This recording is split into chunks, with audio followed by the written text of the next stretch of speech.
This film is purely fictional. Please do not imitate it. Your like and subscribe are the motivation for me to update. Chapter 1. Everyone, welcome to the universe's last lawless place, Ivel. Anna opened her eyes, feeling a pain beneath her skull, as if something was trying to break out. She quickly realized that the flickering light wasn't caused by the light collector, but simply a malfunction in her visual system's ability to receive signals. If you ask me, Pierpoint should give each of you shameless criminals a bullet instead of wasting resources building a prison planet. The man at the front of the tunnel, heavily protected by an exoskeleton, tried to put his hands behind his back, but the armor was so thick that his arms hung stiffly at his sides, no matter how hard he tried. This thing. No, that's not right. Even if we were to discuss it as a person, it looked ridiculously round, its head and neck completely encased in a spherical metal cavity, like a fat, clumsy mechanical penguin. Anna's neighbor to her right muttered to himself, "Company stooge, ugh." Company? What company? What company? The neighbor hid his face in a shaggy beard, a perhaps purple headscarf wrapped around his head in circles, ending in a peach-shaped peak. The headscarf was so dirty that I could only guess at the color and pattern, probably a garb unique to some religious belief. Anna noticed that he was wearing the same clothes as her, a gray pullover and gray trousers, his hands bound and clasped together. Be grateful. The mechanical penguin chattered non-stop. The feeling of being able to hold one's head high in front of a group of vicious criminals was simply amazing, like a dream. Whether they were murderous space pirates or powerful con men, no matter what their past had been like to reach this point, their lives were now certain to end. A dragon must coil, and a tiger must lie. Even a small logistics escort team leader could point fingers at these people, and criticize them one by one. Star God. You know, there are countless team leaders like him within the Interstellar Peace Company, and not many thieves are listed on the company's wanted list. Ivel will be your last stop. Clean up and enjoy yourself, haha. He nearly fell backward with laughter, the security-issued weapon hanging from his waist, revealing the black muzzle. So, I finally committed a crime? What crime? Wait! Why the finally? Anna withdrew her gaze from the bearded man next to her, and instead observed the mechanical penguin and his colleagues. Even though they were fully equipped with armor and weapons, they wore standard black business suits and ties underneath, their hair meticulously groomed. In other words, fastidious. She would never wear restrictive clothing while doing escort work. Armed escort, serious criminals, but the word professional had nothing to do with the people in charge of transport. The word suddenly emerged in her mind, and the woman hid her confusion behind a calm expression. She couldn't recall what crime she had committed to deserve such high-level treatment. She couldn't even recall what had happened before she opened her eyes. It was as if her brain had suddenly been emptied of holes, and her memories flowed through them like water, leaving nothing behind. In fact, she had even read her name from the label on her restraint ring. Who knew if it was her real name or just a code name? Anna. Some tragic heroine from some ancient, serious literature? If I were you, I'd be prostrating myself on the ground, clapping my hands in joy, thanking the Amber King for his mercy, you scumbags. Wearing a heavy exoskeleton was incredibly physically demanding.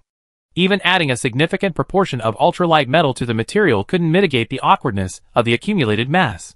The mechanical penguin finally satisfied his desire to perform, struggling to prop himself up and sit on a chair brought by his subordinates, transforming into a mechanical pumpkin, a black version. Everyone could see the rise and fall of his chest. It seemed the heavy armor came at the cost of some mobility. Excessive weight was one of the drawbacks of a full-body mechanical exoskeleton, at least for those without military training. Ha, damned lackey. The man next to him, with a pointed beard, leaped from his seat without warning and lunged forward. He literally flew and pounced. With a single movement, he easily leaped over the 9 rows of seats, about 3 meters apart, and took his target's head. The liquid gold rings restraining his hands were torn apart and discarded with brute force, leaving Anna with barely a trace of the object's movement. Bang! Dang dong dong dong. The incident happened incredibly quickly. One moment, a gust of wind blew past him, and the next, the humanoid collapsed at the feet of the mechanical pumpkin. Probably a person. The turbaned, pointed head spun back and forth across the carpet, bumping into the leg of the mechanical pumpkin chair and bouncing back. Hands, feet, and limbs were broken and scattered across the floor. A torso, missing 5 parts, lay twitching slightly in the footprint-strewn hallway. Ding-dong. The liquid metal restraint ring finally dropped, making a crisp sound as it bounced. Anna carefully moved her toes away, unwilling to get any stains from the foul-smelling red liquid. Human corpses and blood are always difficult to handle, and often cause countless troubles, both large and small, for those still alive. Humph, you're asking for death. The mechanical pumpkin commented flatly. If his breathing hadn't been so heavy, perhaps it could have fooled the silent prisoners. This is just the beginning. You scumbags don't really think the company will show them the same mercy they did with Pinocchio. Ha ha. I'm dying of laughter.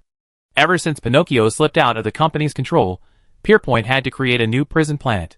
Drawing on previous failures, they specially commissioned the criminal psychologists of the Institute of Knowledge to create Ivel to house all criminals successfully captured by the company.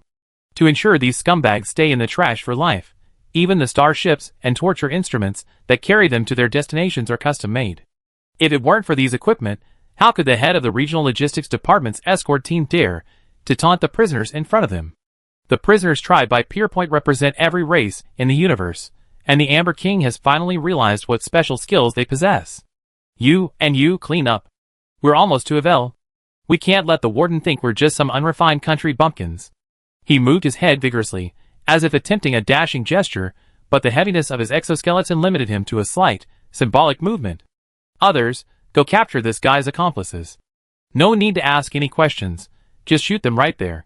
Pumpkin kicked the bloodstain on the carpet with his toes, swaying with a malicious gaze towards a certain area. The cold barrel of a gun pressed against Anna's head, stinging the metal and causing her brows to furrow unconsciously. With the bearded man at the center, all the prisoners unfortunate enough to sit around him were considered accomplices, and every one of them had a black cylindrical ornament on their foreheads. Hey! Hey! Hey! Be gentle, my little darling of the company. I didn't do anything. More than one person murmured in discontent. These serious criminals weren't intimidated by the barrels of guns pressed against their heads. Some even mingled their discontent with a hint of laughter. If the security guards truly obeyed the team leader's orders completely, they wouldn't have just made a few gestures, and there wouldn't be a single body lying on the ground. What? Did he not shoot because he didn't want to? Anna sat still, listening intently. Mechanical Pumpkin stretched his voice, nearly breaking it. Shoot them. They made a sound. I have the power. Article 23 of Pierpoint. Besides him, the only sound in the cabin was the humming of the machine, as if a farce was reaching its climax. Anna couldn't see Pumpkin's face, his head was protected by a heavy helmet.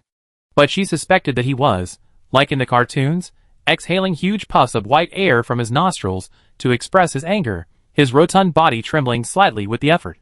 The security guards weren't members of the escort team, they received separate training and knew exactly when to pull the trigger and when not to.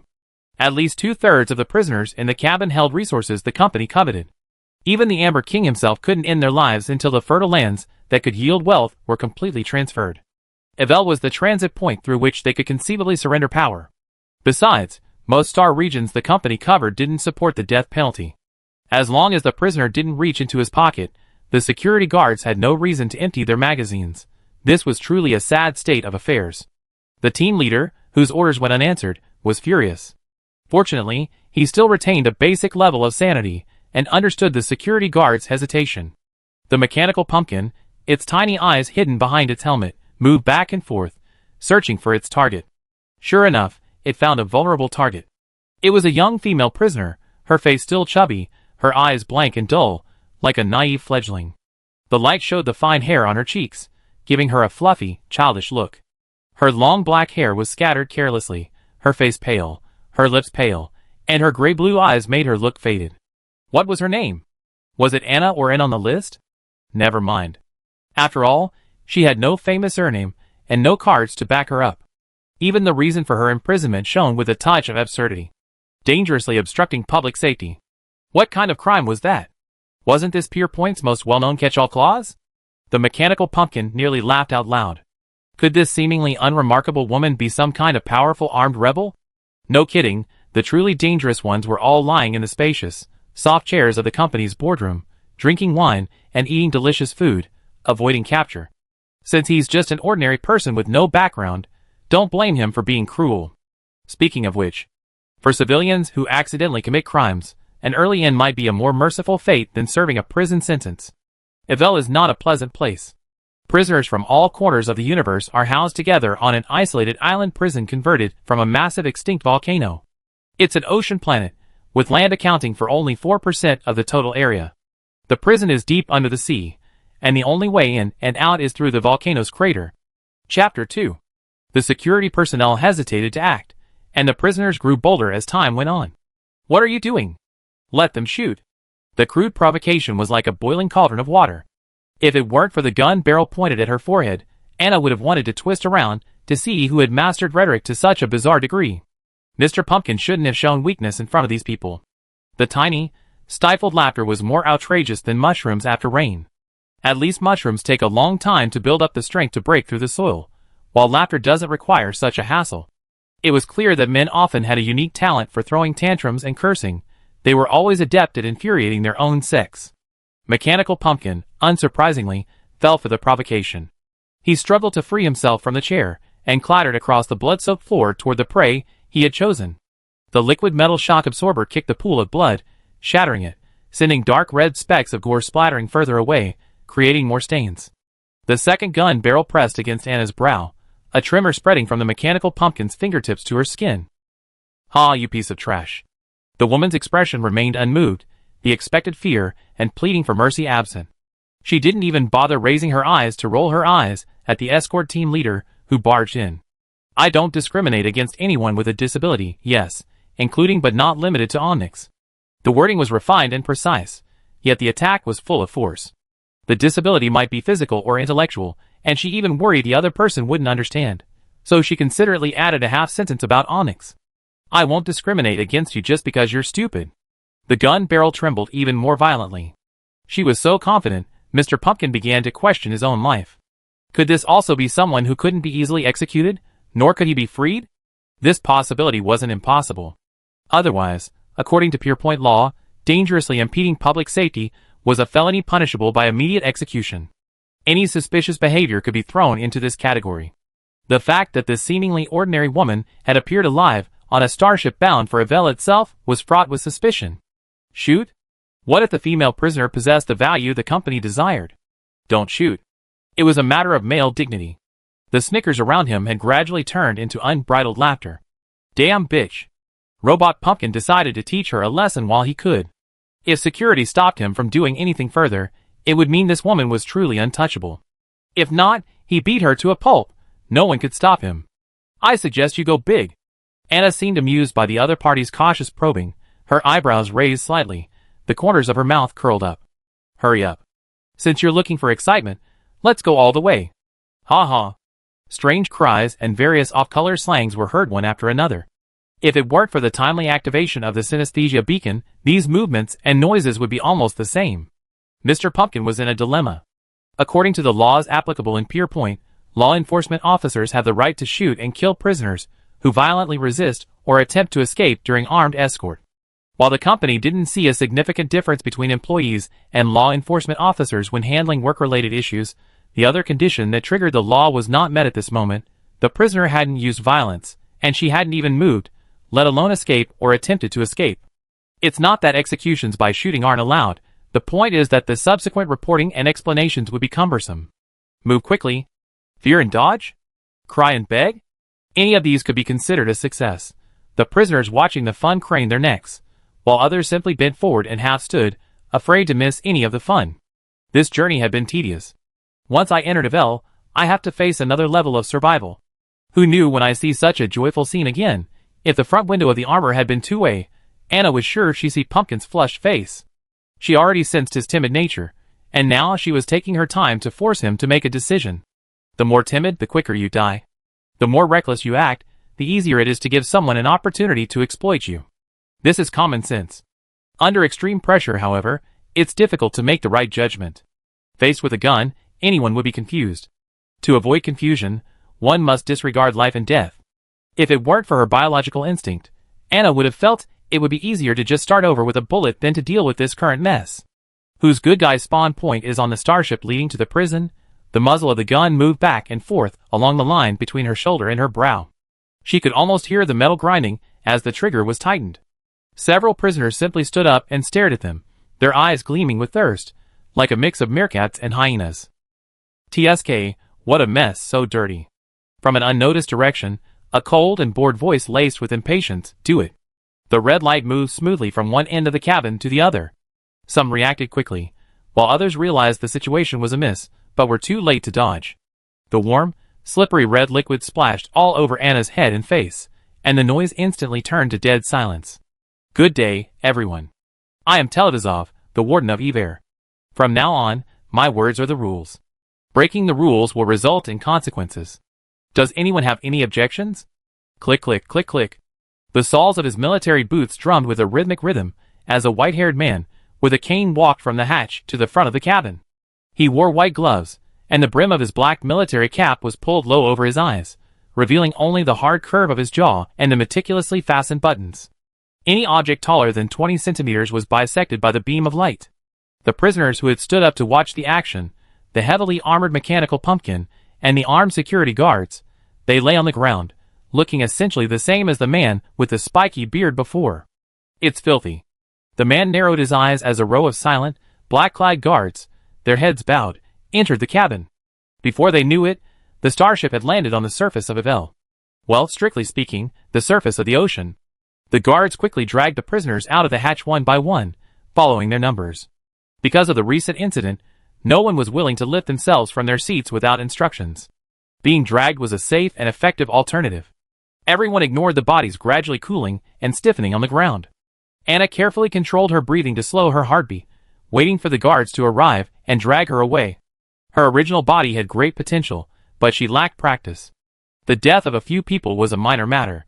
Having seen it so often, she wasn't a big deal. Throw it in the sea and rinse it clean, you two. The prisoners were dragged past the warden one by one. When it was Anna's turn, the man gave her a particularly dark look. The prisoner's long hair was still dripping with sticky blood, and her uniform was streaked with black and red. She lowered her head slightly, her features completely invisible, a stark contrast to the state she had been in when she had repeatedly and deliberately provoked the escort team leader. Seeing her motionless expression, with an expression of life is fine, death is fine, the warden's eyes were filled with malice and regret. The filth on Ivel is already suffocating enough. Please, everyone, please don't make it harder for yourselves. He tightened his jaw and waved briefly. The guards followed orders, dragging Anna out of the starship hatch and directly into the Black Sea, surging with white smoke. The extreme cold rushed over her, the shock delaying her senses for a second before the information about consciousness reached her brain. Anna could clearly hear the intense clacking of teeth against each other in her gums, and the chill hit her unexpectedly. The two guards deliberately pressed the back of her neck into the icy water, using the salt water to scrub the blood clots from her hair like a rag. 15 minutes later, 3 pale-faced men returned to the queue and walked downstairs to the outside of the white building. All the doors were now open. The guard inside, responsible for identity verification, operated the device to scan the prisoner, signaling his colleagues to help insert the person into the self-service blood collection device. It was like a clamp, firmly pinning the prisoner between its teeth, unable to move. Another country bumpkin who's never installed a computer. He muttered something under his breath and reached for a box containing 3 seals. Without the optical computer installed, identity verification would be based on comparing paper records with system information, adding an extra step. Of course, installing the optical computer didn't save any effort. It still had to be removed by a doctor for safekeeping. Ivel prohibited prisoners from carrying any form of communication devices. Sending messages to the outside world or between prisoners would be considered an attempt to escape. The guard gestured with the yellow seal. Show her face, so we can take a picture. Any special markings on her body? Product codes, birthmarks, surgical scars? Anything? No, the 2 men holding Anna said in unison. One supported their chin, the other pulled her hair, bringing the woman's face close to the camera. Is it clear enough? The entire conversation emanated an absurd apathy and deadness, just like the prison photos of the female prisoners. The seal hovered on the inside of her wrist, about to press down, when the command from the earpiece made the jailer frown. He retracted the yellow seal and replaced it with a red one, winking at her with a gloating expression. Wow, have a good time in Ivel, black sheep. The red circular seal stung slightly as it pressed against her wrist. Bleeding was certain, but there was no damage to the muscles or bones. You have to find your way back. Anna, unloaded from the self-service blood collection device, was immediately pushed to the end of the next line. The 2 men turned and left. Seemingly their duties had concluded here. It was sad to lose her human crutch and no longer be able to slack off, but there was something more important that needed to be confirmed. She raised her right wrist to her eyes. The circular seal left a goat's head, its curved horn swirling and almost piercing her vision. She rubbed the pattern with her left hand, the bright red color showing no sign of fading. It seemed impossible to rub it off. She was just thankful it was on the inside of her wrist. If it were anywhere else on her body, it would look more like a butcher's stamp. Evil, a goat's head, quite a mysterious touch. Armed guards lined up on either side. The prisoners in line had suddenly become docile and obedient after the showdown inside the starship. At least most of them were happy to appear docile and obedient. Whether they were truly docile and obedient, no one really cared. The line slowly moved forward and downward. Anna received her new prison uniform and a quickly made ID card from an eye patch-wearing Omnic guard. The number on the card was her official name from now on. The liquid gold restraints on his limbs were removed and haphazardly dumped into a storage box on the table. The collar around his neck had also been redesigned, reportedly equipped with a state-of-the-art identification system and automated execution equipment. To make it clear to the prisoners that Ivel wasn't a sanatorium, a screen hung above the hallway, listing the prison's myriad rules in a loop. Anna looked up for a moment, summing up the 2 points: no disobedience to the warden, and a salary in prison. This was my first time in a major prison, and no one knew if I ever been in trouble before. So was this what a proper prison was like? Chapter 3. Hurry up. Change into your new prison uniforms, wear your ID badges, and get moving. The guard shouted at the prisoners, who had received their supplies, to head to the next checkpoint quickly, finishing their work and leaving get off work sooner. Although they couldn't leave after get off work, at least they didn't have to stare at the prisoners. Mental and physical relaxation were just as important. Anna followed the example of the people before her and entered the cells one by one. She finally managed to take off her wet clothes. Even though the new uniforms were the same color and style, she had no objection. Why not change the white clothes? If you get caught a cold, it's your fault. Number 082411086, record 1, and take him away. Why? On what grounds? I'm suing you. I want to see my lawyer. For carrying items not permitted by the regulations, I recommend an additional 5 years in prison. The guard outside the cell spoke calmly. Anna couldn't see what was happening in the other cells, but she could hear the mechanical guards taking prisoners away for possessing contraband. Clearly, this cell was equipped with detectors, all sorts of things. After donning her new prison uniform and putting on her ID badge, she took the opportunity to touch the collar around her neck. It was made of liquid gold, smooth and soft, yet tough and impossible to remove with brute force. As she left the cell, her new metal ID badge dangled slightly from her chest. It felt like a prison-fashion item, quite frankly. Further along, like an assembly line, was a square, empty room. No matter their gender or religion, the prisoners who entered were all forced into chairs and given identical buzz cuts. By the time they left, the only difference was the roundness of their skulls. It's a shame the one with the pointy hair didn't survive, or I have heard him curse and loudly apologize to the god he served. TSK, forget about the fuss. What a shame. As her head gradually relaxed, Anna breathed a sigh of relief. She'd been worrying about what to do with her long hair. It was so inconvenient to keep it, a definite weakness. She sat in the chair, meekly posing at the various angles Tony requested. Looking up, she caught a glimpse of the hollows beneath his armpits. This Omnic must be a naturalist, embracing a simple lifestyle. She, he, it, okay, Anna gave up trying to decide which gender to use. Anyway, this Tony had only managed to create a half-human shell, with round black holes at the joints and his arms protruding from them like drive shafts, sending chills down the spines of the carbon-based creatures. Isn't that right? Isn't there a need to worry about dust affecting the internal components? What if water gets in? Will it short-circuit? Is a short circuit in an Omnic considered a mechanical failure or an injury, work-related injury? With this hidden doubt in her mind, she left the room and continued forward. 082411321, carbon-based terrestrial species, cell 404, floor 8. The speaker was an Omnic. Get on the elevator, and don't block the way. The prisoners here aren't limited to humans in the narrow sense. Left bracket, adult, right bracket, over. Anna witnessed different ethnicities entering different elevators according to instructions, leading to different sections. Some prisoners were no taller than her waist, with a bunch of white pom-poms on their heads, cursing and huddled with a group of equally delicate little creatures. Some prisoners were transported in fish tanks. Perhaps it was a fish tank, being half human, half fish, and still having to serve time in prison was quite a stretch. Some had fire on their heads, some had tails, some had dog heads. Seeing them all was like visiting a zoo.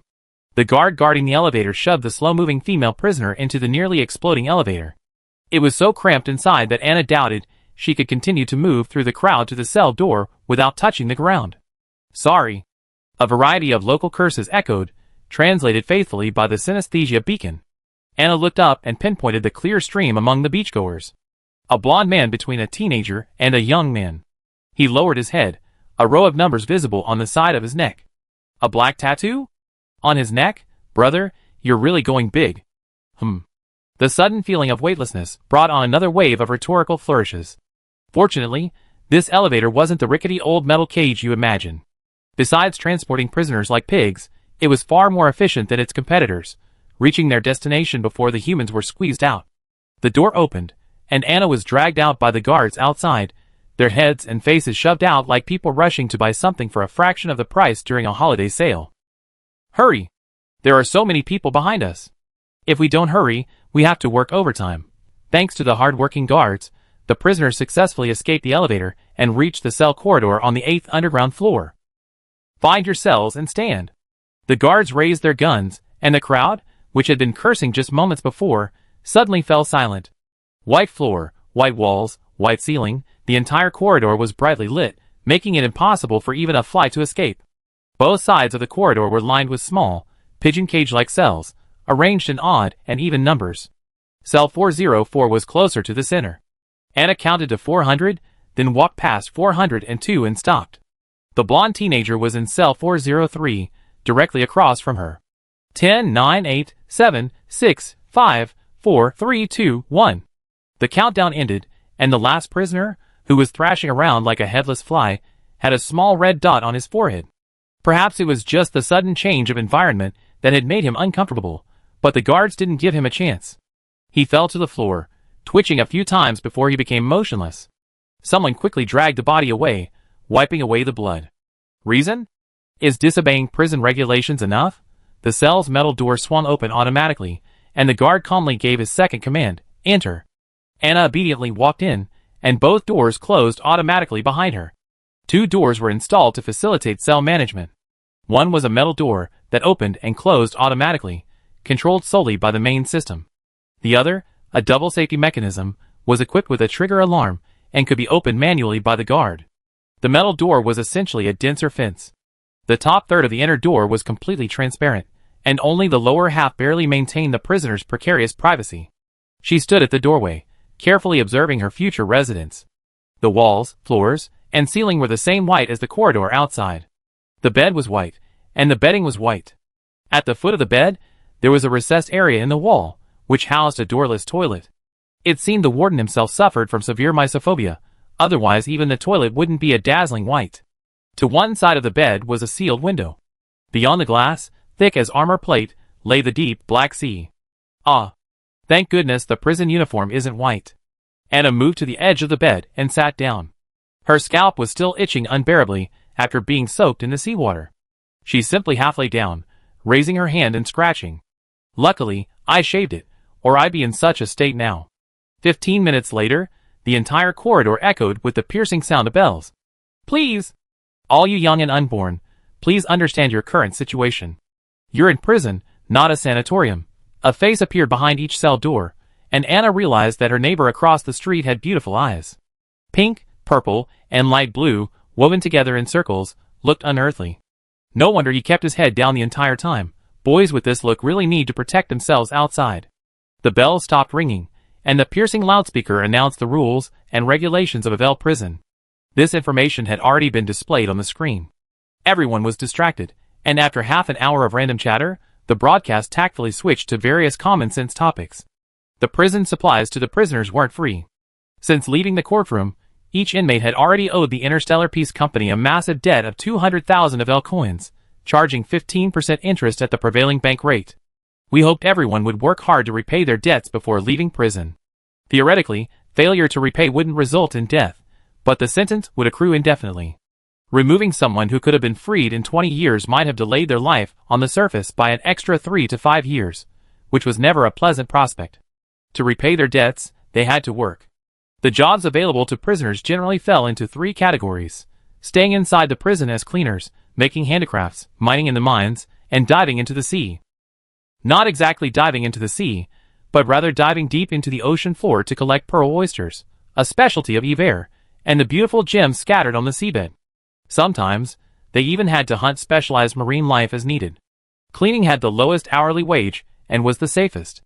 Well, relatively safe, earning 500 Ivel coins per hour. Crafting was 800 Ivel coins per hour, with any excess paid on a piecework basis. Mining and gathering had a base hourly wage of 1,000 Ivel coins, with bonuses based on the harvest. Every day, prisoners were required to wake up at the exact bell, wash, and go to the cafeteria for lunch. After lunch, they chose their own work and began their work. Lunch didn't have to be in the cafeteria, but they had to be there for dinner. Otherwise, the collar around their neck would activate, and they would be charged with attempted escape. There was only one outcome for escaping while serving a sentence. Those lucky enough to repay their loans by the end of their sentences will be given a chance at a new life. They can safely leave the prison nestled in the belly of an extinct underwater volcano and live on scattered islands above sea level. Anna noted the various wordings in the broadcast, suggesting that the prison operates a completely different system from the outside world. An independent currency, an independent administration, an independent judiciary. Could anyone truly leave Ivel?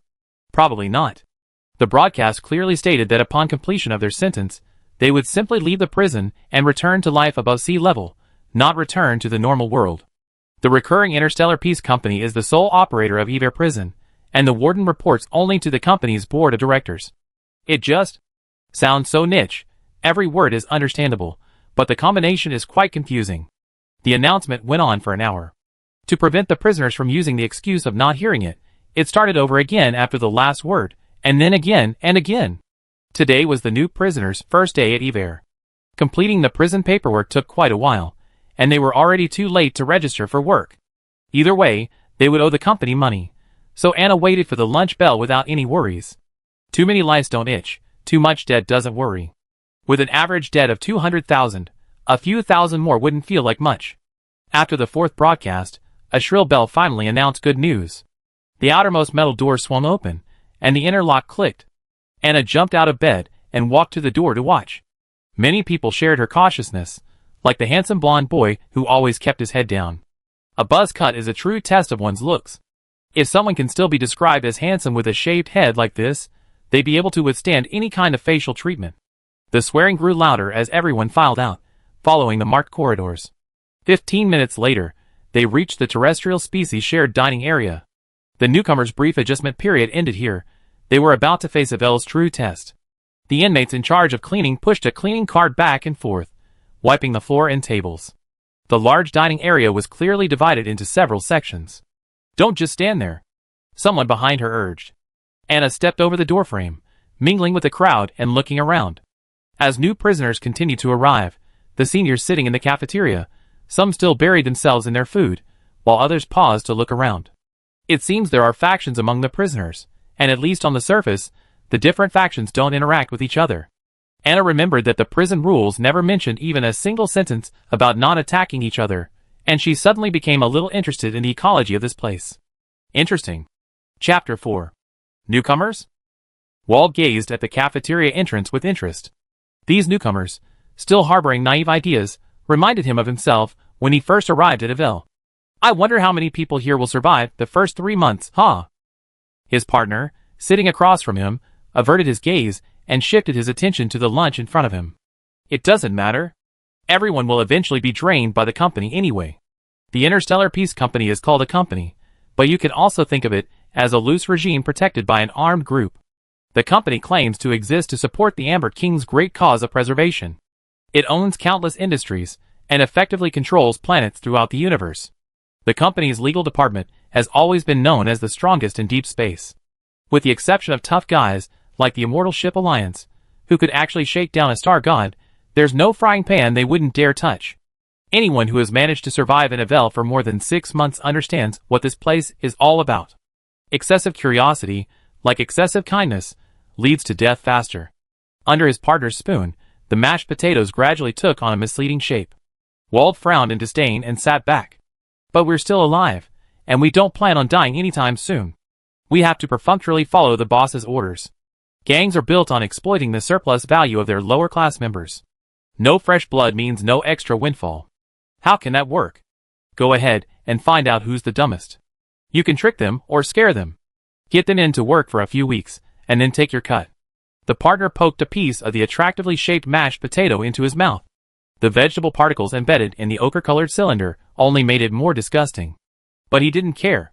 No matter how ugly it was still a natural staple food in vegetables, far more palatable than industrially synthesized nutritional supplements. Walt suppressed the urge to vomit and grumbled, "Watching you eat is torture."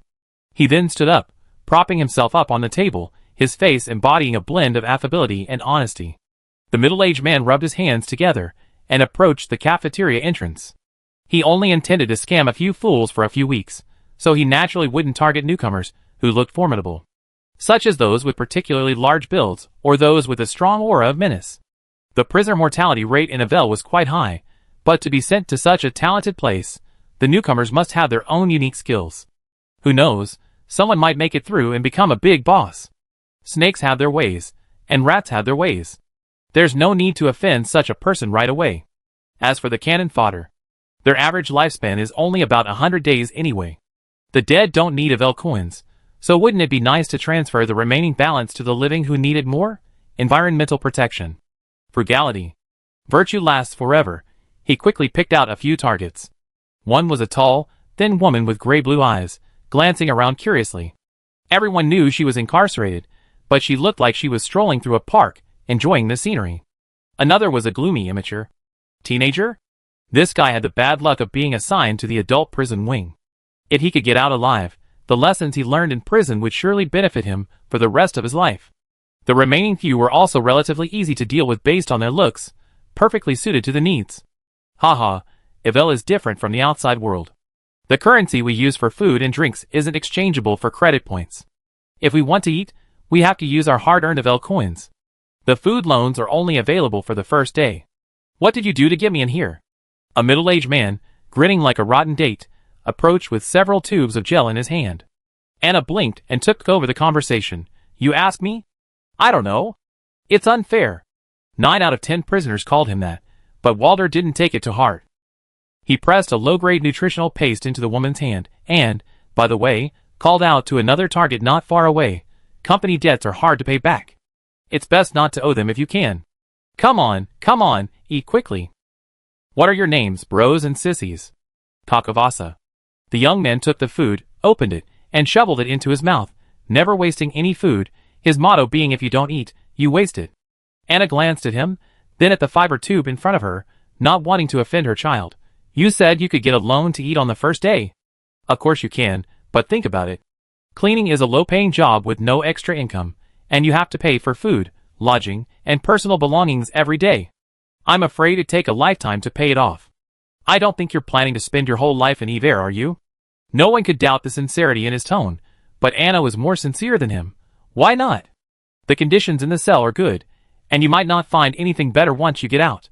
She likely had never been in prison, and both her own past and that of her original self were blank. A safe place to stay for a while was a blessing. Where's the loan?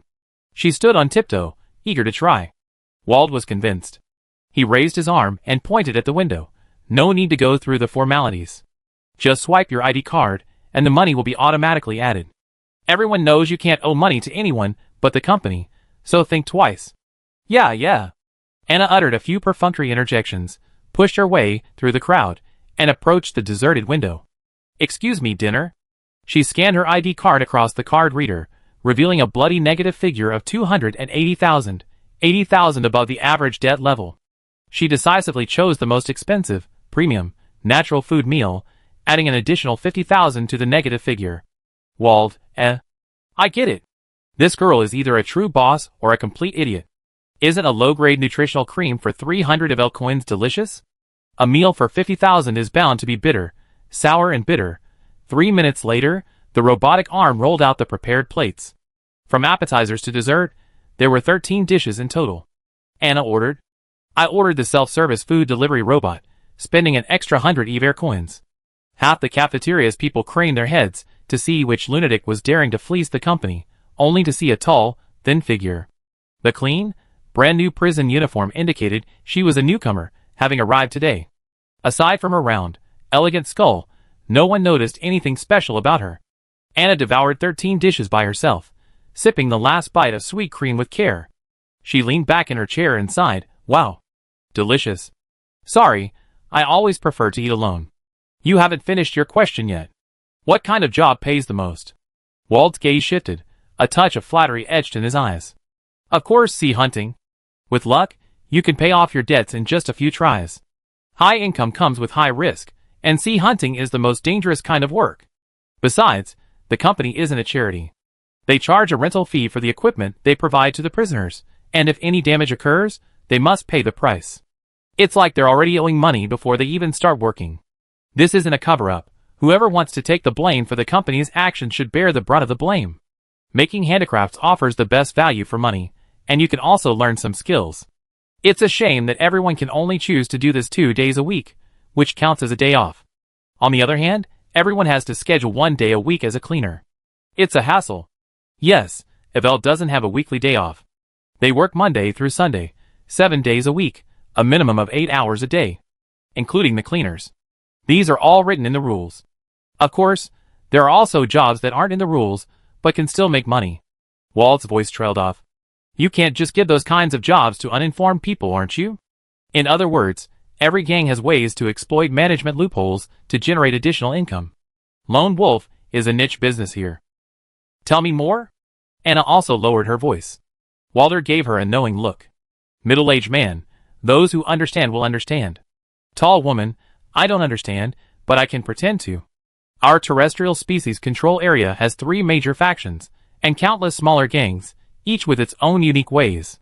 Take the Sea Devil Gang, for example. Once you're in the gang, you don't have to worry about being bullied by outsiders. Our people guard the mines and fisheries, and we occasionally enjoy the benefits brought in by outsiders. Walter was almost pressing against Anna, his palms spread out to show the woman his sincerity, his gaze seemingly searching her wrist. The outside he was referring to wasn't beyond Ivel, but rather beyond the prison, the unplanned supplies smuggled in from the islands on the sea. Sure enough, there was a red sheep's head on the woman's wrist. Troublemaker, serious criminal, extremely dangerous, life imprisonment. Ivel is no paradise, and the Interstellar Peace Company has never been a peaceful place. Prisoners who fail to pay their debts before their death will become the silt at the bottom of the prison. All their possessions, including their bodies, will be legally and properly disposed of by the company. Whatever wealth the prisoners once possessed will be drained away here bit by bit. Upon arrival, everyone receives an indelible mark, red, yellow, or green. Green represents the fat sheep, red the black sheep, and yellow represents the most numerous and common individuals within the flock. This is a special order, issued by the warden and hidden among the prisoners. Anyone who can remove the red mark of a black sheep will receive a chance. Prisoners sentenced to life imprisonment can receive a 20-year sentence reduction or repayment of principal with interest, allowing them to continue serving their sentence at sea. This isn't entirely rational, as there are no prisons on the island, effectively releasing the most vicious prisoners early. However, precisely because these lawless outlaws are the most vicious, they eliminate the greatest number of black sheep. Opportunities accumulate, with no upper limit. This means that a single prisoner can help eliminate multiple black sheep, as long as they can. It's worth noting that the seals for all prisoners sentenced to life imprisonment are red.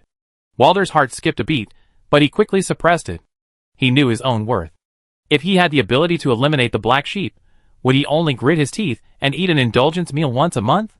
But the woman before him probably didn't know what black sheep meant yet, so he could just pass the information on to the gang's higher-ups. When the boss eats meat, he always gives his subordinates a sip of soup. Many people depend on this leftover soup to survive. Thinking of this, he turned his head to look at the blonde boy silently squeezing the cream, and was shocked to see that he also had a red goat's head on the inside of his wrist. Goodness, even old Walter could be wrong. He thought they were just 2 ordinary mutton, but they turned out to be thorns. Girls and brothers, our Sea Demon Gang's base is in the northeast corner of the cafeteria. The manager is here every morning. If you have any ideas, feel free to go and take a look.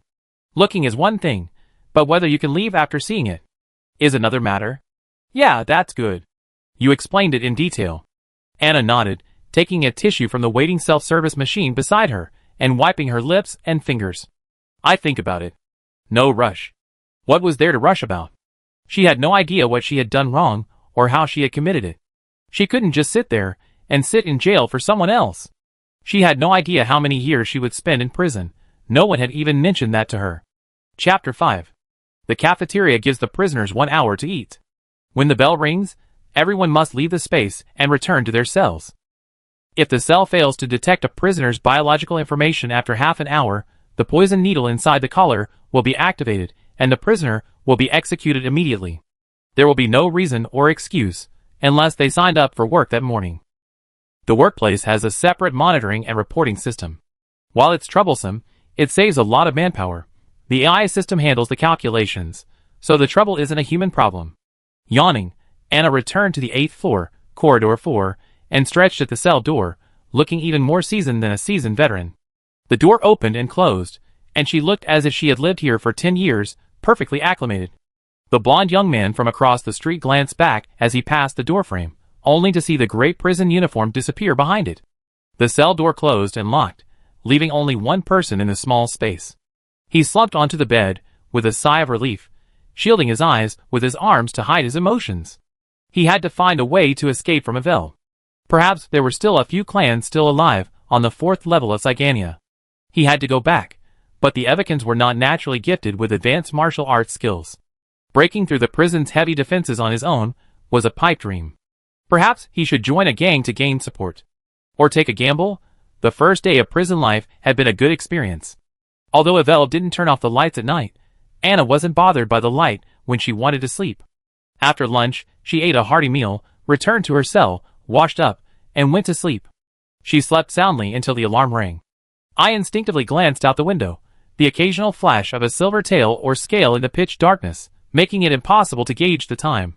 10 minutes later, everyone yawned and dejectedly emerged from behind the door, awaiting instructions. No more loans for meals today. The newcomers must find work. Under the threat of restraints around their necks, the prisoners filed toward the cafeteria, more docile than sheep. Anna walked directly toward the anchor pattern, taking a fairly close position without hesitation. A few people ahead had arrived earlier, and seeing someone approach, they instinctively moved toward the crowd. Anna paused, maintaining a distance that wouldn't cut in line, but also didn't feel like a good fit. The atmosphere immediately relaxed again. It was clearly a hunting party with a pre-existing agreement. Ivel prison doesn't allow prisoners to carry communication devices, so these individuals likely belong to the same faction, allowing them to effectively communicate and form a team. Since I'm not welcome, there's no need to force my way into the circle. Even if I do, I just suffer. Why bother? This place isn't a paradise on earth. There are no kind-hearted people, only vicious criminals. But it doesn't matter. I'm no good anyway. She continued to look around with interest, her face full of curiosity. Soon, several other prisoners lined up behind her, waiting. Anna, who was once quite tall, immediately became a hollow among the mountains. She had measured 1.75 meters tall when she was admitted, but now, all around her, men and women, she looked over 1.80 meters tall. She rolled her eyes, crossed her arms, and exhaled. The other registration offices were already overcrowded. Even the cleaning jobs were in high demand. Come to think of it, staying in prison means you always be dealing with the same kind of people, so you can probably infer their logic and actions. Going to the sea for gathering and hunting is different. Who knows what the fish are thinking? Maybe they rather eat a whole biped. After waiting for a while, the prison guard in charge of registration finally arrived. 3 machines flanked him. In addition to the usual security dogs used by prisoners, there was also a round time clock. Just insert your ID card into the slot, and with a beep, you can collect your equipment and sign a disclaimer. Going to the sea is voluntary, at your own risk. Number 0824131, gathering or hunting? The prison guard distributing supplies had a regular hexagonal head. If he wasn't a special XP enthusiast, then he was born with that shape. Anna stared at his angular skull, her eyes sparkling. Brother, handsome. No one could draw such a straight and perfect regular hexagon. Ahem. The prison guard was slightly touched by the sincerity in her tone, and his scolding quickly turned into a tactical cough. He tapped the table, urging the other party to answer quickly. Anna looked at the equipment arranged on either side. The diving suits were the same, the difference being that those going to the seabed to collect pearl oysters only needed to carry a collector, while those hunting were only given a long stick with an electric shock tip. Hunting. It was better than nothing.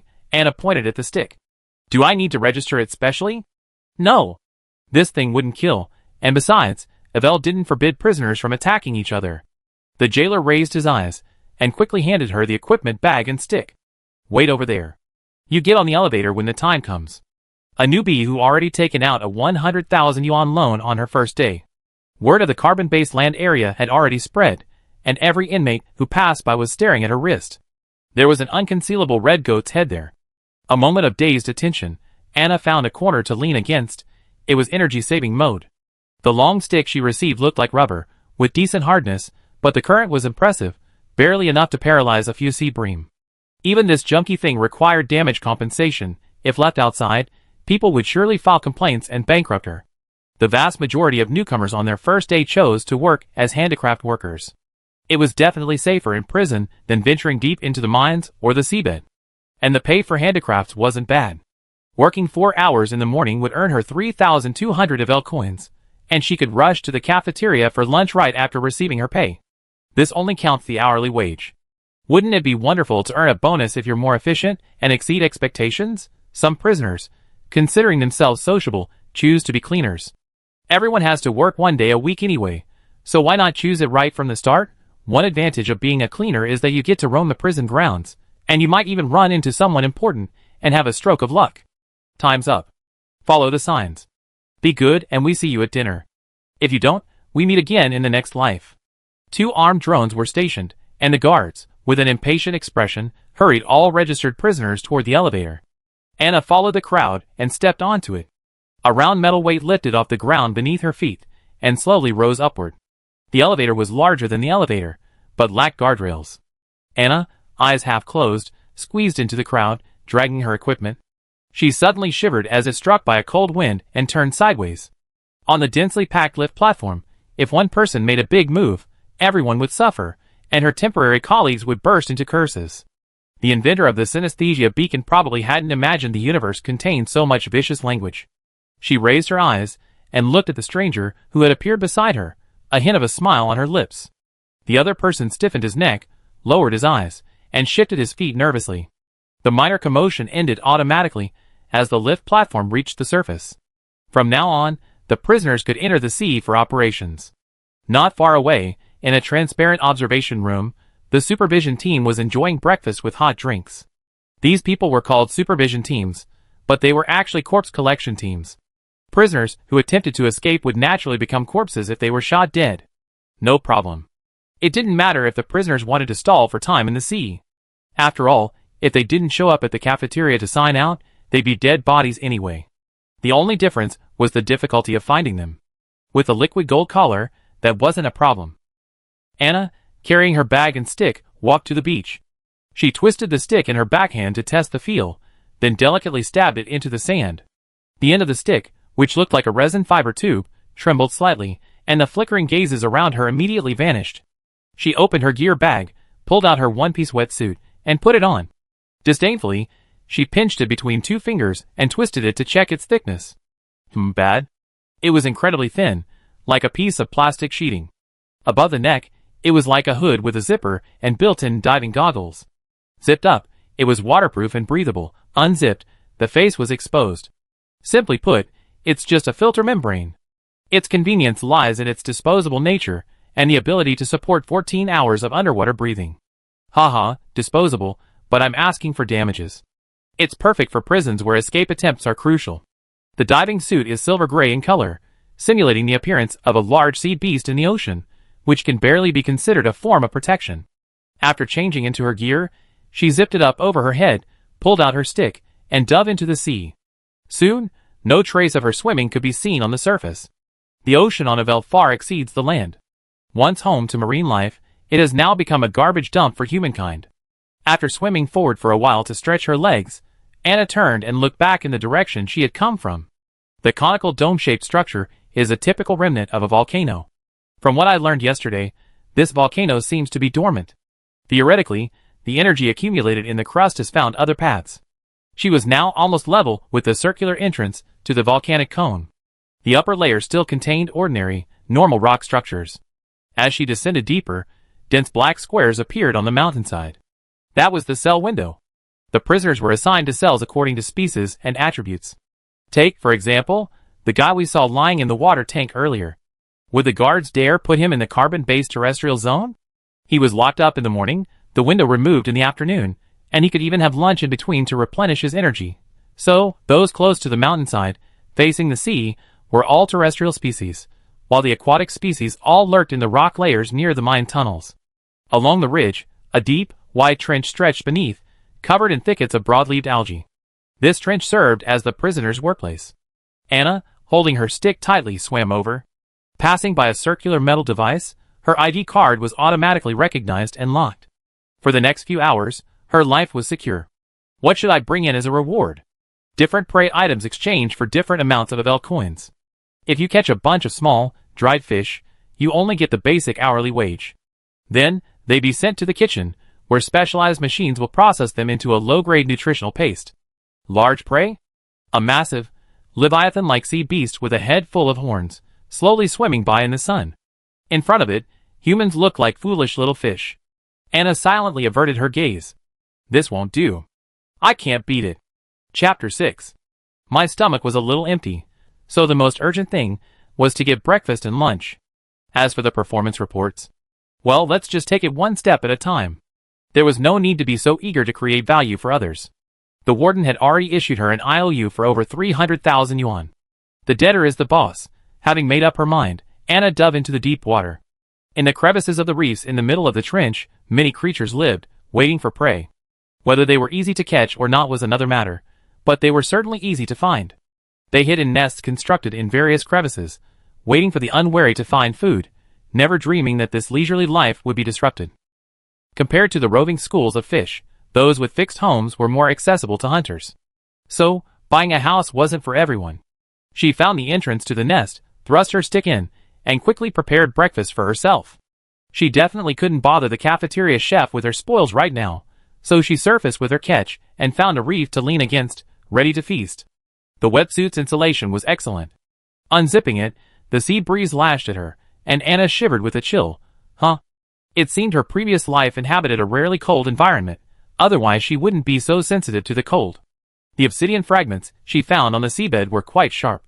After gutting, skinning, and deboning the seemingly substantial fish, she only managed to eat 2 pieces. Fish, on the other hand, was low in calories, so it wasn't the first choice for energy when other food sources were available. To fill her stomach, she had to look for mammals, which are good at storing fat. After a 40-minute rest for breakfast, she zipped up and prepared to dive again. There was a stirring beneath the surface. The previously discarded fish heads, skins, and entrails had attracted a number of opportunists. These vagabonds, fascinated by nature's bounty, looked like they belonged in a food processor. Of course, no one would miss out on a job that came their way. With a flick of their long sticks, a white mass of back-swimming fish soon appeared on the surface. The supervisory team sat drowsily in the observation room. All animals easily fall asleep after a full stomach in a warm environment. The prisoners had to work a full 8 hours before being released from the sea. Soaking in 8 hours to fish was impossible, the water was too cold, and if they didn't move, they would quickly become hypothermic. Most of the time, those who took the risk of gathering and hunting were prisoners nearing the end of their sentences, and anxious to repay their debts. There was no need to urge them. Last week, the roof garden sent that old idiot away. A legacy worth hundreds of millions went to those grandchildren. I wonder when we get our turn. Austin had the newest resume, and his words were the most aggressive. He crushed the empty can of energy drink as if it were the skull of a newly wealthy colleague. The captain rolled his eyes at the burly young man, then quickly looked away. In a giant organization like the Interstellar Peace Corporation, what does one rely on to get ahead? Ability? Knowledge? Eloquence? No. Connections are what matter most.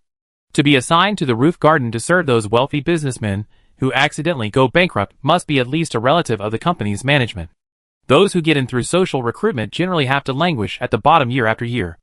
If Austin's sister hadn't been the mistress of a junior manager in the marketing department, would this guy have made it to the supervisory squad, sitting in the greenhouse eating snacks and drinking drinks every day? Don't even think about it. Stand outside the elevator and work the night shift. You know, these carbon-based terrestrial prisoners are relatively easy to manage. How much easier are other types like omnics, cyborgs, or intelligent marine creatures? Just thinking about it makes my head explode. If only we could make a killing too. The commissions would be enough to buy a manor on Pierpoint's medium-range satellite and live comfortably for the rest of our lives. Money can be tempting. Just because the captain doesn't say anything doesn't mean the other team members don't have their own ulterior motives. The internal chats within the supervisory team suddenly turned into complaints. Besides grumbling about the good luck of their colleagues next door, they also complained about why all the prisoners assigned to them were poor. Almost all the fat sheep have been assigned to the rooftop garden, leaving us with only the prickly black sheep. Yesterday, someone was so audacious as to borrow 100,000 Ivel coins to eat. I don't even know how to spell the word die. The rooftop garden is Ivel's most unique area. It doesn't discriminate by ethnicity or attributes, but requires capital verification. Having the assets in place makes many things easier. Of course, this perfect is incredibly precise. Even if an average person's entire family worked tirelessly for hundreds of years, they wouldn't earn a fraction of that. So, aside from losing their freedom, prisoners living in rooftop gardens don't have to work as hard to pay off their debts like everyone else. They simply enjoy themselves and spend their money, ideally, spending their entire fortune here. Even if some people are perfectly clear-headed and unmoved, that's fine. The guards can help with everything from arranging meals to drafting wills, keeping everything in place, and planning the future lives of these powerful individuals. The guards working there enjoyed a pleasant environment, good meals, and a low risk of injury. Most wealthy individuals fear death, and they're all skilled at using money to ward off disaster.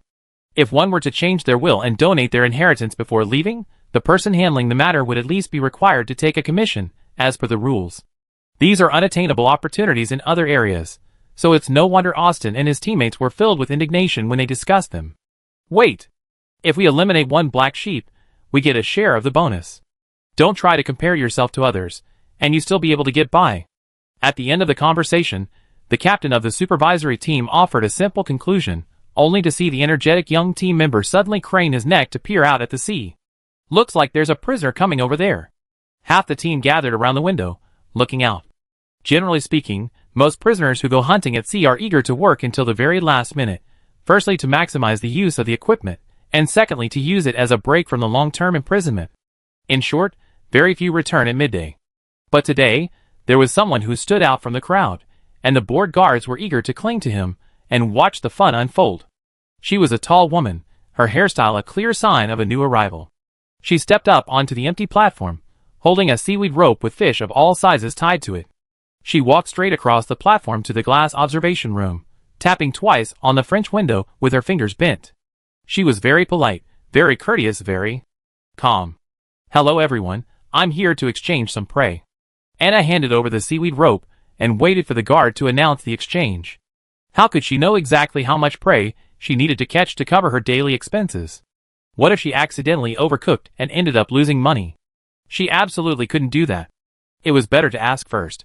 Working is for survival, but living is not for working. The order cannot be reversed. The prisoner's request was reasonable, if a little strange.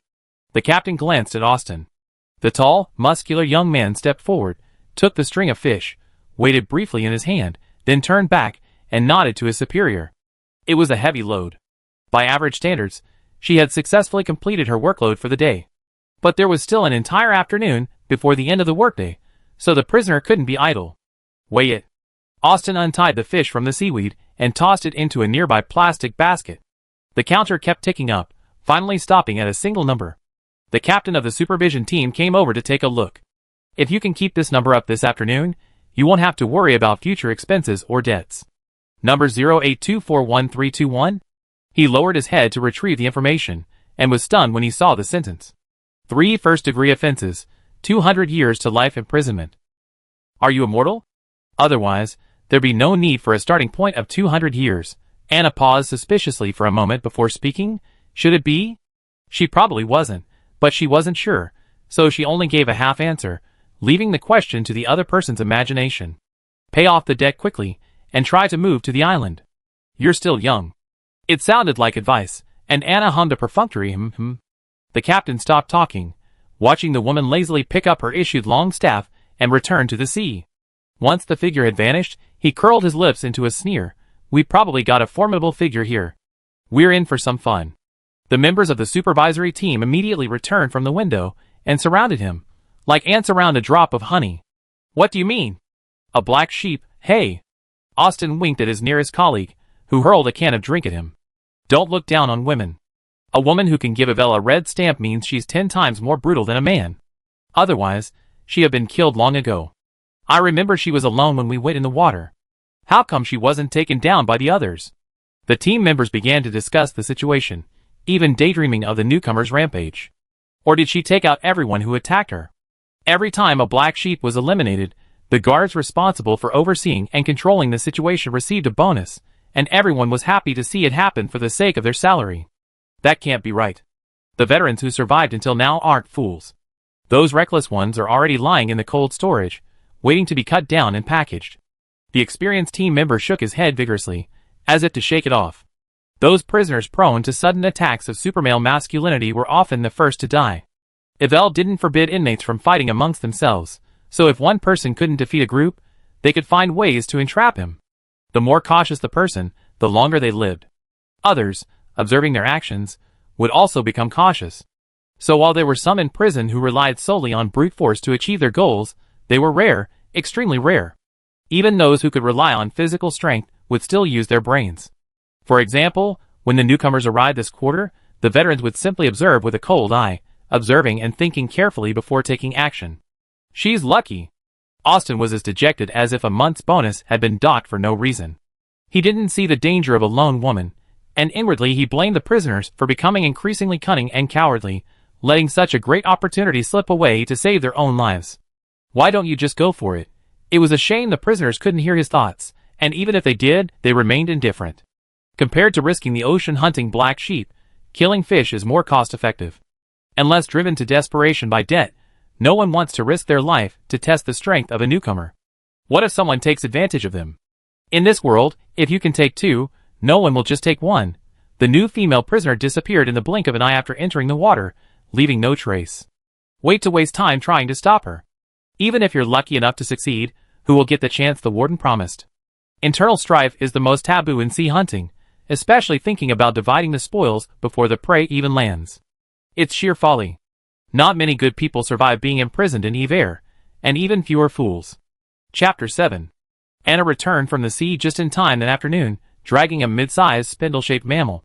This creature was a subadult, possessing the curiosity and agility of a young cub with the strength and rage of an adult. The remaining charge on the long staff was only enough to bring down prey of this size. Any larger would require the prisoners to personally engage in combat. It was not worth the effort, not worth the effort. The line for exchanging prey moved swiftly, and soon it was her turn. The woman tossed the sea creature into the measuring machine and stepped aside to await the results. Her base salary today was 8,000 Ivel coins, and the guards had no need to fiddle with something as trivial as weighing to discourage the prisoners' work enthusiasm. While the name of running a prison might sound unflattering, the profits were truly substantial. The more diligent the prisoners were, the better the warden's financial reports would be. The Boise Society has a small order for a subadult of the Illiswell beast. The jailer in charge of verification was in a good mood, a hint of a smile on his face as he looked at Anna. You're lucky. Don't forget to pick up the bounty list before you leave. It'd be more efficient to catch it. Anna was silent. No wonder she hadn't encountered any trouble with her rivals trying to steal her prey at sea today. It turned out someone else had already chosen the target, and she had stumbled upon an opportunity elsewhere. Got it. She continued to stare at the jailer, who was stunned for a moment before realizing what the prisoner was waiting for.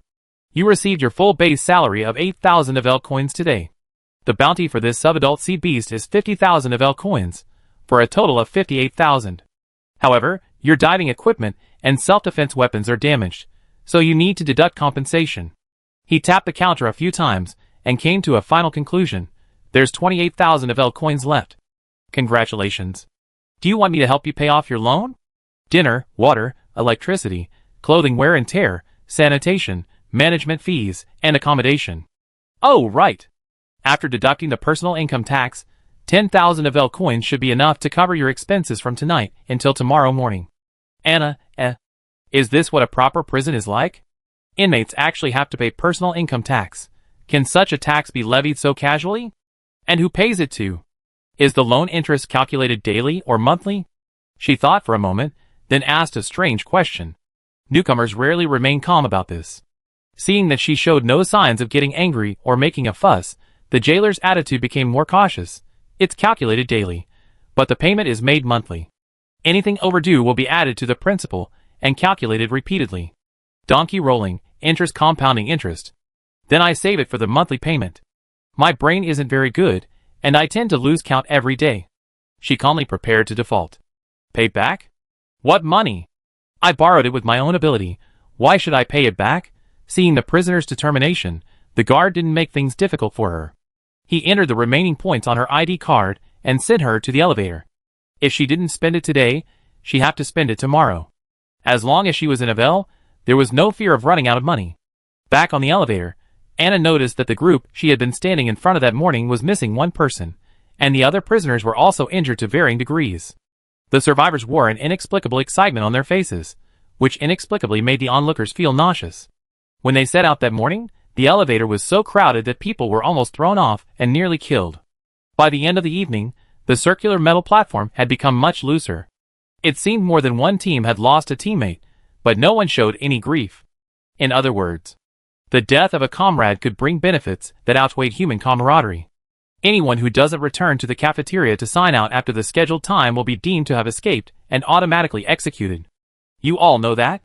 Austin shouted, standing in front of the elevator switch. The crowd responded weakly, I know. No one liked being forced into a noose around their necks. It was just that they couldn't find a solution right now. If there was a way to remove it without disrupting the system, Ivel wouldn't have to wait until the next day for the prisoners to blow him up. He flipped the switch, and the metal platform slowly descended. After the prisoners were transported back to the prison, it was time for the body recovery team to begin work. The captain turned on the monitor, revealing a few faint golden dots scattered across the sea of black. Work in groups of 3. Call for help if you're in danger. He activated the direct line to the morgue, waiting for the team to retrieve the body, verify its identity, and then toss it in. Following the coordinates provided by the monitor, the guards, fully armed, approached cautiously in a small submarine. After confirming there were no predators lying in ambush, they immediately retrieved the bodies and fled. The prisoners had no idea what lived in Ever's ocean, but the prison administrators knew it. 7 dead in total. 2 bodies were eaten, and the remaining 5 are still here. The guards quickly brought the bodies back to the monitoring room for the captain to examine carefully, who then verbally reported to the prison doctor. The other party listened to the entire situation, and only uttered a single hymn in response. Austin and his men then dragged the bodies, and shoved them into the pipes. This pipeline terminates directly in the prison morgue, where a complete process of cutting and freezing bodies is in place, enabling them to instantly prepare a complete body for sale. For the fortunate inmates whose sentences are nearing completion, and whose debts have been repaid, their families only need to pay compensation plus transportation costs to claim their remains, such as an urn or ID card. For those whose sentences have not yet been completed and whose debts have been repaid, they will spend the remainder of their sentences in a morgue freezer, repeating the above process, with an additional body storage fee. As for those inmates whose sentences have not yet been completed and whose debts have not been repaid, if their family inherits the estate, they must repay the debt on their behalf. If the family declines the inheritance or there are no family members, the inmate will be sold as merchandise to repay the debt. We never collect all the bodies from the sea, and the bodies brought in from the mines are all missing arms or legs. Only the cleaners catch is decent. What a shame! The prison doctor, who had been disconnected from the line, complained loudly, earning enthusiastic responses from his colleagues. That's right, they don't do anything to worry about it. It's so annoying. Several thick pipes dangled from the ceiling, their outlets plugged into the feed port of the fully automated assembly line, into which piles of humanoid figures were slowly squeezed. I'm going to dinner. Who's joining you? She removed her mask and white smock, and several others stood up. I go. I watched the machines. Could you please bring an island-style box lunch, thank you? Someone had to stay on duty at the medical station, a task usually assigned to the youngest newcomer. The newcomer, who had only been there a short time, was tactful. It was always more respectable to offer to help than to be singled out by a senior. Taking the initiative to help was considered being discerning. Being singled out inevitably led to the label of being eccentric and difficult to get along with. It wasn't that they didn't want to resist, but after finally slogging through dozens of exams and interviews to be hired by Interstellar Peace, no one would resign simply because of the office environment, at least get a year-end bonus before leaving. The others pulled their bowls out from under their desks, swiped their cards, and headed straight for the private cafeteria. The guards didn't eat with the prisoners, but the cafeteria was located in the same spot on every floor. The doctors chose the staff cafeteria closest to the carbon-based terrestrial confinement area. They heard they were serving some very fresh sashimi today, which was worth a try. The employee benefits at Interstellar Peace were quite good. The base salary wasn't high, And there was no housing allowance, but food was included. You know, in many civilizations, food is the key to solving most of life's problems. Prison doctors, unlike ordinary guards, were skilled professionals, so their starting salary and other benefits naturally came with a higher standard. They all had large dark circles under their eyes, and even their attire seemed to be similar. As long as they were comfortable, they didn't care about matching. A special. If it's not tasty, I complain. Stella handed over her lunch box, leaning against the table and jokingly arguing with the chef.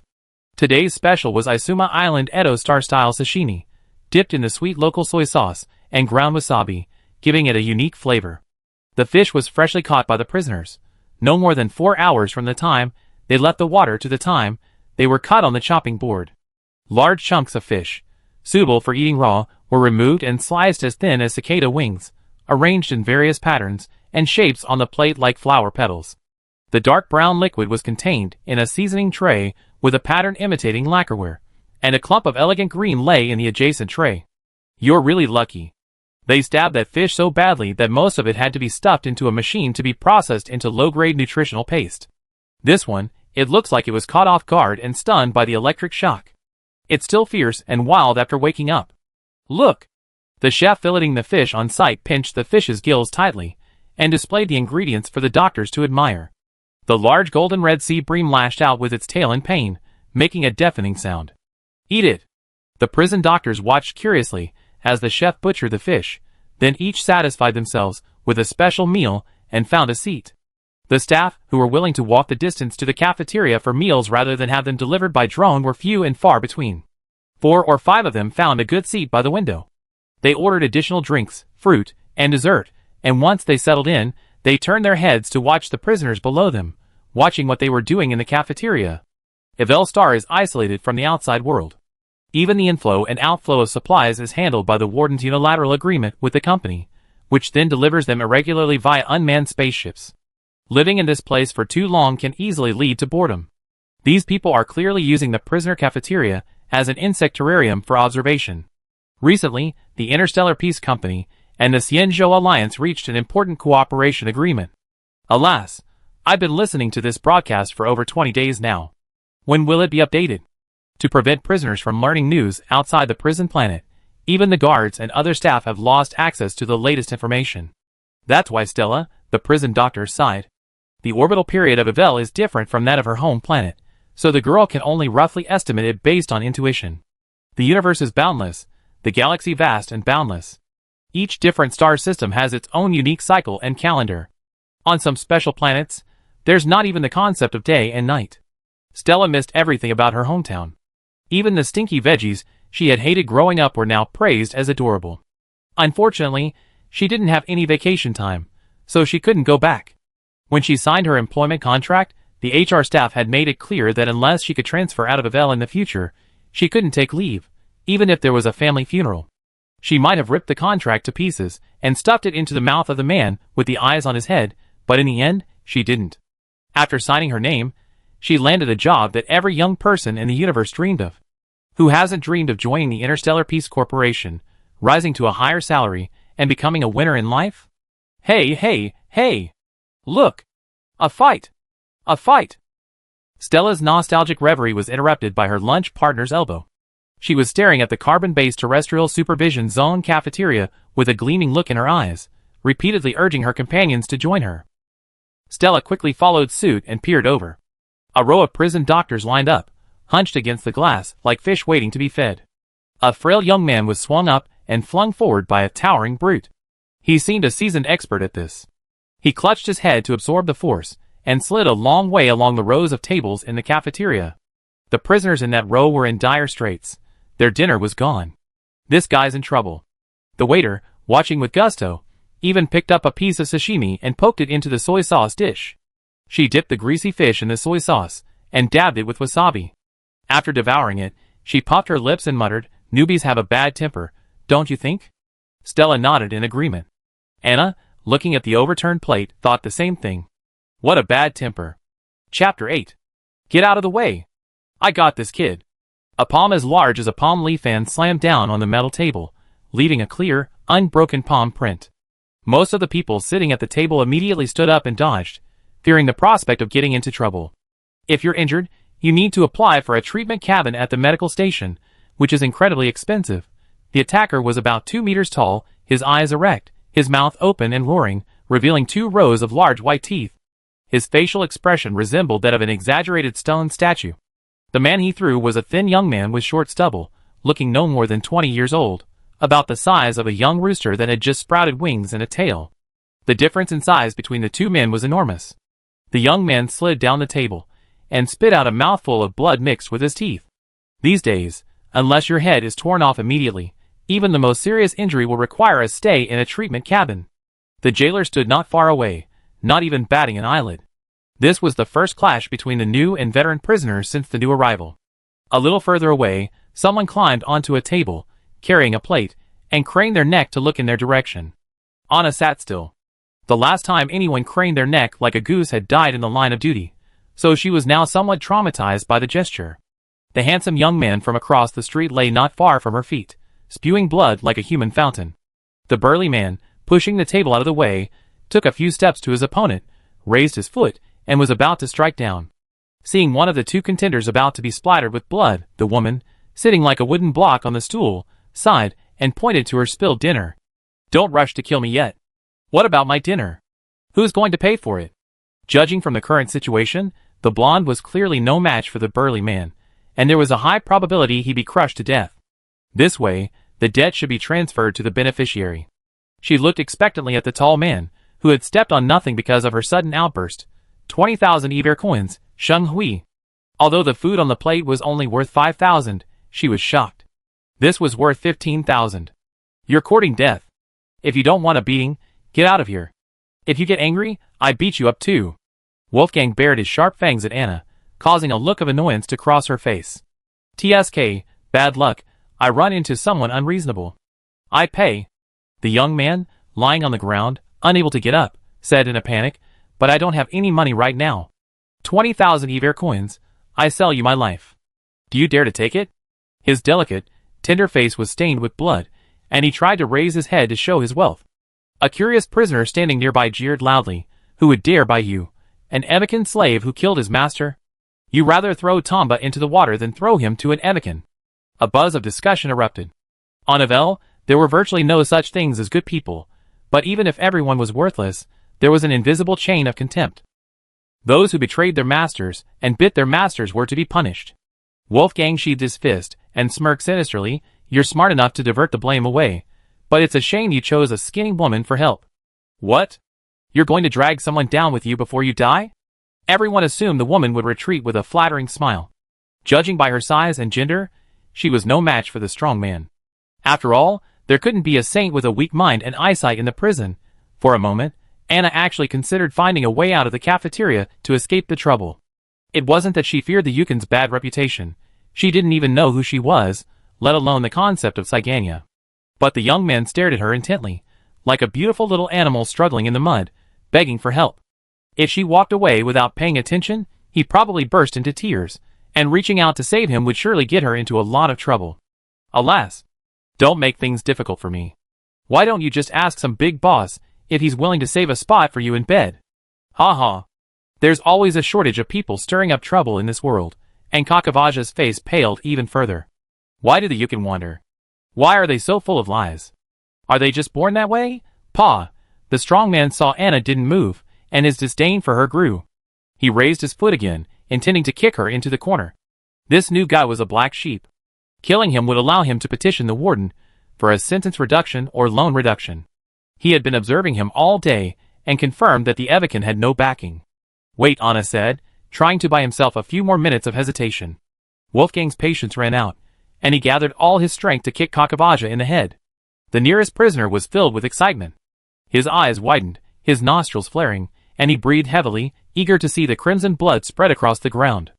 Alas, this wish was extinguished by a flash of white light. The next moment, the tall, muscular man hugged his leg, inhaling and gasping for air in pain. Those who were slower to react only then noticed the fork lodged in Wolfgang's calf. The gleaming silver cutlery pierced through the flesh and penetrated the bone. The woman who had done it clasped her arm, seemingly bored. "I told you to wait." She untied her arms, revealing her wrists, revealing a red goat's head. His. Wolfgang winced in pain, the pain bringing him to his senses. What's your name, sister? With his muscle density, let alone a deliberately blunted fork, even a dagger wouldn't do anything to him. Just this brief display of cutlery throwing skills was enough to show that this woman was not to be trifled with. Betray her, or you might become her prey. Has she also set her sights on this black sheep? Well, the name doesn't matter. Is there no one to give me an explanation for these 20,000 Ivel coins? Anna pondered over it, but she was reluctant to get involved in someone else's dispute when the situation was unclear. Her tone held a certain conciliatory tone. Seeing she was about to back off, Wolfgang attempted a bargain. Let's be friends, sister. 10,000 Iver coins for this guy's life, and I introduce you to the priest. How about that? What's a priest anyway? It's just a prison sentence, no need for all this drama. You don't know? Someone nearby couldn't stand it anymore and offered a background explanation. There are 3 largest gangs in the carbon-based terrestrial prison: the Sea Devils, the Mutual Aid Society, and the Dispersed Group. The priest is the leader of the Mutual Aid Society. Should I know? Anna stared blankly at the stranger who suddenly appeared, filled with righteous indignation. It seems I wasn't imprisoned in Iver for ignorance. That's quite right. Even the Society of Knowledge can't convict students at the University of Truth for sleeping in class or padding their papers. The handsome men and women in the audience were speechless. You don't have to talk like that. How rude. Besides, you shouldn't ask me if you're offering 10,000 Ivel coins for someone's life. I'm not a killer. She returned her gaze to Kakavasia, who lay like a corpse on the ground. I'm offering you 10,000. Beat me half to death. Do you agree? Neither of them agreed. The prison's treatment pods charge by the minute, and the fees are so high they could scare the living. Kakavasia was too poor to afford such high-end services. Wolfgang's request was a sentence reduction or loan interest waiver. Beating the black sheep half to death could only be rounded up to nothing. The warden was a principled man. He didn't have the half-death price tag. No room for negotiation. Anna tried to persuade them both simultaneously, but it was all in vain. The young man lying on the ground grew increasingly desperate, and the burly man, who was staring at him, grew increasingly impatient. Stop being so unreasonable and shameless. Just because he didn't want to be her enemy didn't mean he was truly afraid of her. Like 2 ferocious beasts encountering each other in a snowy forest, rather than engaging in a violent brawl, they always choose to nod from a distance and politely and restrainedly turn away. It's not that they lack the ability to kill the other, but the potential for such destruction carries enormous risks, making action unnecessary.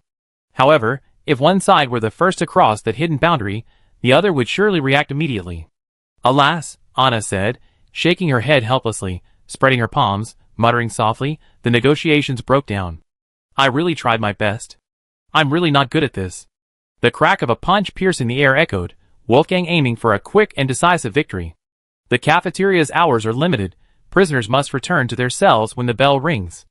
If they don't kill the black sheep before the bell rings, word will spread tomorrow morning, and countless others with the same goal will rush in to take advantage. He tried to force Anna out of the way. If she did, the golden-haired boy lying on the ground would be unable to withstand his full-strength attack. The liquid gold collars issued to prisoners on Ivel Star can suppress the power of destiny. Unless the woman before him is a messenger of the star god, a woman will never be a match for a man in terms of physical strength. If she were a messenger, she would be a creature from another dimension, after all. Kakavasia closed his eyes, clenching his hands beneath him. Damn it! Why did heaven gift the evilkin with brilliant brains and beautiful features, but be so stingy with a robust body? I don't want to die. I can't die. Perhaps there are still surviving members of my tribe who need him to return. The young man ignored the golden sigh, his thoughts focused solely on his unlovable homeland, blanketed in yellow sand. At least he's worth 20,000 evil coins. The fist didn't fall. The woman, who seemed lost in thought, stood with her back to him, her tone tinged with lingering laziness. Shouldn't I show you some basic respect? Then let's have a few exchanges. Whoever defeats this brat gets his life. Wolfgang leaped to his feet with a somersault. This time, he wasn't going to let his guard down. The humiliation of being caught off guard and tripped by a kick in the ankle made the strong man's eyes redden, his rationality gradually fading. The man swung his fists repeatedly, hoping to make his opponent feel defeated. Anna dodged with ease, even managing to taunt him. How can you say that? How rude. Children are people, not objects. What's there to grab? I'm only hitting you because I just feel like itching to. She paused, dodging. Let's make a deal. Whoever loses will be responsible for compensating the cafeteria for the damage. The man's screams echoed throughout the cafeteria, and just then, the piercing bell signaling his imprisonment finally rang. Chapter 9. So handsome. The sashimi had been marinated in soy sauce for too long, yet Stella, seemingly temporarily losing her sense of taste, didn't find it overly salty at all. The doctors couldn't see the female prisoner's face clearly due to the angle, but her slender silhouette left a deep impression on the young woman. Perhaps she was a thief who had roamed the galaxy, and was caught by the company due to a momentary oversight. Or perhaps a legendary hero who vanished without a trace? Yes, the prisoners on Ivel were all serious criminals, but she was handsome. Put yourself in his shoes.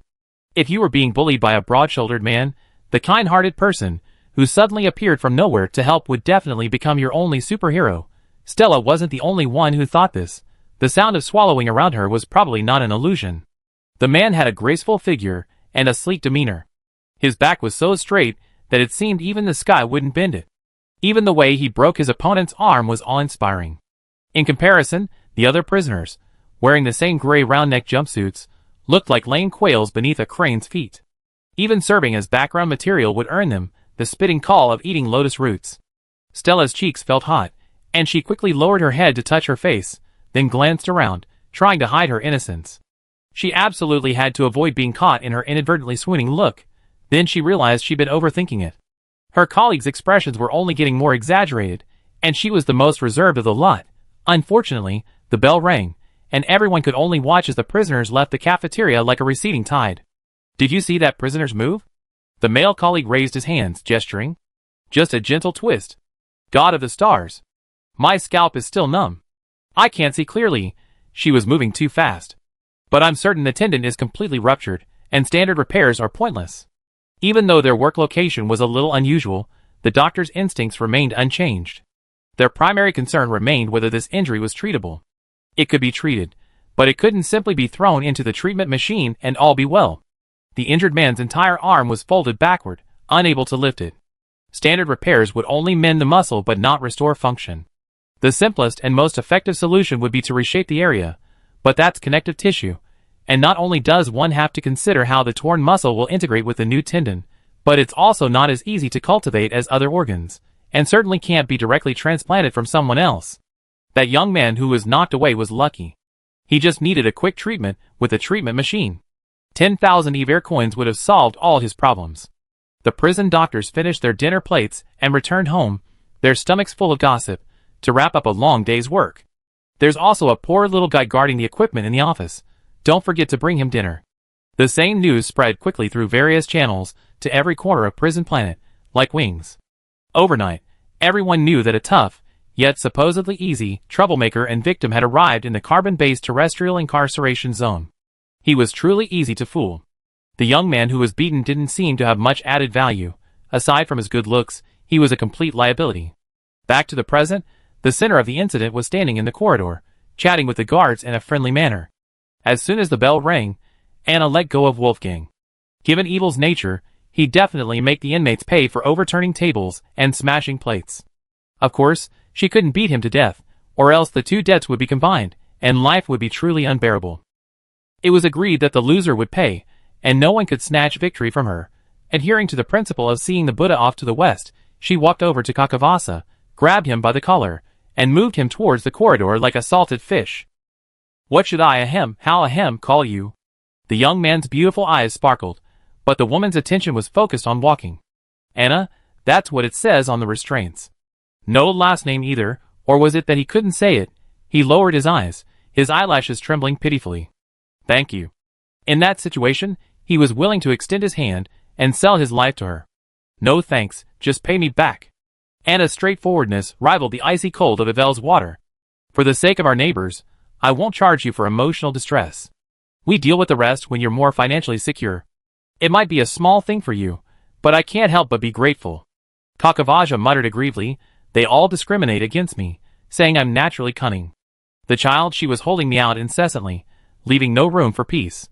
Anna rolled her eyes. Do you really have to discuss this in a crowded place like this?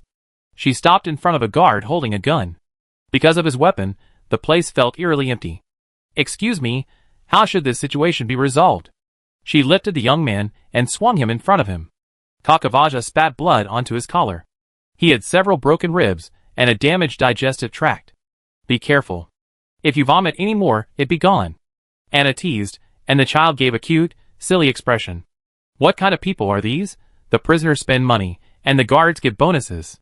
The guards happily pointed them in the right direction. Give us your number and cell number, and someone will deliver the portable therapy device. What's the cost? It's common for young people to be short of money, but it's rare for him to accept reality so calmly. The guard grinned. A general repair only costs 5,000 Iver coins, but it's evening and the doctors are about to go home, so the overnight fee is 10,000. Kakavasha, He suddenly felt that his life sentence was unjust. When it comes to fraud and robbery, the Interstellar Peace Company is the true master. Brother, can we make a deal? Anna withdrew the neighbor she was carrying and smiled at the jailer. A 10,000 overnight fee is really unnecessary. How about a small favor? You earn 5,000 hard-earned, and this guy is saving 5,000 to save his life. All the jailers had a working money changer on their wrists. This was her conclusion after a day of observation. From the patrol squads at the seaside to the jailers maintaining order in the corridors, the equipment varied in style, but the basic functions remained largely the same. In other words, the jailers in Ivel are always ready to accept bribes. Bribery is certainly a bad thing. It violates the principle of fairness. But this is a prison, and the warden's rules are the rules. Rules are meant to be broken, and as long as you're not caught, they count. So the jailer happily struck a deal with the prisoner, accepting 5,000 Ivel coins in exchange for running an errand to return the portable therapy device. Kakavasha, who hadn't found a second chance to express his opinion, said, He immediately handed over his ID card and watched helplessly as his blood-red dead jumped by another 5,000. After Anna's polite words, the jailer immediately agreed to pay the remaining 5,000 when the equipment was returned. Thinking everything was done, she picked up the young man, who seemed to be in a state of disarray, and placed him in front of his cell. Good night, little one. Sweet dreams. The bell rang, the door opened, and she yawned as she stepped through the doorframe. Not much older than me. Estimating himself to be half a head shorter than his neighbor, Kakavasha felt annoyed. If it weren't for the pain in his chest and stomach, he would have jumped up and down a few times. I heard jumping up can make you taller. The cell door closed, and not long after, a girl in a white doctor's coat arrived with a portable therapy device. With the help of the jailer, she connected the device to a power source and, expressionlessly, addressed the injured person, saying, Expose the injured area to the treatment area. After treatment, properly store the device. If any damage occurs, you be charged the full price. Such small household appliances are clearly marked at the market for 100,000 credits, but in Ivel, that's at least 5 times that. After Kakavasha and the others had left, he felt comfortable using the treatment device to treat his injuries. Thinking it would be a shame not to enjoy the money anyway, he took off his shirt and stood in front of the treatment area, turning it over and over like a kebab. There was no part of his body that wasn't injured. He was being treated. He was being treated with all his might. 10,000 Ivel coins. Late in the night, Anna heard footsteps in the corridor, followed by the door of the cell across the street opening. After the exchange machine's shrieking stopped, the cell door locked again, and the footsteps faded away. She turned over drowsily, her hand wrapped around the blanket, unconsciously wiping the corner of her mouth. She smacked her lips, embracing sleep once more. At the same time, in the carbon-based aquatic detention area at the bottom of the extinct volcano, several lights in the fire escape suddenly went off one after another, and several figures lurked in the interstellar space between light and darkness. The elevator leading directly to the seaside exit is over there in the carbon-based terrestrial detention area. We first have to bypass the mine pits covered in cameras. Lystide stuck out her tongue to moisten the scales around her eyes, shifting her eyes cautiously, searching for an opportunity. The environments in the terrestrial detention area differed greatly from those in the aquatic and amphibian areas. However, for those of them who could breathe freely underwater, the exit closest to the sea offered the best chance of escape. Their urge to survive compelled them to take the risk. First, they had to escape from the belly of the extinct volcano to the mountain wall, then disguise themselves as land creatures and blend into the sea. And then, find scattered islands to hide on, wait for the unmanned starship from the Interstellar Peace Company to land, then hide in the cargo hold and escape. While the liquid gold restraint rings around their necks were a problem, they pooled their resources and hired a top hacker from Punchlord to successfully resolve the issue. The other party had hacked into Ivel, tricking the main system controlling the restraint rings into mistaking them for dead prisoners. So, even if they weren't properly confined to their cells, they could still be active. The air is getting more humid. We're heading in the right direction. Marion, half man, half fish, lay on his accomplice's back, keeping a constant eye on the trail. The wind blew across his gills, a mingling of scents bringing to light the myriad secrets hidden beneath the steel and concrete. The man carrying him remained silent, but the fish girl, hiding nearby, warned, "Hold your tail tight. Don't leave any water stains." Everyone followed her gaze, and the thin, cicada wing-like fins indeed left a wet semicircle on the ground. Marion quickly took advantage of his companion's adjustment to hold his tail tighter. The four of them carefully followed the hacker's route, circumventing the various security cameras. At this time, only the night shift guards remained in the detention area. They patrolled back and forth along a fixed route, serving only a decorative purpose. The aquatic guards were perennially understaffed, and nighttime security was largely system-managed. Go through the door ahead to the terrestrial detention area. The hacker wants us to stay here for 10 seconds. At this point, there was no other choice but to trust the hacker. Lizardtide licked the area around his eyes nervously, repeatedly, his amphibian-specific nictitating membrane opening and closing frequently. 10 seconds can be short, or it can be long. After the countdown ended, the fish girl stepped forward and fumbled twice, and the isolation door quietly opened. "Hurry up, there are frequent night patrols around here." Marion pulled at his tail until it hurt. He kept urging him anxiously. Just because there were no pursuers behind them didn't mean there was no pressure. The escape team successfully escaped from the core of the extinct volcano to the terrestrial detention area further out, where they found a spare room storing abandoned equipment to rest temporarily. It was getting late, so they had to find a way to dress Marion, and then blend in with the terrestrials to reach the surface. Is there a wheelchair at the medical station? A blanket to cover his tail would be enough. In a place like Ivel, no one would show their curiosity on their face.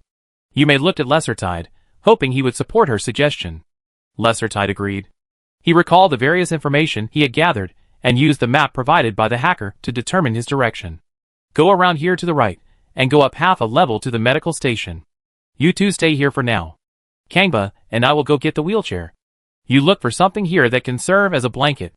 Kangba was the silent man carrying Marion. The two strong men moved much faster. Fish girl nodded.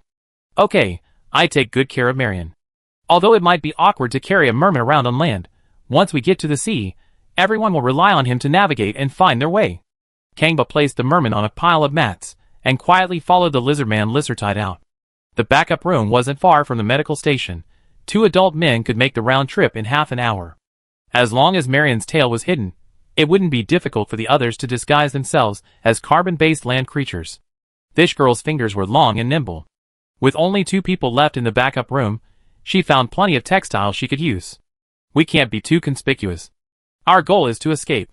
She quickly folded the messy textiles into small blankets and mattresses. The young mermaid smiled. How adorable. You have such skillful hands. The mermaid lowered her head, her fingers twirling through the fabric. What do you plan to do when you're free? Just standing there was boring, and Marion tried to lighten the mood. The mermaid heard her, but she didn't raise her head. She remained in her previous position and whispered, I want to go home. Chapter 10. Fish Girl is just fish and girl, which means literally. She comes from the water, though not seawater, but freshwater. From a terrestrial point of view, she's not ugly, but not particularly pretty either. If I had to describe her. A bit weird. Aquatic species have different body proportions from terrestrial species. To adapt to life in the water, this is a result of evolution. Although we're all carbon-based creatures, and can be broadly classified under the umbrella of human, it's understandable that we might find each other's appearances terrifying. My home is on a lake, a really big one. The entire planet is dotted with lakes of all sizes, and we lived among them for generations. Recalling her hometown, a hint of melancholy flashed in the girl's eyes. The lake water is as clear as sapphire, the golden sun, the emerald water plants, and the colorful fish swimming around like a rainbow. She broke her usual silence. I'm not kidding, the water plants in my home are so thick, soft, and smooth. Lying on them is like lying on a cloud. Marion is a mermaid who lives in the sea, but that doesn't stop him from yearning for the water plants of his freshwater neighbors. That's great. My seaweed is so tough, it gets tangled in my tail if I'm not careful. The young man sat among a pile of dusty, rotten cushions, his tail in his arms. He envied the mermaid seaweed, and her legs even more than her own. How did you get to Ivel? Ah, if it's inconvenient, you don't have to tell me. I'm just pure curiosity. The mermaid didn't find it difficult to talk about the past, but she wanted to be treated fairly. First, let me tell you. How did you end up in the Interstellar Peace Company's custody? Aren't they said that adult mermaids can tear a ship apart? Mermaids are the darlings of the sea. Rumor has it they have a complex connection with the descendants of the immortals. It's hard to imagine such a ferocious race surrendering. No matter how fierce we are, we must bow our heads before weapons from a different dimension. Marion was at a loss for words. Was this freshwater fish exaggerating? Faced with the overwhelming force of the cannons, the channels left for them to speak out were always extremely extreme. I know what I did was cruel. Any empathetic creature would consider life imprisonment too lenient for me, but no one has ever been kind to us. A sad expression crossed the beautiful saltwater fish's face. If I had it to do over again, I would still choose to massacre those innocent children. I'm sorry, but no one cared when our children were slaughtered. He didn't bother to describe his crimes in detail. It wasn't a difficult topic to research. The world outside would have already been filled with condemnation once he left Ivel. Oh! The fish girl tried to appear busy, an effective way to ease her embarrassment. My home planet was packed up in a star system and sold to the Interstellar Peace Corporation to pay off debts. It was said that the decision was made by some royal family in some star system. No one ever asked for our opinion, and we don't even know whose royal family it was. The men in black suits came and told us that the freshwater resources had to be sealed on site, saying something about protection. I didn't understand. All I knew was that the lake where our ancestors had lived for generations was suddenly no longer ours. They want us to leave, wherever we want to go. To defend their homeland, they took up arms to drive out outsiders, only to be met with ruthless repression. The survivors were even offered a one-way ticket to Ivel. I'm sorry, I didn't realize similar tragedies weren't unique to us. Lice died, Kampa, and the others also. Miriam sighed. The Interstellar Peace Company has made life better for many, but unfortunately, we're not among them. Their gazes met midair, each with their own frustration. Ah. Enough talk. Let's see if this blanket can cover your tail. Fish girl placed the fabric in her hand over Miriam's tail. The wrinkles perfectly mimicked the lines of his legs, and unless they lifted the blanket, no one would be able to tell that it was actually a fishtail. Thank you. You're welcome. Tonight was destined to be a sleepless night. As the wake-up bell rang, the alarm was triggered first, a sharp, long, short sound like long nails scratching on a frosted surface. The broadcast came on, and the warden's voice rang out. Everyone remain in your cells, and do not move. Violators will be considered attempting to escape, and will be executed immediately. Anna opened her eyes, and the next moment, without any hesitation, appeared behind the cell door. The child opposite was a few seconds slower, glancing nervously around as he approached the door. He seemed to want to communicate something, but it was impossible to tell through the glass and the corridor. After all, the synesthesia beacon only allows intelligent beings to communicate in language and lip movements. That was a bit difficult. The mechanical guards, aided by panoramic surveillance, formed a formation and attacked. They looked like mannequins used to display merchandise in a clothing store window, but the power that these slender metal bodies could unleash was not to be underestimated. From another corridor, gunshots, roars, and the thud of bodies hitting the ground soon rang out, a cacophony of sounds both absurd and real. Anna saw faces pressed against the glass of every cell across the way, like neatly arranged fish in a fish tank. She almost laughed, but the thought of herself, hunched over the glass door like a street sweeper, dampened her laughter. The alarm blared closer like a rising tide. A lizard-like prisoner, carrying his accomplice, fled into corridor 4 on the 8th floor. Is that a human? The man, running furiously, had bronze scales covering his limbs and face. As for the person he carried, from the waist down, he had a fish tail. Surveillance cameras automatically spun around them, and mechanical guards followed closely behind. The lizard man left a trail of bloody footprints in his wake. He was almost at the end of his strength. Rather than wait for death, he decided to fight to the death. Leave me and turn yourself in, Lystide. That way, someone will survive. Miriam felt a sharp pain from the uneven gemstone in his palm. He was certain he had never been calmer than he was at that moment. The mermaid's body was worth as much as it had been alive. Lystide had reason to redeem himself for his crime. Even if only one person survived, one day he could return the mermaid's heart to her beloved homeland. Lystide gasped, grappling through gritted teeth. Shut up. He's an amphibious species, unable to survive in seawater for long. Miriam's chances of escape were greater. The corridors were lined with cells, where terrestrial prisoners were trapped like fragile larvae in a beehive. Spider-like mechanical jailers appeared ahead, alarms blaring behind them. The lizard man singled out an unfortunate individual. He dropped the merman, turned, grabbed the nearest mannequin jailer, and slammed it against the cell door. The window of the terrestrial cell. Right next to the ocean, Anna, who had been enjoying the fireworks display of spare parts up close for no apparent reason, said, "No, what do you mean?" She retreated just in time.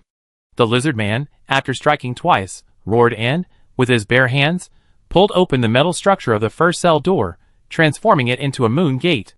The merman behind him, though unable to stand, bared its claws and tore into the endless stream of mechanical jailers. To comply with the warden's orders and avoid delaying the escape of others, Anna had to stand at the head of the bed, pressed against the wall. "Come on, buddy. Give them a big one." The small window in the cell was far more sturdy than one would have thought. The lizard man rammed it 4 or 5 times with all his might, but it still didn't work. In a panic, he turned around, dragged the blood-soaked merman from the scrap metal pile, and threw him at the cell master's feet, his body glowing a dangerous crimson. "Lystide!" Marion screamed the lizardman's name at the top of his lungs. The cell door was narrow, and the huddled guards jostled against each other, unable to get ahead. These were machines controlled solely by the system's mainframe. The chaos was a testament to Punklord's considerable hacking prowess. The lizardman's dark green scales, as if on fire, gradually gave way to crimson. He offered no impassioned farewell words, only a faint goodbye to the impaired Marion. The explosion was earth-shaking, and half of the cell was blown open by the last elegy of life. The black sea water rushed into the cell like an unstoppable torrent, and almost flooded the entire corridor in the blink of an eye. A prisoner took the opportunity to try to escape the cell. The moment the door was pried open, the gold collar immediately reacted. The drug injected into the body took effect quickly, and anyone who failed to remain in the cell, as instructed, was quickly reduced to a fresh corpse. Pleadings for mercy, cries, and the wails of those who found themselves surrounded by seawater and unable to escape mixed together, creating a buzzing sound that numbed the brain. Amid the chaos, Marion rushed upstream, out of the extinct volcano, but the next second he froze in his tracks with a wry smile. He should have thought of this earlier. With the previous failure of Pinocchio, the Interstellar Peace Company couldn't help but have a backup plan. Giant unmanned submarines, disguised as sea beasts, patrolled day and night. As soon as the alarm sounded, they gathered like invisible ghosts toward the location predicted by the system, waiting until a foolish fish fell into the trap. Under the glaring laser beam, Marion didn't want to become a uniform piece of flesh lying on the operating table. He glanced back at the cell's occupant and whispered, "I'm sorry. I'm sorry to have caused you so much trouble. But I can't go on any further, and can only end my journey here. And, Fish Sister, I feel a little guilty for not being able to return your heart to its homeland." Drifting toward the ceiling, Anna, hiding in a bubble to cling to life, said, "What do fireworks blooming in the deep sea look like? It's the brilliance of life's end." Corridor 4 on the 8th floor was repeatedly bombarded by aquatic creatures, instantly filling the entire space with seawater. The cell doors burst under the water pressure, leaving the prisoners in a dilemma. Running would activate their collars, and not running would mean drowning. As the first unlucky person to escape, Anna avoided the initial crisis by staying in the bubble above her cell. She looked down at the room, only half of the wall remaining, and reluctantly letting go and following the water into the corridor. Living is good, and dying is also fine. Anyway, it's worth trying. The prison cell has been bombed into such a state. Can the detector still work normally? I sincerely hope that the warden will not put this debt on the heads of innocent prisoners, otherwise she will really make a fuss. Chapter 11. The aquatic escape team's near miss was good news for the guards.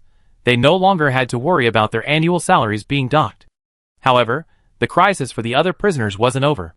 As the water flowed into the corridor, Anna noticed the child in the cell across the street, hiding behind the half-open door, frantically gesturing at her. Perhaps he was calling for help. I couldn't make it out. The water rose higher and higher, and the air volume gradually decreased. The elevator leading to the prison interior was immediately blocked, preventing anyone from escaping the entire corridor. Leaving the cell with only half of its wall remaining, the poison needle inside the liquid gold collar had indeed failed to trigger. Anna swam to Kakavas's cell. Seeing her approach, the young man reached out to grab her, but he was so amused that he couldn't reach her. Instead, he was grabbed by the collar and brought to the surface. Everyone in Corridor 4, Level 8, remain where they are. The warden's voice reappeared over the radio. How should I put this order? It felt rather illogical and absurd. As seawater continued to pour in, the temperature in the detention area plummeted. Those who had unfortunately died in the explosion, drowned, or suffocated were unable to comply. As for the living, standing still was tantamount to waiting for death. Thankfully, the emergency system responded promptly, and the drain was quickly opened. Numerous microengineering robots struggled out from the broken wall, busily engaged in rescue efforts, like worker ants whose nest had been destroyed. The water level dropped rapidly, fresh air replaced the icy seawater, and the temperature gradually rose. Kakavasa kept trying to pass the object in his hand to Anna. This object had fallen into his hands when the mermaid Marion exploded. It was because of its existence that the native desert people survived the roaring sea. Can't swim? She shoved the irregular stone the young man had thrust into her mouth. Find a chance to learn. Also, don't give it to me. I'm unlucky and can't keep it. It was a light green, irregular stone, somewhat transparent but not quite. The color, somewhere between blue and green, made it difficult to call it a gem. But if it were a broken pebble, it seemed a bit shameful. I can't keep it either. Kakavasa glanced at his own arms and legs, then at Anna. They were both human, both skinny, so why were they so different? Aventurin? No, that's not right. I can't tell them apart. Anna shook her head. But it's probably not a very valuable stone. Don't worry. The stone wasn't worth much, so Kakavasa wouldn't mind placing it on his pillow. As long as he didn't feel any discomfort, it would be fine. The young man, who grew up in the desert, opened his mouth to explain further, but the woman's sudden sharp gaze made him realize that the best thing to do now was to shut up. A modestly beautiful stone wouldn't be much of a concern, but a stone that allows a person to breathe underwater is another matter. Not to mention its somewhat aesthetic appeal, even a pile of feces would cause a stir among Ivel's inmates. As the water gradually drained and the elevators reopened, spider engineering robots and human guards entered the worst affected areas in an orderly fashion to inspect the damage. It was obvious that the warden assumed that no prisoner in this corridor had survived. The guards were fully armed, but they lacked first aid equipment. They dragged prisoner after prisoner from their cells, treating them as if they were corpses.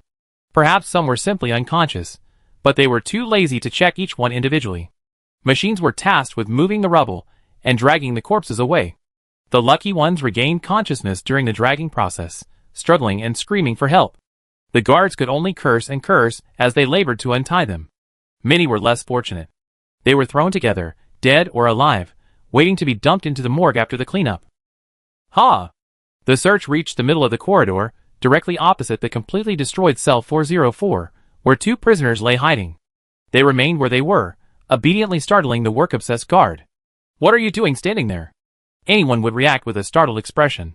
Anna addressed the man kindly. Didn't the warden order us to stay put? Psycho! The guard muttered a curse, but since the two men were strictly following the warden's orders, he couldn't say much. Don't you know how to lend a hand when you have nothing to do? Is it for wages? Anna refused to budge. If you're paid enough, everything's fine. Expecting people to work for free without pay? Sorry, I don't know you. Working all morning counts as a full day of cleaning for the two of you. No more. In the wee hours of the morning, the carbon-based terrestrial prison ward was invaded by aquatic escapees, resulting in heavy casualties among the guards.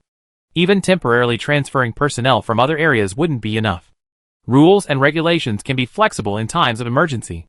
With a salary and the ability to offset the required weekly cleaning day, Anna happily accepted deal. She shook her head at Kakavasa.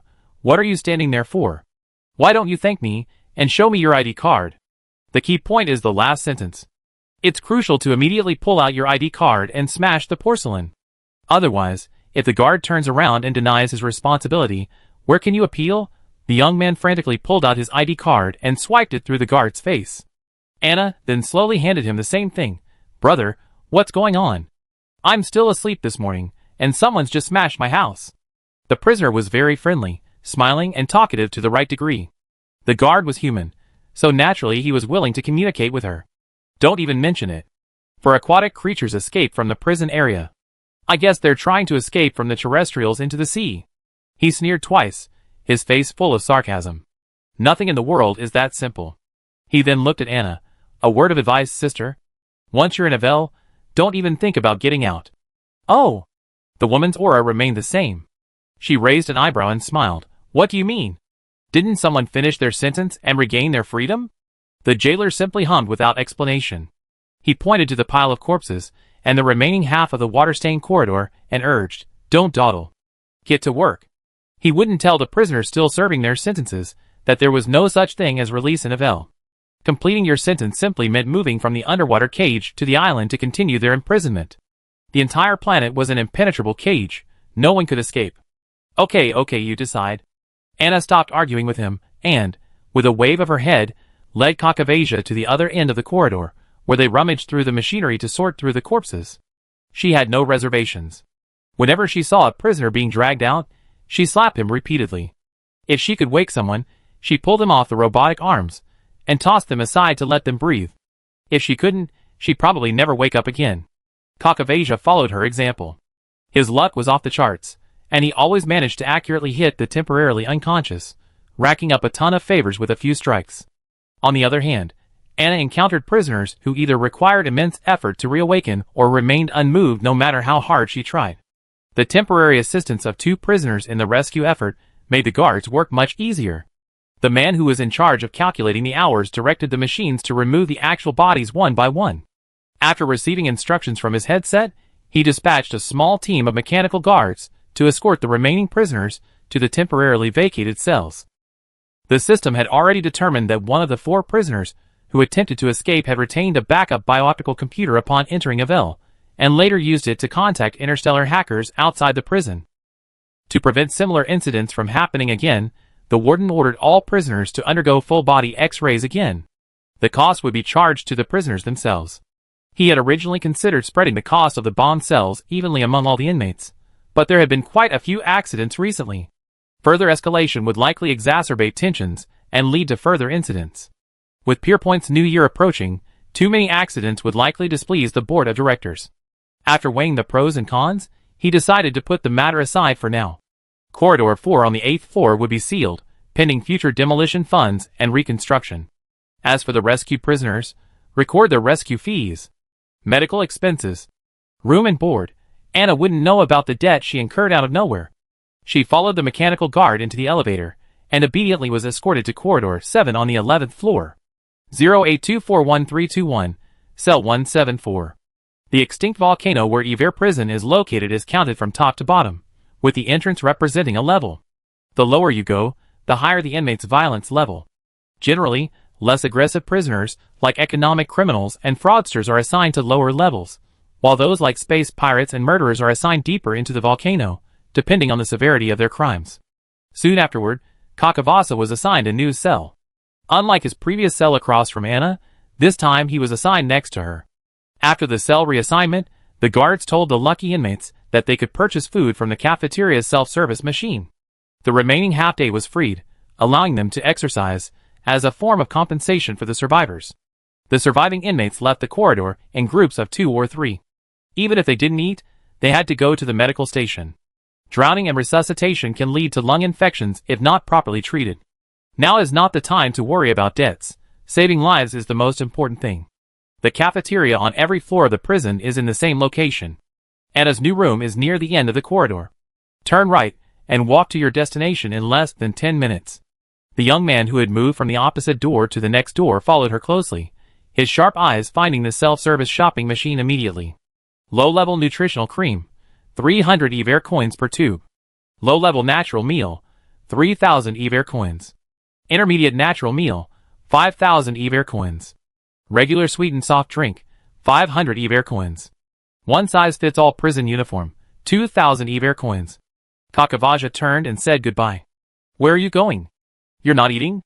Anna's eyes hadn't left the instructions for the self-service shopping machine when she reached out and just grabbed the child's clothes. To celebrate your lucky day of life, have a cream cake.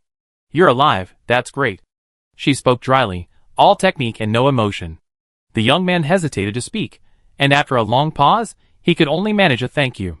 For the Evican, surviving to adulthood was truly something worth celebrating. A small cream cake cost 600 Ivel coins, enough for 2 or 3 bites if you choose sparingly. Anna bought 4 without blinking, and also bought 2 sets of one-size-fits-all prison uniforms.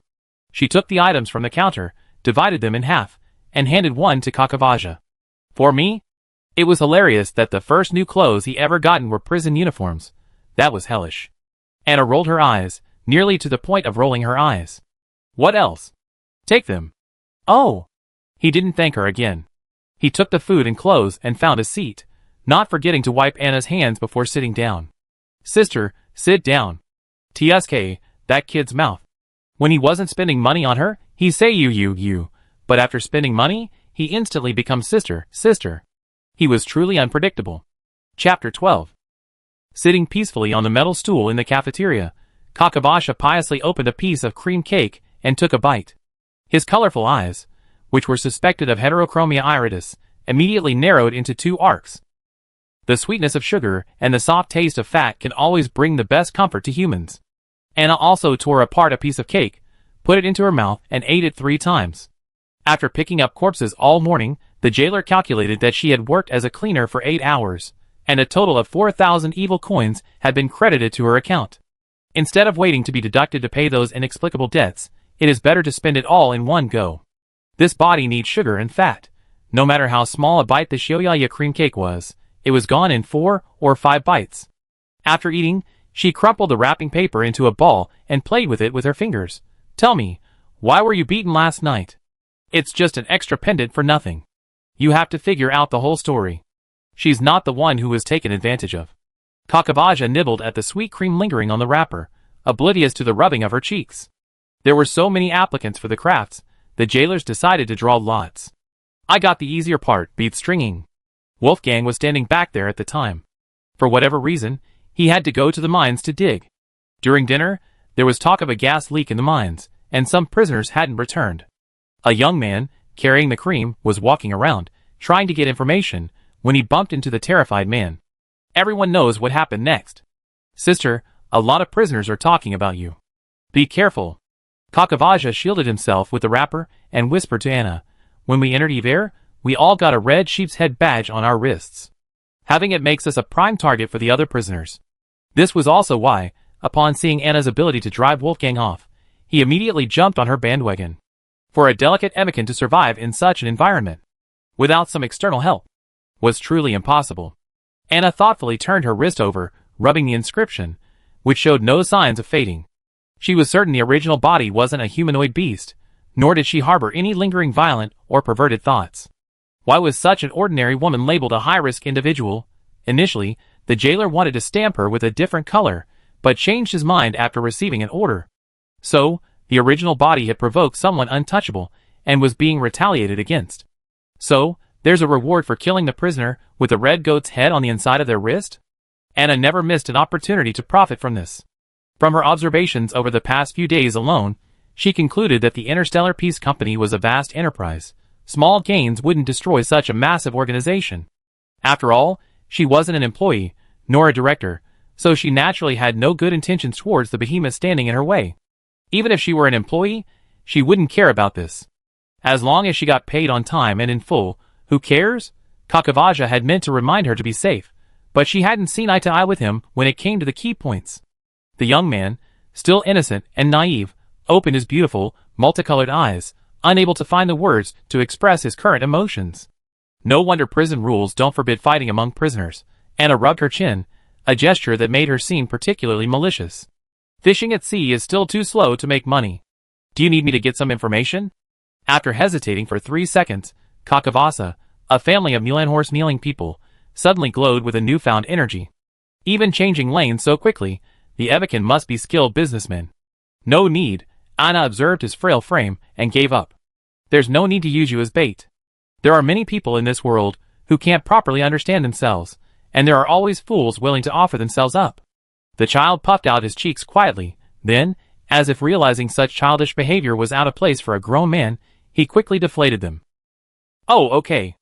After sitting idle in the cafeteria on the 11th floor all afternoon, he heard the announcement that evening telling all prisoners to line up according to their floor and cell numbers, and proceed to the medical station for an examination. Disposing of contraband before the examination was considered positive behavior, but if anything unusual was found, then the warden couldn't be blamed for being ruthless.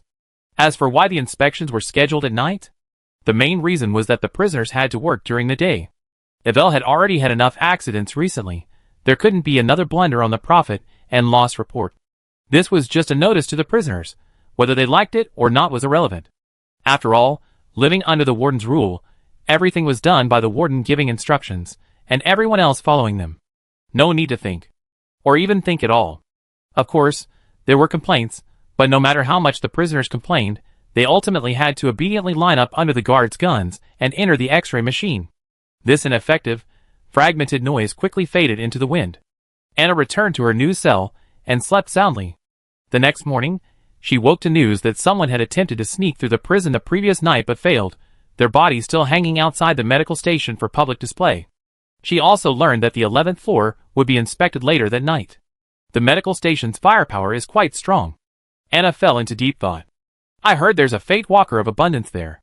Kakavasha was terribly nervous. He couldn't hide the magical gem anywhere, and after much deliberation, he couldn't leave it in the extinct volcano. What were the guards doing while the prisoners lined up at the medical station?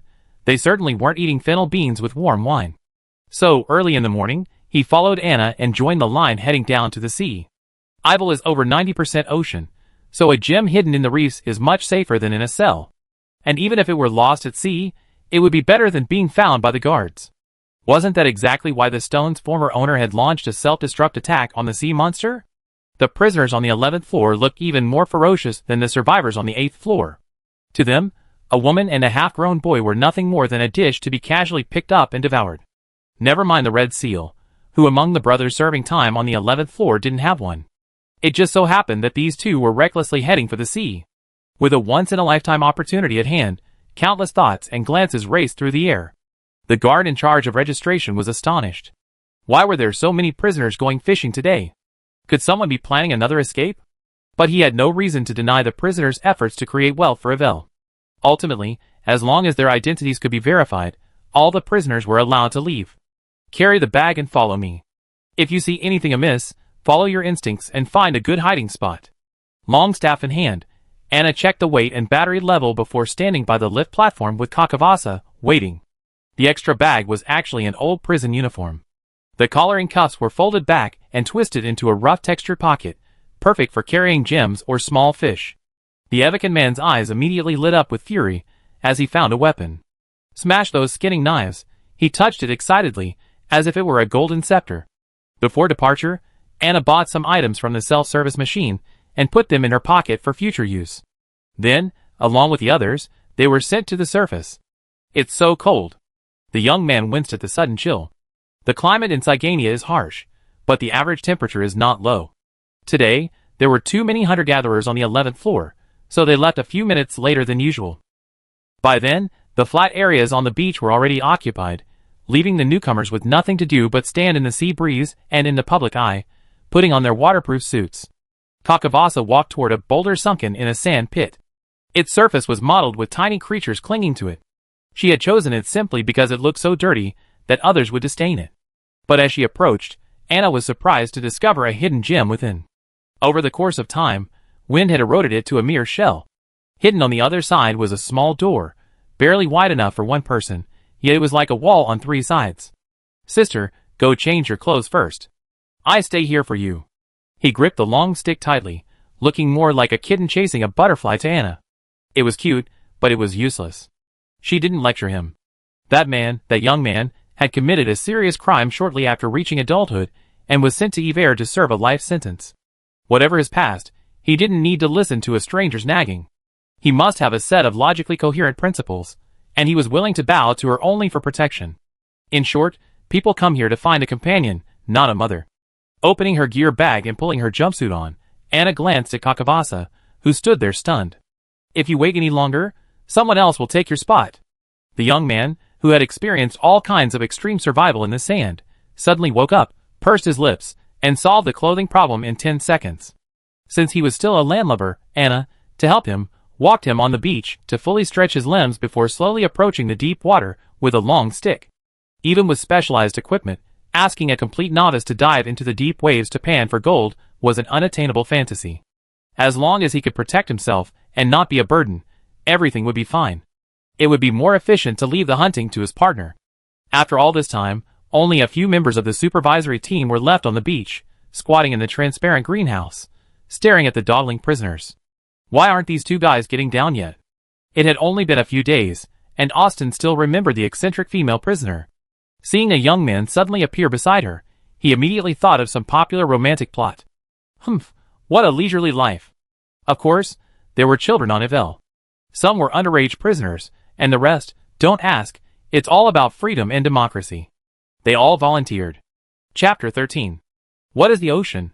For a young man who had struggled to survive in the desert since childhood, this was an unanswerable question.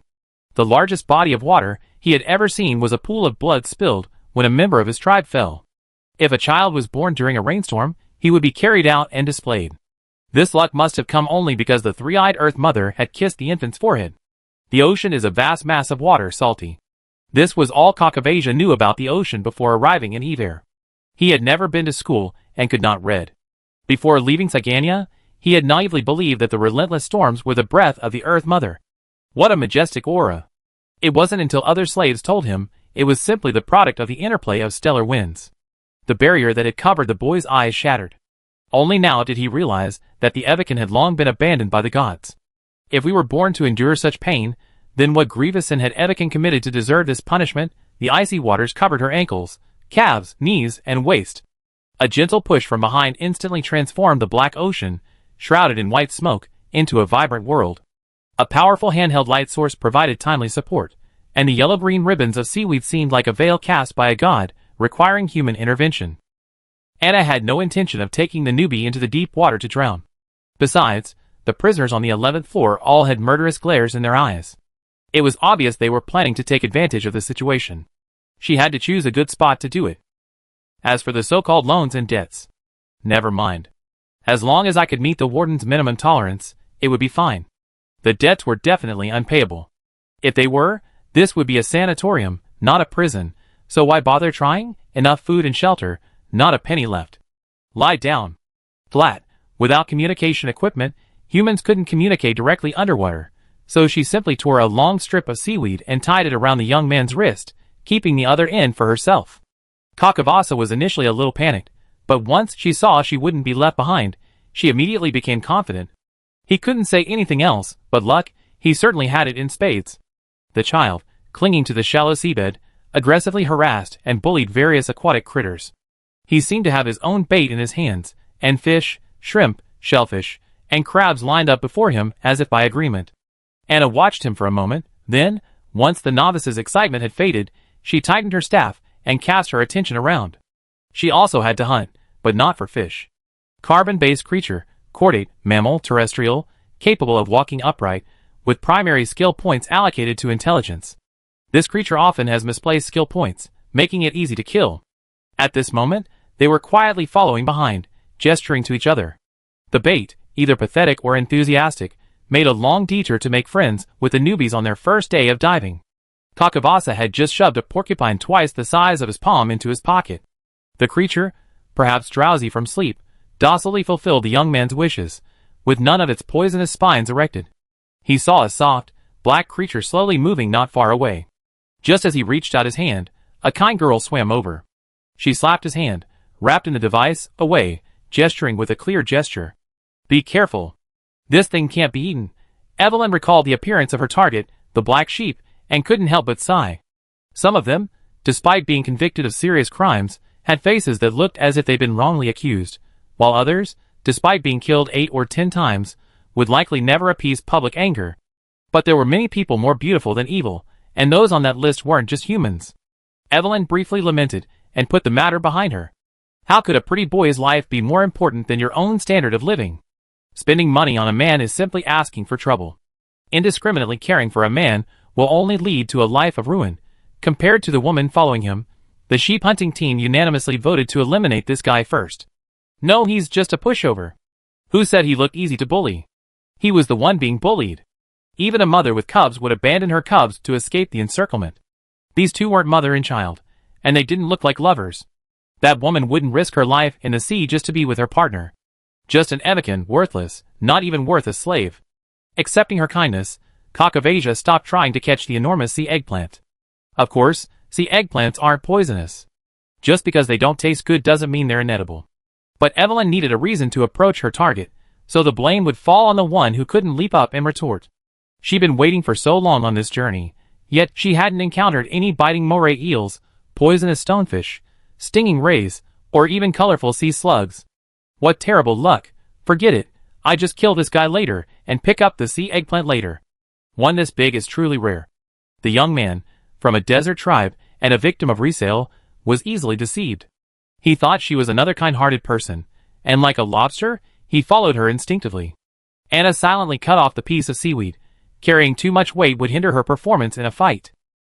Seeing her partner's bait narrowly missing a black carp, she maxed out the discharge on her long staff, suddenly dove to the seabed, picked up a blue wrinkled anemone, and shoved it back. In his excitement, the vanguard got too close, and was smeared with anemones. Although no effective damage was done, he also lost his vision.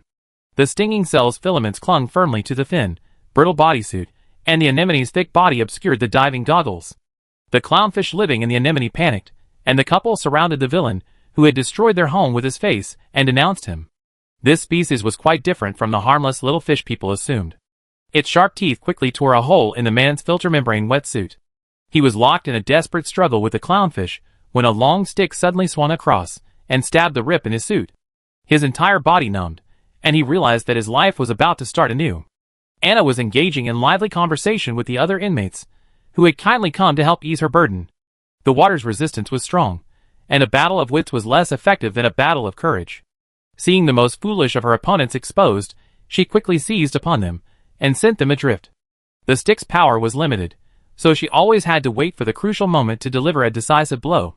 The two sides clashed, and their charging general was immediately tossed aside, while the others were blocked from their path to the weakest target.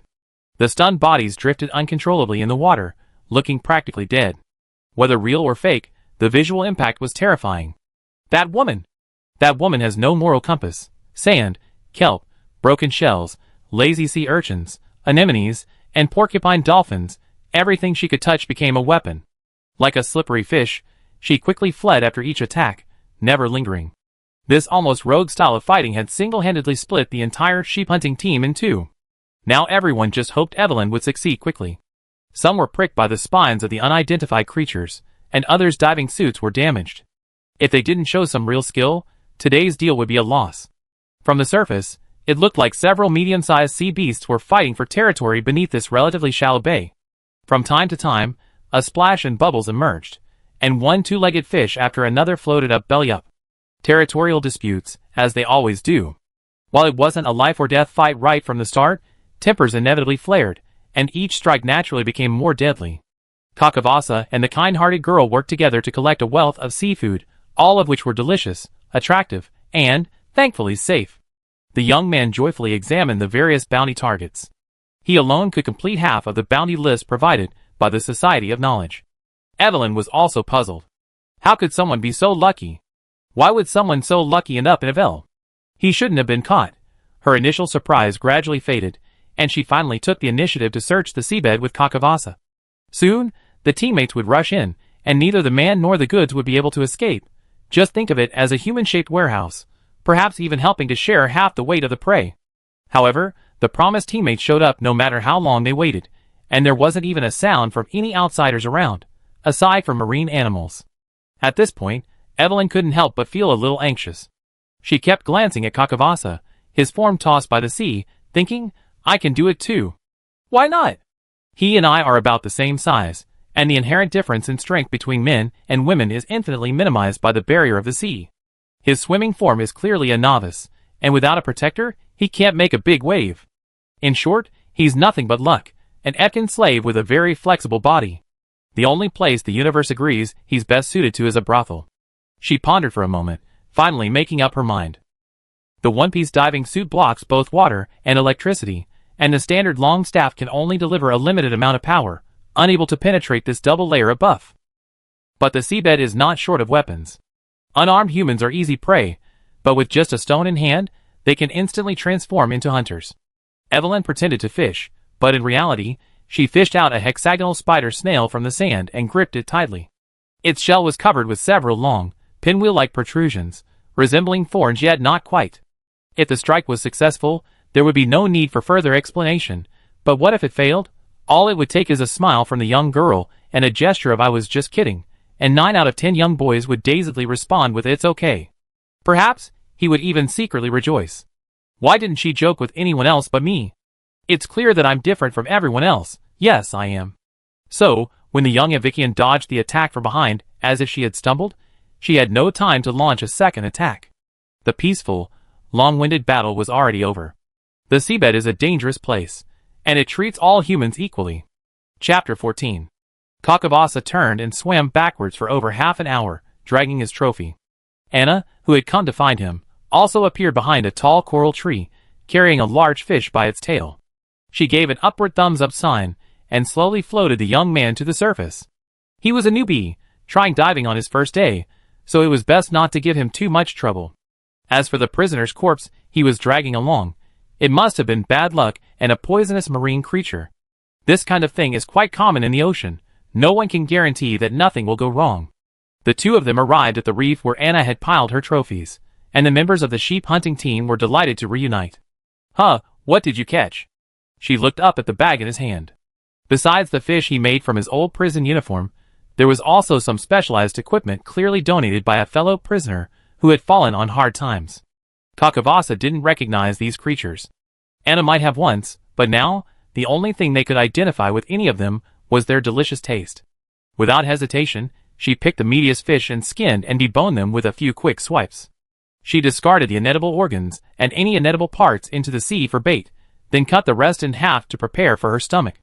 It wasn't until she was comfortably seated on the reef that Kakawasha realized her hands and feet were shaking, barely able to hold onto her incoming lunch. It had nothing to do with the killing, she was simply exhausted. The young man glanced with shame at the woman who continued to prepare the lunch. Noticing she didn't seem to have any such concerns, her demeanor darkened several shades. What are you looking at? I'm healthy, and you're malnourished. We're starting from a different starting point. She tossed him the second piece of fish. Eat more, eat until you're full. Have confidence in your gender and age. Kakavasa, Thank you, but I don't want to be one of those people whose ceremonial gender is annoying. The child calmed down, tearing and gnawing at the fish, looking quite energetic. Anna felt relieved and turned to sorting out his spoils. She wasn't worried he'd lose the fight. One-on-many is difficult, but one-on-one, this kid's chances of losing are really slim. He's not some squeamish, smug, slurred pet who can only wag his butt. Those who mistake a small-sized tiger for a golden tabby are doomed to fall hard. Where you fall, there you will rest. Be more careful next time. You're not the kind of person who shows off a poisonous blade and then insists on licking it, are you? Anna raised an eyebrow teasingly, tugging at the murder weapon on Evelyn's body for demonstration. The alternating black and white spikes pierced the young girl's throat, killing her instantly and with utter brutality. She tugged several times, but couldn't budge. The tools Kakavasa used were sharp, but they had barbs that were inappropriately placed, threatening to kill him if he wasn't careful. Here. She showed him the wounds on the body. The equipment issued by the Interstellar Peace Company is all disposable, and its strength is questionable. Kakavasa bit into the fish, chewing vigorously, and nodding vaguely. She tossed him a tube of paste, and a pack of sweetened soft drink. While the industrially synthesized food wasn't exactly delicious, the added vitamins and sugars were enough to satisfy the body's needs. The young man ate eagerly, occasionally stretching his neck to choke. He had missed his peak growth period, but there was still a chance. Once he realized he didn't have to starve, his instincts took over. Eat slowly, Anna patted him. The boy was fiercely protective of his food, cradling it as if afraid someone would snatch it from his mouth. If you want to survive, at least act like a human.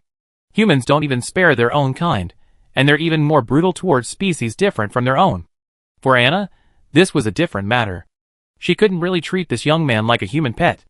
The way he ate wasn't a pretty sight, and it would be rude for a dining companion. Kakavasha's snail-like shoulder muscles tensed when he was photographed.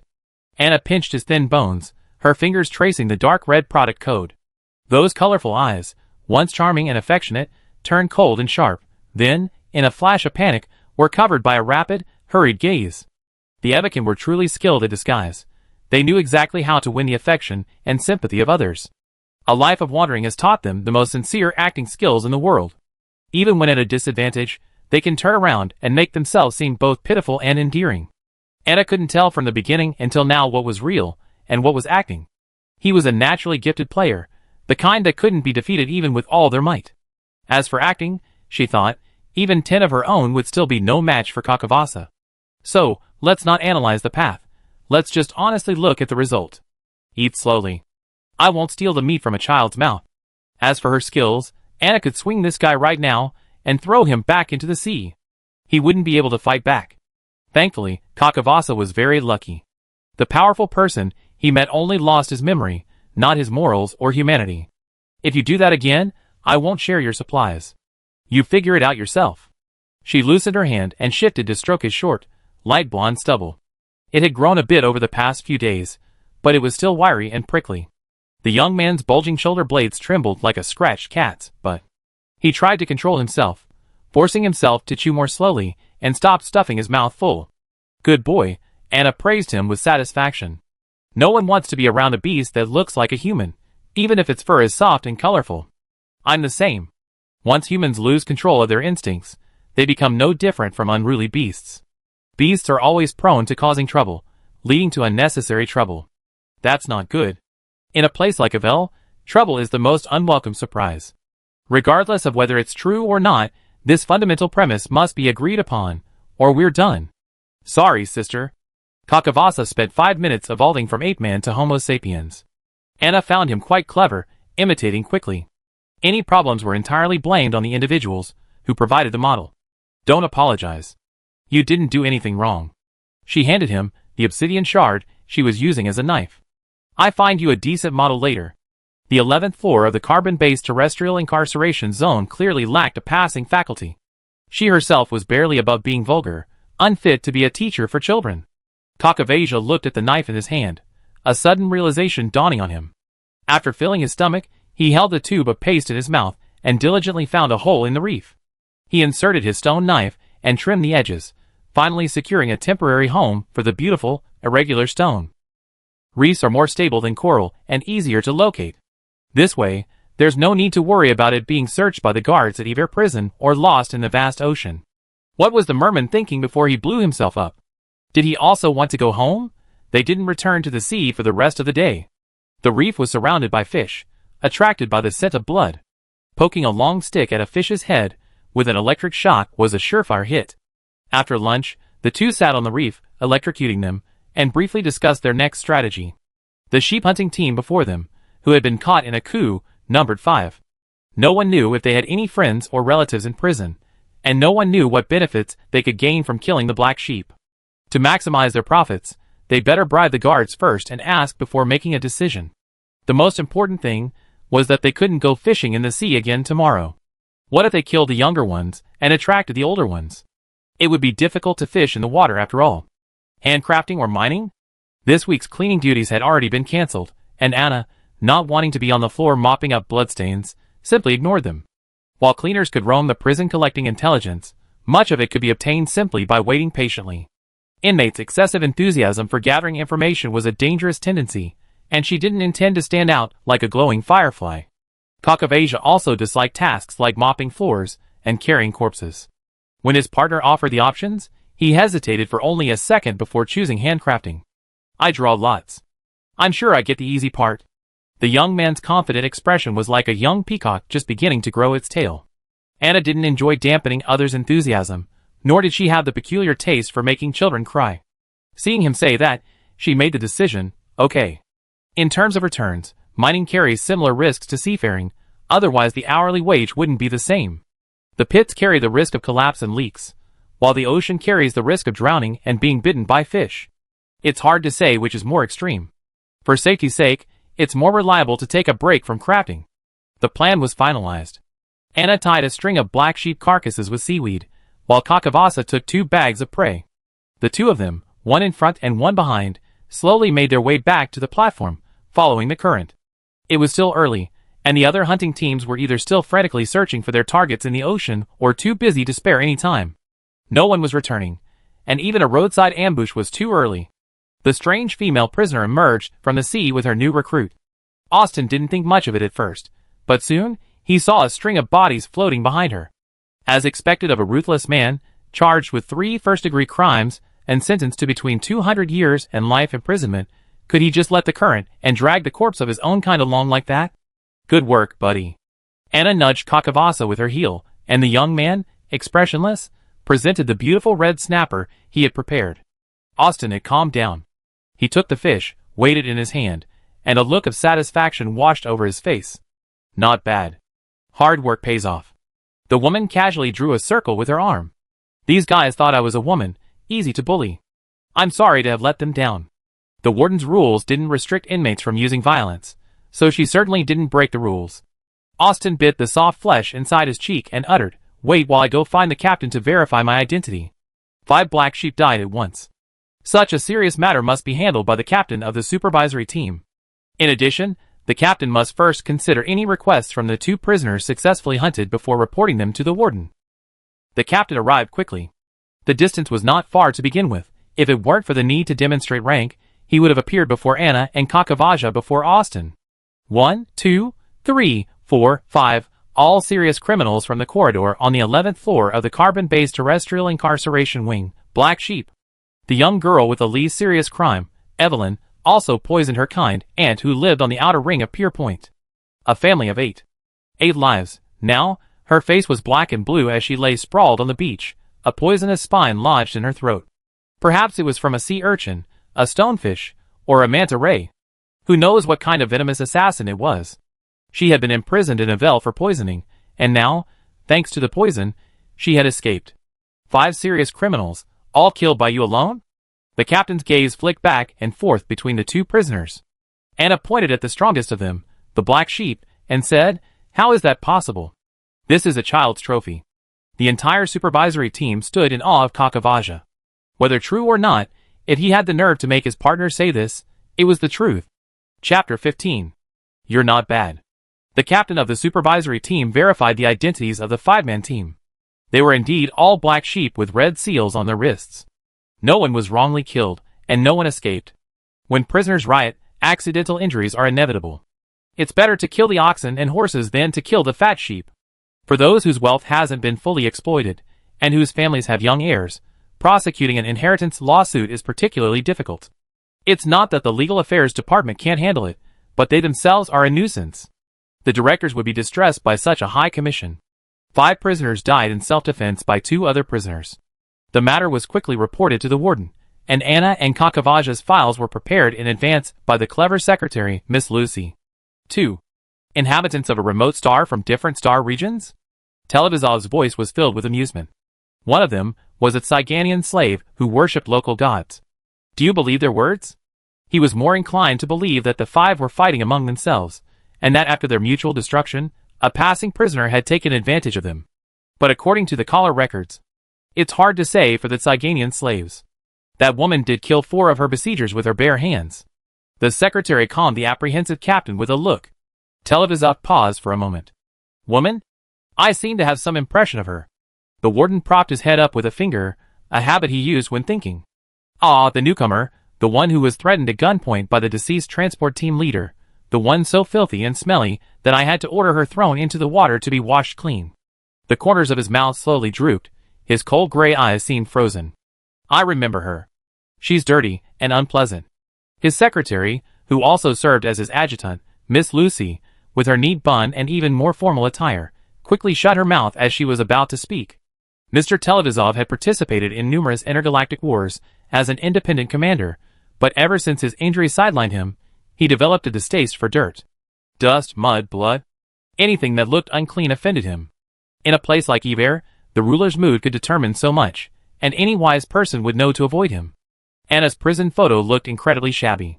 She was practically being held by 2 guards, dripping wet from head to toe, her face half forced to be visible by being pulled by her hair and lifted by her chin. In another standard photo, after a shaved head, the woman's gray-blue eyes seemed to conceal a deep sense of melancholy. In short, she didn't look like a good bamboo shoot in any way. But she was handsome. Her aura of coldness sent shivers down one's spine, especially in the second photo after she cleaned up. It was like finally reaching the horizon after a long journey, looking up to see the snow-capped mountains standing quietly before you. Miss Lucy twitched, her toes hidden within her military boots. The warden had once admired this kind of aura. If any of his soldiers excelled like this, he would have brought them close to him to carefully cultivate them. But the bloody battlefields had left him with scars that were difficult to heal. Now, Mr. Televizov had come to appreciate the aesthetics of gentleness, paleness, thinness, and youthfulness. It wasn't the bloody terror that eroded the hero's glory, The ugly scars left on his body, the parts of his limbs that had to be replaced with mechanical ones, were all testament to the commander's prowess. But he wasn't on the battlefield right now.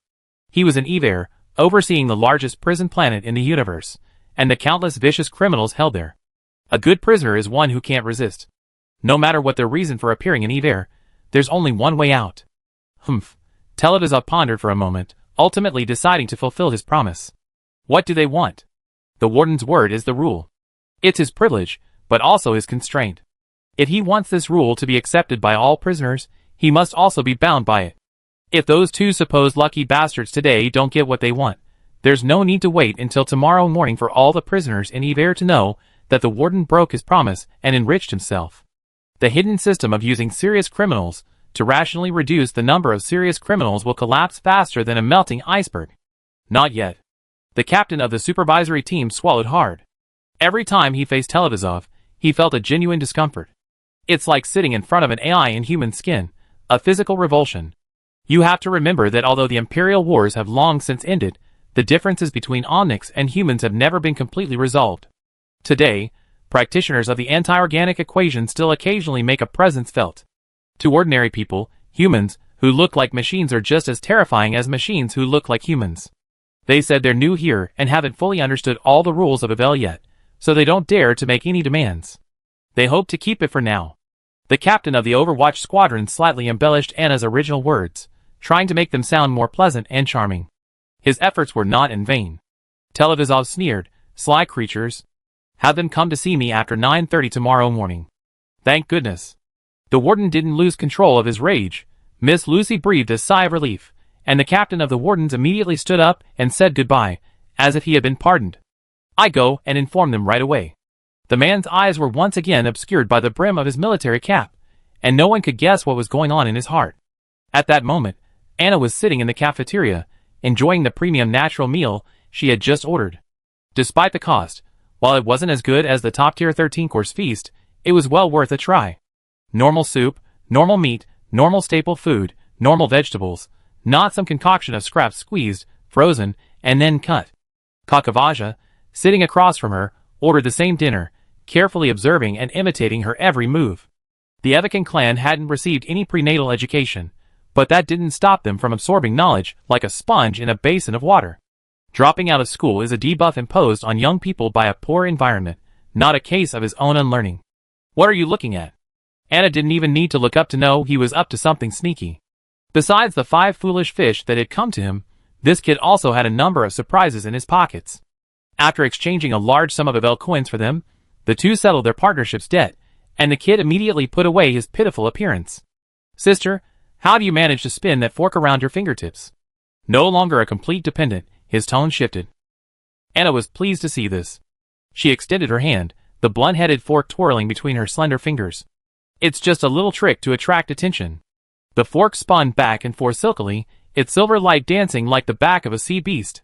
Young people mostly enjoy this, for no particular reason, simply for fun. He clumsily stirred his cutlery with his fingers. It did work, but the movement wasn't particularly elegant. Don't be afraid of getting scratched when you do this. The more you fear getting hurt, the more likely you are to get hurt. This is a little trick for training your fingers. Forks, stationery, even coins, can all be made to fly in a variety of colors from your fingertips. Turning objects around in your hands often makes it difficult for the person watching to focus, and your facial expressions are naturally less easily discerned. Kakavaja studied intently, his eyes wide open, his fingers moving subconsciously. If you ignored the surroundings, the scene would have been heartwarming, but word had already spread throughout the prison. That skinny woman, carrying a small burden, had easily defeated the prestigious sheep-hunting team on the 11th floor. In the darkness, countless glances, both overt and covert, passed and fermented. Prisoners are prohibited from possessing or carrying any communication devices. This is a crucial rule in the prison code. Because of this, prisoners tend to select their own cellmates from their own cell floor. At least they can meet each other at meals every day, and organizing activities doesn't require the arduous and risky process of communicating. On the other hand, to establish a reputation within a cell block, the sheep hunting team must have taken down at least a few prominent figures. On the 11th floor, which is filled with violent criminals, any inmate in any cell has committed multiple deaths. It's no surprise that they gain respect and glory by killing prisoners no weaker than themselves. Why would such a well-coordinated team be devoured by Pan Kai? Could that woman be some rare breed of Destiny Walker? Or even an emissary? If you were an emissary, you should have said so earlier. Maybe she even be on the Interstellar Peace Company's employee list. Now that you're an Ivel, there's no need to keep a low profile. So? Is that so? After the evening bell rang, the prisoners filed back to their cells. As soon as Kakavasa entered the room, he was so exhausted that he laid down on his bed, unwilling to move. Hunting in the sea had taken a toll on his energy. If he hadn't eaten 2 hearty meals today, he really wouldn't have been able to hold on. The young man turned over. Lying on the hard bed, he could taste the softness of clouds. Ivel's living conditions were much better than the cages provided by the slave owners. Perhaps it was thanks to the warden, but everything was spotless, like a human dwelling. He was pondering the question the other prisoners had just raised. Who exactly is Anna, the one in the cell next door? I never seen anyone so calm in prison. She refuses to reminisce about her past freedom, nor does she mention the reason she came to Iver. With the skills and intelligence she's demonstrated so far, there's no chance the Interstellar Peace Corporation could catch her. She had originally planned to just wait and see, but unexpectedly, she pulled out a trump card in a desperate attempt to survive. Kakavasa had seen too many people outside the Evikan clan. From the brutal Kataka, skinning knife, the greedy and brutal slave owners, to the various passers-by, everyone's eyes gleamed with the same hyena-like light when they saw him. They were ugly beasts, with short necks and large bellies, baring their teeth in packs. They could smell the scent of rotting flesh even from halfway across the desert, then swarm over it, chewing and swallowing the dried bones. But Anna was different from everyone else. She often cracked dry jokes, rolled her eyes with remarkable force, and didn't treat him as a pet or possession. That look was easy to spot. Like someone who owns a cat. They might love it, but they don't respect it. No matter how hard the cat struggled, shivering and twisting its head to avoid it, the more its owner would act servilely, deliberately doing things that cats might not necessarily enjoy. She seemed to treat me as an equal. Why? Chapter 16. Kakavasa tossed and turned in his cell, puzzled, before falling asleep amidst the dull, fragmented sounds. Under the yellow sand, his sister held his brother's hand, saying they were taking him to see the sunrise over the sea. What's so beautiful about a sunrise in the desert? I already seen one over the ocean. The boy puffed out his chest proudly, and his sister rubbed the top of his head hard. He wanted to protest, a gentle, sly, and lively protest to let his sister know he didn't like being touched on the top of his head. The words were on his lips, but before he could utter them, the shrill ring of the wake-up call ruffled his sister's long golden hair. The announcement sounded, notifying the prisoners on the 11th floor of the carbon-based terrestrial confinement wing to prepare and line up for the medical station for examination. Well, thankfully, that jewel-like heart had been hidden on a reef in the sea. He sneezed, then stood quietly behind the door, waiting before the ringing ended. The doors of the 2 cell blocks swung open simultaneously, sliding silently and sleekly back into the wall. As he stepped out, the young man instinctively turned to his left. The older woman, a recent acquaintance, placed one hand on her hip, acting like a formidable figure. In the dead of night, mouths dry and eyes weary, no one had the energy to greet their fellow inmates. Everyone wore the same dejected expression, walking with a stumbling gait, as if they were about to break into someone's home, navigating the fields and carts, looking for brains. The guards, forced to work overtime by the warden's request, had to wait for the elevator to be filled once per trip, with intelligent beings and machines guarding both the entrance and exit. Even if one had been prepared, being woken suddenly by the ringing of a bell was a real nuisance. Anna rubbed her forehead with the palm of her hand and drifted with the flow. She lined up in a daze, entered the elevator in a daze, emerged in a daze, and arrived at the medical station in a daze. The so-called full-body checkup was actually an ancient X-ray scanning technique. It wasn't part of the human body, so anything inserted into it would be visible under the camera. As for the harmful effects of radiation on the human body, he wasn't some wealthy man living in a rooftop garden retreat. Ordinary people wouldn't die from a casual X-ray. Besides, even if they used good equipment and instruments, these damned villains wouldn't necessarily be grateful. They'd definitely just complain about the high fees, but why not double the bill? Ivel was far from Pierpoint, with no nearby base station worthy of being a mineral-rich planet. It was just a solitary star floating in the star system, its star itself gloomy and lonely, like a dark mushroom after rain. How much would a round-trip starship trip cost? Do you think you're on a resort planet like Pinocchio? Don't dream. Besides, are there any good people or decent citizens here? How could decent people be in Ivel's cell? So, While Pierpoint's welfare doesn't extend to Ivel's prison, the whip still lashes out. Stella stared blankly at the monitor. Next to her was the company's new energy drink, a sip that would perk you up and get back to work for another 24 hours. For overtime pay, why are there so many prisoners in Ivel? I'm really exhausted. I have to go wash my face. You hold on for a while. When I come back, it's your turn to relax. The dark circles under my colleague's eyes resembled those of a black and white bear, teetering on the brink of sudden death. The prisoners only had to obey orders and get up once in the middle of the night, but the prison doctors had much more to worry about. Even if they could rotate night shifts, the damage from working 3 shifts wouldn't disappear automatically with a single bite of bread. The colleague had slipped away, and Stella desperately hoped he returned to fulfill his promise. The prisoners lined up, one by one, and passed through the scanner. Each person had to remain at their designated spot for the required amount of time, waiting for the doctor to press the pass button before leaving. Those who evaded inspection or disobeyed supervision were deemed to be attempting to escape and were summarily executed. The law enforcement team hadn't had a break these past few days, and the prison doctors had grown numb to the hustle and bustle. The young woman took a sip of her energy drink and, looking up, caught a glimpse of a figure. "It's 0824131. She nearly threw the cup in her hand. She glanced at the prisoner standing under the instrument, waiting for the signal, and then pressed the pass button almost immediately. Stella waited for the next prisoner to step up, taking the opportunity to adjust her sitting position and taking a look in the small mirror. Aside from her pale, exhausted complexion, everything was fine. Her hair was tied tightly in a bun and a hairnet. She wore no makeup, so there was no need to worry about it smudging.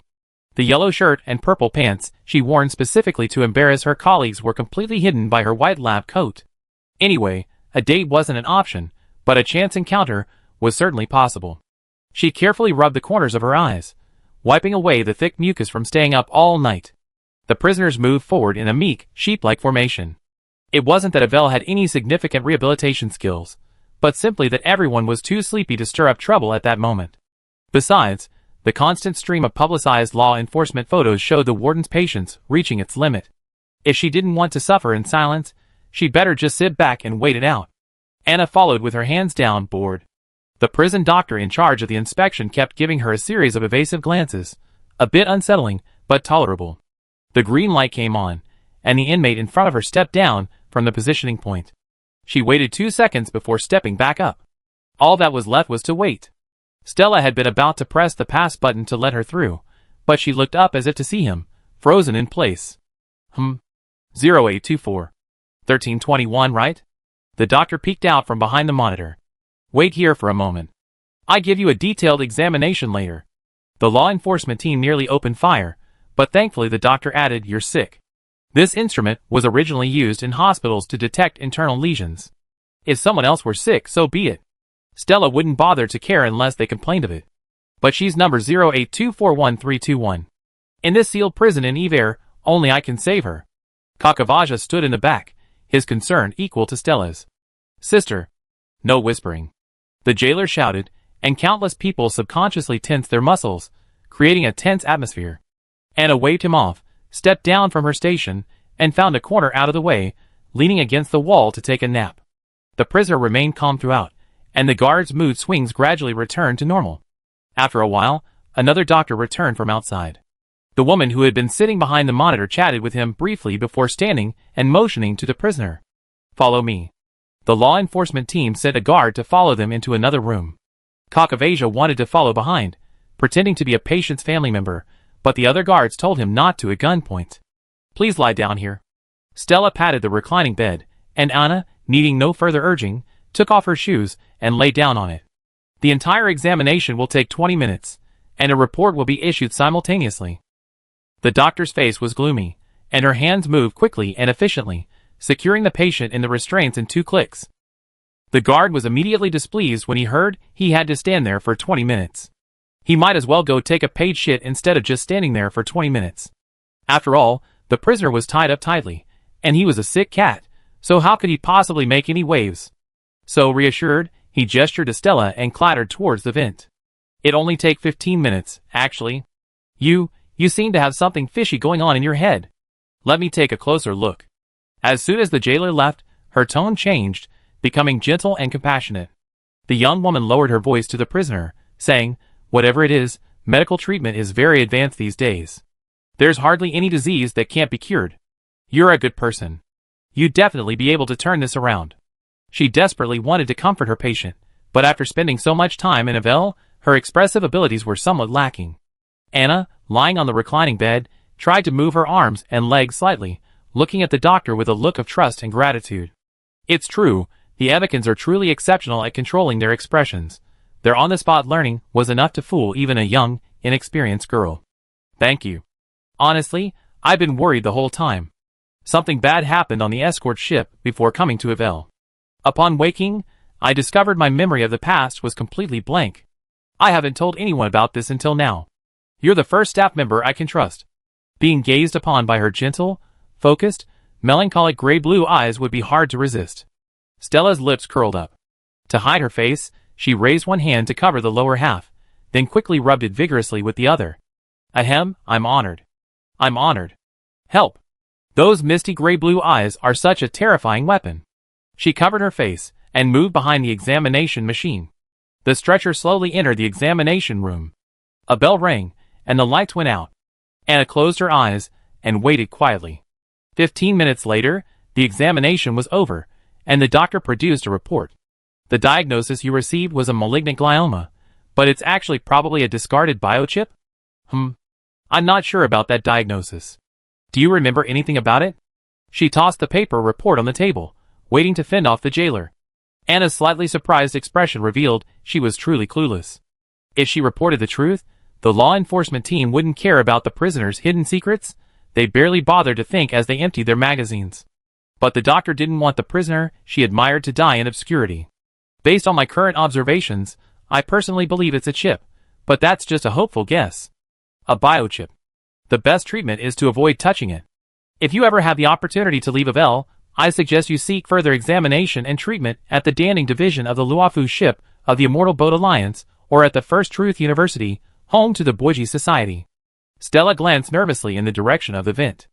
"I also find a way to send your medical records to someone for questioning. Don't worry." She hadn't done anything out of the ordinary. She was simply fulfilling her duties as a doctor. "Thank you."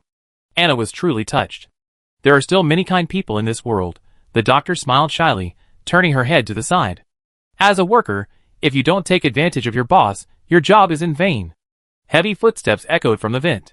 Stella hurriedly grinned, then quickly retracted her smile, returning to her cold, businesslike demeanor. "The results are in. I have a malignant glioma in my brain. Conservative treatment is recommended." At least 9 out of 10 reports from the Iver medical station recommended conservative treatment, effectively telling the warden to let the patient die. The warden wasn't surprised at all. He paused only for a moment when he heard the name of the illness, then immediately urged the patient back to his cell. "As long as he survives the next 2 days, it's fine. Tomorrow. No, today at 9:30 a.m., be at the elevator. The warden wants to see you." He raised the gun ostentatiously. Anna waited until her restraints were removed, then sat up, rubbing her wrist. "Got it. So, a scrapped biochip, what is that?" Chapter 17. What the hell is a broken biochip? First of all, the mere fact that a biochip appeared in my head out of nowhere was already frustrating enough, but why was it a broken one? Was that why the original owner died suddenly during the escort? But now that she was the core, things got a bit tricky. First, Anna didn't consider this body her own. There was no possibility that she was the original owner. She had indeed lost her memories, but the habits etched into her soul wouldn't change.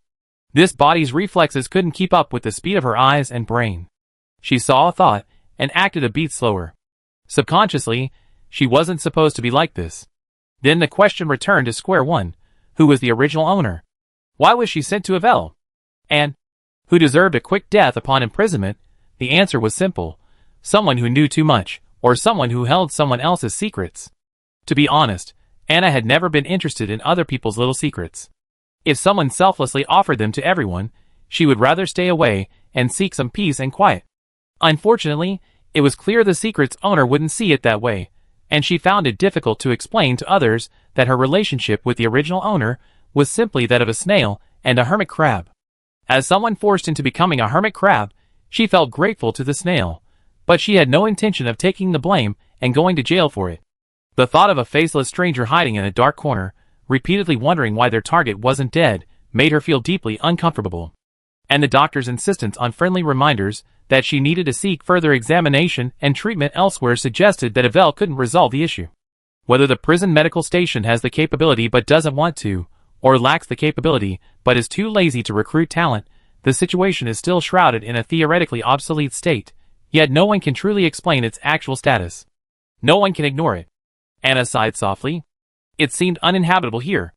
She didn't care much about life or death, but she had to have her own say over it, not be manipulated at will by others. First, we had to understand who the original body was, and why she was imprisoned in the Ivel Interstellar prison. Only with this understanding could we investigate who had implanted the biochip in her brain, why they had done so, and finally, whether there was any hope. In short, we had to try our best to save her. Thank you. She thanked Stella calmly, without any uncontrolled panic or anxious anger, as if it were someone else suffering from the terminal illness. The doctor was worried but couldn't show it. She awkwardly dismissed them. Let's go. If you're fine, get some rest. The guard beside her gave a disapproving look, but didn't say anything. Anna, still silent and reserved, walked out of the monitoring room and blended in with the other prisoners, who had finished their inspections, as they returned to their cells on the 11th floor.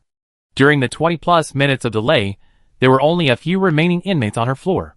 The few scattered people couldn't even fill one elevator, and the guard on duty scolded her and ordered her to join the prisoners on other floors. Get off at the first stop. Don't move if you're not on the 11th floor. Don't linger on the 11th floor. If you go to the wrong floor and don't have time to return to your cell, you die. The guard cursed, the prisoners grumbled, and Anna stood in the corner, the flickering light shining on her face, and she followed the flickering light. Hey, sister, can you leave me a place to stay? The person squeezing in nearby rubbed their fingers together and offered an olive branch. The request for a place to stay wasn't a pretense. The real purpose was to strike up a conversation. She made a move, intending to see what the other person had brought. The person who had squeezed in leaned over to Anna's shoulder and whispered something. The woman only needed to tilt her head slightly to hear clearly. Do you remember Wald? That fat guy on the 8th floor. The other person's smile was tinged with an indefinable feeling, perhaps a nostalgia, but a nostalgia that was not at all genuine. Anna didn't actually know who Wald was, but if she were to ask which prisoner on the 8th floor had left the deepest impression on her, it would undoubtedly be the kind stranger who offered her information and a low-grade nutritional paste. He wasn't fat though, he had a slight hunchback that made his upper body look a bit loose. You mean, the one in the cafeteria? 2/3 of the prisoners in corridor 4 died the day the aquatic species escaped. Other corridors on the same floor were luckier, with most of the casualties being guards. Anna finished her sentence, leaving the other half open for the other person to interpret. Yes. That's the friend you talked to during your first few days here. As they were talking, the elevator stopped, and the man said, "See you tomorrow in the workshop," then stood back down, a stranger. This was just a simple test run, to see if this rising star was approachable. At least she didn't come in shouting and screaming for war. She seemed like a normal person, which was quite appealing. The attrition rate among Ivel prisoners was quite high, and the serious criminals were leaving at a revolving door rate, so a constant supply of fresh blood was essential. To maintain their territory, the gang must recruit a few skilled front men, though the minimum standard is roughly human. Not only must they look like humans, but they must also behave like humans. The initial test results will be fed back to the gang's leadership, and then further countermeasures will be formulated. Perhaps the newcomer will become a future leader, or perhaps she just be cannon fodder.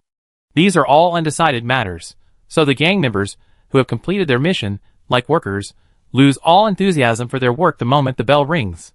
The remaining prisoners on the 11th floor exited the elevator. Both sides of the walkway were lined with inmates waiting for the doors to open before returning to their cells for sleep. Some, however, walked slowly and without a trace of urgency. The verbal abuse, while not unrelenting, was at least a flurry of activity. Anna stepped into the cell at the last second the bell rang, her heel nearly caught in the closing door. Kakavasa, who lived next door, called out to offer her condolences, but she gave a vague nod and brushed him off. The guy who had suddenly appeared to speak to her indicated that the gang in the carbon-based terrestrial internment zone had noticed her. The good news was that intelligence and Ivel's true identity were slowly being revealed to her. The bad news was that trouble was likely to increase. Don't bring up such a surprising topic in the middle of the night. She collapsed onto her bed in frustration, the impact making the iron frame creak. The young man next door was barking questions again, and unsurprisingly, he was harshly scolded by the other prisoners. "I'm so sleepy. How could I not scold him? Everyone has to go to work after dawn." However, Cock of Asia was a determined young man, determined not to give up until his neighbor responded. He also had no shortage of experience in verbal duels. If the fights were limited to gentlemen, he learned a great deal from his former colleagues. Slaves might not be literate, but they were certainly well versed in every insult used in their native language. The slave owner, worth only 30 taimba, gathered slaves from every corner of the universe. It seemed clear that this studious Evican youth would likely earn full credits in this field. Things unfolded in an unbelievable way. The prison cell seemed to have transformed into a chicken farm cubicle, and even if Anna wanted to mediate, she was powerless. The noise she tried to make was paler than the desert rain. She couldn't even hear it herself. It was like a golden retriever versus a pack of huskies. As long as the door was locked, they could argue from night to dawn, and from dawn to night. For a moment, the entire corridor was in a state of turmoil, agitated and excited. Only when the guards shouted, "Shut up immediately or extend your work hours starting today," did the prisoners finally quiet down. Anna coughed and sighed at the perfect time. This nonverbal communication finally put Kakavas's mind at ease. At least, she finally didn't have to worry about her partner's sudden death. Before she closed her eyes, and could even experience the feeling of falling asleep, the alarm rang. For a moment, Anna didn't even think about breakfast, wanting only to lie on her cell bed and sleep forever. But the guards appeared outside the door to remind her that she had to meet the warden this morning. The poor prisoner was forced to get up, wash up, and line up for breakfast. Since she had to meet the warden, today's work would inevitably be delayed. The craft workshop didn't record inmates' odd hours. If she was going to work, she had to work the full 8 hours, or she'd be ignored. There was no in-between. No one wanted to be ripped off for free, so Anna decisively gave up. Alas, her original plan to do crafts today was ruined. Life is truly full of surprises and unexpected events. Lack of sleep had left her with a poor appetite, so she ate a quick bite and put down her cutlery. Kakavasa, who took the seat across from her for granted, thought she was nervous. Anyone would theoretically be nervous meeting someone who could find a reason to execute them at any moment. "Sister, are you okay? Are you worried about? What did the doctor tell you?" Young men are still at an age where they prefer to stay within their families, and they subconsciously defer to older people and women. This was probably a habit inherited from his family. It was clear that his family loved him deeply and cared deeply about his feelings, so he had learned this advanced skill along the way. Anna was touched by his apparent concern for the family member he just met along the way, and she pushed her plate towards him. "I haven't slept enough, and I can't eat. Sigh. Please help me sort it out." Trouble after trouble, more depressing than a tangled ball of yarn from a cat. Since waking up on the starship, not a single day had passed without a single worry.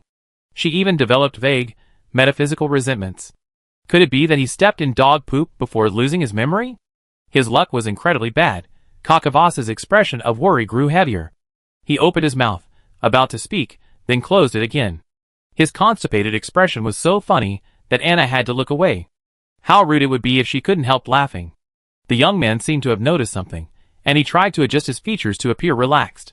But Anna only saw the pain of trying to find joy in the midst of hardship, and the joy in the midst of hardship was completely missing. He didn't suit the melancholy look. It wasn't that he looked unattractive, but he looked even more vulnerable than usual. Anywhere else, he'd be enough to make a young woman scream in her face. But this was Ivel, and being vulnerable meant more trouble than death. "Come on! After I see the warden, I'm going to have a long nap from noon until tomorrow morning. I'm so sleepy. If you look like that, we have to consider buying some ointment to keep you from waking up hungry." This suggestion was highly appreciated by the bear, who was about to hibernate. Kakavasa was speechless and choked. "I know you don't want to talk anymore, so there's no need to bother me with all this nonsense." Chapter 18. At 9:30 a.m., 2 prisoners, one tall and one short, obediently appeared in front of the elevator and waited quietly. They had to be obedient. Their lives were in the hands of others, and they had to bow their heads under the eaves. After the guards completed the handover, the floor leading to the warden's office was unlocked.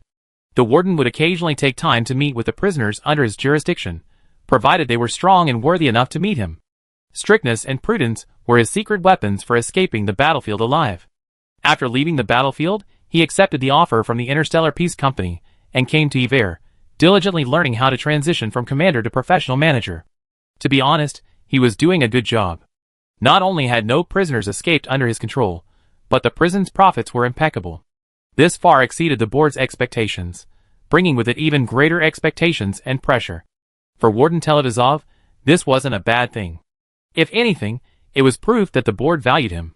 He was still useful, very useful, very useful, not a broken-down veteran, wounded and helpless, groaning in bed, awaiting death.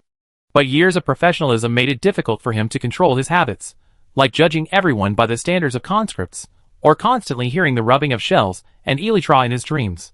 It wasn't his fault.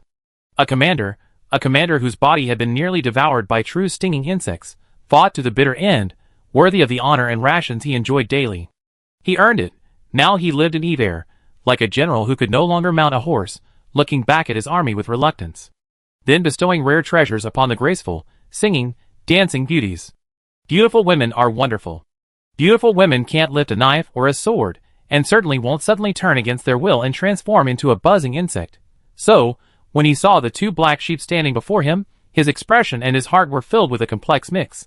The woman with cold, pretty features was tall, and the smooth, firm lines of her arms revealed a fine iron.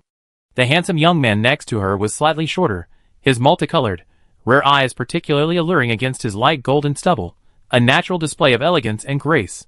The two of them standing together created a sense of beauty that defied conventional standards. But number 0824131's stance clearly indicated that she was merely an ordinary person, with excellent physical fitness, but no military training. She looked like a long-time prison veteran, blatantly slacking off in front of the warden. She was slouched and listless, her gaze fixed on a vacant spot, and the thick black tint on her lower eyelids spoke volumes. Shameful. A soldier wouldn't act like that. Even in disguise, they wouldn't choose to play the role of a lazy, sluggish person. It's a matter of dignity. Televizov glanced at Anna, then again, before finally deciding to look away. It hurt the eyes, but he could admire Kakavazha however he pleased. The child was like a beautiful, cheap ornament. His crime was fraud. Well, with a face like that, fraud was a natural fit. Especially since he was a Zyganian, the stereotype was instantly escalated into a steely one. Several executives at Pierpoint were very interested in this young man, who had escaped the genocide. After all, few could have conned the Interstellar Peace Corporation so thoroughly, but he had done it. Kakavazha of the Evikan clan, with his genius for deception, his unwavering sweet talk, and his gilded luck. There are only a handful of young people in the entire universe with such talent. The first person hoping to recruit a good subordinate is Mr. Osvaldo Schneider, who leads market development. His closest competitor is Ms. Jade of the Strategic Investment Department, Siutyendai. They are all optimistic about this young man's courage and ability. The company pursues profit, and timidity doesn't make money. Mr. Schneider is more anxious than Ms. Jade. After his first few days in office, he needs more achievements to prove himself. The fate of exploration naturally intersects with protection. Exploration is protection. Even if he played a few tricks behind the unrest in Scania 4, so what? He's expanding the market for the company, and incidentally, bringing the ignorant humans of the unclaimed planet to the dawn of civilization. Warmth. Efficiency. Convenient. Civilized. The blessing of the Amber King. As for those minor sacrifices caused by accidentally melting the ice and snow due to excessive sun exposure, let them suffer for the sake of the company's profit statements and the future of all Zyganians. Mr. Schneider will bear the blame. As the last survivor of the Evikan clan, Kakavazha is the kind of poster child the company prefers. Beautiful, fragile, intelligent, and a member of a very small minority, he needs someone to help him get justice. The Kartikas are simply too much. How could they kill a child barely taller than the wheels? Someone must stand up for that tragically vanished people. What the patrolling star god cannot do, the faithful can do. Otherwise, will there be any place for justice and righteousness in this vast universe? Unfortunately, the boy wasn't very obedient, falling far short of the company's desired image. The directors thought he had a bone in his back. How dare he even deceive Pierpoint? So, the task of polishing the foundation stone fell to Ivel. Mr. Televizov knew how to crush a soldier's will. To him, the young man, who couldn't even read, looked like a beautiful stone. Beautiful only, useless beyond adding luster to a display stand. He could simply drop this little stone among the prisoners.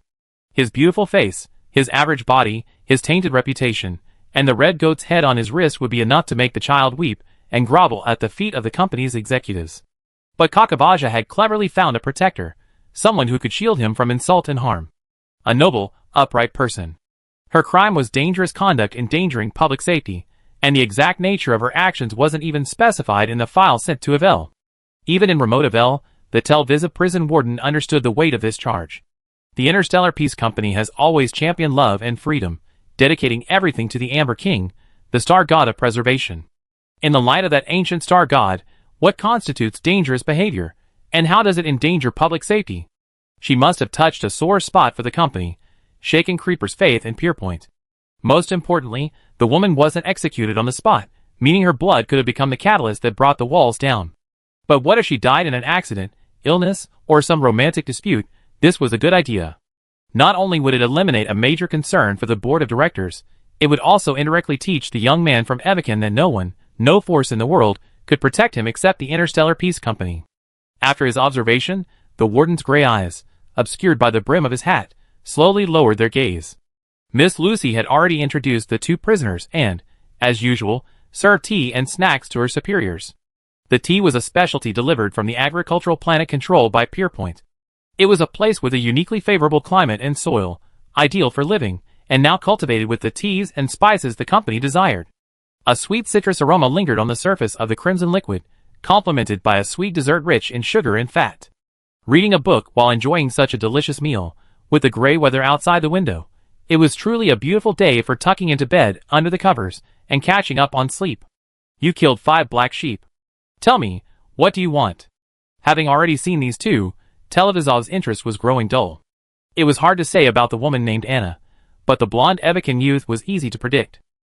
He must be seeking debt forgiveness or a commutation of sentence. Anything? It was Anna who spoke. The promise of the black sheep was like a sweet trap wrapped in poison. Her instincts told her it wasn't a good date. Mr. Televizov chuckled softly, like a pampered lady hearing a foolish question from her foolish fire-stoker. It was a scornful, pitying, condescending chuckle, and he didn't even bother to argue with her. It was Miss Lucy who spoke up at this moment. The difference between the prisoner and the warden was as great as a cloud of mud. There had to be someone to mediate the matter. Otherwise, would the superior have to bargain with the prisoner himself? You two might as well give it a try. After all, you have 5 chances. Her gaze fell on Anna, flicked lightly, and quickly moved to the room next to her. The snowy mountain remained silent, standing still and serene on the horizon. Lucy turned to her superior, like a self-aware ox or horse, asking where to place its hooves next. Ta-da-da-da-da-da. The warden's long, once scarred fingers, now white and smooth, tapped rhythmically on the tabletop. Under the dim light, he chose to remain silent. The medical station's report arrived early this morning. The prisoner was seriously ill, and could die at any moment. He had already made up his mind that she would die in Ivel, so no matter what outrageous request she made, it would be the same. Why deny a dying person? Her death would be of great use. Well, you decide. Anna gave the choice to Kakavasa. She had already guessed the outcome, but Kakavasa still harbored illusions about the Interstellar Peace Company. It's not his fault. This young man couldn't even read, let alone receive any education within the meaning of modern civilization. One can imagine he must have lived in a relatively backward and isolated place. It's natural for a child to feel dizzy and yearning when a civilized behemoth suddenly rips through the sky and appears before him. Even Anna herself sometimes wonders about the Interstellar Peace Company's recruitment requirements. Me? Kakavasha was incredulous. He looked at Anna in confusion, his eyes unfocused and his expression pained. Perhaps he wasn't even looking at her. Desert dwellers know not to look directly into the sun, it will blind them. From then on, they can only see the images imprinted on their retinas, and everything in the world will be plunged into darkness. No one would treat another with such unconditional kindness for no reason. They shared no unbreakable common interests, nor a burning bond of blood. Why? On what basis? He hadn't panicked when he was thrown into the arena in chains and shackles. He hadn't lost his composure when his face was covered in blood after his first kill. Even when he strangled his slave master with the chains bound between his hands, he hadn't doubted himself. But now, this man, beneath a soft exterior but tougher than stone, suddenly panicked and began to doubt himself. A remnant of the Evkin, a slave of the Siganja, did he deserve this kindness? What was the price of this kindness? Chapter 19. Why give me the chance for a commutation? Kakavasha, who had remained silent since leaving the warden's office, finally found his voice in the elevator. no longer needing to feign innocence or weakness, nor to muffle his voice to pretend to be a pitiful and adorable little animal, nor to exaggerate or bluff. The young man's voice was clear and crisp, perfectly suited to the freshness and cheerfulness expected of someone his age.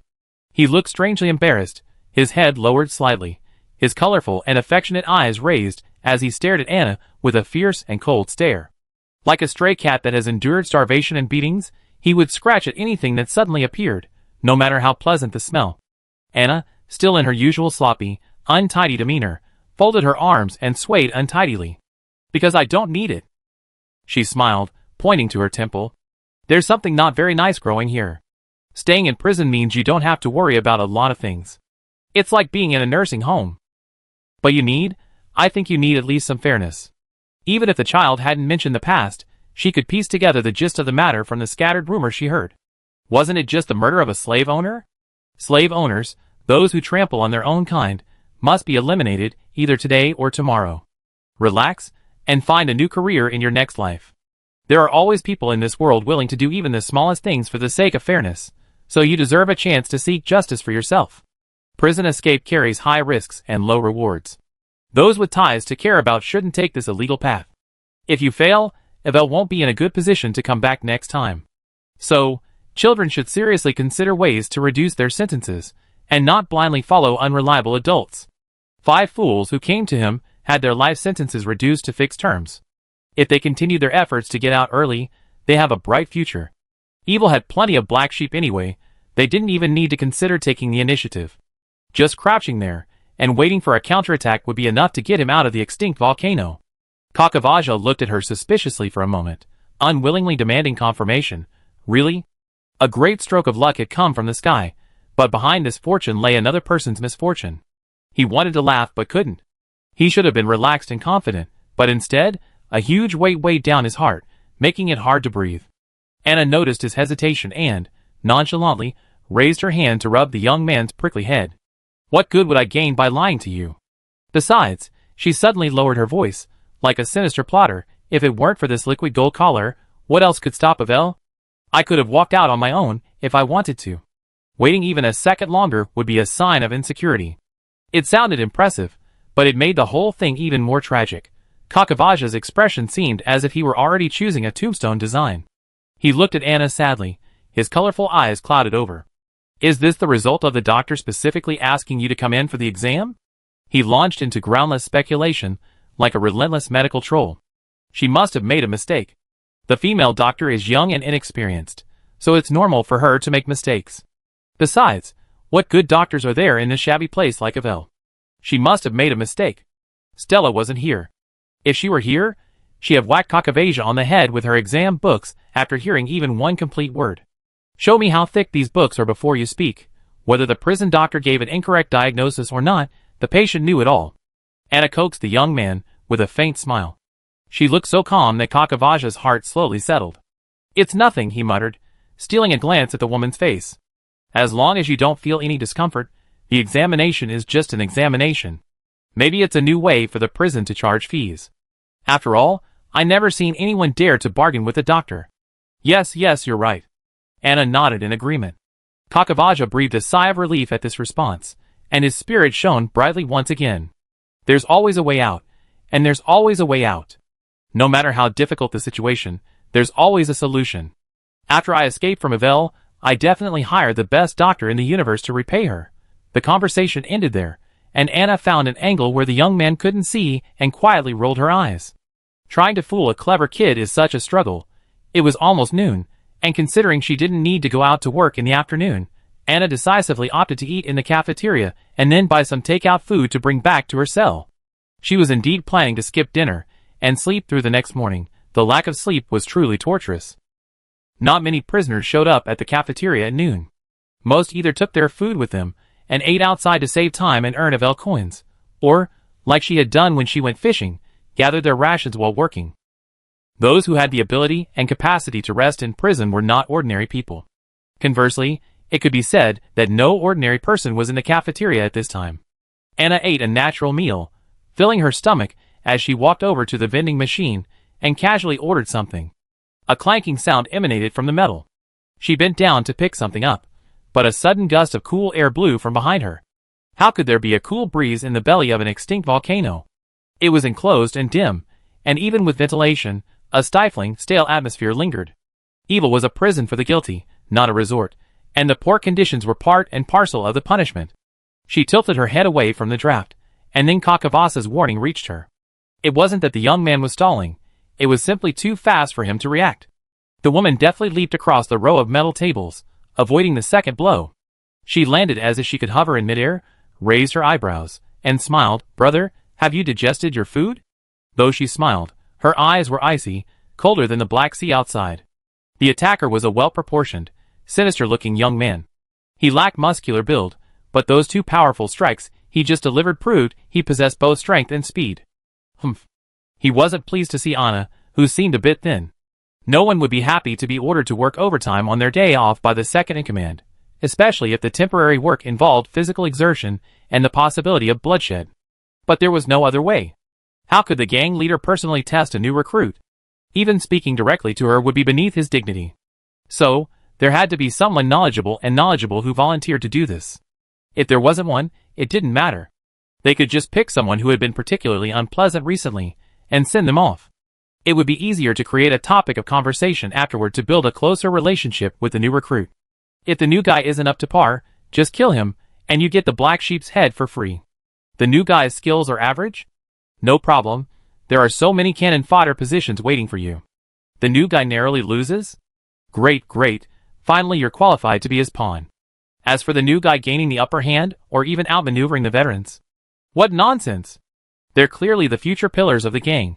At that point, you can send in an honest, older, and reliable mid-level member to complain. What's the complaint?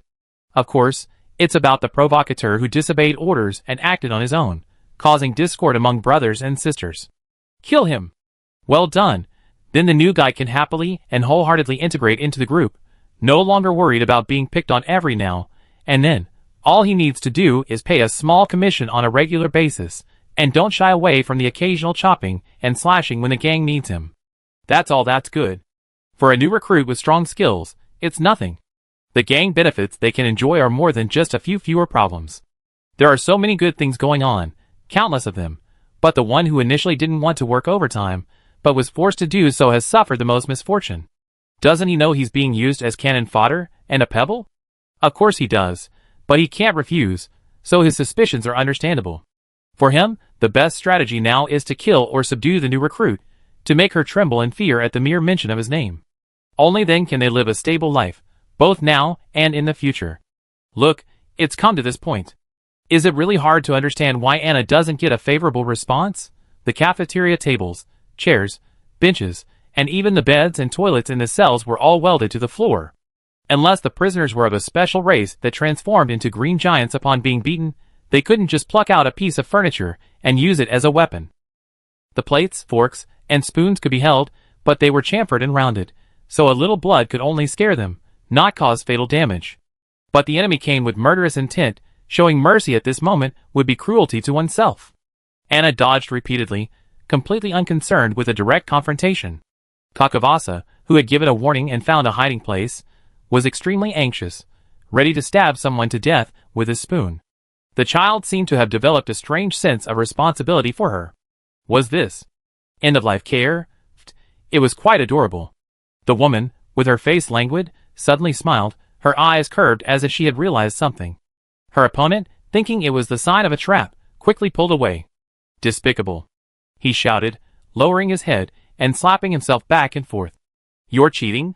He had studied the woman's movements and strongly suspected she had brought back something poisonous from the sea. You couldn't blame the unfortunate fellow for overthinking things. The deeper the level, the more brutal the prisoners, and the worse the environment. Those desperate to change the status quo will do anything. Anna watched her opponent dance around in confusion, stunned. Can you be serious? The pace is changing so quickly that I can't handle it. Seeing her standing there calmly, and showing no intention of pursuing, the unfortunate fellow became increasingly certain he had fallen into some insidious trap. He knew about the sheep hunting team. They had even fought against each other. He had been deeply impressed by Evelyn, the beautiful, cunning, and skilled poison user. It was impossible for that girl to die at the hands of this unknown man, even to have her entire army annihilated. There was no way there wasn't some explanation. No way, buddy. Do you want to listen to what you're saying? Anna was horrified. How dare you defame someone out of thin air? At noon, a circle of prisoners gathered in the sparsely populated cafeteria, watching the excitement and enjoying their meals. Chapter 20. The troublemaker first slapped himself hard. It was a completely new experience. Seeing him so agitated, bordering on insane, Anna felt embarrassed to press on and blast him in the head. I had a feeling he was a bit ill. I had to be careful not to catch his infection from close contact. Things were becoming awkward, with both sides locked in a strange stalemate, one throbbing with activity, the other at a loss. The onlookers, both visible and hidden, couldn't help but whisper and chuckle. Anna didn't mind. They could watch and laugh if they wanted, but the troublemaker couldn't help himself. He had been forced to come, filled with resentment with nowhere to vent, and suspected he had been poisoned. The mounting pressure from the outside world only added to his annoyance. It was clear why he had been pushed to be this cannon fodder. Perhaps he overreacted frequently, his effectiveness was ineffective, and he'd been tricked. Hey! Are we going to continue the fight? The inmates were eager to get a piece of this melon, their whispers turning into a roar of laughter. Anna stood still, crossed her arms, raised her eyebrows, looked out at the crowd, and shouted, "No way. I beat anyone up if I get mad." Howling and snarling and malicious laughter echoed, and for a moment the cafeteria was as lively as a boiling pot. The duel, which seemed like a joke, left Kakavasa stunned. You're pausing in the middle of a fight? You're here to be funny, right? Of course they weren't funny. No one was so idle as to be this idle. First of all, the sheep hunting team was always so famous. Such a well-balanced team, suddenly wiped out by a newcomer whose background was unknown, was something that would make anyone grumble. Secondly, there's the presence of the Evican. This species looks unbeatable, like that woman taking on 5 people alone while carrying a debuff, not to mention the guy lying there clinging to her. TSK, TSK, TSK, TSK, the more I think about it, the more unusual it seems. Add to that the fact that this guy who's causing the fight is naturally jumpy, and now the atmosphere in the entire 11th floor cafeteria has gone awry. Everyone wants to take advantage of the weak, and no one wants to shed blood and sweat only to become a stepping stone. Anna laughed with the crowd, waving her hand at the unfortunate fellow in a relaxed manner, dismissing him. All right, I see you're not feeling well today, go back and rest. There's no point in bullying a fool. Boos erupted, and the gloomy young man's expression grew even more gloomy. He finally realized something was wrong, and the slapping slowed down, but he couldn't just stop. Why stop? Have some dignity. Although he was just cannon fodder, he was still a living being full of emotions. His mind was fresh, but with some effort, it could still be used. The only way to know the opponent's true strength was to try him. His attacks missed every time, and the opponent simply dodged without fighting back. Logically, he should have already lost. However, he would have no way of explaining himself if he went back like this. His probing was a joke, and he would be pushed out again next time there was such a task. The newcomer being tested this time was good-tempered and didn't rush to kill. But next time, who knows what he might encounter? He had to seize this opportunity to avoid that next time. The woman's reluctance to kill was due to her own indecision. Ivel is not a kind place. A saint would never have a good ending. There are no saints here. Even if some prisoners' crimes are unusual, they cannot be considered good people. If he initially considered beating her into submission, that option was now completely forgotten. He had only one thought left: to kill the target, to eliminate the black mark, and to dispel the scorn and ridicule that surrounded him. In short, the cautious young man's defenses suddenly broke down, his rage intensified, his will to fight, and with bloodshot eyes, he launched himself into a mudslam. He charged straight at Anna, so fast that it seemed like a flash. Everyone only saw a shadow, and only after they reacted did they hear the thuds of physical combat. The next second, a figure flew sideways onto the metal dining table leg, causing 2 of the legs welded to the ground to dent. It turned out that Anna had grabbed the attacker's wrist, spawned half a circle on the spot, and used the momentum to fling him out, sending the unfortunate man clanking like a bowling ball. It's agreed in advance that the loser will pay the compensation. Is that okay with you? Anna knew that even if she no longer cared about her debts, she couldn't show her recklessness too obviously, otherwise someone would always try to keep her in suspense. The young man snorted, stood up, and responded by throwing a punch at her face. No matter how strong you are, you must show your strength. Anna took this as an agreement and crossed her arms to block the man's swinging kick. What a powerful force. Her arms were numb from the trembling. She noticed someone sneaking up on the self-service item she hadn't yet grabbed. This moment of distraction was immediately seized by the sinister young man, who fainted and attacked from behind. The already tilted stool took another blow, creaking under his stomping. Anna slammed her palm on the metal tabletop, leaping forward and back again, tricking the young man into using his moves repeatedly. He grew increasingly agitated, his punches and kicks becoming increasingly choppy and sluggish.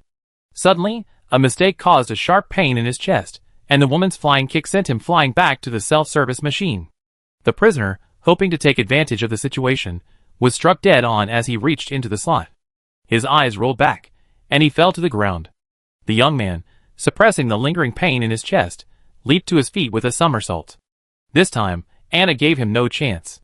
Like an arrow piercing time and space, she left only 2 dots on the spectator's retinas. The troublemaker, spitting blood, took flight again.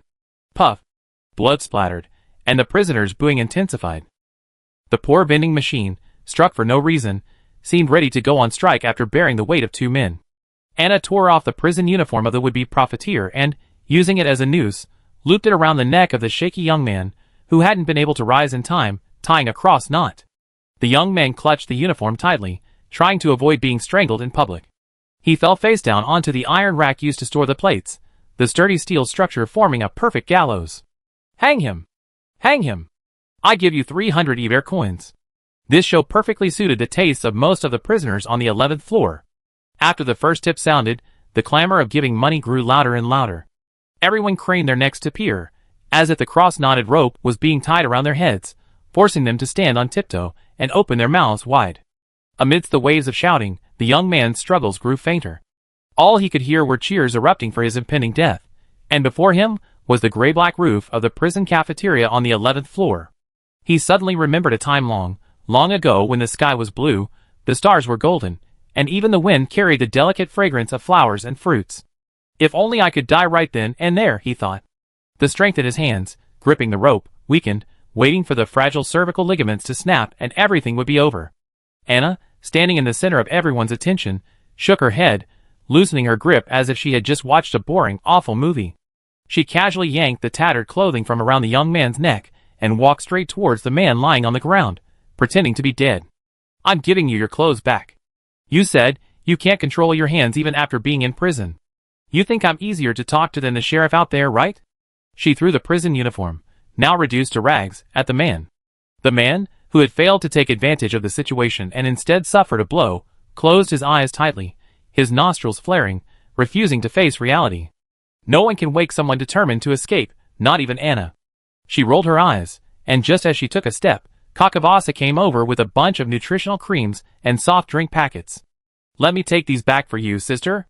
The child's eyes sparkled, as if she'd seen a cat whose owner had brought home boxes of cans. Then let's go! Having someone willing to help carry things was great, and since he was willing, Anna didn't stop him. Amidst the booze, the two walked down the hallway, one in front of the other. The young man, sprawled on the metal frame, struggled to his feet, rubbing his neck, and taking 2 steps after him.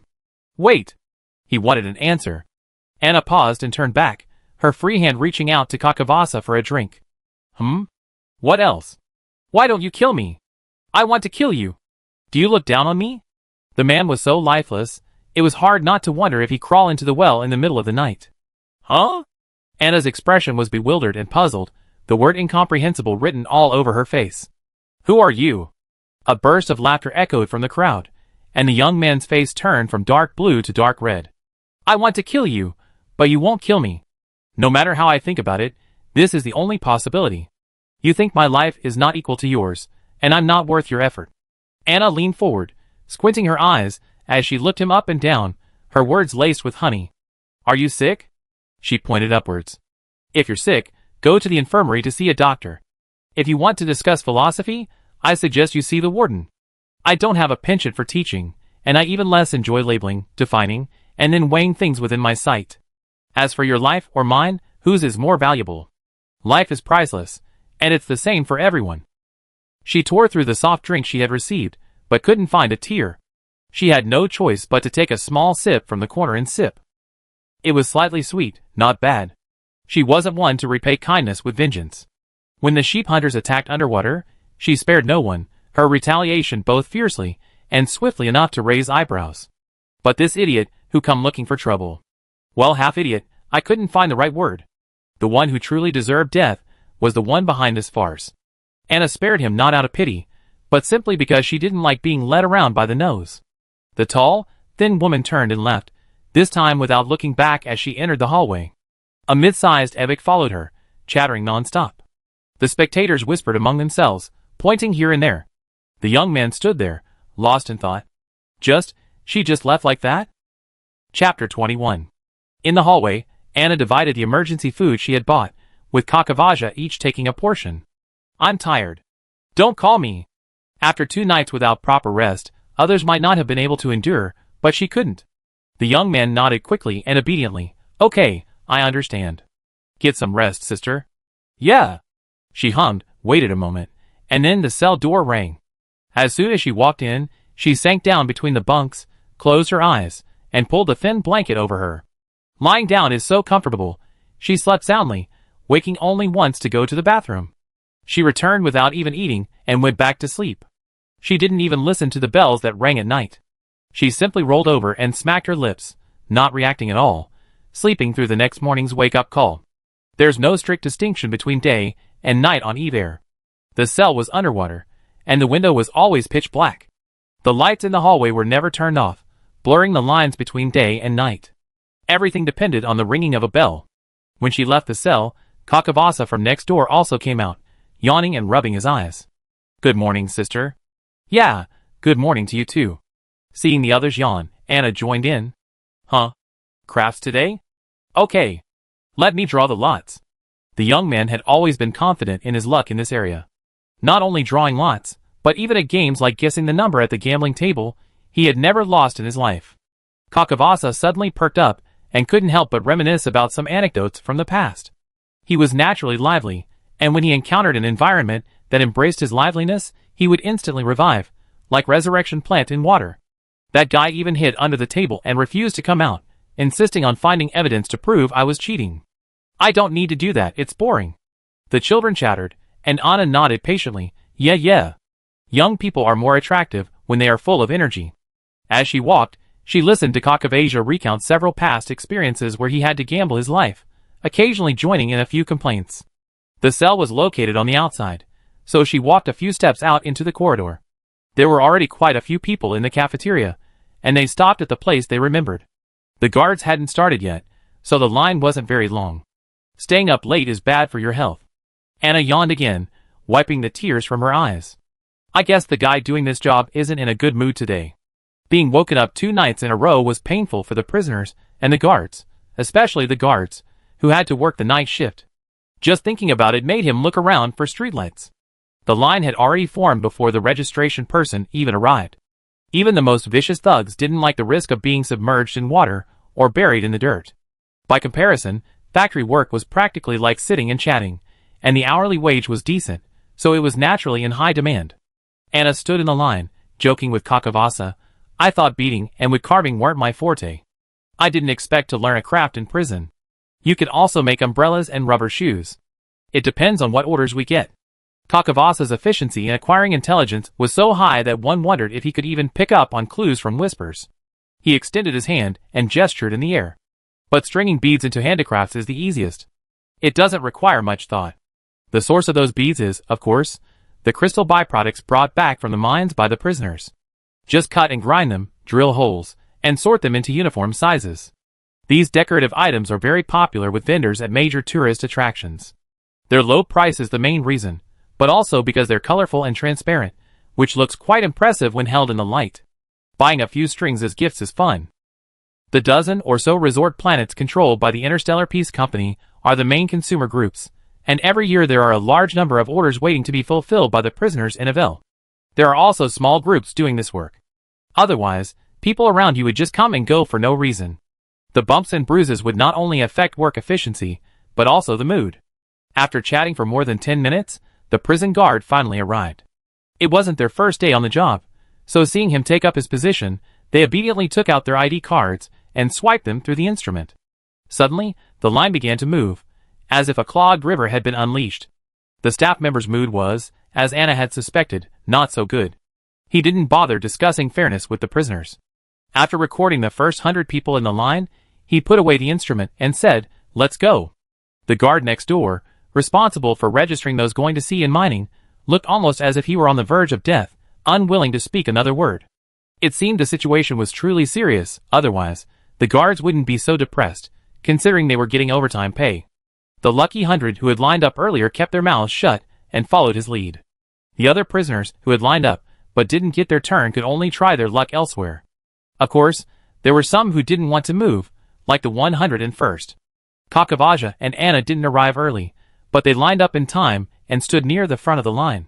If it were the old custom, the frail Evican would have been the first to be attacked. The jailers only recruited 100 men, so if one was missing, there would be 99 left, which would have left a spot for someone to fill in later. But now that Guy had someone backing him, he was no longer just a pushover. Halfway through the procession, a sudden commotion erupted from the rear. It wasn't uncommon for serious criminals to get into fights for no reason, and since prison rules didn't explicitly forbid it, everyone simply viewed the occasional commotion as entertainment. Anna also stopped and turned to look, so intently that Kakavaja had to remind her, "Sister, if you don't hurry up, you'll be left behind." "Oh, okay." She glanced at him reluctantly a few more times before quickly catching up to the person ahead. The handicraft workshop is located in the opposite direction of the prison corridor.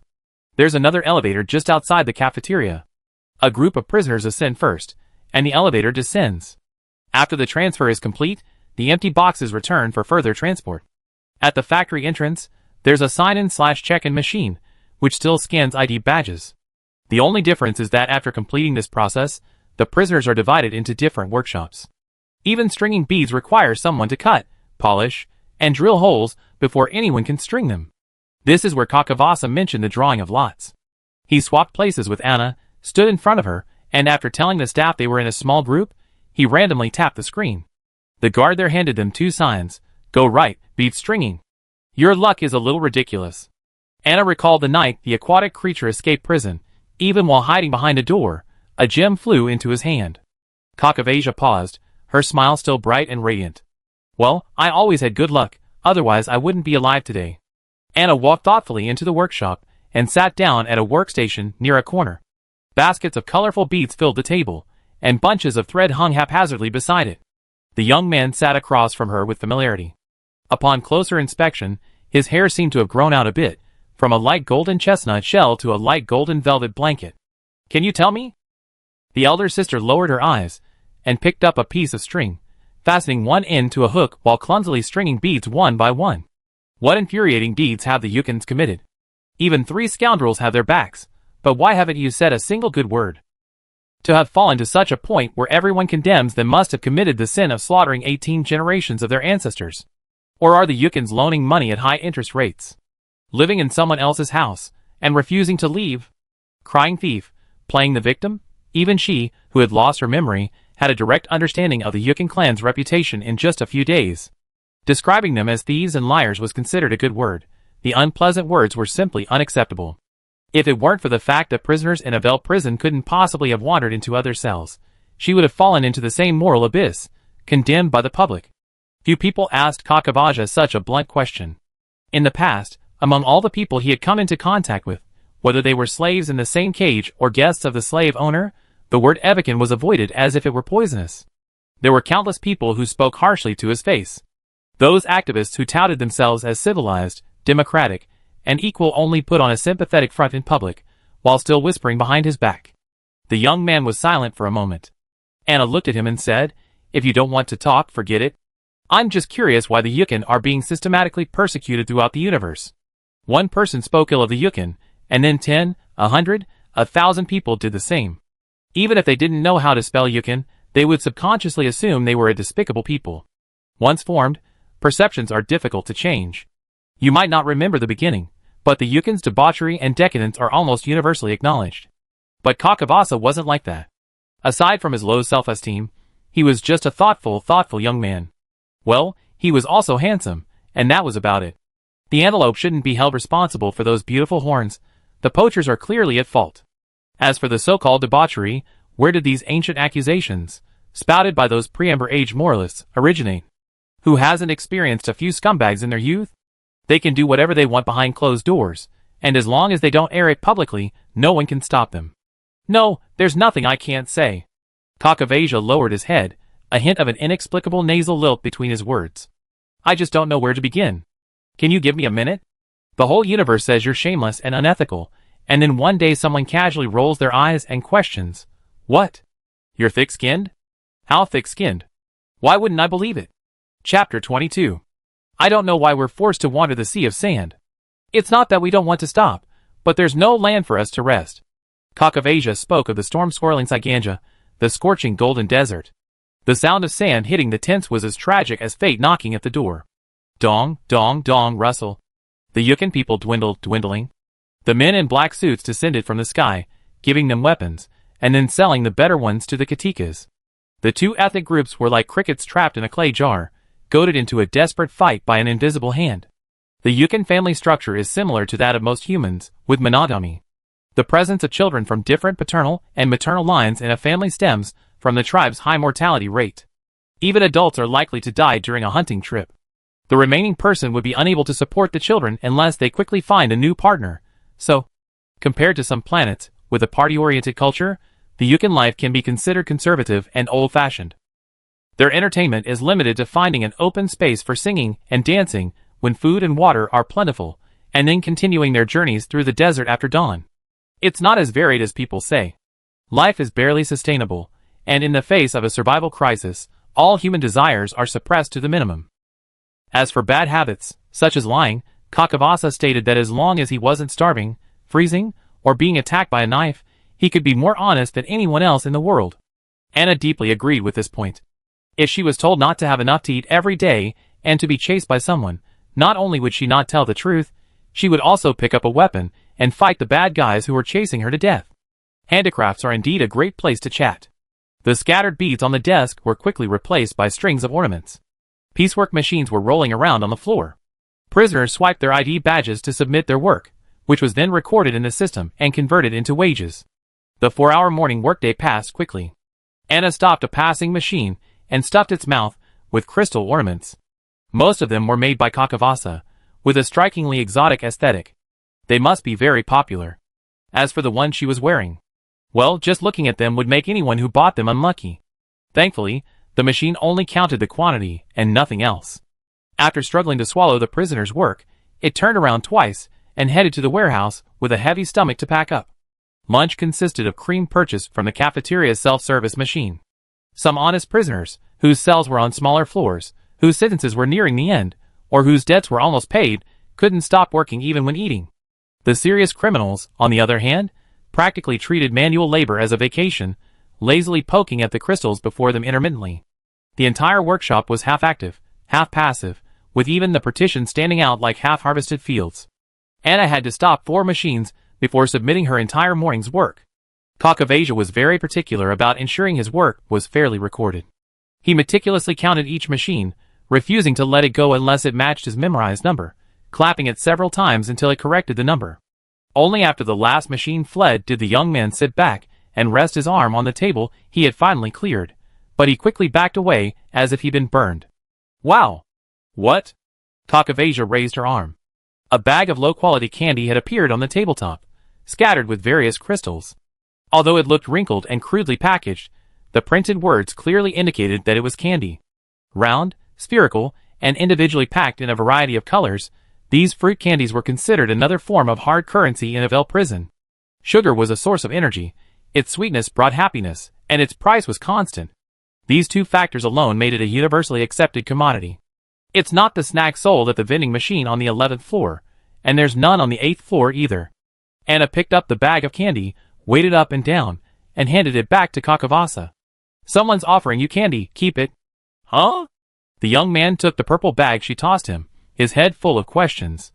Me? Of course, there are still many people in this world who can distinguish right from wrong. She counted her fingers in front of her lips. Hush, take it and eat it. Don't let others' kindness go to waste. Cock of Asia stood up straight, as if suddenly realizing something, and turned around to look around. Some people were busy, their heads down, their fingers twirling, while others were slumped over their desks, fast asleep.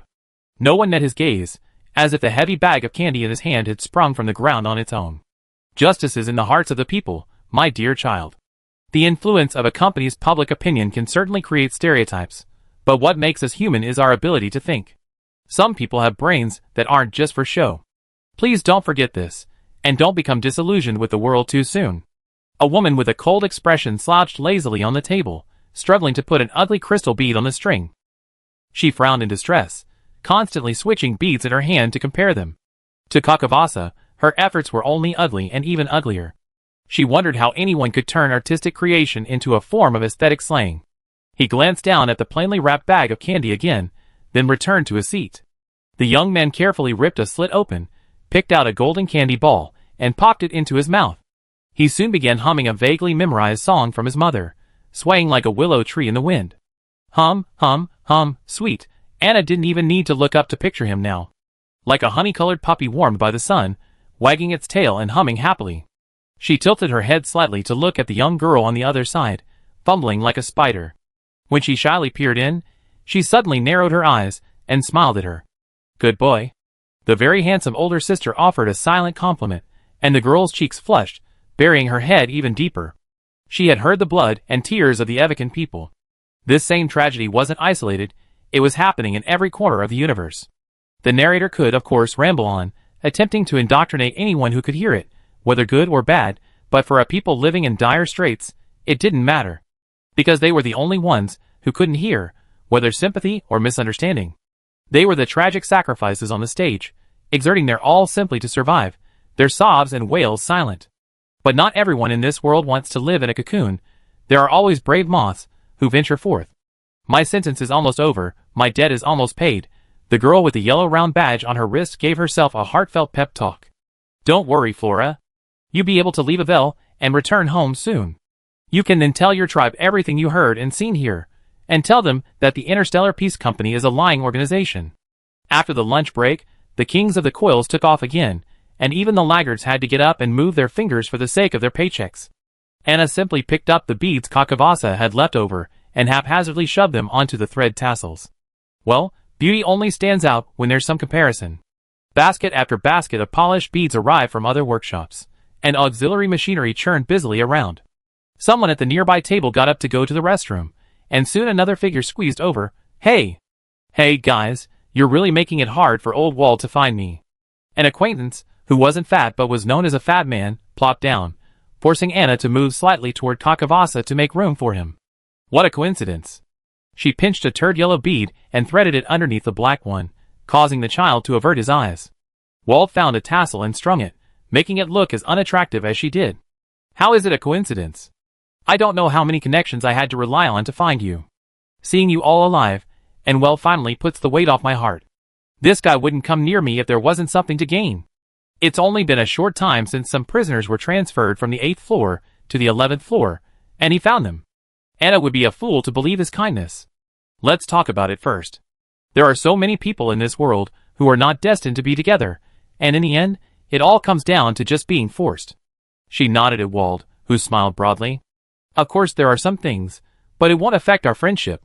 Sis, you're a righteous person with excellent skills, making you worthy of being approached. What's so confusing about that? As the saying goes, it's better to be familiar with someone than to be with them. I asked you earlier which gang you were interested in. Have you heard back? He winked, his eyebrows raised dramatically as he looked at Kakavasa. Dude, you're smart. You definitely know I mean well, right? Anna smiled but said nothing. This was the sequel to the chance encounter in the elevator a few days ago. Wald said everyone was here.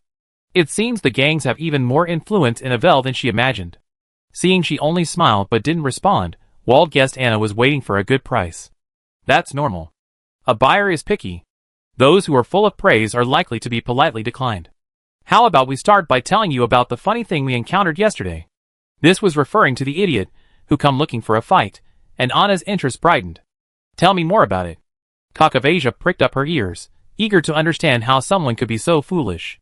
Recounting jokes about other gangs, Wald couldn't help but beam with joy, gesturing with a shit green bead in his hand. Ha! That guy joined the lone gang last year. Loose gangs accept everyone, they're not picky, so naturally there are a lot of weirdos. He's just cannon fodder, you know? The situation was pretty much as Anna had suspected, except that the young man's personality was unpleasant. Ivel wasn't a good place. Since he couldn't get along with everyone, and had no commendable skills. He could only be a small stone thrown out to test the water's depth. Actually, every gang has its share of eccentrics. The loose gang just has a few more. Wald secretly observed Anna's expression and changed his tone to bring up another matter. Hey guys, have you heard about the bounty being offered by the Mutual Aid Association? Chapter 23. A bounty? Prisoners can place bounties among themselves. How will the reward be paid? Anna considered some unfavorable possibilities, but Wald's next words confirmed her suspicions. Of course, it's paid with black sheep. The priest wants to find something, and whoever finds and delivers it will receive the head of a black sheep. Of course, they weren't actually ripping someone's head off as payment, that would be too cruel. They were talking about a quota for killing black sheep, just like Anna had asked Kakavasia to redeem her promise before the warden. That was an interesting question. Excuse me, but on which floor do the leaders of these gangs reside? Anna was particularly curious about this question. The thing the mutual aid leader was looking for was actually a little further back. To be able to bring together a group of fierce and serious criminals, it was clear that the leaders were no ordinary people. Walter looked around, leaned closer, and lowered his voice. I can tell you, don't tell anyone. The fact that she didn't ask the priest what she was looking for showed that she wasn't particularly interested in the Mutual Aid Society. This was good news for the Sea Devils, who were happy to save the trouble. Anna nodded vigorously. Yes, don't worry, I absolutely won't tell. She had no intention of joining the gang at all. She didn't want to be forced to work, and then find a father to look down on her. She wasn't incapable of supporting herself, and she didn't owe the petty gains. They each had their own ideas. Walter patted Anna's arm to express his confidence in her. Ivel has a total of 19 floors, divided into several prison areas according to the species and age of the prisoners. Some of the big guys live deeper down, while others live in the rooftop garden. He spoke the last word very quietly, as if afraid of being overheard. He sat up straight immediately, seemingly completely absorbed in his beating business. Rooftop garden? Anna's gray-blue eyes narrowed. The name didn't quite fit the prison's atmosphere.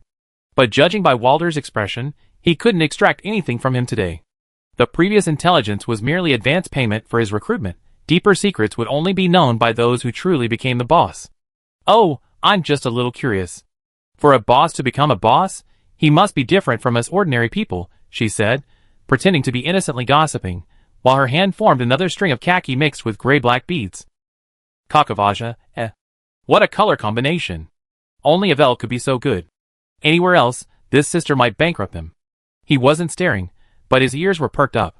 Wald hadn't intended to go into further detail, but seeing Anna's knowledge and interest, he happily followed her lead and started gossiping. This girl wasn't just any ordinary person either. Even if he couldn't recruit her, he shouldn't mess with her. That's for sure. Take, for example, the leader of our Sea Devil gang. He's 1/8 of an intelligent marine creature. He's naturally adept at water, and he understands 70% to 80% of what sea beasts are saying. Otherwise, how could we possibly control the fishing grounds? This gossip was quite significant. Of course, he wanted to show off, but his boss was truly powerful, and the younger gang members were proud of it. While this kind of power wasn't available to ordinary gang members, it was still quite satisfying to use to bluff others. Anna's eyes widened after hearing this, and she leaned forward in disbelief. Huh? A hybrid of terrestrial and aquatic. No reproductive isolation? This boss's ancestors truly had unique tastes. Truly a boss. Kakavasia couldn't help but raise his hand to cover his forehead, also covering his face to avoid being caught laughing. This elder sister is truly a wonderful person. When you think she's honest and straightforward, you find she's black when you cut her open. If you truly believe she's cunning, haha, you'd be suffocated by her simple words, just like now. Wald was so exhausted from Anna's fucking that he couldn't find his voice. It took him a while to recover. That's not how it can be described. Aquatic species also have complete human forms, not just fish heads or tails. He pondered and finally found an example. Take the chiming clan of the Immortal Boat Alliance. They're born in water, but they look like humans, complete with arms and legs. Wald's voice grew louder as he gossiped about other people's families. The other prisoners, sitting nearby with their backs to the gossip, were displeased. This description was flawed. It was academically flawed. The Chi Ming is called a reincarnation. The Xianzhou Alliance has officially given it the name, a subspecies of the dragonborn genus Homo, family Homo. Dragonophilia is ubiquitous throughout the universe, and the Chi Ming are considered the most legitimate and clearly defined dragonborn, so naturally, there are enthusiasts who speak for them. Wall didn't argue, simply smiling and nodding. Yes, you're right. I don't know much. Anna was amused. She had no idea what a Qi-Ming was, nor what the Xianzhou Alliance was, but she had heard people mentioning it over and over again these days, as if it were a force capable of rivaling the Interstellar Peace Company. So the Xianzhou Alliance is just a few ships tied together? That's too strange. Curiously, she shifted her stool, and Cock of Asia followed suit. The two were both teased by the more knowledgeable prisoner. You don't even know about the Immortal Boat Alliance? What remote star region are you from? With the conversation starting, someone naturally interjected, This guy's a Zyganian, right? Another direction quickly responded, I see, that's a bit far-flung indeed. Cock of Asia was already accustomed to the ulterior motives people used when discussing his birthplace. He was simply worried about whether Anna would be offended if someone mistakenly identified her as a Zyganian. To be fair, the actions of the Zyganian United Council were truly anthropomorphic. Anna remained silent, seemingly acquiescing to everyone's speculation. In reality, she herself had no idea where she came from. The name Zygania was quite pleasant. We're all Zyganians. No wonder she's so protective. Immediately, the smart Alex began to whisper, their gazes in that direction becoming somewhat unsettling. Wald looked back and forth, mainly because Anna didn't look like a desert creature. If she was truly from Zygania, there would likely be another split in the gang's opinion. What are you looking at? Under the unpleasant, sticky gaze, Anna pushed the table and stood up, her tall, slender figure imposing. Did the Zyganians eat your food? Steal your money? Or kill your ancestors? Not really. That unknown planet is too remote, and the human civilization living there hasn't developed enough to break free from the constraints of the land. She rolled her eyes and sneered, Today you're speaking ill of Zygania with crooked lips, tomorrow you're speaking ill of Pierpoint, and the day after tomorrow I can't even imagine what you say. Puff. Wall couldn't hold back, spitting all over the table. He couldn't say that. After all, whether it was bad-mouthing Zygania or the Immortal Ship Alliance, they could say it, but they couldn't say bad-mouthing Pierpoint. After all, they were all imprisoned on a private prison planet run by the Interstellar Peace Corporation. The prisoners who had gathered to chat scurried away, their stools scrambling. The corner suddenly became deserted. Just as they were wondering how to end the situation, Anna sat back down as if nothing had happened. She leaned over and asked the dumbfounded prisoner who seemed to know a lot, I don't understand. I'm just guessing from the literal meaning. Immortal ship means ship, and alliance means union. If you understand, tell me. If you don't want to, that's fine. Chatting won't interfere with work. Everyone couldn't help but look at the pile of results she held in her hand, which could be used as a spiritual weapon. It was terrifying. They didn't dare to look at it again. Glancing again at the well-known Gypsygonian, what lay before the young man couldn't be called decorations, it was art. So one of these two people must not be Gypsygonian. Wald breathed a sigh of relief and quickly changed the subject to a place away from Pierpoint. The Immortal Ship Alliance is an alliance of several giant ships, but not ships in the ordinary sense. The concept of an immortal ship is more akin to a large, habitable planet. This topic was safe. Yes. Everyone joined in on gossip about the Immortal Ship Alliance, stories about the former Dragon Lord of the Chiming Clan and a certain Immortal Ship General, and so on. After all, their own people have written a lot of novels on the subject, so I imagine there's some connection. Anna was so engrossed in her melons that she couldn't keep up, while Cock of Asia secretly watched her. She hadn't shown anger when she was mistaken for a Zyganian, nor had she been delighted after the misunderstanding was resolved. To her, the name was simply a place name, devoid of any special meaning. It's true that Zygania is a desolate planet influenced by the winds of 3 stars, rich in mineral deposits. Otherwise, the Interstellar Peace Company wouldn't have set its sights on such a remote and ordinary place. Besides, it shouldn't be affected by human activity, nor should it be shrouded in disgrace. Zyganians shouldn't be ashamed of their origins. He hadn't done anything wrong, so why should he shy away from others' gazes? Did the Zyganian Evican eat your protein rice or drink your mineral water? Are you so excited? Are you foolish enough to have been deceived? He straightened his back, and when he saw a particularly beautiful bead, his fingers twitched slightly, and soon the spherical crystal disappeared. A comprehensive inspection had just been scheduled, and the next one was still unknown. There was no reason to hide harmless little items in the cells. Even if he was discovered, he didn't mind. Sometimes one has to take risks, and he could afford the consequences of this gamble. The 4 afternoon work hours passed even faster than the morning. Everyone had eaten their fill and left the shift contentedly with their credit cards. In addition to his guaranteed salary, Cock of Asia also received piecework commissions. By comparison, Anna had been slacking off, only receiving 6,400 Ivel coins. She didn't mind the matter at all. Touching her chin, she returned to the 11th floor. Seeing the guard guarding the elevator, she approached him and asked about the mining. What kind of mine? What was it like? Were there any stories in the tunnels? Any accidents? Any strange animals? The guard, to whom she had casually given a beautiful crystal bracelet, answered every question he asked, his attitude so friendly that it seemed beyond the bounds of his profession. He was going to keep this lovely little thing and use it to impress a girl someday. Chapter 24. Sister, are you going down the mines tomorrow? Cock of Asia was puzzled. Anna only had 1 day left to qualify for the handicraft factory, so there was no need for her to rush into more dangerous work. The mines at the bottom of an extinct volcano were rife with dangers. Landslides, water leaks, toxic gases. Which of these wouldn't be life-threatening? He didn't want to lose this older sister he found along the way. Her protection and peaceful life were the primary reason, but not the decisive factor. Such a good person shouldn't suffer such misfortune. But he also knew that things often don't go the way one hopes, otherwise his father, mother, and sister wouldn't have died one after another. Anna returned to her usual quiet self and simply nodded yes.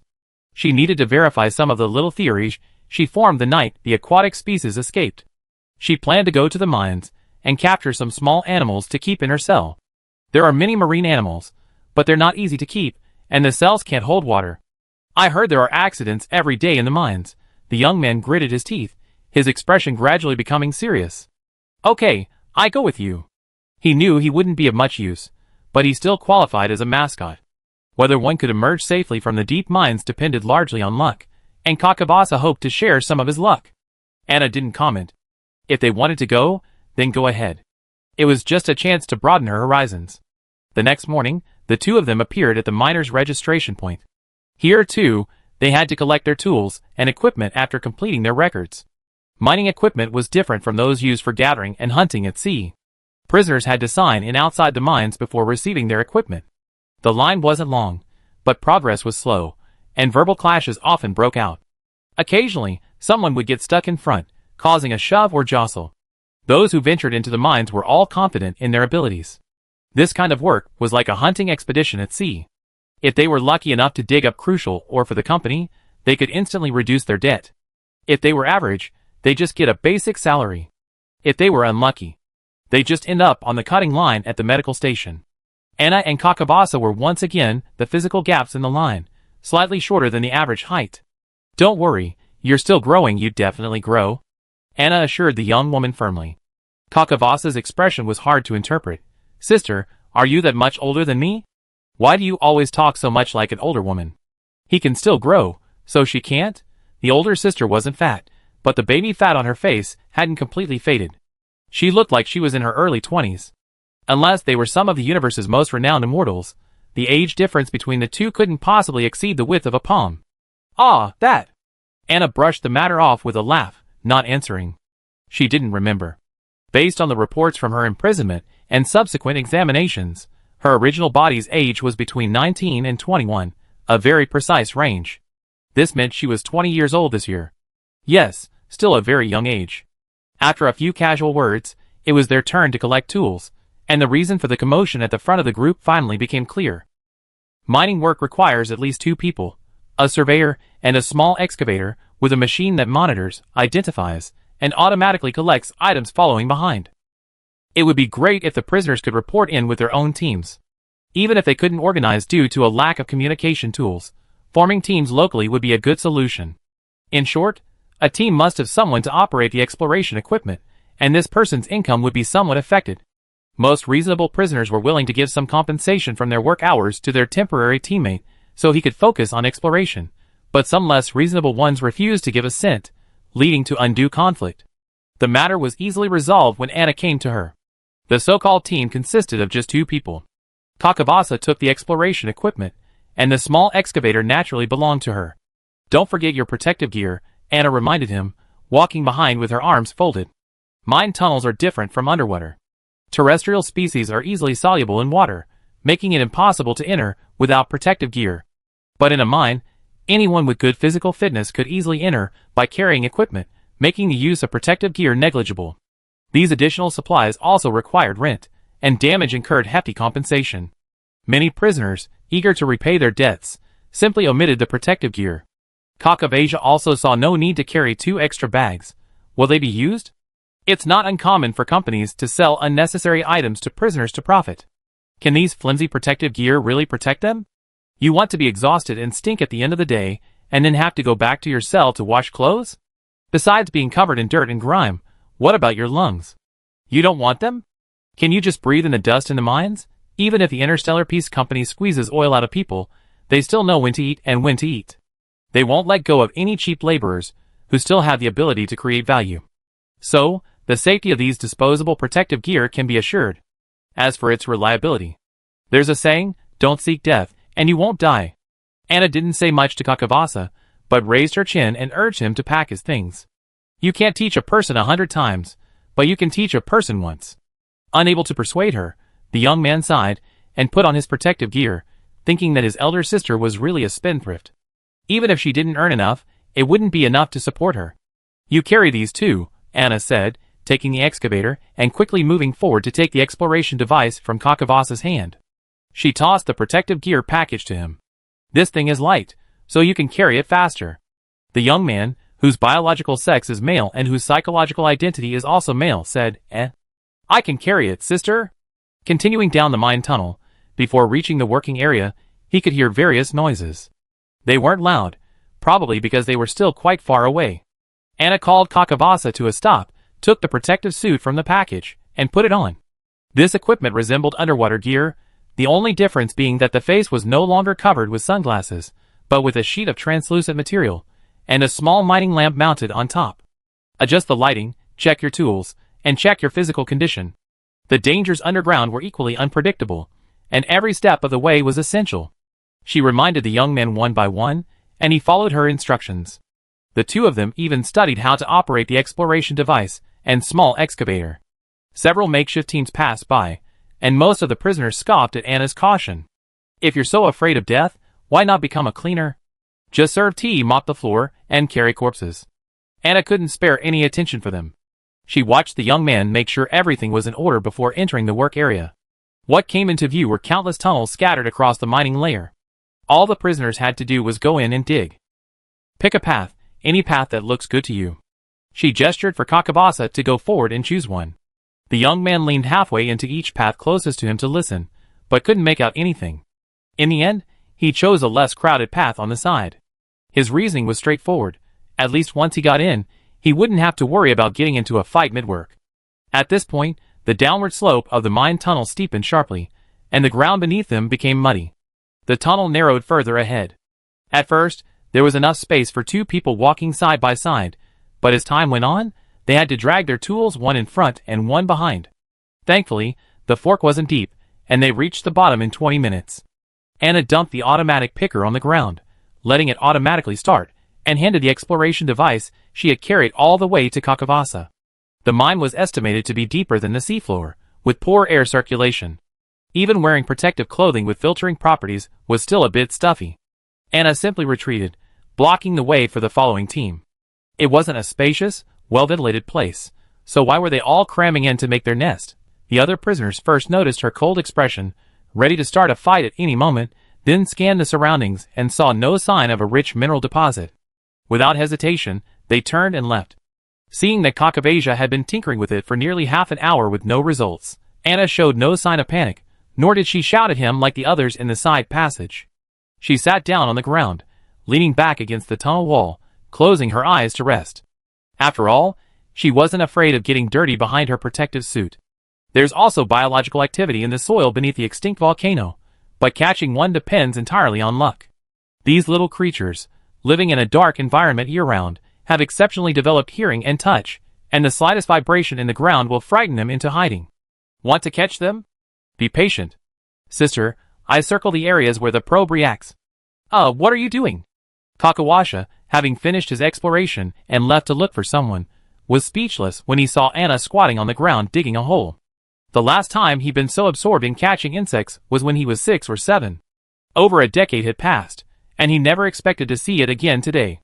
The beetle that emerged had already tried to escape the moment it detected the ground shaking, But Anna reacted quickly, her hands swift as well. With a single snag of two thin wires, she snagged it out, its claws flailing in all directions. "Are you done?" She pressed a finger against the beetle's thorax and abdomen, turning it over. She picked it up and tossed it into a breathable cloth bag. She tucked in a couple of handfuls of dirt, fearing the insect wouldn't adapt, and said, "Sit here and wait. Keep an eye on it for me." She tossed the bag to Kakavasa, picked up the excavator, and headed deeper into the tunnel. If they didn't trust each other, no one would be willing to even guard the tunnel entrance, let alone work together and share the results. Those areas have already been dug, and the farther out you are, the lower the chance of finding ore. No one wants to waste their energy and effort, right? Besides, what if someone unearths something good and keeps it for themselves? That would be a huge loss. Everyone who sees it must share. You can sit there and play, but don't let me kill the insect. Before the voice faded, the figure grew blurry. Anna said something, and soon a rustling and clanging noise came from the bottom of the tunnel. Kakavasa glanced down at his pocket, convinced he'd soon be 20. The beetles in his pocket were vibrant, sturdy and powerful, each struggling to escape, the fabric twitching with it. The young man's gaze was almost vacant, and he felt as if he wasn't in prison. How could he be in prison like this? Life back home couldn't be any more leisurely and comfortable than it was now, right? Chapter 25. Anna dragged a small excavator into the bottom of the mine and immediately saw Kakavasa using the scattered gray stones to create circular patterns on the rock surface. There must be or where he drew it, though its size is unknown. With a clear target, the work becomes easy. The excavator is a semi-automatic machine, capable of digging automatically but requiring manual control of direction, angle, and depth. She first piled a workbench of crushed rock and dirt on the ground, then placed the excavator on top, perfectly aligning it with the rock. With a flick of the switch, it dug forward without needing to be manually operated. The excavated dirt was carried away piece by piece by an automated pickup machine. The miners took this opportunity to sort the scattered rocks, whether they were the minerals the company wanted or the accompanying minerals destined for bead grinding. This tunnel was located in a remote area, and from the outside, every corner of it exuded an air of poverty. Of the many teams that came and went, few were interested. The occasional one that approached, hoping to snag a bargain, was scared away by Anna. Kakavasa sat on the outside, bored. No, he didn't want to play with bugs. He was already an adult. No bugs. The mine tunnel next door was bustling with activity. The young man leaning against the rock wall could hear it clearly. 5 people were jammed inside, arguing from the start, and they hadn't stopped for even 10 seconds. The location of the mine, the competition for the mining site, the order of rest after exiting the tunnel, there was nothing they didn't argue about. Honestly, this kind of noise was the most interesting to watch, especially entertaining. People who showed their ugly side were much more real than when they were glamorous. But something was amiss with the arguing next door. Finally, the dull sound of blunt instruments hitting weapons reached the young man's ears through the soil. Kakavasa's heart skipped a beat, and he stood up and went to the bottom of the mine to find Anna. "Sister, it seems the mining crew next door is fighting. I'm not feeling well." Anna immediately shut down the excavator. After the noise died down, the vibrations from next door became more pronounced. She peeled back a layer of loosened rock, and Kakavasa stepped forward to join in. An automated picker followed the human's legs, chugging away at the gravel and dirt. By the time it returned, the two had finished sorting it, picked up the other machines, and headed out. Ivel prison is a place of simple folk and talent. No one knows which inmate possesses special skills. What if there's someone nearby who might, in a fit of rage, expose themselves and take everyone else with them? It wouldn't be worth it to be buried with them. The sounds of the quarrel and vandalism next door grew louder, and Anna walked faster and faster. Thankfully, the mine tunnel wasn't very deep, and they managed to get back to the outer edge of the work area before the soil above them began to rain down debris. Move back a little further, and find a quiet place to sit, wash your hands, and eat. We decide whether to continue this afternoon. She opened the water collector, and the warm water washed away the dust from her fingertips. Kakavasa reached under another faucet, surprised. Hot water? How could the Interstellar Peace Company be so generous? Something's not right. You said? Anna tilted her head and squinted, listening intently. Is this extinct volcano truly completely dead? Silence suddenly fell. The other prisoners were still toiling in the mine tunnel. Before them lay only the hollow underground dome. The sounds of the excavator digging, the hum of machinery testing, and the faint whispers of people blended into a faint breeze, gently brushing past their ears. Kakavasa felt a little reluctant to give up like this. Not working a full 8 hours was like not working at all. Not only would he have wasted a day, but he would also have to pay for the equipment rental. But if they returned to the mine tunnel, even without Anna saying anything, he already sensed something wasn't right. Change direction. I dug through all the spots you circled. I collected quite a bit of ore, which should be enough. As soon as he finished speaking, the rock layer of the tunnel they'd been in collapsed. Anyone with eyes could see it was the result of a fight between the prisoners next door. Flames and smoke from the explosions rose from the cracks in the collapsed rubble. Emergency rescue machinery immediately rushed to the rescue. Not to save people, but to the tunnel itself.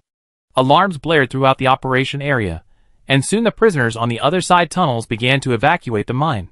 Those without protective gear were covered in dust and dirt, and the fact they had to stop working mid-sentence was even more infuriating and full of curses. The rescue machinery dug a hole in the rubble and poured fire-extinguishing agent into it without hesitation. The mechanism wasn't complicated. It consumed a large amount of oxygen, forcing the flames to extinguish. The problem was, what would happen to the people trapped inside once the oxygen ran out? Anna soon learned how Ivel prison handled such minor issues. Soon after the alarm went off, a team of cleaners arrived. Their machinery removed the debris and rocks blocking the mine entrance, sprayed the rock face with a layer of adhesive, and the cleaners took care of the rest.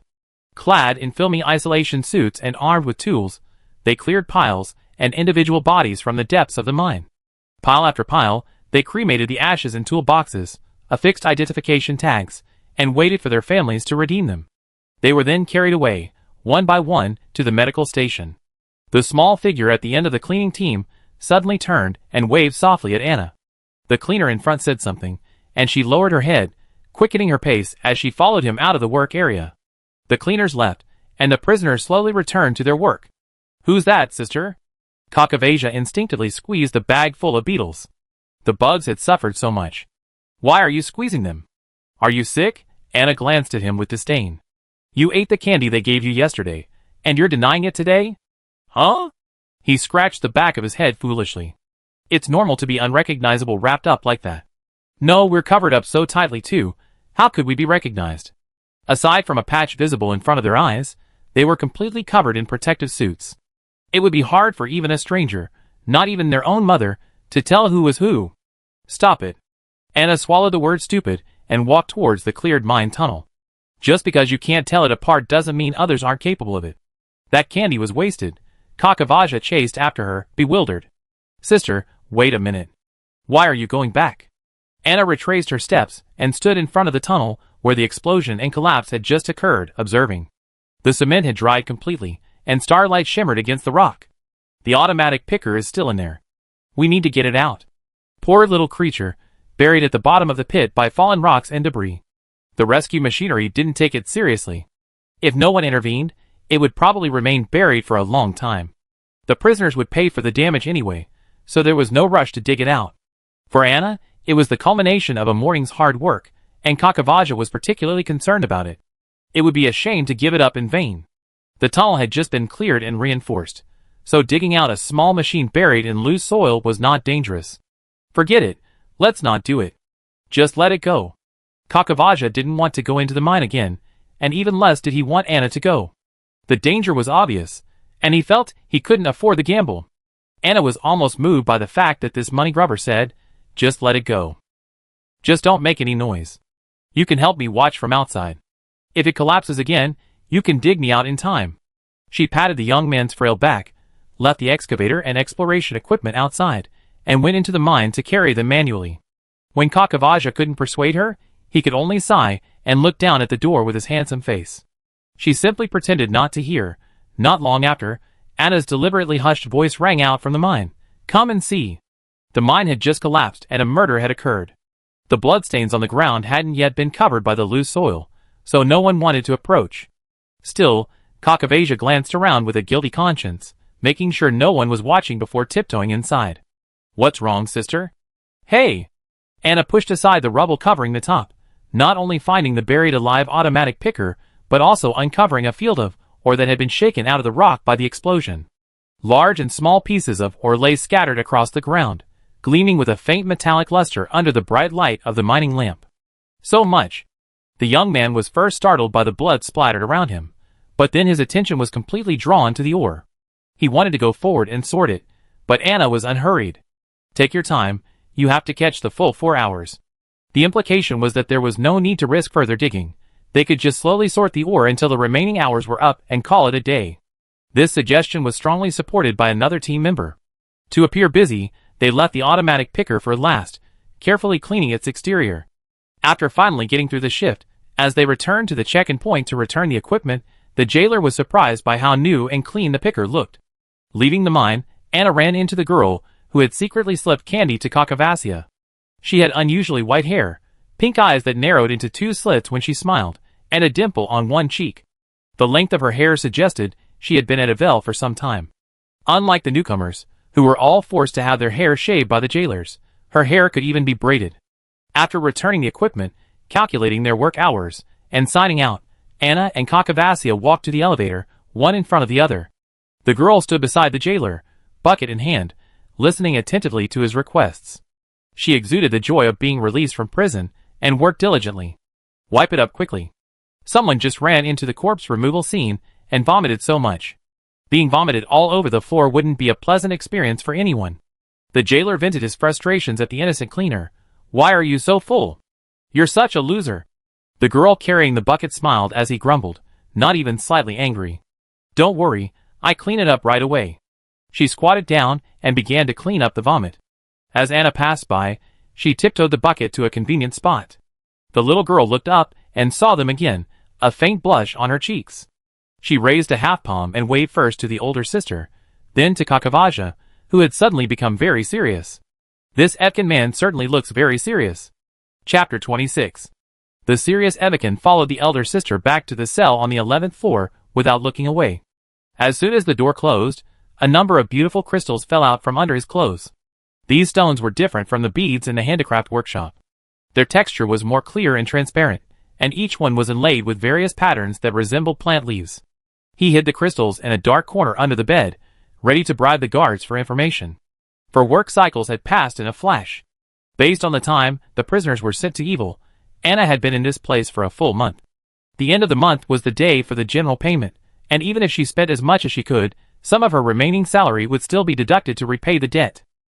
For her, there were only 2 ways to spend money: eating in the cafeteria or purchasing items from the self-service shopping machines. But in these few cycles, she had changed her prison uniform 3 times, and tried every item available at the self-service machine.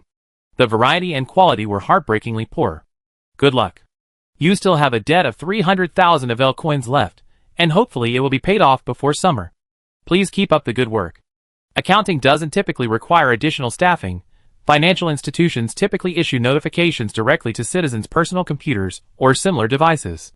However, unlike other places, Ivel is not allowed to carry or use any communication devices.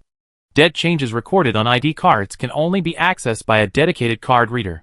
This is essentially a disguised form of sending a guard to collect debts.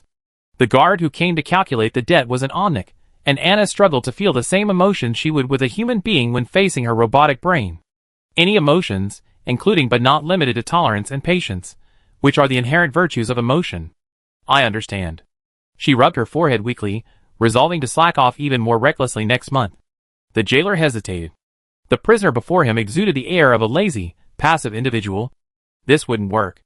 Although the medical station had diagnosed the inmate as dying, she showed no signs of heat stroke or a cold, and couldn't even be taken away for recycling. And this person was strange. When not provoked by other serious criminals, she was like a mushroom quietly basking in the corner, enjoying its own vibrant life. But if anyone dared to mess with her, she would immediately teach them how to write the word well-behaved.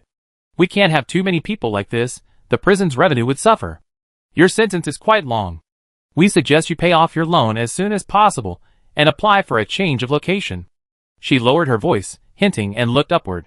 She hadn't known this when she first arrived, but a month had already passed. Anna was certainly aware that prisoners serving life sentences could apply to live on the scattered islands above sea level after killing a sufficient number of black sheep. It was somewhat of a reward. Who wouldn't yearn for freedom after being caged forever? But that wasn't her ambition. She beat up the men who came looking for trouble, chased them away, and tried not to kill them. Once the habit of killing was formed, it was difficult to return to a normal, orderly human society. After all, Ordinary people wouldn't shout for violence over a few words, and neither side would draw their machetes and empty their magazines after a few words. It was undeniable that the warden's hidden rule was deeply sinister. It seemed to offer the most severely convicted prisoners a chance at freedom, but in reality, it completely stripped them of what little humanity they already had. For the past month, Anna had tried every possible method but hadn't found any trace of the original. Either the original was an ordinary, unremarkable person, unworthy of mention, or her information was strictly confidential and inaccessible through ordinary means. This was a bit of a problem. I'm not in a hurry. Ivel has complete facilities and first-rate service. It would be great to stay for a few more years, even better forever. I don't intend to leave. Her exaggerated and deliberate tone was picked up even by the onyx sound sensors, and the surrounding prisoners, eager to watch the fun, roared and jeered. The jailer chuckled a few times and decisively walked to the next cell. The idea was difficult to come by. It was better to leave it to the colleagues to brainstorm. She only earned a few credit points a month. It wasn't worth it to compete with a serious criminal. As soon as the onyx left, the bell rang, and everyone filed out to work. Entering the cafeteria, Anna turned back to talk to Kakavaja. I'm planning on taking a break this month and slacking off on the cleaning team. What about you? Ever since moving to the 11th floor, this guy has been following her everywhere. Whether it's out of self-protection or something else, he's one of us, and his wishes can't be ignored. The young man's short stubble had grown out considerably, his features accentuated by the soft, light gold hue. He lowered his head slightly, as if in thought. Of course, there's a fee for haircuts, but failing to trim hair promptly is considered a violation of prison regulations, a minor fine. Between paying to look ugly and paying to avoid punishment, Kakavaja decisively chose the latter, and Anna couldn't do anything about it. It's not a bad thing for a child to have high aesthetic standards. Huh? The young Evican, whose gaze had been fixed on the various guards, suddenly snapped out of his trance. Cleaner? He somewhat resented the potential stains this job might bring, but then again, it was certainly easier than the others. So what if the pay was low? The higher the pay, the less it would be. After all, it would be deducted to pay off the debts that had cropped up out of nowhere. The most comfortable job was still bead stringing, but unfortunately, you could only apply twice a week. That's okay, right? He nodded hesitantly. Anna looked at him for a moment, then suddenly said, You can definitely do whatever you like on your own. No one in the prison would dare to bully you now. There's no need to follow me around. This was the truth. She had simply reached out to help the child who had fallen into the mud. She wasn't actually buying his life. Come on! How many years has it been now? The rotten values of slaves and slave owners should have been consigned to the garbage heap of history to rot, not left out in the sun to suffocate all innocent passers-by. No! No! Sister, you misunderstood. Kakavaja was startled awake. The cleaners are great. How can we slack off? The nearby guard in charge of registration slipped, nearly throwing the prisoner's ID card. Where are the prisoners like you, loudly plotting how to slack off right in front of you? You're the opposite. I'm not kidding, and I'm not trying to control you by retreating. Anna gestured for Kakavaja to look up, and the young man noticed that wherever she looked, his face lowered. Look, all the friends who come to ask for a beating are satisfied and give us 5-star reviews. What are you worried about? She patted the young man's increasingly sturdy back. You achieved your original goal, dear. It's time to move on to the next.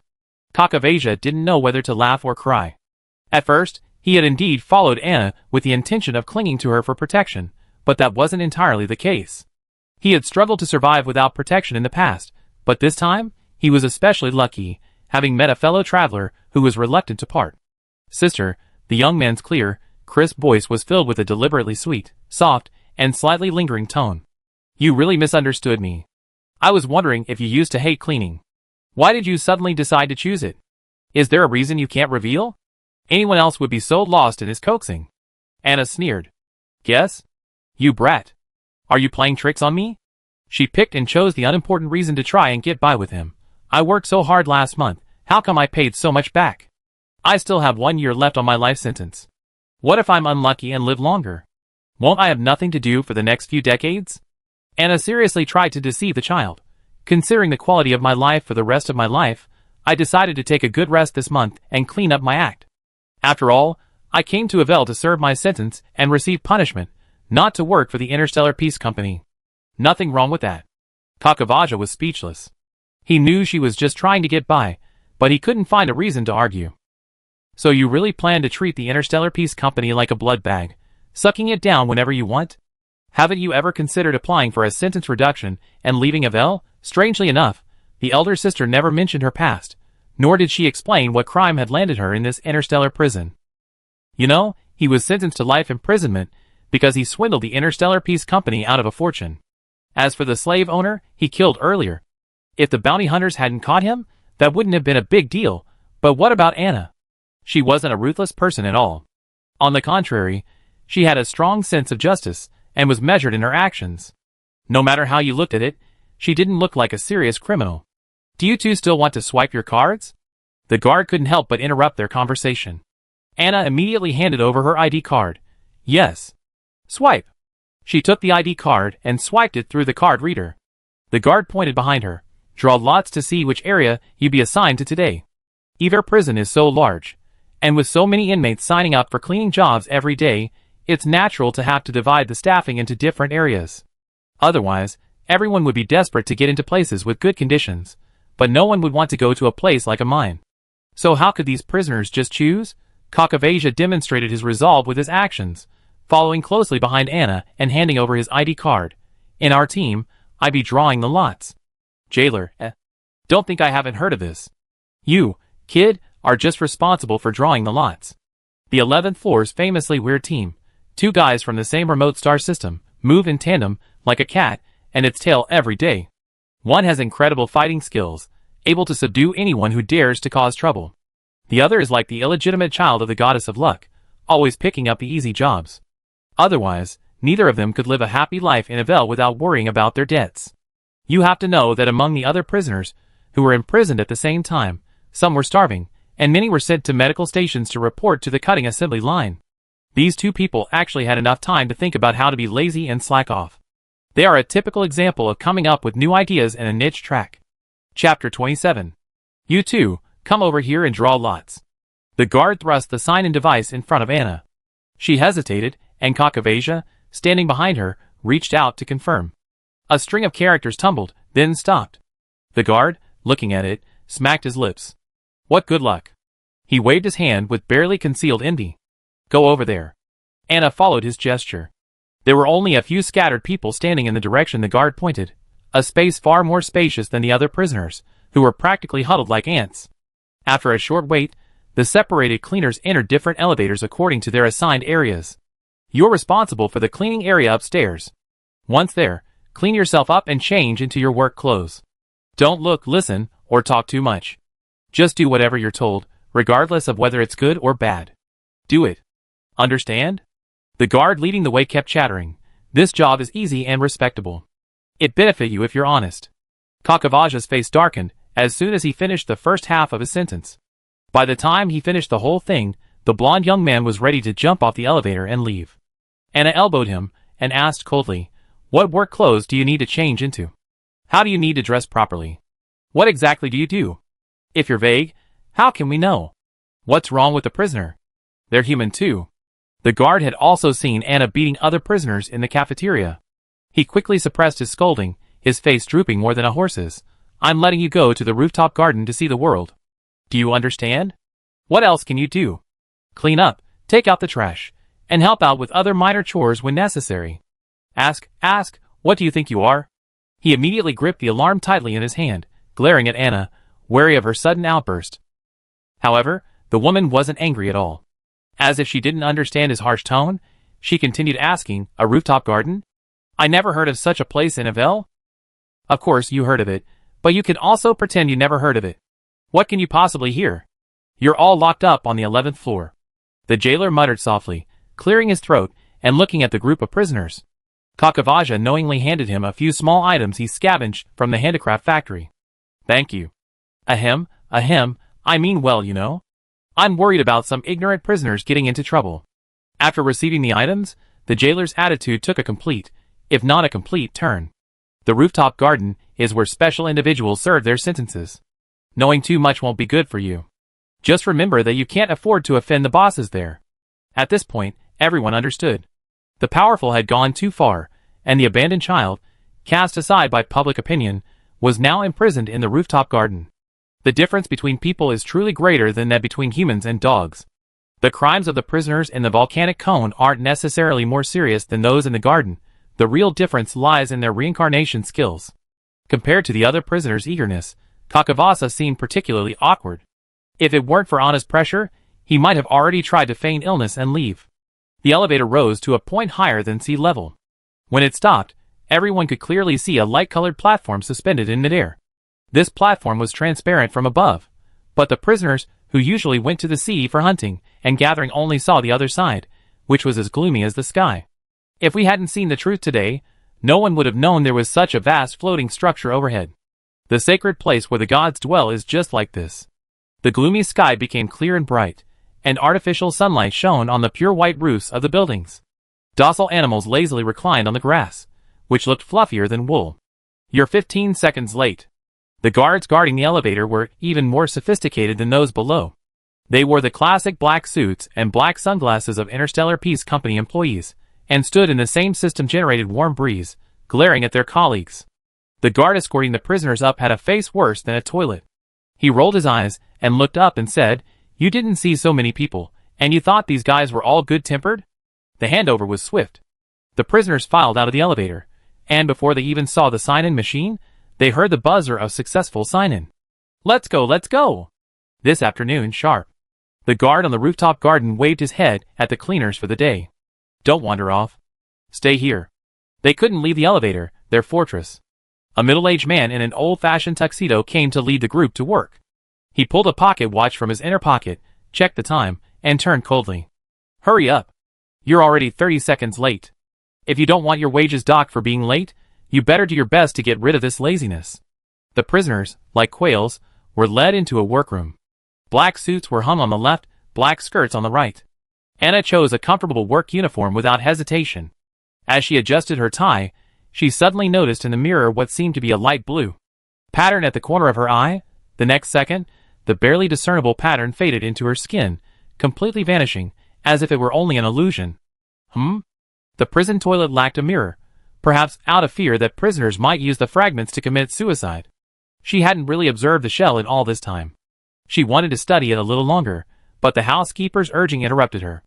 The woman put on gloves and walked out of the locker room, gasps echoing around her. She wasn't tall among the group, but about average height. But her face matched her demeanor perfectly, cool and handsome, a style so popular among women everywhere. Kakavasa automatically walked over to her side and stopped, thinking that if only she had her older sister's help, he could have sold off the entire Interstellar Peace Company. The housekeeper was speechless. This man looked even more like a boss than the one living in the garden. He didn't know how she could handle this job as a cleaner. Inmates with exceptional appearances inevitably attract attention. This attention is often a rare blessing, but there are also those who refuse to accept it. In the end, they all disappear. He stood there, checking his pocket watch again, then glanced over each prisoner, inspecting them one by one. Those whose attire wasn't up to standard were sent to be tidied up, while those who passed were allowed to go to work. Your job is to stand at a fixed position and wait for orders. It's not difficult. That being said, when they entered the actual garden, they realized the scenery outside was just a fraction of what lay within. It turned out that there were actually people enjoying a rest and relaxation vacation at Ivel. The butler led the cleaners to their stations and left them there. He hurried away, pocket watch in hand, as if someone would drop dead within 10 seconds of each night due to poor service. Anna saw him leave and quickly shoved Kakavasa into the bushes. The lush vegetation easily concealed the young man's figure. She herself stood with her hands behind her back, as if nothing had happened, before the canopy meticulously trimmed into various shapes by the gardener. The other prisoners, though puzzled, were also happy to watch her hide Kakavasa. Anakin was so beautiful. In this world, beauty is also a kind of asset. In a competitive environment, those who possess this strong asset have chosen to voluntarily withdraw, which is good news for those who are interested in this field. Kakavasa disliked being treated as an object, and he likely disliked being forced, let alone being a decoration to be admired and teased. Anna believed that any normal person would dislike this as much as he did, but she also understood the prisoner's difficulties. Then let's go our separate ways, and don't hold each other back. She stood there for a moment before a girl in a formal maid's dress approached. "Hello, could you help me move some things in the warehouse?" Anna's eyes lit up with a gentle smile as she saw the white hair peeking out from under her headscarf. "It's you, Abigail. Hey, it's me. Abigail's pink eyes darted around. Where's Kakavasia? Why can't I see him? I shoved him in the bushes. You know he doesn't like it here. Anna raised an eyebrow at the prisoner in the distance, shoving gemstones into someone's collar. Abigail looked away. Ha ha ha ha, I get it. She wouldn't have wanted to be transferred here if she wasn't about to be released. It was the jailer who said that if she worked in the garden for one last week, she could pay off her debts and get released. Let's go! If these people start opening the pantry, it'd be even harder to stay here. It's inevitable that the first day in the rooftop garden would be blinded by the opulence, and the second day, she was even more reluctant to open her eyes. Fearing a sty, Anna yanked Kakavasa out of the bushes again. The young man stumbled a few steps before regaining his balance, brushing off the branches and leaves stuck to his blonde hair with a nonchalant smile at Abigail. What a coincidence. Unfortunately, I'd be out of prison soon, so you won't be able to see me again even if you want. The bunny-like girl smiled and waved to the friend she met in Ivel. Come with me, the warehouse is a great place to goof off. The three of them slipped away quietly along a shady path, successfully avoiding the increasingly bustling hot springs and dance floor. The warehouse Abigail was referring to was actually a storage room, filled with porcelain, silver, and even gold for the banquet. These symbols of wealth and culture were now carelessly tossed on metal shelves, the teapot and its cups a world apart. The housekeeper said if you don't want to stay out, you have to find work yourself. I spent a lot of effort to find this perfect place. It's quiet, and there's always something to clean. The endless amount of cleaning means you can keep cleaning. Even if you're not doing anything, it won't be noticed. Abigail raised her nose proudly, and Anna gave her a thumbs up. Awesome.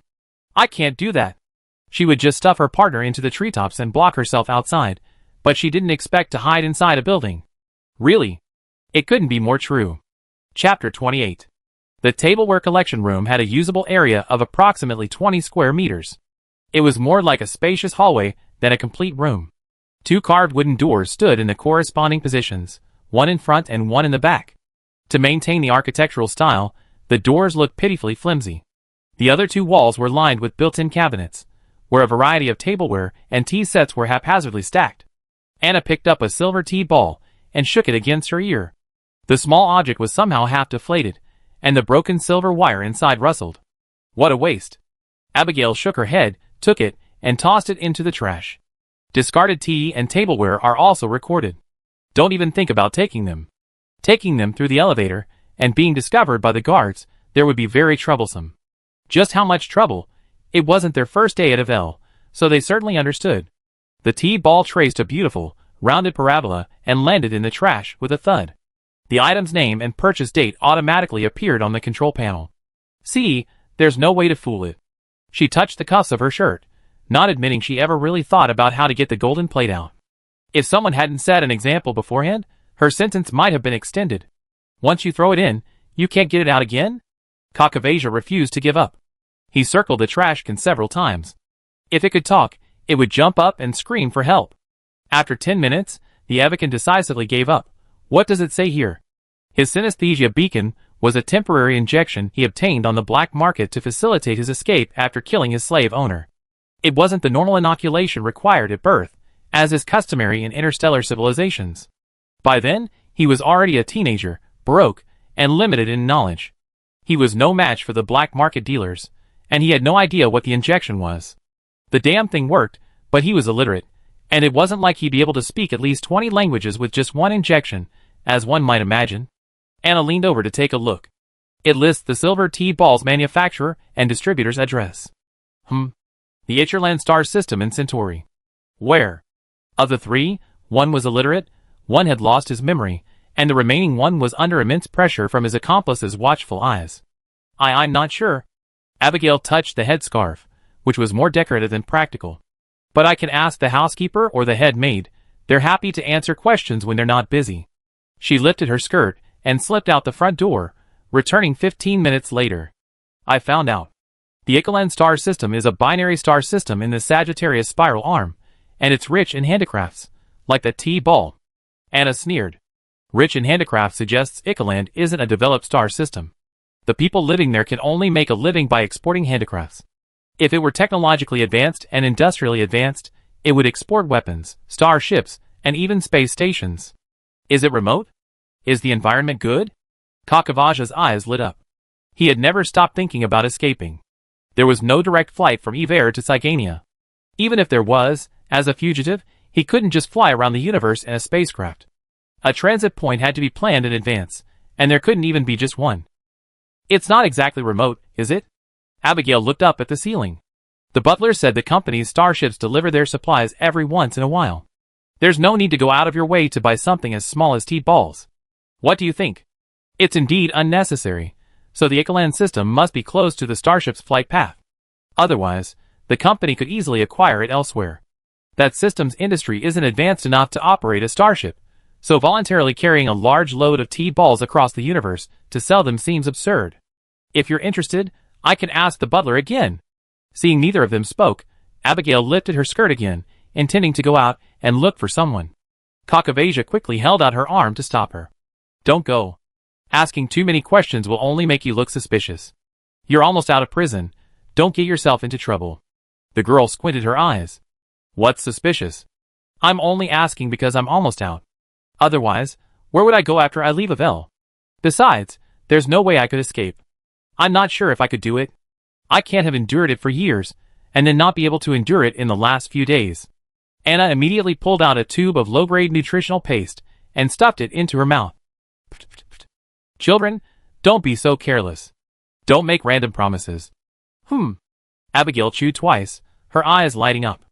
I never tasted this before. The fat and protein in the low-grade nutritional paste come from the prisoners' hunting trips. Food additives must be added during processing, otherwise it would be so unpalatable it would drive people writhing. Since it's artificially flavored, it could have any flavor. Sweet, salty, sour, spicy. It all depends on the mood of the prison guard operating the machine that day. Some guards were more respectful, choosing either fruity flavors or high-ranking combinations based on data, but there were also those who enjoyed some fun. So, which flavor of nutrient paste you could get from the self-service machine was entirely a matter of luck. With luck, you get a collector's edition, but with bad luck, you have to choose between shit-flavored chocolate and chocolate-flavored shit. Anna had been caught out by mistake and gotten a buckwheat mustard-flavored nutrient paste. From then on, she simply paid with her card, leaving all the processing to Cockavasia. Amesberry flavor. I only have 4 tubes left. Eating them will keep you quiet, right? The older sister patted the back of the girl's head. Pooh! If she were alone, she'd say whatever she wanted. But as for Abigail, her skinny arms and legs weren't even as strong as Cockavasia's, so she better not mess around. Hee hee. The little girl smiled like a fluffy bunny, pure and adorable. When you get out of prison, you must come visit my house. The girl turned around. There was no paper or pen in the storage room. She opened her mouth to speak the address, but Anna shook her head. Draw it here? I can remember it. She spread out her palm. Abigail was confused, but since her elder sister had said so, she had to do as she asked. Silent Constellation, 6-star region, 4th ring, boys 3, XXXX district, XXXX location, exact street. I have many brothers and sisters, and my parents are very kind. If I hadn't accidentally killed someone, I'd be at home helping Mom dry herbs. She sighed softly, and it was Anna's turn to be confused. No, I don't mean to be discriminatory. I'm just surprised that you couldn't even beat Cockavasia. What kind of loser must have died at your hands? Don't tell me that the guy killed himself and blamed you for the accident. Cockavasia loudly expressed her displeasure. Sister. Sister? How can you say that? What do you mean by you can't even beat me? At least I made it out of the Colosseum alive. Abigail chuckled and shook her head. People have to take responsibility for their actions. Pierpoint only sentenced me to 5 years. I'm already grateful. After all, it was a life. Anna raised her hand and counted on her fingers. This little girl is only 17 this year. Was she 12 5 years ago? Had the sentencing judge been so heartless? Or were Pierpoint's sentences harsher than those in other areas? But looking at the special prisoners living in the rooftop garden, it didn't seem that way. Abigail, the tall woman said, caressing the top of her head. I don't think the problem lies with you. To say that this little girl could have committed any heinous, far-reaching, or consequential crime. The pots and pans filling the storage room before her wouldn't believe it. Given that she was only 12 when she was imprisoned in Ivel, the crime must have occurred even earlier. What could a young girl possibly kill? A chicken or a duck? You killed the only endangered species in the universe? That was all Anna could imagine. Abigail blushed, clearly out of shame, not embarrassment. No, it wasn't. Priest Anselm always made me go to his house to pray to the Amber King. He heard me, and I didn't like it. That time, I struggled so hard to leave his bedroom that I accidentally poked his eye out with the candlestick on the nightstand. The priest later died from an infection in his wound, and the Senate convicted me of manslaughter and sent me to Pierpoint for trial. Anna, Cock of Asia, Honey, that's not manslaughter. Anna touched her forehead, slowly pressing back the protruding vein. That's called enforcing justice. It doesn't matter. I'd be out of prison and home soon. I taken responsibility. I accepted the punishment. The Senate can't bother Mom and Dad anymore. Abigail tangled her white apron around her waist, her pink eyes brimming with tears. Sister Anna, I know I didn't do anything wrong, but the dignity of the Amber King cannot be tarnished. Come on, the gods don't care about mortals. Your parents should run away with you. Cock of Asia poked her in a muffled voice. Don't be so honest when you get out. You're being sold and still counting the money. Anna didn't comment, silently memorizing Abigail's address, the Anselm sacrifice, and the Senate. A gentleman's revenge is never too late. These scum had better hope Ivel's walls are strong enough to keep her from escaping. The little girl wiped her eyes vigorously and turned toward the cupboard, clinking the dishes away with her back to them. Cock of Asia hesitated for a moment, then moved over to help. Today's job was supposed to be cleaning, so how could cleaning the storage room not be considered cleaning? Must there be some bloodshed and death? After a while, Anna also moved over to stand beside Abigail, protecting the younger child on either side. If you have a choice, you rather go to the sea or the mines than stay in this garden. I'll always be there to protect you. She emphasized her tone seriously. This place is not suitable for children. After taking a look around, she even shoved a grown man like Cock of Asia into the bushes for isolation. Minors were even more forbidden from staying in such a chaotic and decadent place of pleasure. Minor mode, green version, activated. Chapter 29. After the luncheon menu was decided, the butler visited the tableware room and, upon entering, saw 3 large figures huddled inside. He glanced down at his pocket watch, but the neatly arranged sets of utensils on the shelves silenced him. Mrs. Heather is hosting lunch. She likes the Yukshienjo-style porcelain set, number 100047, which consists of 648 pieces. He left a request. The cook will come and get it later. Okay, don't worry. Abigail was more familiar with him. The young girl lifted her skirt and half-bowed before accepting the task. The other 2 prisoners simply worked silently. The butler tried to discern something from Anna, but failed. Is there anyone among Ivel's prisoners who has such high standards, who refuses to take shortcuts? His cool, handsome face, coupled with his tall but not intimidating height, would captivate the wealthy women in the garden. There's no way around it.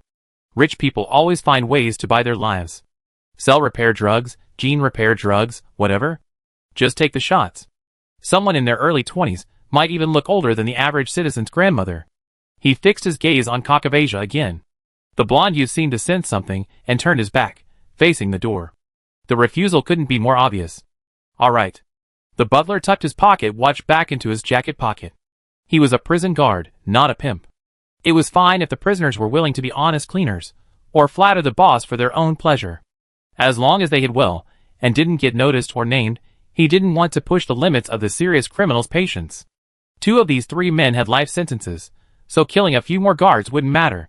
They weren't immortal. What difference would there be between 200 years in prison and 500?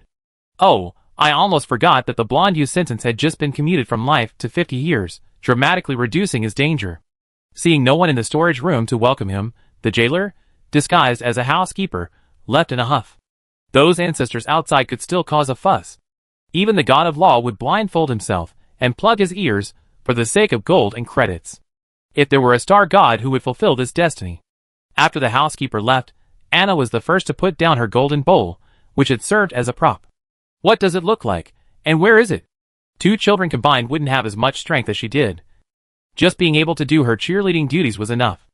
Abigail arrived early, and knew what equipment was used for. She dragged the trash can out and input jade palace and porcelain by voice. Soon, the answer was projected and hovered in the air. Section E, row 13, column 13. She had just finished reading Kakavasa and was searching for section E, examining it carefully, completely forgetting she couldn't read.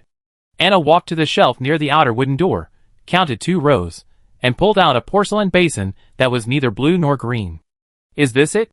She took the basin to the trash can for identification, and the scanned description revealed it. Jade Palace Immortal Boat Style Soup Bowl, 100,047, 648 pieces in stock. Okay, this is it. You two stay down there to make room for your things. She climbed up the ladder to the top of the cabinet. 13 rows and 13 columns from the top down were surprisingly close to the top. Abigail and Cock of Asia stood at the bottom of the ladder, one taking the items while the other carried them toward the kitchen door. It took the three of them 3 hours to find the 648 pieces of tableware.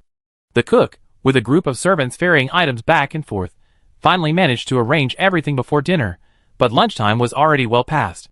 They agreed to work 4 hours in the morning and 4 in the afternoon, but the boss's mornings often depended on their moods and wake-up times, and the so-called noon banquets often slipped into the afternoon.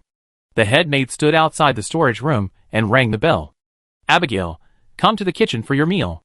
Anna took off her gloves, which hadn't been dusted from rummaging through the dishes all morning. I get it.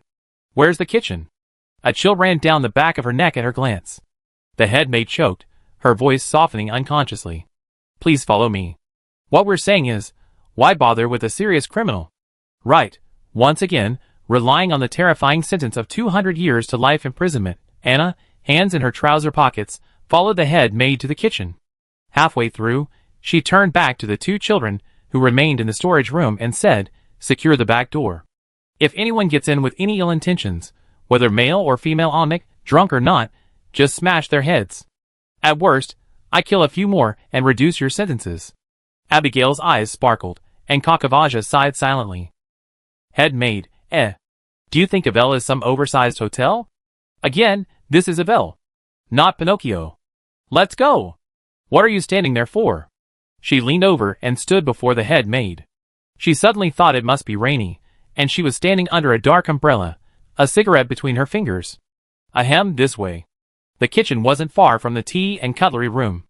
Anyone with a bit of strength could easily carry 3 lunches at once, so Anna wouldn't have to make 2 trips.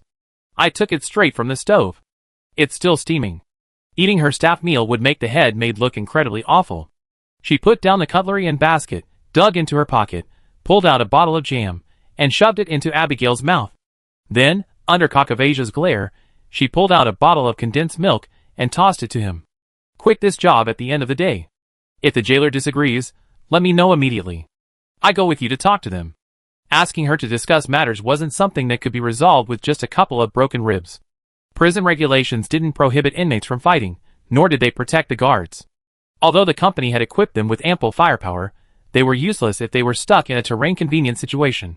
She said this to Abigail, and the embarrassed girl opened her mouth to refuse, but she quickly shot her back. Tomorrow, I take you fishing in the ocean. Are you used to eating raw fish? Seashells? Sea urchins? Cock of Asia's mouth and face were filled with sourness. I go exchange the seasoning and paste. Anna glanced at him, and he quieted down. While she lowered her head to tear at the bread, he continued his sour remarks. The new paste in the vending machine must be mustard-flavored again. Abigail burst into laughter again. Stewed meat, fresh vegetables, soft bread, sweet and sour jam, and fragrant condensed milk. This food was definitely not lunch for a janitor. But Anna didn't care. If someone else was eating on the stove, she couldn't expect to eat the pig food. And as for the deduction of Iver coins, how could that even be considered a big deal? The children burped until they were full, and Cock of Asia carried a pile of empty plates back to the kitchen. The maids, even if they were about to get angry, were speechless once they saw his face. Not only that, they even pulled out a dressing mirror from their belts to check if their lipstick had smudged. The china still lay on the banquet table, and the cleaners might not be able to return it to the kitchen before the end of their shift. The 3 of them leaned against the shelf, rubbing their stomachs and feeling drowsy. This fish was just a touch away. Anna simply didn't want Abigail to resign from her job with the housekeeper. She simply led her to stand before the jailer and, without a word, stared coldly at the captain who was swiping the card to count the hours. The gaze was colder than melted snow. The jailer shrank his neck, then quickly straightened it again. Theoretically, it's not possible. She hasn't paid off her debt yet. But if someone is willing to complete the remaining work for her, it's not impossible. Abigail wanted to speak, but Cock of Asia, who was following at the back, pulled her away in time. She's almost being sold by the pound. Why don't you get out of here? The woman took off the metal ID badge from her neck and threw it to him. How many days? The jailer hesitated. 3 days is not too long, and 5 days is not too short. Anna pinched her fingers, stared into his eyes, and pulled her lips together. How many days? 2.5 days left. And a half. He struggled to say the word half, and a hint of contempt flashed in her gray-blue eyes. Only 2.5 days. Remember this. I come to work the day after tomorrow. She would use the 2 days in between to help Abigail pay off that damned loan shark. The Interstellar Peace Company is truly a master at exploiting people, even lending money within the prison. The prisoners were led away by the escorting staff, and the guards guarding the elevator stretched their legs and shook their shoulders. At one point, it felt like thousands of arrows were aimed at my vital points. A single misstep could have cost me my life. Huh? Who's that woman? She doesn't look like a pirate, but more like an extremist. Once they relaxed, their mouths got loose, and the guards looked at each other, feeling the palpitations of having survived a catastrophe. The captain, barely able to recover, took a deep breath. 200 years to life imprisonment.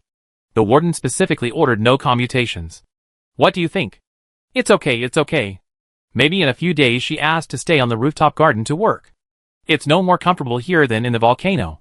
Anyway, I'm never going to leave, so I might as well make life better. Glittering golden silk came from the other side of the universe.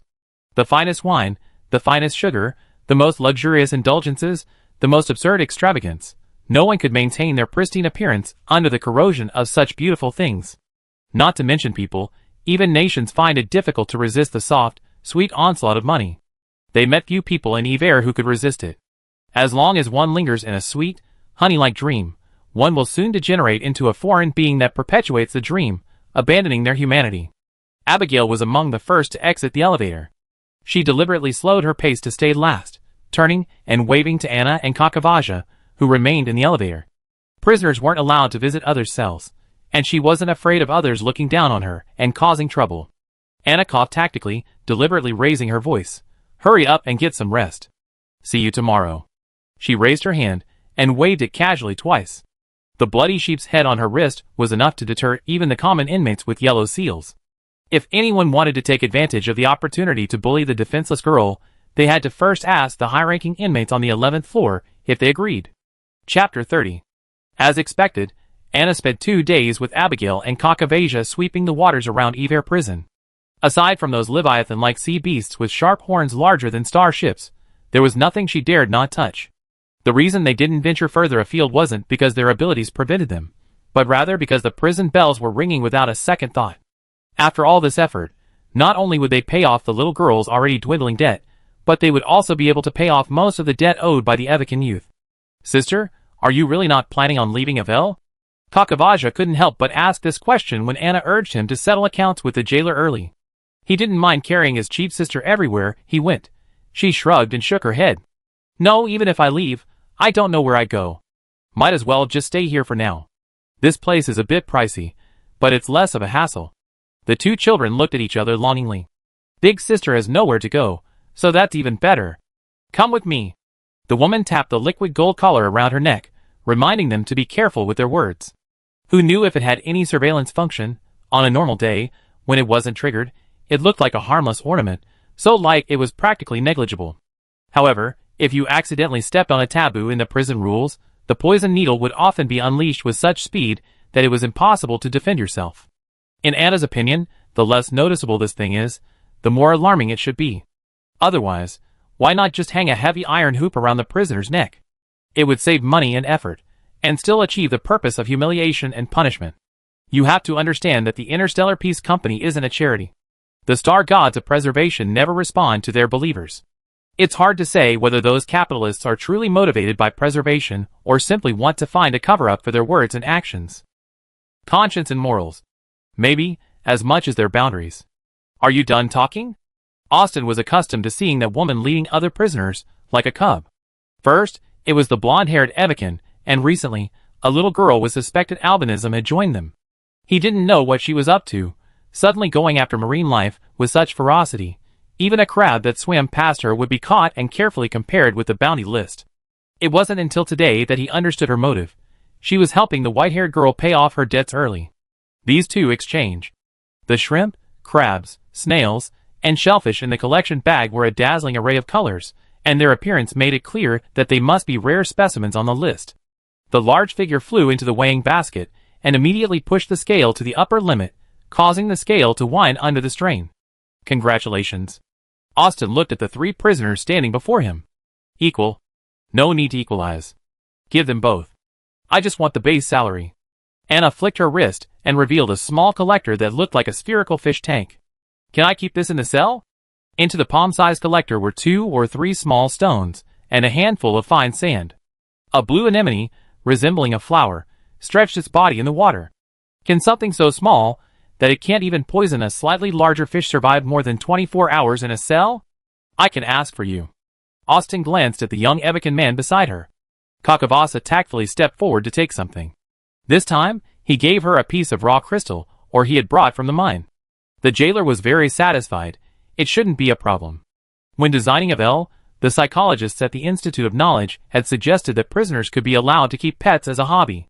This would help them become more stable and positive. More stable, less troublesome, and more motivated to work and earn money to fund their hobbies.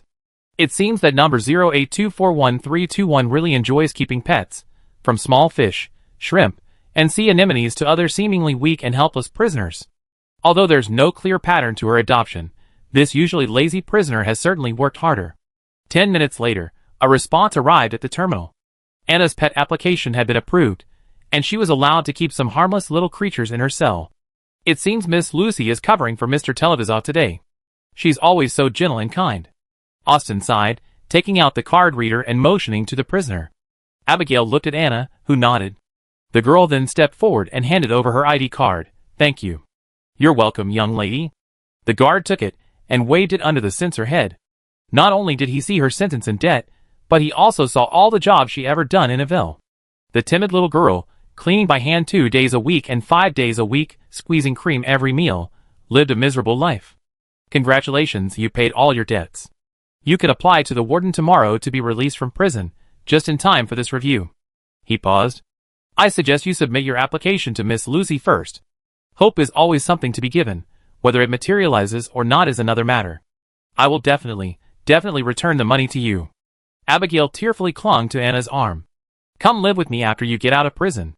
Mom's chicken soup is so good. We have soup every meal, and we don't even want meat. Yeah, Anna nodded, not wanting to spoil the fun. Okay, when I'm done with my time in prison, I come over to your house and help your mom raise the chickens. Come on, no one can leave Ivel. Austin returned the ID card to Abigail. After the settlement, he turned his gaze to Kakavasia. Are you planning to pay off your loan early too? Generally speaking, early repayments by prisoners usually result in lower interest than regular payments, which isn't good news for lending banks. But early repayments effectively ensure that the outstanding balance is paid, preventing the embarrassing situation of someone dying mid-sentence and having their debts left unresolved. Therefore, the accounting department isn't as averse to prisoners paying off their debts early as might be expected. After all, their sentences aren't over yet. Daily accommodation, cleaning, housekeeping, meals. Whatever, which doesn't cost money. If they can't make money here, they can make money there. Kakavasia thought for a moment and decided to return half and leave the other half. Paying it all would be too obvious. Was he afraid of not being noticed? If he wanted to escape, he shouldn't act too high profile, or he'd just be creating unnecessary obstacles. How much is the balance? My sister and I will split it. He knew Anna didn't want to pay back a penny, but the monthly payment wouldn't be due for another 3 weeks. After sending Abigail out, they could stay in their cells for a few days without going out to work. The extra Ivel coins they earned today would be considered advanced savings. How strange. The Ivelgens didn't have a habit of saving, because they simply didn't have the money. Often, they didn't even know where to find their next meal, but Ivel's initiative to save money in advance so he could slack off for the next few days was quite novel. I won't need it. I won't be here tomorrow, the day after tomorrow, and the day after tomorrow. If you want to do some crafting, go ahead. If you don't want to do anything, just buy some food and stay in the cell to take care of my pets. Anna casually slid the collector into his hands. The deep blue anemone was edged with a reddish gold ring, making it look like a hair tie. Remembering that she was going to the rooftop garden to finish Abigail's remaining work, Kakavasia's first thought was, could it be that the older sister would also wear one of those black and white maid dresses? Hard to imagine. That would be even weirder than him wearing a dress himself. Austin ultimately distributed the prisoners' earnings according to Anna's plan. They were already familiar with each other, and he didn't want to try to see if the female warrior, who had knocked out a seal with one punch could knock him out with one too. The leviathans of the sea recognized her. Recognition from a massive, mechanically modified creature was a weight to be reckoned with. The next day, Anna reported to the rooftop garden. The butler and head maid watched as she took her suit and put it on. They hesitated, wanting to say something, but ultimately restrained themselves from reminding the prisoner that she should choose the dresses on the opposite row, according to her gender. The tea and tableware storage room has been taken over by someone else. You will stand in the hallway and watch over the clothes for the ladies and gentlemen attending the ball and banquet. If you can't do it, watch others do it. The jailer, disguised as a butler, closed his eyes and made up his mind to use her as a servant. It seems that number 0824131 doesn't necessarily identify as a woman psychologically. So let's just do the work of a male prisoner. She, he, it, whatever pronouns you use will do. After all, this guy can't jump up and hit someone over such a trivial matter. Oh! The prisoner walked past him indifferently, ignoring the head maid's nearly fainting expression. Where is the porch I'm supposed to guard? As far as cooperation goes, number 0824131 is relatively easy. The butler breathed a sigh of relief, took out his pocket watch, and then carefully examined the prisoner, who was waiting a little impatiently. You need to add some decorations. Let me think. Give her glasses. The head maid clutched her chest. Otherwise, the ladies and gentlemen will be frightened by her gaze. Who can stand being stared at like a target for execution? The head maid's suggestion made sense. The butler quickly pulled out a pair of single-rimmed gold-rimmed glasses and handed them to Anna. Wearing sunglasses will result in a complaint, and if you get a complaint, you have to work additional hours. You don't want your hours extended indefinitely, do you? The thought of having to stay here if you get a complaint sounds dreadful. Anna immediately draped her glasses over her left eye socket, expressing her displeasure at the dangling jeweled chain. It's blocking my vision. Take it away. However, its presence effectively mitigated the prisoner's unpleasant chill, so the butler and head maid unanimously rejected her request. No. Number 0824131 stood sullenly in the banquet hall's porch, his hands clasped behind his back. From a distance, he looked even more like a jailer than a prison guard. Several other prisoners also stood there, acting as doormen, each handsome in their own way. The newcomer to this circuit had a different personality than everyone else, and it was impossible not to be curious. Unfortunately, the new colleague seemed to be owed hundreds of millions of Ivel coins. With a cold expression and a chilling aura, he single-handedly isolated everyone. There was no way a rich woman would be interested in this kind of style. That would be asking for trouble. Chapter 31. Prison Planet Ivel, another private prison operated by the Interstellar Peace Corporation after Penacony escaped control.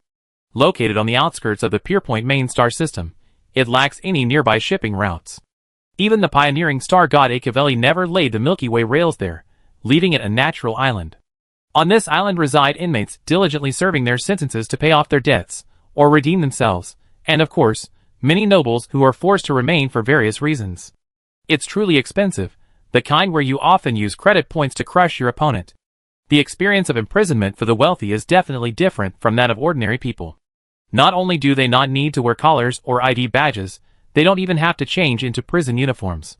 They wear what they wear at home when they come to Ivel, and they have the same activities when they go to Ivel. Rather than serving their sentence, staying in Ivel is more like finding a resort to escape the turbulent public opinion. Isn't it common sense that an isolated island doesn't communicate with the outside world? In the eyes of those troublemakers, they won. The unscrupulous capitalists who were punished have been imprisoned, and after a few brief attempts at appeasement, everything will return to normal. These prisoners, whether they themselves have committed crimes or those of their siblings, uncles, and aunts, live their lives on Ivel planet just as they did before. Only in this way can their families feel comfortable throwing their abandoned children here. Perhaps even forever. They live in a special prison area called the Roof Garden. Not only does their elevation above the extinct volcano where other prisoners are serving their sentences give them a sense of superiority, but they also have the opportunity to tease the serious criminals who are trampled underfoot. This was far more exciting than playing with ordinary civilians outside. It was like training a horse, but you have to tame a fierce one. A docile servant is certainly sweet, but breaking a hard bone is more satisfying. Many of the serious criminals in the prison below were brought here because they had killed those of higher status. What could be more wonderful than this? Delane loved to see the resentful yet helpless expressions on the faces of the prisoners, who had to change into suits, and made skirts, and bow their heads to serve him. Whenever he saw this, he was more excited than taking tea full.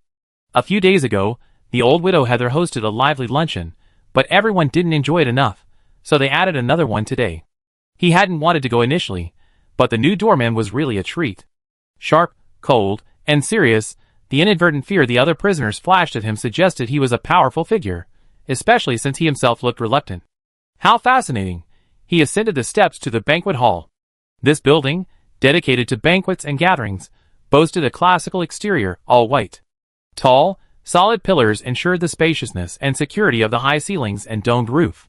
The entrance was preceded by a carved, gilded wooden door, guarded by a doorman outside and servants on standby inside. Invited guests removed their heavy coats here, then passed through a second door inlaid with mother-of-pearl to enter the dazzling main hall. The main system simulated realistic weather conditions on the rooftop garden, allowing for adjustments to suit the needs of the nobles. For example, if someone suddenly decided to invite the neighbors to enjoy the rain, they could choose between a knife rain or a frog rain, provided the money was in hand. Delane unbuttoned his coat, and a prisoner familiar with the job immediately stepped forward to take it. He raised his eyebrows and eyes, his face tilted 45 degrees. "Get out of here!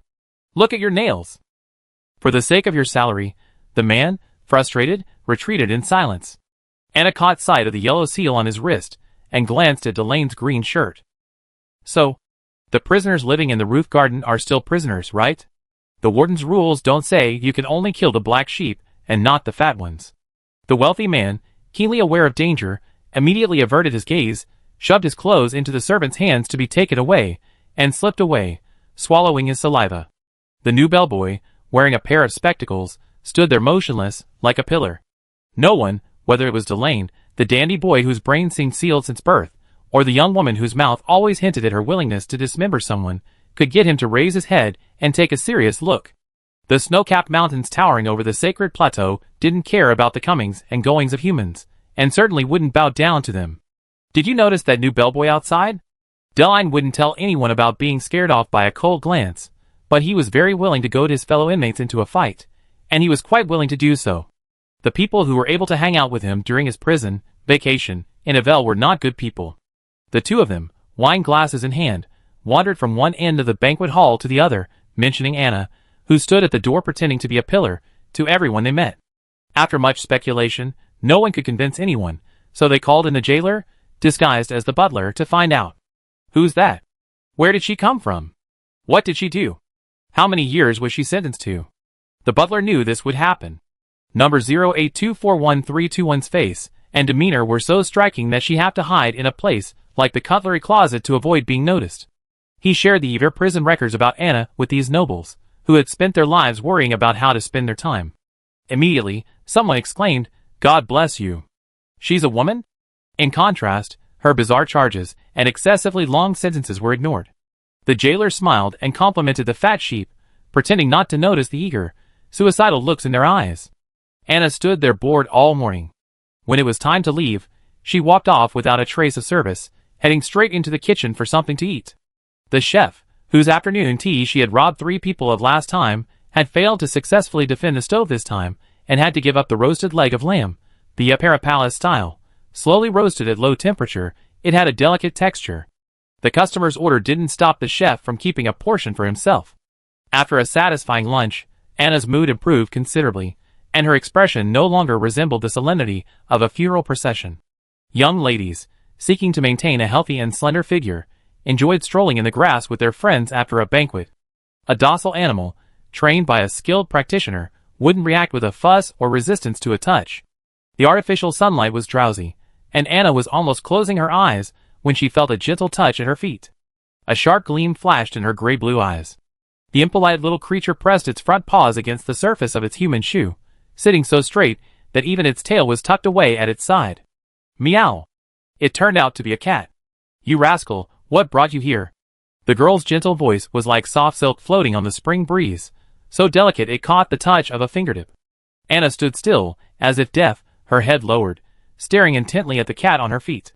This creature had gray and white fur, a massive, muscular build, a majestic head, and a long, fluffy tail like strands of black hair spread out in the water, yet its meow was incredibly delicate. Meow! The cat meowed again, its tail swishing from side to side.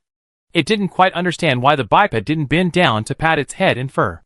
To prompt it to serve quickly, the cat stretched its neck and gently nudged its calf. Anna, Brother, could you please look in the mirror? Is your body type the right one for meowing? The handsome doorman and the handsome cat exchanged glances, completely oblivious to the woman who had taken the opportunity to strike up a conversation. The girl, still somewhat conscious of her human skin, blushed, her eyes welling with tears. Suddenly, a mature, older woman appeared from the lobby and latched onto her chosen prey. Hey, bro. The newcomer paused, her long, crimson-painted nails gently brushing against the liquid gold collar around the doorman's neck. Honey, you're making my blood boil. You had too much to drink. Want some ice water? The new doorman casually handed over a glass of freshly squeezed orange juice from the waiter's tray, the ice cubes tapping against the glass's walls with a crisp rhythm. A gentle breeze blew across the lily-filled pond, creating ripples. Everyone's eyes blurred, and even the woman herself was bewildered. How had she been helped to her feet? When had she found herself with a glass of juice? She brought the polished crystal wine glass to her lips and took a sip, a wet streak of pink running across her neat, white teeth. Want to try it with me? She narrowed her eyes, her gaze fixed on Anna's slightly swaying jeweled glasses chain. I can ask the warden to move your prison to the garden. The price is a month of my company. It would cost a fortune to buy the warden's access to a serious criminal, and she might get bored in a week. But who cares? She was already in prison for that bastard, so why couldn't she enjoy herself as she pleased? Sorry, ma'am. The gray-blue eyes finally met hers, as she had hoped, so cold and indifferent. The new doorman plucked a fragment of feather from her hair, one that had gotten stuck somewhere. I'm sure I'm a human male. The feather was an ornament from an old-fashioned tall hat, perhaps accidentally picked up during her passionate dance with someone. The doorman released his fingers, and a simulated breeze immediately carried it into the blue sky. How do you know if it won't work if you haven't tried it? She watched the feather soar higher and higher, her eyes vacant for a moment, then quickly regained her composure. The more she resisted, the more she wanted it. Baby, I wish I could push you over the table right now. Anna rolled her eyes vigorously, stepping around the bare arm she offered again. You're too old. I can't bring myself to do it. Goodbye. With that, she didn't care whether it was time to call it a day. She bent down, picked up the cat that had clung to her leg and refused to leave, and walked away. She walked along the flower-filled path, across the endless lawn, and directly into the dressing room, dragging past the decorative display case and locking the door. The two women, left standing, were silent for a moment. The older, coquettish woman spoke first. She's mine. Stay away from her, you little bitch. Go away, old ding. Didn't you hear her disdain your sore, hard, stinking flesh? The beautiful young woman immediately retaliated. Delane and his friends watched the entire scene unfold, each expressing their bewilderment. How could the ladies change styles so quickly? Anna excused herself to return to the dressing room early, threw the cat aside, closed the door, and walked to the mirror, removing the lenses and brushing back her hair, which now covered her temples. The skin there was white and smooth, and the pattern that had appeared there before seemed like an illusion. No, it wasn't an illusion. She tried to recall the first time she changed clothes in this place, and at the housekeeper's urging, she lightly wiped her face with cleaning solution. The cleaning solution came in a dispenser bottle, available in every dressing room. Anna quickly walked into the cubicle, found the palm-sized bottle, and squeezed out the same liquid as last time, rubbing it against the corners of her eyes. A cyan tattoo-like pattern slowly took shape. Chapter 32. It was a perfectly circular pattern, visible only at the corner of the left eye.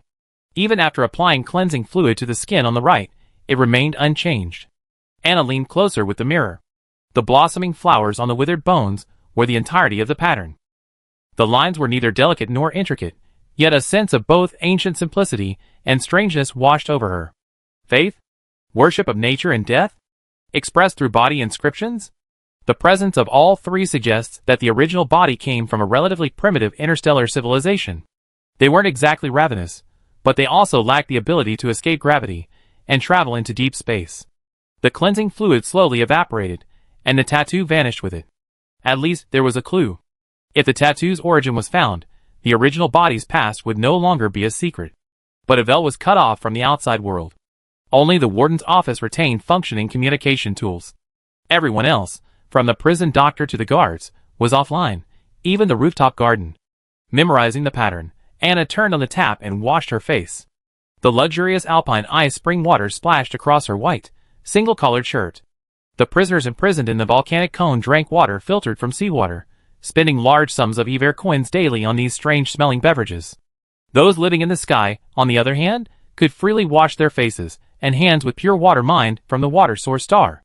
The water splashed on her face, but the pattern didn't appear. This meant that as long as she avoided detergents with strong cleaning properties, it wouldn't be visible to anyone else.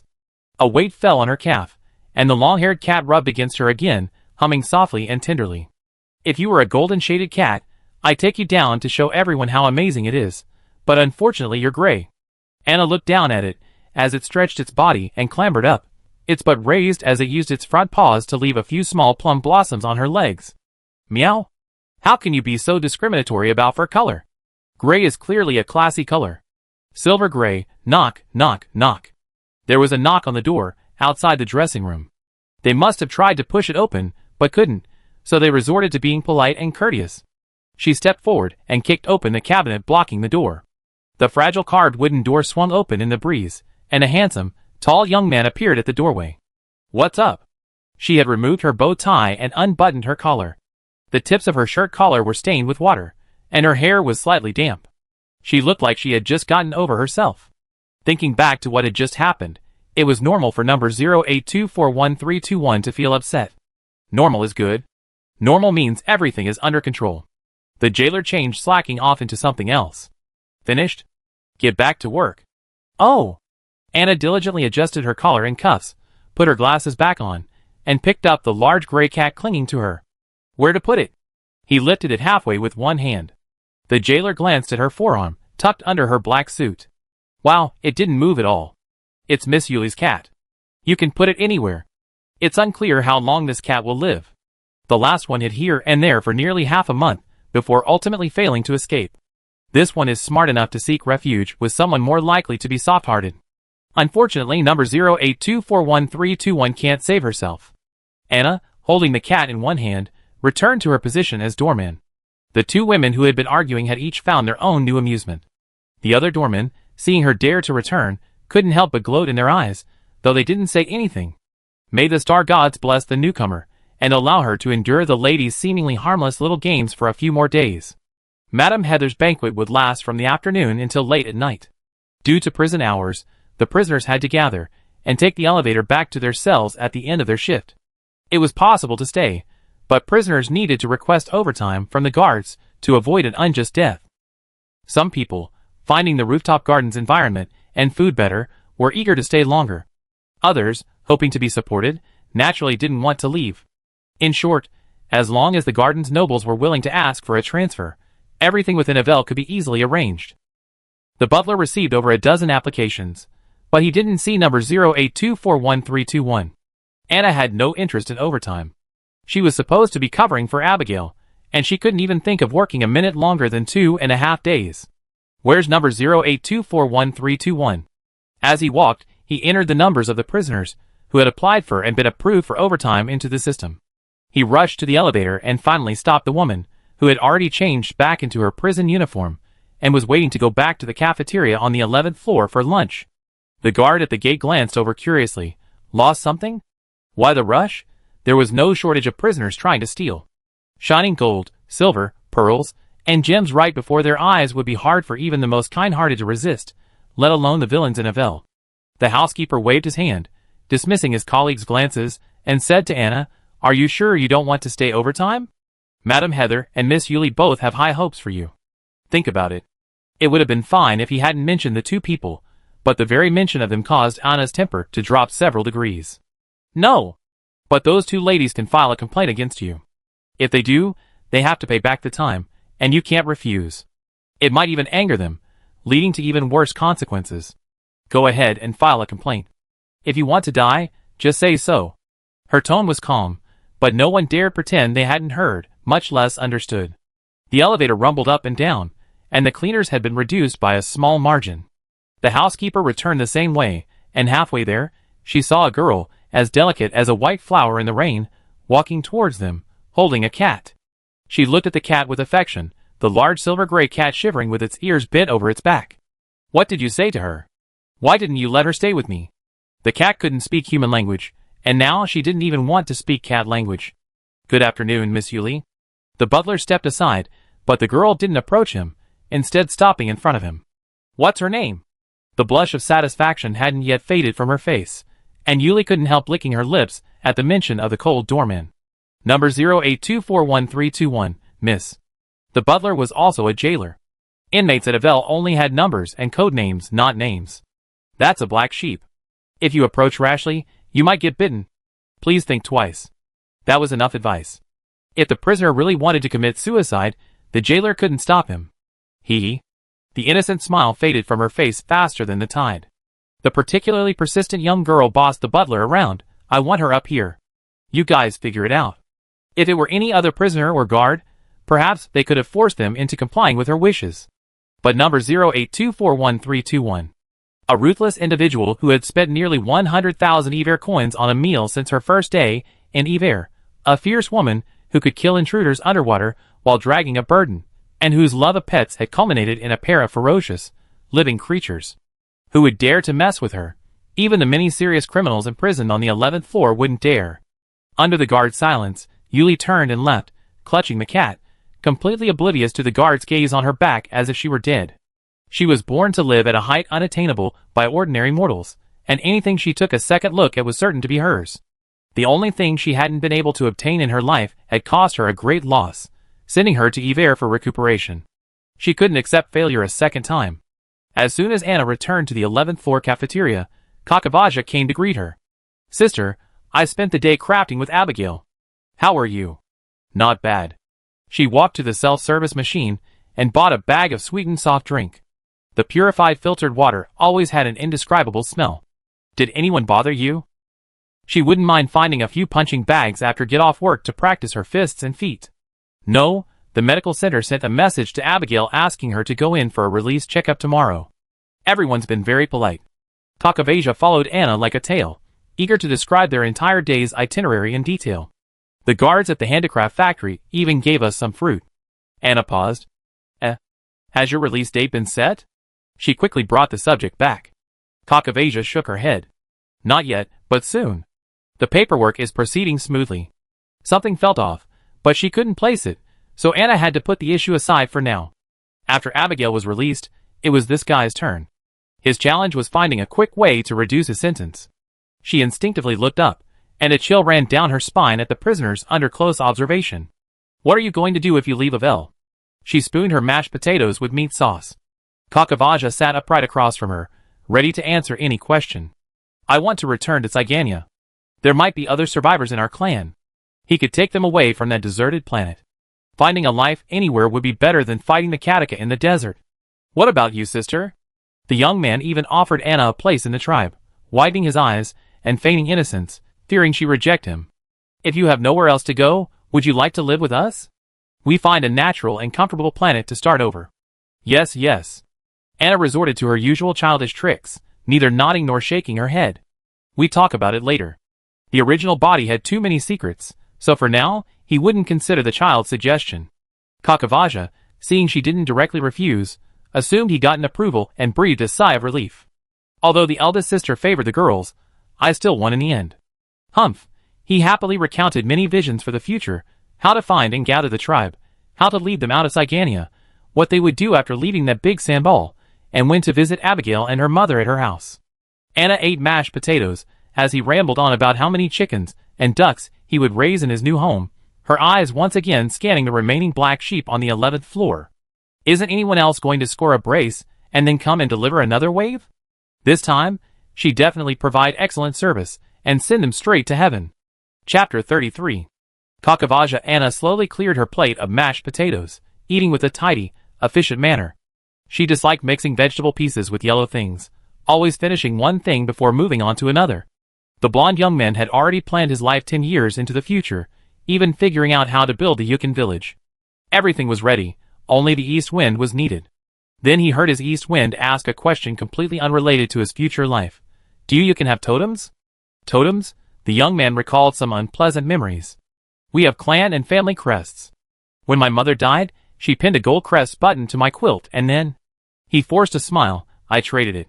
As for totems, That's part of the culture of the Kathika people. He meticulously described the relic left by his mother, as if it were still there. I need to know what the Kathika totem looks like. Anna listened patiently, and made her next request. The pattern etched on the face must have a special meaning. Aside from the possibility that the original owner was a religious extremist, it's more likely a symbol of some family or faction. Kakavasia curled her lips. The Kartika totem is ugly. A skinning knife stuck in a skull. Their nickname is the skinning knife. Do you recall this totem, or something similar? Anna dipped her drink in her drink, and drew a pattern on the metal table in the cafeteria, flowers blooming on dry bones. The young man tilted his head back and forth like an owl, then shook his head. I haven't seen it before. I've seen many floral emblems, but nothing like this. Sister, are you looking for the organization associated with this pattern? He frowned and memorized it. Is it urgent? No, it's nothing important. Anna waved the pattern away, her expression relaxed. I just happened to see it, it's quite pretty. She wasn't telling the truth. He could always tell when she deliberately changed the subject or was vague, but out of respect and consideration, she pretended not to understand. This time was no exception. Kakavaja grinned broadly. Don't worry. I can help you inquire among the prisoners in Ivel. This place holds all kinds of people, there's no reason they can't find the origin of the pattern. Anna lowered her head, and moved it slightly to indicate her agreement. The Evican then brought up another matter. Sister, shall I return the little anemone you left with me tomorrow morning? I keep it with you. She wasn't particularly fond of marine life, and raising such creatures wasn't something she considered leisurely. The key issue lies in the life detectors installed in the cells. They help the main system monitor whether prisoners are staying put.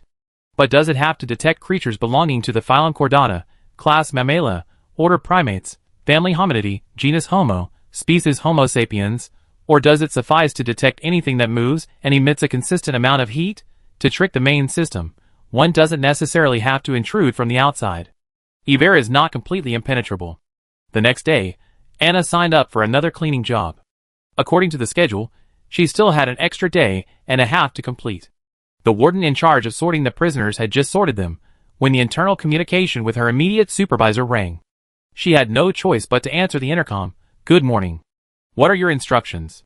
The person on the other end of the intercom seemed anxious, mumbling a few words before hanging up. The jailer looked up at the sky in anger. Huh? This so early in the morning? She took a few deep breaths to calm herself, then pointed at the newly divided teams. Come with me upstairs, and clean up first. Those of you scheduled for the rooftop garden should either finish your work first, or go tomorrow. Of course, if we only did half the work tomorrow, and didn't get paid on either side, wouldn't that mean we just wasted a day's work and earned nothing? Anna would rather mop the floor than be teased by the rich women on the rooftop garden. She silently picked up the bucket that had been provided and followed her. Upon exiting the elevator, she saw blood all over the floor, walls, and ceiling outside the warden's office. The entire corridor was practically drenched in blood, the sweet, fishy smell pungent. Star God! How did this happen? The jailer, bearing the brunt of the attack, covered his mouth and nearly vomited. A rustling sound echoed among the prisoners. This amount of bleeding. At least 4 or 5 people's arteries must have been severed. Leave the cleaner behind, and you can go now, Miss Lucy said, methodically directing the work from the pool of blood. Someone's carrying bodies, scraping away wall plaster, removing carpets. They need to completely clear the corridor before the machinery can move in for the re-renovation and relaying. And, more importantly, prisoners are needed to clean the office. You, both of you go in. She glanced at the last few people who hadn't been assigned work, hesitated for a moment, then pointed at Anna. You go to the archives. All the files are stored in cabinets. There's no need to clean or move them. You go alone and clean all the cabinets, then remove the carpet. The archives room was inside the warden's office, connected by a small, inconspicuous door next to the desk. The room was quite large, so cleaning it alone was a bit much, and 2 people seemed a bit of a waste of time. You have a day and a half's worth of work. Miss Lucy gritted her teeth, and Anna finally withdrew her gaze, and followed the other prisoners into the warden's office. The situation inside the office looked even more bleak than in the hallway. The bodies outside had been dragged away, while those inside remained untouched. Ignoring the gruesome scenes that couldn't be reviewed without redacting them, she pushed open the archives room door, stepping on the sticky blood beneath her feet. There were 2 more people inside, their shattered heads revealing their cause of death. Besides the blood splattered on the walls and spilled onto the floor, there were 2 holes in the filing cabinet where the bullets had apparently entered, leaving the cleaners with a lot of extra work. "Miss Lucy," Anna said as she approached the office door. The dedicated secretary hadn't left yet. She turned immediately at the voice. "Number 082411321, what's going on?" "How did she memorize such a long string of numbers?" Anna said to her coldly. "The filing cabinet is damaged. Blood and some human tissue have entered with the bullets and the holes. Do we need to clean those too?" "What else? Are you the cleaner, or am I?" Lucy held out her hand. "Give me your ID card. I give you 2 hours of temporary access. Cleaning only. You're not allowed to look through prisoner files. You have no right to do that." She was talking about power, not authority. It seemed Ivel's AI wasn't yet as intelligent as an Omnic. Anna silently took off her ID badge and handed it to her, seemingly obediently rolling up her sleeves and getting to work. The first step, of course, was to remove the bodies. Since she hadn't killed them, there was no need to worry about burying them. She dragged the bodies out and placed them in the hallway. Soon, the prisoner in charge of this task came forward and lifted them up and left. The unfortunate few in the office were still squatting on the floor, shoveling away bit by bit. If they didn't clean it thoroughly, it would be hard to find any trace of the ID badge. How could they demand compensation from the family without it? Of course, they had to find it. She went back to scraping off the blood-soaked wall paint. After cleaning the ceiling and surrounding walls, Anna first blocked the 2 holes with a rag, then turned on the tap. The pressurized water sprayed away the blood on the cabinet. She unplugged the rag and rubbed it back and forth until it looked like new. Now, only the files and carpet needed cleaning. Following the principle of top to bottom, Anna brushed open the filing cabinet and unloaded the dirty paper files. The table and cabinet had received the same bathing service, so there was no need to worry about cross-contamination. Paper files were mainly for prisoners in remote areas who didn't have personal computers, so overall, there weren't many. Anna found the 2 bullets after just 2 trips. They were embedded in the back of the cabinet. Their diameter explained why the skulls of the 2 men she dragged out were shattered. Thankfully, they didn't hit anyone, otherwise she'd have to squat and shovel them away bit by bit, just like the other inmates outside. She brought a stool to use as a footstool, reached out, and used a tool to remove the 2 bullets, dropping them on the table. Then, with a special cleaning agent, she frantically scrubbed the file cover. This job could obviously be left to a machine, and it could even do it better, faster, and more cleanly than a human. But whether out of thriftiness or stinginess, Ivel had very few cleaning robots. Watching the time, Anna quickly wiped the stained paper files.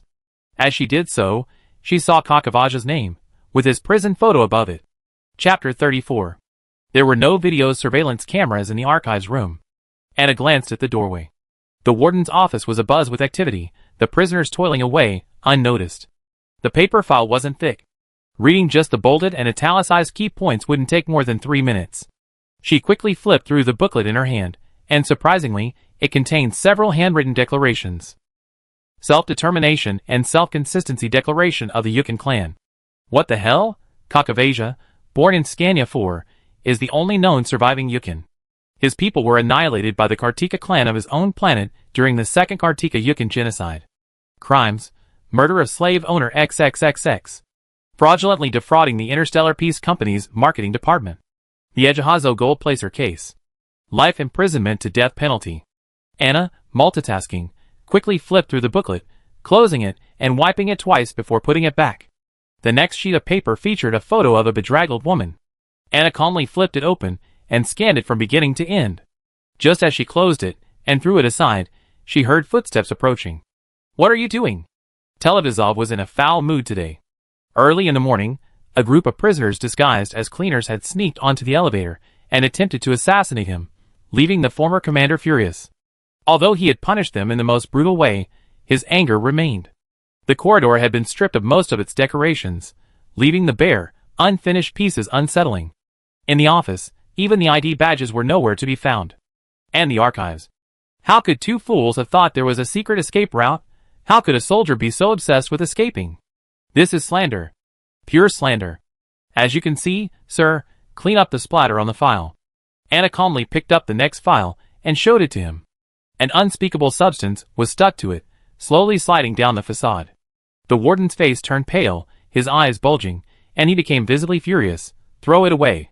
Burn it. Destroy it." Quickly. May I remind you, said Miss Lucy, arriving a few steps late, but she arrived just in time. These are the original files from when the prisoners were imprisoned. If you want to destroy them, you need to apply for a new backup. Hasn't a new electronic file been created in the system? Teledizov couldn't bear to look at the red and white sticky stuff. It reminded him of the trauma caused by the stinging insects. He lowered the brim of his military cap, trying to hide the garbage he had just created. Miss Lucy let out a regretful expression.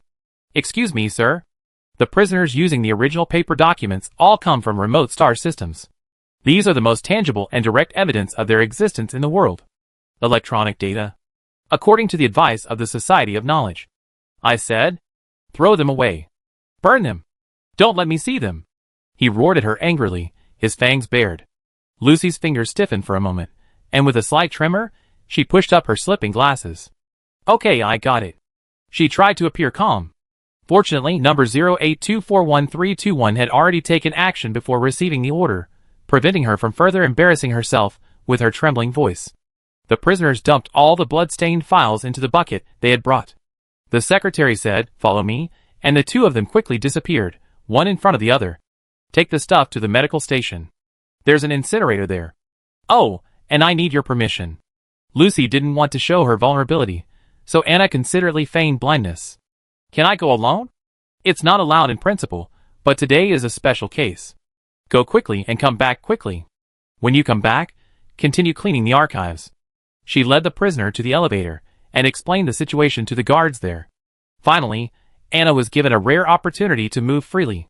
The prisoner dragged the bucket into the elevator. The entire route was monitored by surveillance equipment, and there were guards guarding the incinerator at the medical station. There was nothing to worry about. The secretary took a deep breath and forced herself to relax. Next, she had to find a way to appease Mr. Teledizov, otherwise he would make things worse. Several loud bangs rang out from the warden's office behind her, and the guards and prisoners screamed in panic. Alas! Mr. Warden is good in every way, except that he loses control and becomes extremely violent when he sees shattered human tissue, unable to distinguish friend from foe. I hope the Boji Society can come up with a solution soon. If that doesn't work, I might as well just replace his head with a mechanical one. Cyborgs are just so weird, no matter how you think about it. Anna walked into the medical station with a stack of raw files. This time, the entrance was clean and spacious. There were no long lines of prisoners waiting for examinations, nor were there any giant scanners. An armed guard stood at the door. She stepped forward and swiped the guard's ID card to verify her authority. I'm the cleaner today. Miss Lucy asked me to destroy a batch of files. She didn't say what the files were, and the guard didn't ask after verifying them. She had the authority, so why would she ask so many questions? Was there any extra tip? Go ahead. The incinerator is at the end of the hallway. Hurry up. We have some piles of stuff to haul up for burning. He was probably referring to the piles of unfortunate people in the office. The inmates were still shoveling and couldn't get them in for a while. Anna nodded quietly and dragged the bucket inside. The medical station had a single corridor, with offices for different departments on either side. At the end was a metal door. After swiping a card to open it, the incinerator's intense heat was overwhelming. The glowing red wasn't a traditional flame, it was simply the visual effect of the protective shell surrounding the power plant under the intense heat. Inspection authorization. The Omnic jailer opened the small window in the observation room and extended an arm. Anna handed him her ID card without saying a word. Miss Lucy was generous, granting her a rather high level of authority. The guard, too, didn't question anything, just throw the items onto the conveyor belt. No smuggling in anything.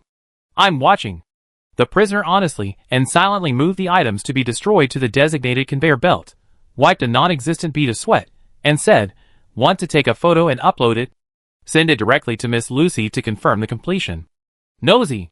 The guard grumbled softly, but ultimately did as she was told.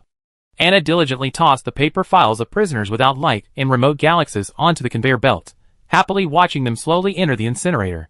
Perhaps she should pack up the ashes and bring them to Miss Lucy, so she could throw them directly in Teledizov's face once he regained consciousness. However, considering the disparity in power between the secretary and the warden, she ultimately abandoned this particularly tempting attempt. Leaving the incinerator and returning to the warden's office, she spent 20 minutes scanning her ID badge twice. Stepping out of the elevator, she noticed 2 rows of mechanical guards outside the office. Leading this group of iron-blooded machines was an Omnic, apparently of high rank. She heard footsteps, but didn't turn back. She lifted the ornament on her wrist and glanced at her watch. 08241321, reasonable duration. Where's Miss Lucy? Anna didn't try to make friends with her. It was obvious she wasn't one for sympathy. The onyx metallic skin gleamed coldly as she answered the prisoner's question. Secretary Lucy took leave 10 minutes ago to go to the medical station for a bone fix. I'd be taking over her duties. Oh yes, thank you. The female prisoner clattered and clattered the bucket as she went to work. The remains of her fellow inmates on the carpet seemed like a new piece of Vanguard decoration to her. Thankfully, the warden's madness hadn't affected the archives, so there was no need to burn more files.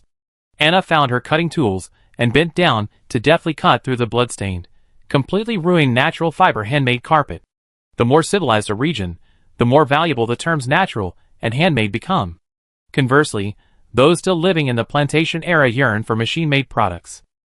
Perhaps because the former symbolizes that human creativity will never be replaced by AI, while the latter is simply about superior quality and low price. When there were no more human artifacts left in the archives, she went out to the Omnic lady, who was taking over, and asked her for engineering machinery.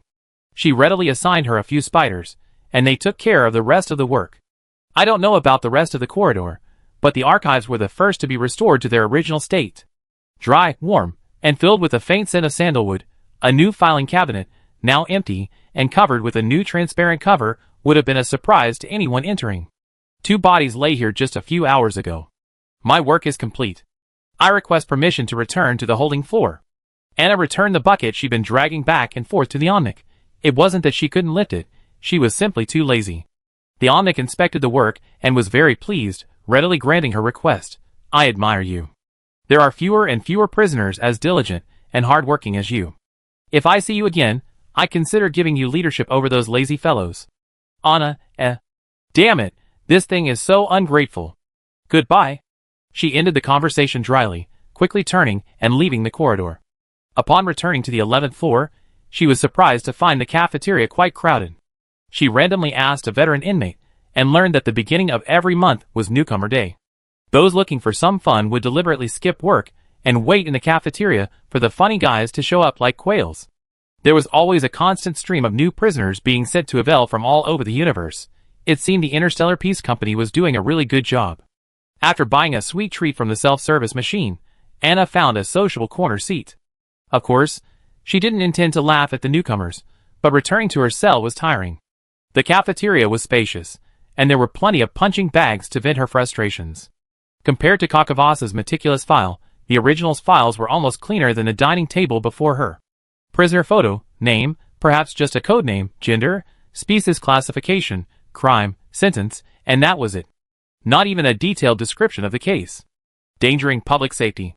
The sentencing recommendation was made by Oswald Schneider, the head of Interstellar Peace's marketing department. The Pierpoint Security Committee reviewed and approved the verdict. 3 first-degree offenses, 200 years to life imprisonment. Any attempt to escape during the sentence will result in execution. And then, there was a long list of bounties, the exact number of which Anna didn't bother to count. Although she already knew her sentence, seeing it on paper was still a shock. The red seal affixed to the bold, black, italicized text was a clear sign of Interstellar Peace's deep hatred for her. So the original must have come from an organization opposed to Interstellar Peace, or at least opposed to the marketing department and its head, and posed an extraordinary threat to Mr. Schneider. It seemed she would have to find a way to talk to Mr. Schneider after leaving Pierpoint. Chapter 35. Sister, Abigail's release notice has arrived. Cock of Asia walked over to Anna with a joyful smile and sat down. If it weren't for the many new faces around him, he would have skipped all the way here. The starship just happened to be parked right here. These released prisoners will take it from Eve to the nearest hub planet, and then the prisoners will disperse and return to their homes. Anna pushed a piece of black forest cake in front of him. The young man loved these beautiful desserts that resembled little houses.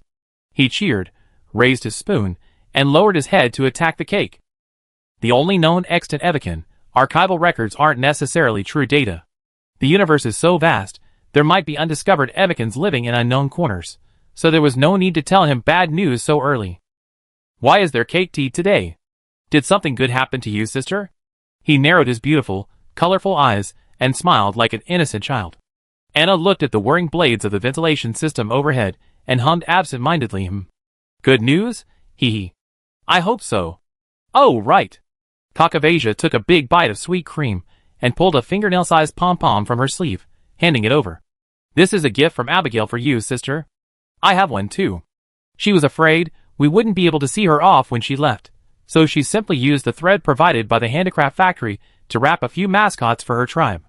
Anna picked up the pom-pom and rubbed it. Perhaps Abigail wanted to make it into a rabbit, but a rabbit would be too big and conspicuous, so she had to settle for a rabbit-like ball. Very cute, I love it. I have to go to the rooftop garden tomorrow and the day after tomorrow, so I can't see her off. Please say goodbye to her for me. She put away the pom-pom, and Kakavasa's smile faded.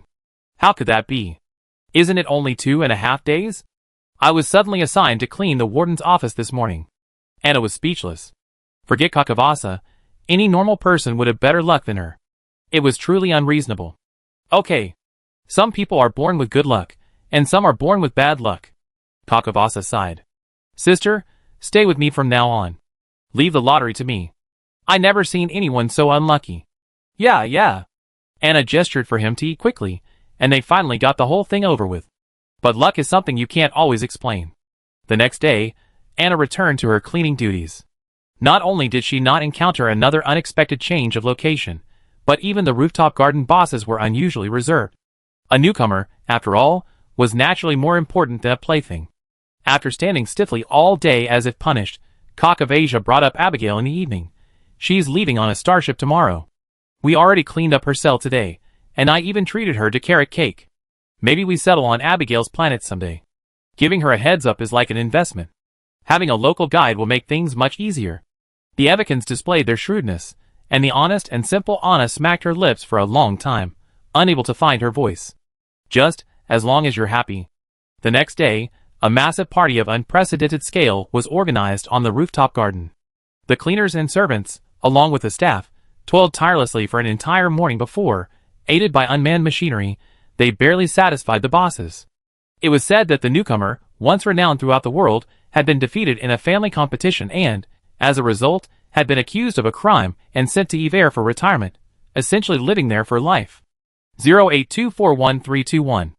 Madam Heather specifically requested you dance with her up front. Hurry.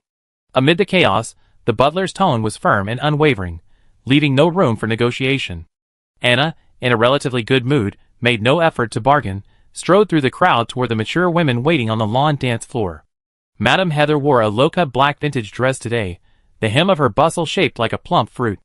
My dear, I've been feeling terrible for not seeing you these past few days. She wore a black lace hat, her fair skin, and her crimson lips made her look like a blood-feeding villain from an old novel. Anna walked over to her and paused. Your dress is beautiful. The woman, delighted by the compliment, wrapped her arms around her neck and leaned forward. You're like a cool, cold mint cake, dear. If only I could be a human. Anna rolled her eyes inwardly, feeling rather sick of such cheesy metaphors. The first dance number was for everyone, but not everyone would start. Anna wasn't good at these suggestive dances. Fortunately, she had a slender figure and well-proportioned limbs, and she was quite skilled, so she had plenty of time to learn from the neighbor next door. Mrs. Heather instantly became the center of attention on the dance floor, the secret envy of countless women. Her partner, number 0824131, had a cool expression and considerate movements. He was able to guide and tolerate, and possessed sufficient strength.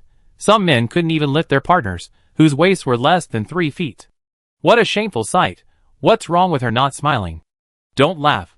Just hold on. That's just how cool she is. Miss Heather had finally caught Anna, and of course she wasn't willing to let her go easily. She knew how precious this partner was. Number 0824131 offered her something better than admiration and love, respect. Even though she was incredibly promiscuous, her partner never betrayed any hint of lust or greed.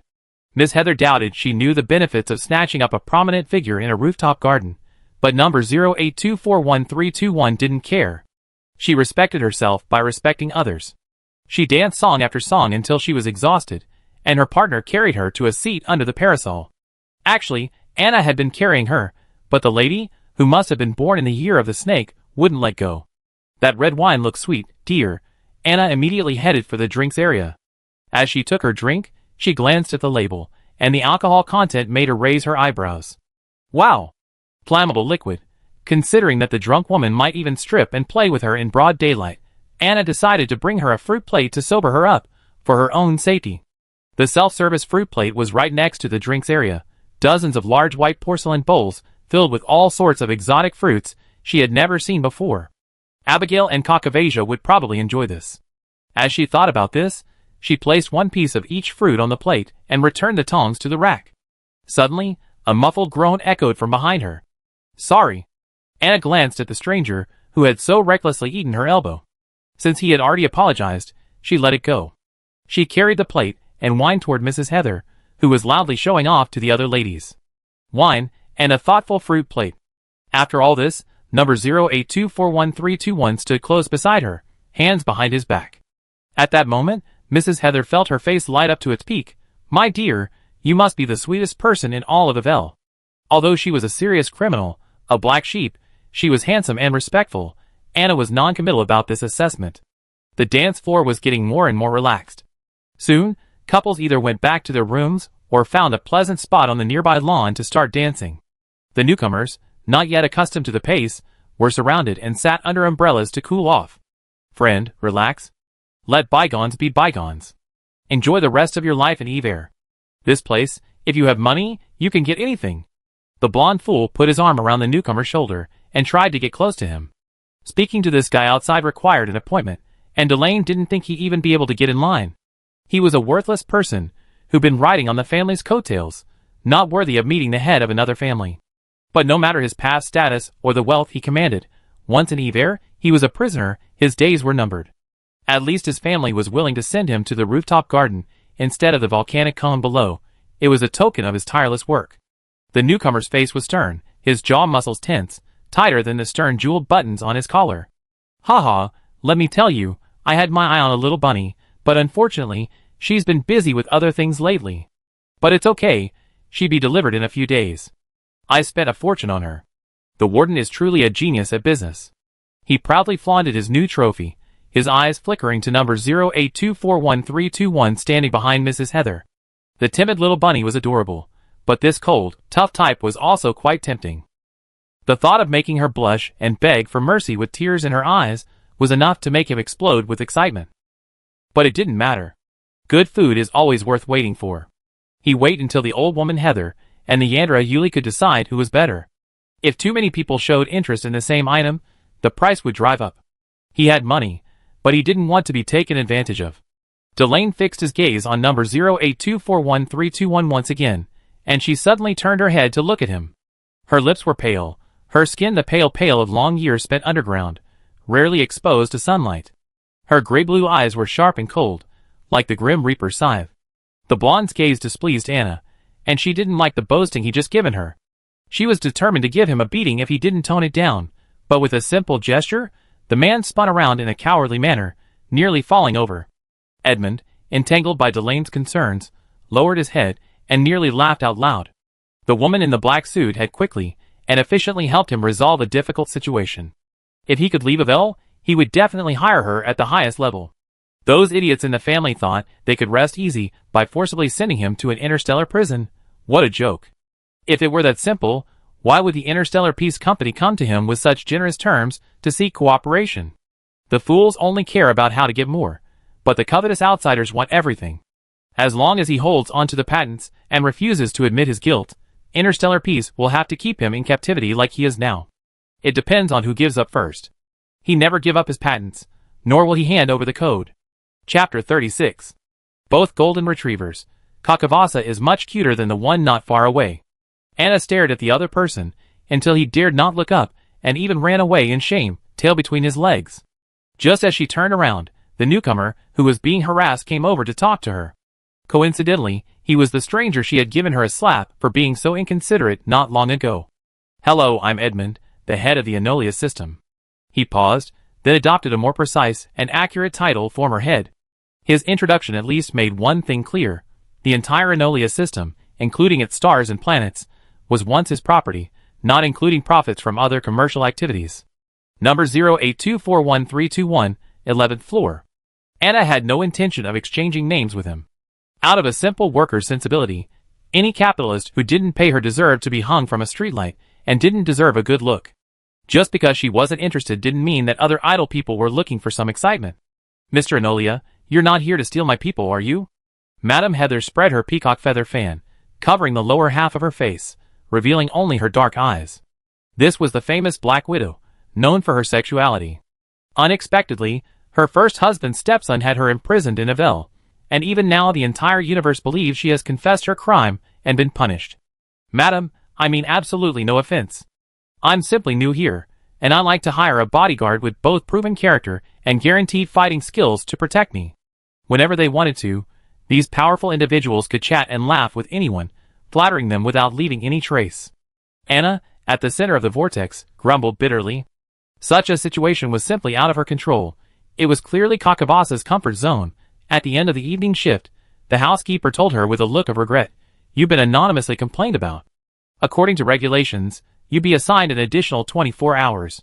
1 hour is 1 hour, and based on an 8-hour workday, Anna had inexplicably earned 3 extra days of cleaning work." Who complained? Anna's fingers paused as she untied her tie, instantly ready to resort to violence.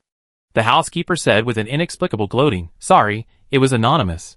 I didn't know, and there were more than one person involved, otherwise there wouldn't be so many extra hours. I make up for it slowly. We talk next week." After a moment of irritation, Anna quickly composed herself. After all, there was no rule requiring her to pay off her debts all at once, whether it was hours or money owed. So why would a prisoner, with a sentence theoretically ranging from 200 years to life imprisonment, be so anxious about a bill that wouldn't matter whether he paid it or not? A prisoner with such a positive attitude is rare to find. Ivel has no shortage of perverts, those with mental or physical disabilities, or both. Number 0824131 is a breath of fresh air, so upright that one can't help but wonder if she's hiding something. The housekeeper was speechless, but he didn't dare to offend her. Just make up your mind. As usual, she returned to her cell after work. On the way, she met Kakavasa, who had been waiting for her. The blonde young man told her that Abigail had already boarded the starship, and that he had personally sent her there. "The jailer asked you to go up?" Anna still felt uneasy. Ivel wasn't a good place. Could he let someone go so easily? Kakavasa smiled. "I bribed all my accumulated crystals, and got a job cleaning the starship. No wonder he was there to see Abigail off. Well, may she have a safe journey."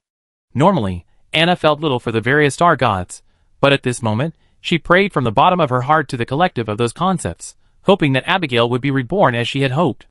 Next, she glanced at Kakavasia, the young man who had also suffered injustice. The young man wore a relaxed smile. The bunny he snatched from his sister went home. His sister was his once again. "It's okay," Anna said, feeling a chill on her back.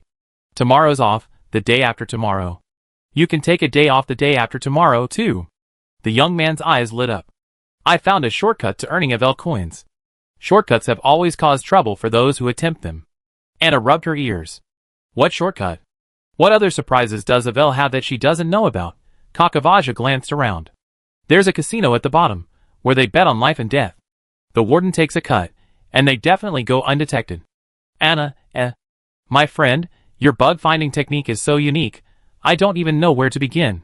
"Okay, assuming the casino is fair and peaceful, how do you plan to get in after the bell rings?" "Gambling always leads to total loss, either this time or the next. Otherwise, why would there be such a thing as a gambler? 9 out of 10 people lose. Gambling can make people worse than dogs." The blonde young man almost laughed out loud. The serious sister was really too serious. Although she always looked cold and domineering, she could actually be described as simple and honest. Was her expressionless face because she didn't know what to use? "Apply for overtime. Ask the guards. Once you get permission, go to the bottom floor and swipe your card to sign in."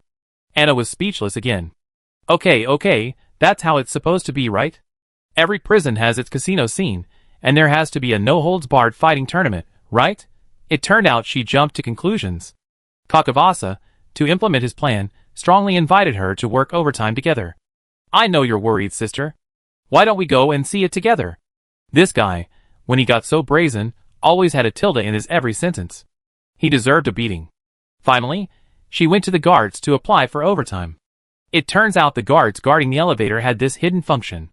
Anna was baffled. They were both imprisoned on the same day, So how could Kakavasa have figured out the entrance to the illegal project, while she didn't even know who she was? The elevator descended, and the air grew thick and heavy. When it finally stopped, no number lit up on the keypad. A floor that shouldn't have existed. With a ding, the door opened, and the stench of heat and sweat filled Anna's face with disgust. Isn't this place equipped with ventilation? After exiting the elevator, she realized that even if there were, it would be useless. Humanity's most primitive and violent side was on full display here. Forget ventilation. Even a dip in the Black Sea outside couldn't dampen the enthusiasm of the gamblers and spectators. All the lights were focused on an octagonal metal cage on a high platform. Inside, the bare-knuckle combatants barely resembled two people. They used claws and teeth to defeat their opponents like animals. The audience cheered, each wave rising higher and higher, shouting for the winner to end the loser's life. The dealer, on a lower platform, was shouting at the top of his lungs, his forehead glistening with sweat. "Where are you from? Sign in." The guard at the door held out his hand. Anna and Kakavasa swiped their ID cards, saying overtime. After passing security, they received a green round stamp on the back of their hands. Those going on stage, go to the left to line up with the agent. Those placing bets, go to the right to see the dealer. Those causing trouble will have their wages docked and be put in solitary confinement. Understand? He was chewing something, looking incredibly carefree. The jailer's gaze swept across Kakavasa before lingering on Anna. He spoke in a local accent. "Sister, I see you look like a capable fighter. Why, want to test your skills too?" The man stood unsteadily, one leg splayed out on the threshold, chewing his words back and forth like a donkey. "If you come on stage, I definitely buy 100 bets on you." He grinned, raised his eyebrows, and smiled, perhaps trying to be a flirtatious, self-proclaimed cool. Unfortunately, it came off as greasy and sleazy, not at all cool. Anna glanced at him without saying a word, squeezing under the octagonal cage to watch the two men fight to the death. Both combatants were at the brink of their utter despair, gasping for breath, trying to force themselves to the end through sheer force of will. The spectators, betting on the bets, were no less exhausted, shouting at the top of their lungs, hoping to recoup their losses. Or even double them. After huddling for 10 minutes, the person wearing the blue ribbon used all their might to throw their opponent wearing the red ribbon to the ground. The roar was like a tsunami, and countless hands were raised, thumbs down. The blue team wins. Let's congratulate the winner, and all those who bet big on him.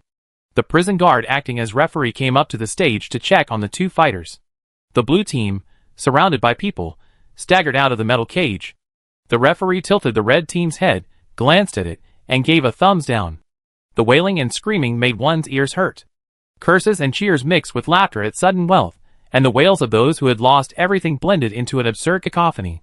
Kakavasa leaned close to Anna, almost whispering to her ear to hear what he said. "I only bet. Sister, do you want to go and see?" The gambling table was surrounded by prisoners demanding to exchange chips. Anna had to work hard to make her way forward. The round chips were scattered randomly. Some, driven by adrenaline, risked everything without hesitation, then, with red eyes and heavy breathing, cursed the already dead fighter fiercely. It was a chaotic scene, and it was hard not to be swept up in the wave. Anna watched for a while, then grew bored. Kakavasa, who had no idea where to get two chips, said, "Sister, you choose first." The betting here was like this. You had to place your chips first to see who was on the stage. She had no interest in this game of chance, which was beyond her control, but seeing the child's particular enjoyment, she simply threw a random direction as a negative example. No need to guess, it was a sure bet, with no chance of winning. Although she had forgotten everything in the past, she was inexplicably certain of this. "Sister and I bought the same number." The young man was incredibly confident in his luck. "It didn't matter if my sister had bad luck, I just had good luck." Half an hour later, he began to doubt his life. See, don't get too obsessed with probability bias. There will always be a time when you lose everything. She didn't feel sorry for the two chips. Kakavasa was dazed for a moment. "Sister, don't place your bet yet." He took out the last chip, threw it onto the table, and easily won. The young man placed his bets at several tables simultaneously, without missing a beat. The initial chips were nowhere to be found. He stuffed a fistful of coins at Anna and asked, "Try again?" After working tirelessly for half a night, he finally came to a conclusion. Even with the Earth Mother's blessing, he couldn't save Anna. How could someone have such bad luck? Chapter 37. When it comes to luck, Anna usually just gives up. For example, when it comes to fighting, whether you win or lose is easy to say. If you can win, that's great. If you can't, you can either give in or practice hard in private. If things don't work out, you can always think harder about weapons. In short, it's something you can control yourself. If you act conservatively, there's no chance of accidents. But if you compete in dice rolling, your life is no longer in your hands. It's exciting, but the results are often disastrous. The only way to avoid a mess is to stay out of it. Don't touch it, because no one can drag you to the gambling table and hold you there. Even before returning to the cell, Kakavasa was still trying to convince himself. Walking in the corridor, Anna looked at the young man who seemed to be showing off and shook her head and laughed. His luck was so good that she couldn't imagine how anyone could be so disdained by the god of luck. See you tomorrow. The older sister, who had lost so much, waved goodbye to the children with a caress as she walked back to her cell. Kakavasa was a step behind, but she still crossed the threshold. An hour later, he suddenly sprang up from his bed and sat there rubbing his forehead. No, why on earth? He was completely baffled. In contrast to Kakavasa's lingering resentment, Anna slept soundly, leaving tomorrow's worries for tomorrow. After a few days of lazily resting, the jailer informed her that the complaints regarding the rooftop garden could now be filed on a separate list. To avoid having her work hours accrued into her next life, she was reminded to report to work immediately, number 08241321. The jailer who arrived to report the news was amused. What could be wrong with a rooftop garden? The environment was excellent. Breathing specially filtered, naturally treated air, drinking specially flown in spring water, and eating delicacies sourced from every corner of the universe. And best of all these goodies had already been paid for, so there was no charge.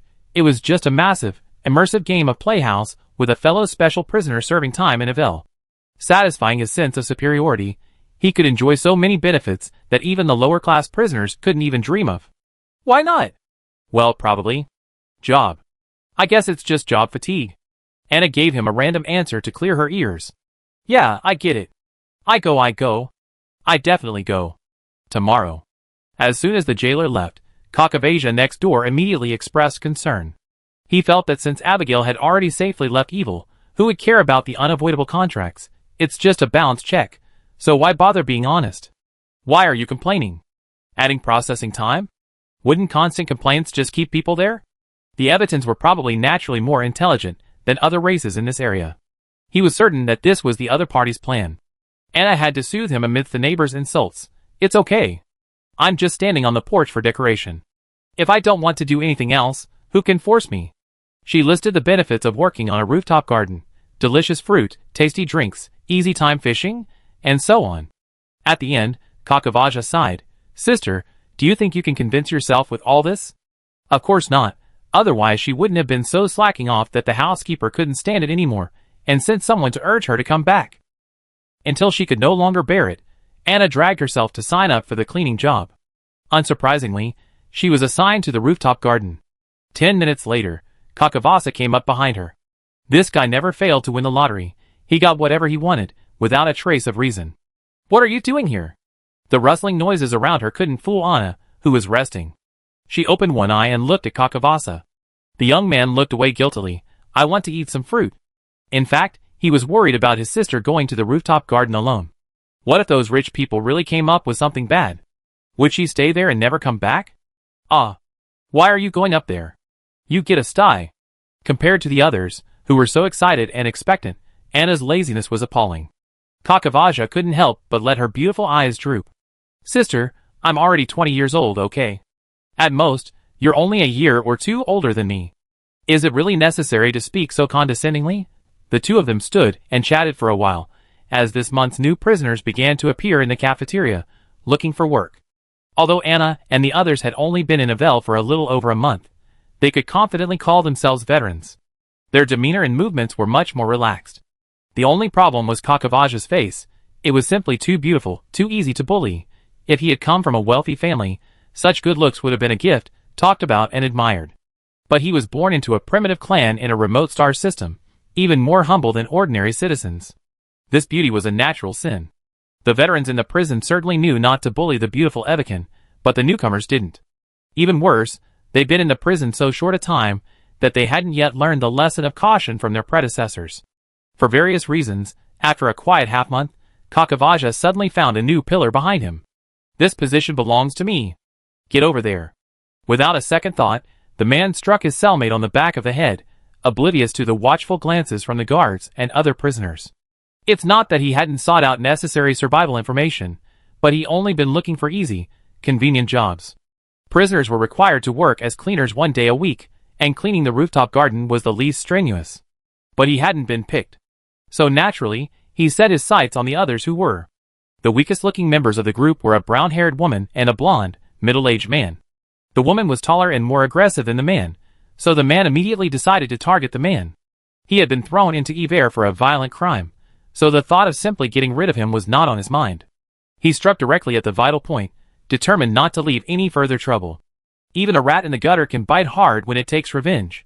If he hadn't accidentally let the fat sheep's young daughter escape when he killed the last person, he wouldn't have been identified and sentenced to life imprisonment. So no matter what, he wouldn't make the same mistake again. Cock of Asia had an extremely accurate sense of danger, and he was capable of escaping the slave owner's maze. Although he was confused and didn't understand what was happening, he still slipped away from the strong man's grasp unscathed. If he were living in Ivel, he'd have given in.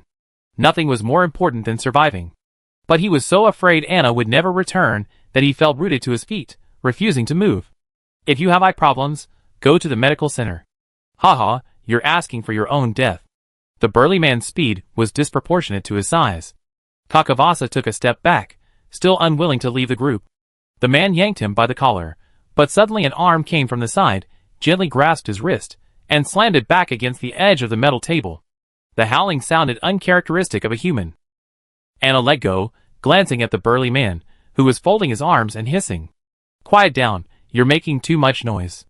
Experienced prisoners would know that the first request made by number 08241321 is often the easiest to fulfill. Now, immediately, shut up and walk away. This matter is over. If she insisted on staying to save face, the consequences would probably not be pretty. You bitch, who the hell do you think you are, meddling in my business? The words that followed were practically unbearable, a mixture of genitalia and related threats. Cock of Asia's face flushed with rage.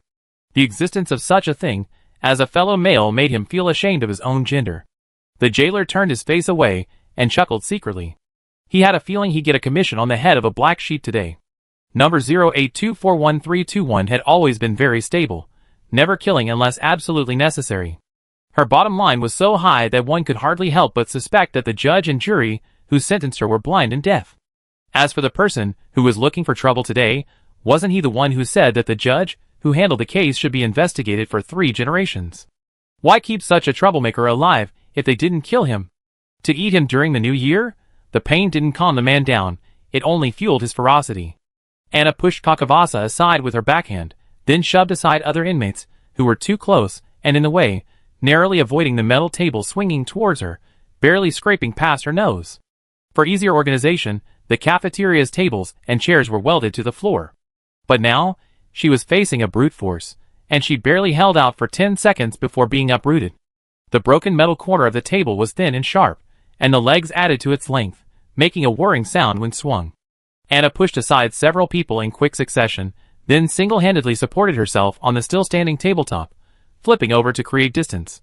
Seeing the intruder retreat, the burly man immediately attacked Kakavasa again, who had quietly hidden behind the jailer. Hey! Are you trying to rebel? If it weren't for his experienced foresight, the jailer would have nearly had his throat slashed by the flying table leg. He no longer had the heart to watch the show. He gripped his weapon tightly and shouted, "Return to your station." If the man had listened, he wouldn't have committed a serious crime and been sent to Ivel. He saw the blond boy hiding behind the jailer and sticking his tongue out at him, and in a fit of impulsiveness, he swung the metal table forward without a care in the world. Things were beginning to spiral out of control. Anna sighed and appeared behind the burly man. She tapped his shoulders twice with her slender fingers, and before anyone could react, she effortlessly broke his neck as if she hadn't even used any force. Bone cracked with a sharp, tooth-grinding sound. The tall, muscular man, so full of life just a second ago, fell to the ground, his hands and feet twitching spasmodically, a final struggle of nerves. Soon he fell still. Anna walked over to the jailer, reached out and patted his trembling shoulder, then said calmly, "Is it time to start work?" Jailer, You? Don't tap me. Especially not with that hand. Help. Chapter 38. Anna didn't want to encounter a black sheep so early in the morning. It wasn't that she was truly saintly, But she was worried that Kakavaja would develop a habit of killing in Ivel, and wouldn't be able to integrate into normal life after leaving. After all, as the saying goes, birds of a feather flock together. It's hard not to be corrupted by someone who relies on violence to solve problems. That guy's criminal nature was already taking shape. Currently, he was only involved in fraud, which wasn't likely to result in a fatal accident.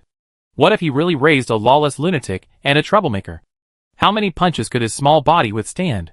With such melancholy in her heart, she entered the rooftop garden, clocked in and changed into her work clothes as usual. Without a word, she shoved the young man into the tea and tableware storage room.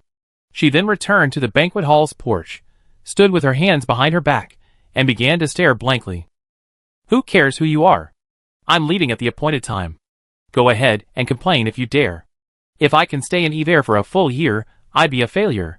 The people living in the rooftop garden think most about how to while away their idle time. What to do in the morning. What to do in the afternoon. What to do in the evening. Fortunately, there are many people who enjoy playing, and since it's a place beyond the reach of the law, everyone can tolerate the boredom of life a little.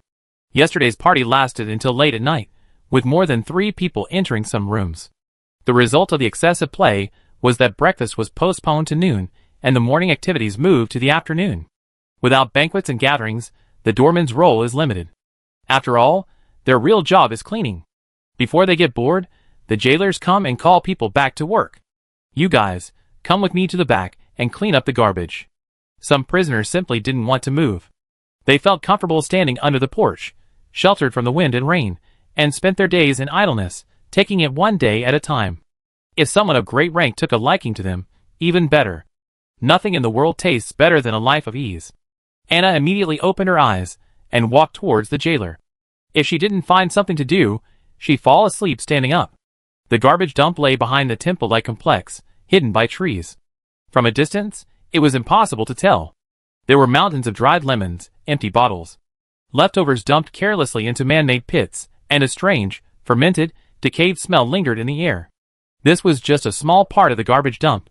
Much more garbage lay openly, including corpses of all kinds. There were animals, and there were humans.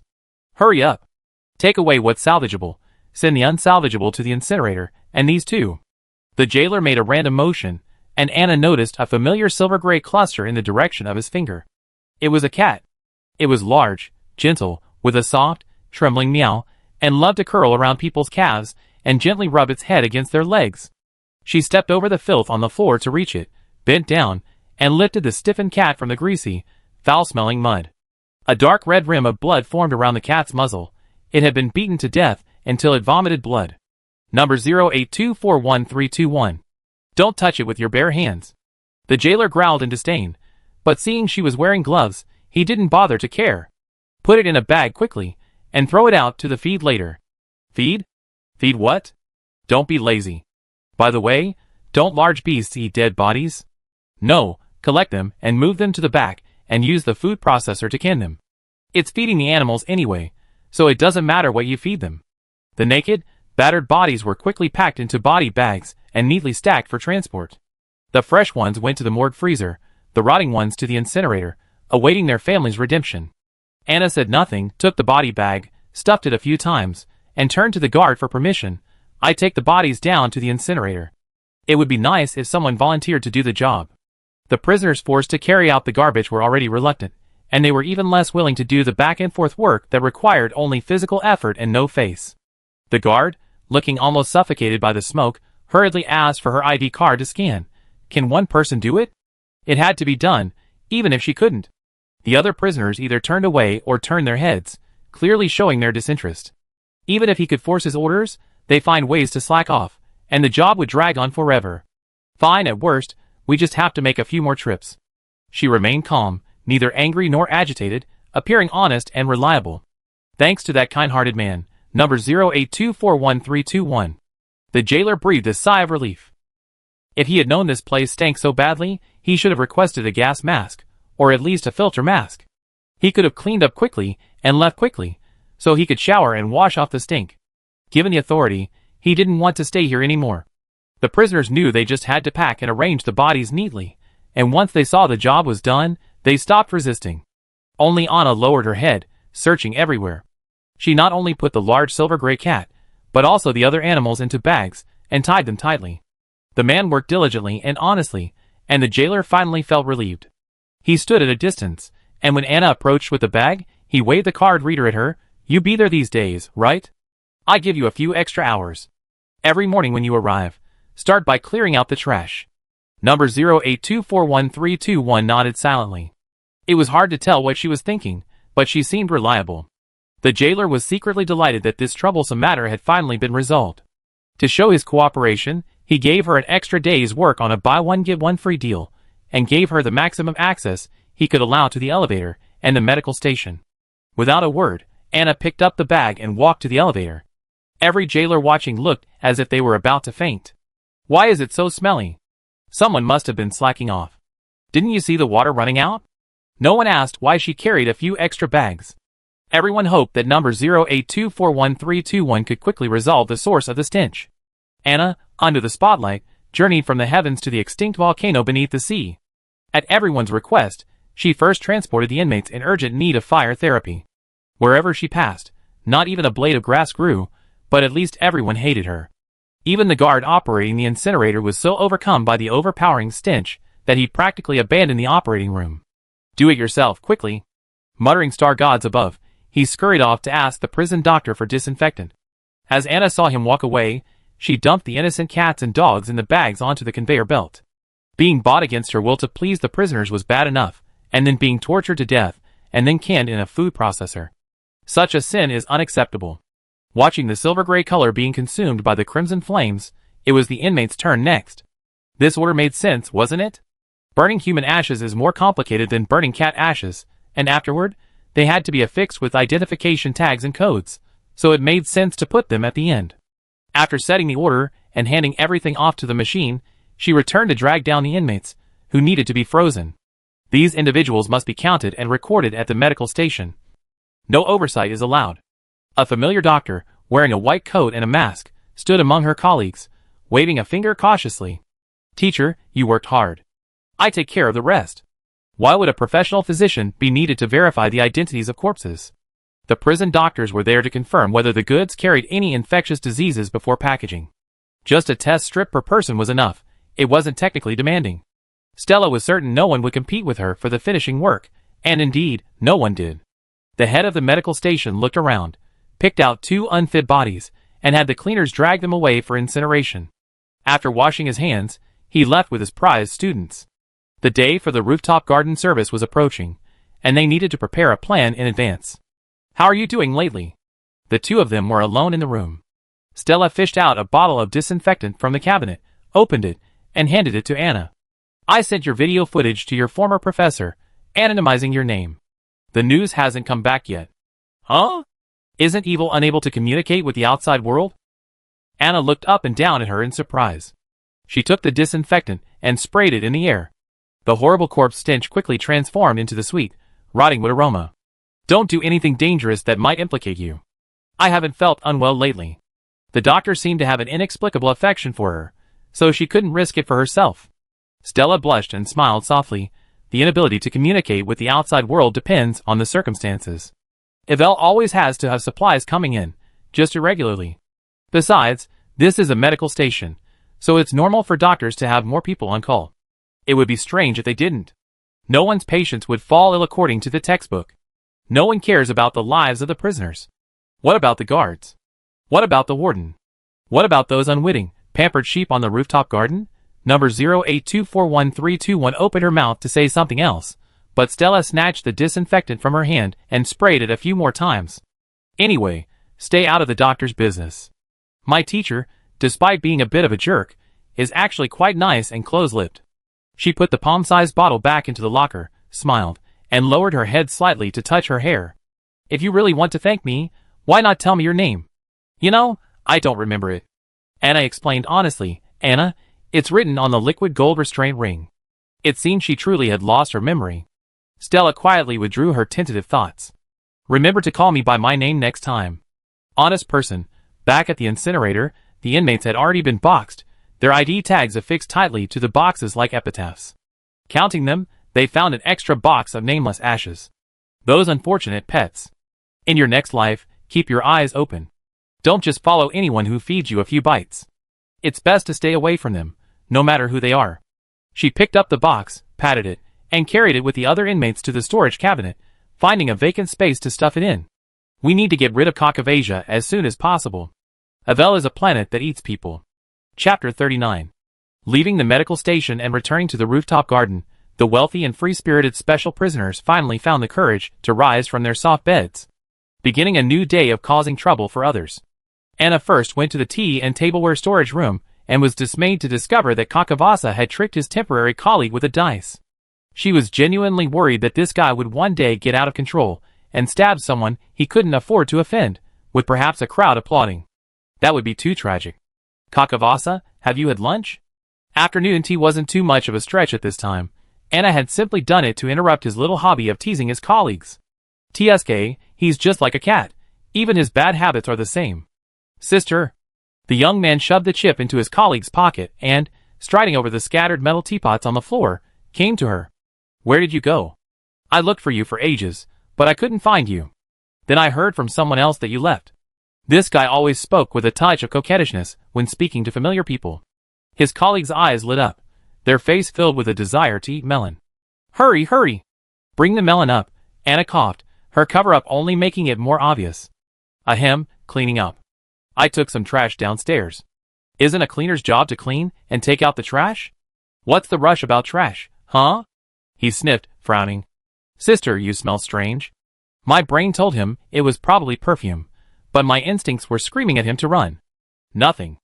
I probably picked up the smell of disinfectant when I stopped by the medical station to help dispose of medical waste. Considering the presence of others, Anna didn't mention anything else. Only after returning to the 11th floor, after work was over, did she ask Caucavasia how much of his debt remained. First, clear the debt to prevent him from taking risks, and then start the sentence. After sending the children off, she also leave Ivel. She hadn't decided where to go yet, so she see how things unfolded. It's not much left, only about 80,000 Ivel coins. What's wrong, sister? Caucavasia was more interested in saving money to get through to the jailers and sneak out of Ivel. He'd gone out to clean up the unmanned spaceship docked at sea and confirmed that the inspections entering and leaving it were not strict. They were all ex-prisoners, and the prison had already conducted several rounds of checks. The key issue lay in the life detector in the cell and the liquid gold collar around his neck. If he could solve these two problems, he could escape at any time. Anna hesitated, wondering whether to tell him the information she found in the file. She couldn't let him face everything cluelessly and in a daze. The young man smiled sideways at her, with a defenseless smile. Even a heart of stone would find it hard to let such a soft smile fade, and Anna was far from that level. Nothing, I mean. About that commutation you requested from the warden last time. Have you ever considered getting released early? There are always those who deserve to die on the 11th floor, or even deeper. Catching a few and killing them secretly, without letting the children see, will probably not be a bad influence on him. Caucavasia twirled the spoon in his hand, floating like silk on the surface of the sea. It's okay. I'm still young. There's no rush. His smile still held a touch of childishness, his light blonde hair softly draped between his brows, perfectly fitting the meaning of Evikin in Sigansk. If my sister doesn't leave, I won't leave either. It's fine for me to stay here with you. That was a lie. Every day, whenever he had a free moment, he'd been thinking about how to escape. Previously, he'd been thinking about finding a partner who could be sold off at any time. Now, of course, he'd be running off with his sister. The two of them looked at each other, then averted their eyes with a hint of guilt. Let's not talk about that for now. When you have time, go submit your application. That's it. She decided to go to the rooftop garden tomorrow and pick out a piano she liked and dismantle it. Piano wire makes a great weapon, easy to access and conceal. If pressed, just say it's a belt. Though a warrior never dies unarmed, having weapons is still better than having none. Caucavasia, Another trick. Sure enough, the next day, when they went back to the rooftop garden, Anna found an excuse to slip away from the porch. The others, happy to have one less competitor for the rich woman's attention, smiled and nodded, agreeing to cover for her. After leaving the porch, she walked around the perimeter of the banquet hall. Inside, maids were busy setting up tableware and sweeping the floor and walls. Someone must be hosting another party today. Reaching the back door of the banquet hall, she gently climbed a branch and stepped on the trunk. As if defying gravity, she floated up to the treetops. Glancing around to see if there was no danger, she gently leaped to the second-floor terrace and nimbly climbed along the railing to the third-floor balcony. Of course, the banquet hall housed a variety of musical instruments. Even the VIPs enjoyed music while dining, and even tunes were chosen to suit their style. The third-floor warehouse alone contained 5 or 6 pianos, each in a variety of colors and frame styles, allowing for easy replacement to match the hall's decor. Anna entered the warehouse. Without the bright lights, it felt like a ship's cabin abandoned at the bottom of the ocean. She tiptoed through the shadows, feeling the wood of several pianos outside one by one, then selected the most expensive one and began disassembling it as quietly as possible. An hour later, she reappeared in the banquet hall's foyer, still as cold as ever. The doormen who hadn't been favored by the financier were still standing scattered around. Upon seeing her return, one gloated, 0824131, Miss Yuli and Mrs. Heather were both asking about you. And Mr. Enolia, you're so welcome. Anna understood the level of sarcasm, but didn't bother to pay attention. She walked past the man and casually kicked him. The panicked sounds of the group almost made her laugh. That's it? Puff. Someone behind him let out a suppressed chuckle. Everyone was arriving, and Honoria stepped out onto the porch. I was wondering when you show up, young lady. It's so hard to see you. I have something to discuss with you. Is that convenient? He completely suppressed his usual arrogance, bowing his head and humbly questioning the woman before him, just as he would when he was fresh out of school and looking for a partner. It wasn't that Ivel was teaching him how to turn over a new leaf so quickly, but rather what he had witnessed yesterday on the rooftop. This woman, with a cold face and sharp eyes, dug animal carcasses from the mud with her bare hands, boxed them up, and carried them away along with the human remains for disposal, never once showing a trace of impatience or disgust. Such a person shouldn't be in Ivel, and she wouldn't willingly stay in this cesspool woven of money. Last night, he found the housekeeper and found out everything about number 0824131. His character is guaranteed, and his strength is strong enough, so why not try to get in touch with him 1 or 2 more times? Anna narrowed her eyes and stared at him. Edmund confidently exposed his weaknesses to her without a trace of concealment. There was no point in hiding it. He was no match for her. Where shall we talk? After watching for nearly 30 seconds, she looked away and lowered her eyelids. Edmund was secretly delighted. If he was willing to talk, there was a chance of persuasion. Right now, his leverage was extremely limited. He hoped the other party wouldn't be bothered. There's a zoo over there with many rare and interesting animals. Perhaps you like to visit? The animals couldn't understand human language, and he needed a noisy environment to manipulate the liquid gold collar around her neck. Many people didn't know that the original design for this collar came from him. It incorporated many functions, including restraint, punishment, and eavesdropping, so it was crucial to be cautious. Visiting the zoo? A wealthy person's hobby could be so down-to-earth? Okay, she agreed, and the way she walked down the stairs made Edmund almost mistake her for a secretary. The two of them quickly walked along the path paved with pure white cobblestones to the menagerie. Free-range beasts, now so full they could barely turn over, lay lazily on the grass, dozing. The upper half of the area was spacious, making it easy to tell where people were and where they weren't. Many herbivores were caged in wooden pens, making all sorts of noises. Birdsong rang out, but no birds were visible. Sorry, please excuse me. Edmund approached Anna and held out a circular piece of material, about 5 millimeters in diameter, at the tip of his finger. He pointed with his other finger at the liquid gold collar around Anna's neck. She immediately understood and looked up. The piano wire in her hand was poised for action. If this guy had any ill intentions, she would make sure he was killed first. Edmund leaned over and placed the disc against the inside of the collar, then immediately stepped back to maintain normal social distance. This is a new material developed by my company. It effectively blocks out many invisible things. There's no need to go into technical jargon here. He's looking for a bodyguard, not a technical director. Really? Anna, unconvinced, gently tugged at the collar and looked down. You're not lying to me, are you? Edmund, You're worrying too much. Lying to you won't do me any good. Besides getting a beating for nothing, how can this generate even a single credit point of profit? His words clicked, and Anna stopped dwelling on the collar. What do you want to discuss? I want to talk to you about the prison break. Edmund got straight to the point. He knew that the more capable a person, the more confident they are, and naturally, a little bit of arrogance.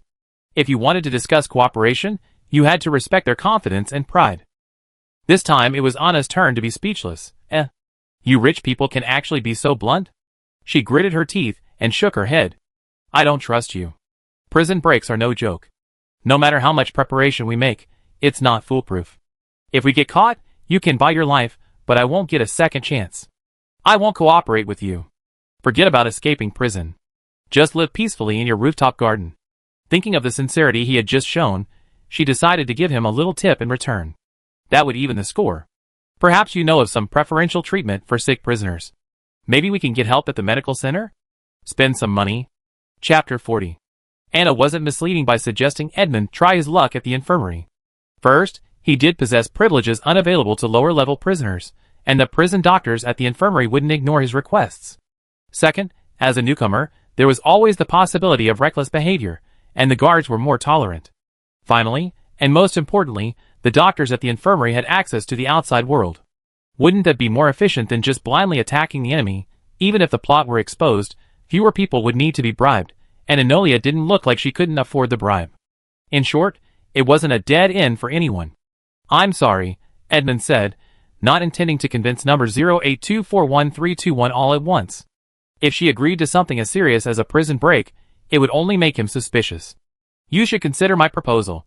At times like this, it's time to lay out the terms and paint a picture. If the terms satisfy the other party, the picture will be more complete, and there's no shortage of good helpers. I'm not a hacker, but I can admit, without being too modest, that I have both money and skills, and I have reasons to leave Ivel as soon as possible. If you're willing to join, I can help you resolve the threat of the liquid gold collar. I think that's enough to explain everything. Also, if you can help me leave Ivel safely, I can cover all the expenses needed to start a new life outside. He thought for a moment, and conservatively added a time limit, valid for 3 Enolia natural years. Anna was indifferent to the other conditions, but when Edmund mentioned the liquid gold collar, she moved her arms slightly. But ultimately, she refused. Thank you for your offer, Mr. Enolia. I wish you a happy day. Goodbye. She knew nothing about this wealthy man's character, and judging solely by his social class, he was unlikely to become her companion. Again, he could give way to his needs at any moment and pay for his life, but she had no such protection. Besides, she was worried she couldn't even manage Kakavasia, let alone this pampered boss, who lived a life of luxury and barely spent any time at the gym. Edmund knew his first attempt would most likely fail, but even with all the preparation, he still felt disappointed. However, he managed to maintain his composure and smiled, brushing the matter off. I'm sorry, I was reckless. Please don't take this abrupt offense seriously. Anna waved her hand indifferently. After all, she hadn't said anything that would give her any reason to accuse him of plotting against her. If this guy was simply looking for a partner to break out, there wouldn't be much to object to. Whatever his true nature, at least he was very kind. The two of them wandered around the menagerie, each with their own thoughts, before dispersing. Edmund sighed, as he gazed at Anna's back. Such talent is hard to come by. He turned and was about to head back to his residence for some exercise, when he saw Miss Yuli, holding a golden cat, slowly approaching him from a distance, skirting the fence. What a lunatic! Edmund took 2 steps back, then 2 more. Yuli raised her face, and looked at him with tears in her eyes. Good day, Mr. Enolia. Ah, Miss Yuli, good day. I won't bother you. He tried to run, but Yuli didn't give him a chance. I saw you talking to number 0824131. What did you talk about? Can I know? What normal person would make such a bizarre request? Edmund was at a loss for words. I'm new here and always feel unsafe. I'm thinking of hiring a bodyguard. It's all going to cost money anyway, so why not hire someone pleasant to the eye? Yuli Matania, a prodigy who, unable to find orthopedic surgery, had her brothers and parents all slain. She shouldn't be in Ivel, she should be in a mental health center. And yet, this person is a doomed wanderer, seemingly a small flower trembling in the wind, yet in reality, she can timidly pry open someone's skull. The universe may be vast, but humanity's thirst for gossip is equally undeniable. Who in the same circle doesn't spread the slightest gossip? It's just that no one mentions it in front of the person in question. They're just too proud to mention it, and they're afraid of getting beaten up. Why did you hire her? Miss Yuli stared at Edmund with sorrowful eyes, the cat in her arms whining in pain. Edmund looked around frantically, desperately hoping a jailer or someone else might pass by. Help! I'm just a tech geek. I can't stand a fight. Tell me, why is that, Ms. Enolia? She stepped forward, and Edmund retreated. Yes, he had heard of Matania's madness and paranoia, and he didn't want that same madness and paranoia to ever befall him. You see, she was once a darling and a jewel of the stars, but now she's both the perpetrator and the victim, horrifying and pathetic. Now it's my and number 0824131's turn to suffer. I hope Ivel has a way to suppress the Fate Walker. Edmund and Olia screamed inwardly, struggling to maintain a proper smile, so as not to irritate Ms. Matania. After all, his skull wasn't any stronger than her brother's. Number 0824131 is quite skilled, and she's a woman. I'm sorry, I only considered the societal stereotype that women are generally gentle and attentive. I apologize for any offense. His flustered and incoherent manner amused Yuli. Are you afraid of me? No, it's my deep respect for you. Edmund was on the verge of tears. The hand around the cat's throat felt just as if it were around his own. Ah! The pressure from Miss Matania suddenly vanished completely, or perhaps her focus had shifted. The plump, pale blonde cat stopped meowing, its limbs drooping limply. Yuli gazed off into the distance as a handsome, pale blonde young man ran up to number 0824131, and the two began to chat cheerfully. The distance was too far to discern their expressions, but from their gestures, she could tell that number 0824131 was quite relaxed in front of the young man. Yuli narrowed her eyes, and casually tossed her disgraced pet to the side of the road. She raised her hand and touched her face. Why does she only like men? Am I any less capable? Edmund hesitated, wanting to speak again. Do you still have a correct understanding of yourself? Number 0824131 and the blonde young man, who had come looking for her, walked side by side towards the banquet hall, apparently planning to leave work together. Sister, your colleague told me someone just asked you out for a meeting? Is it my place to know? Kakavasia felt an itch on her back. She scratched it twice with her backhand, and the itch turned into a sharp, piercing pain. Anna hesitated and told him halfway, he's a recruiter. He looks okay, but I don't know his true identity until I know him. Recruiting? Kakavasia tilted her head. What was an Iver prisoner planning to do by hiring another Iver prisoner? What could he possibly do? Take me with you next time. I can help you identify him. The child's appropriately non-intrusive curiosity only made him endearing. One day on the rooftop garden was enough to identify at least 4 people who were plotting against my sister. It seemed the rooftop garden had too few activities. These wealthy people were simply too bored. Finding a 3-shift job would definitely improve 90% of their symptoms. Take me with you. I'm worried. He practically meowed at Anna, who was so fooled she was almost lost. He definitely couldn't be taken with her. Children shouldn't listen to stories about prison breaks. He stood back on the porch until the end of his shift.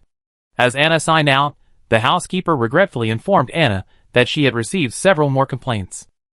This time, not only she, but also the blonde young man she always kept by her side, didn't run away.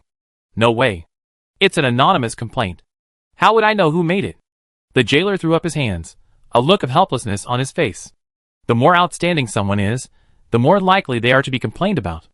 On the other hand, it's also a sign of popularity. People are afraid they never see you again, you guys. Anna's face was expressionless. Kakavasia smiled gently, and the butler felt a chill in his spine. Anna wanted to say, I'm covering for him. It wouldn't be the first time. Kakavasia spoke faster. I understand. He then smiled and turned to Anna. You can be with me. Eating and drinking in the garden is free. It's great. The housekeeper wiped the non-existent sweat from his forehead and secretly pondered whether to request a temporary transfer. This didn't look like a good sign. The records showed that before starting work today, number 0824131 had casually attacked a newly arrived serious criminal on the 11th floor. The deceased was at least twice her size.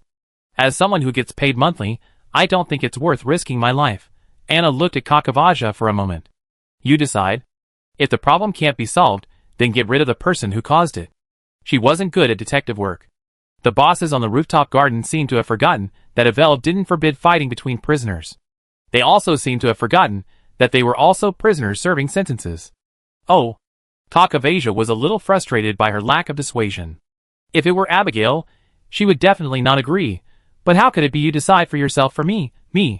I don't want to decide for myself. No. I decide for myself. His tribe and sister chose to fight the Kataka to the death on Kakawazi. Everyone made the decision for him, and he lost all his family. If possible, Kakavasia wished he wasn't the one hidden away and protected, but he couldn't help but feel the weight of gratitude for this love. Sister, The flowers in the desert bloom and fall quickly after the rain. I'm no longer a child. He lowered his eyelids, his beautiful eyes mostly hidden. Don't treat me like a child. Anna was silent. How dare I treat you like a child? What kind of child could have deceived the Interstellar Peace Company and tricked the Knowledge Society into a frenzy?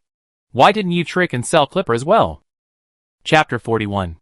Back in her cell, Anna pondered Edmund Inolia's suggestion, not whether to accept it, but wondering how many people had actually attempted to escape. First, there was the aquatic ruthless fish that blew up her house. Then, there was Wolf Mist, who had simply assassinated the warden.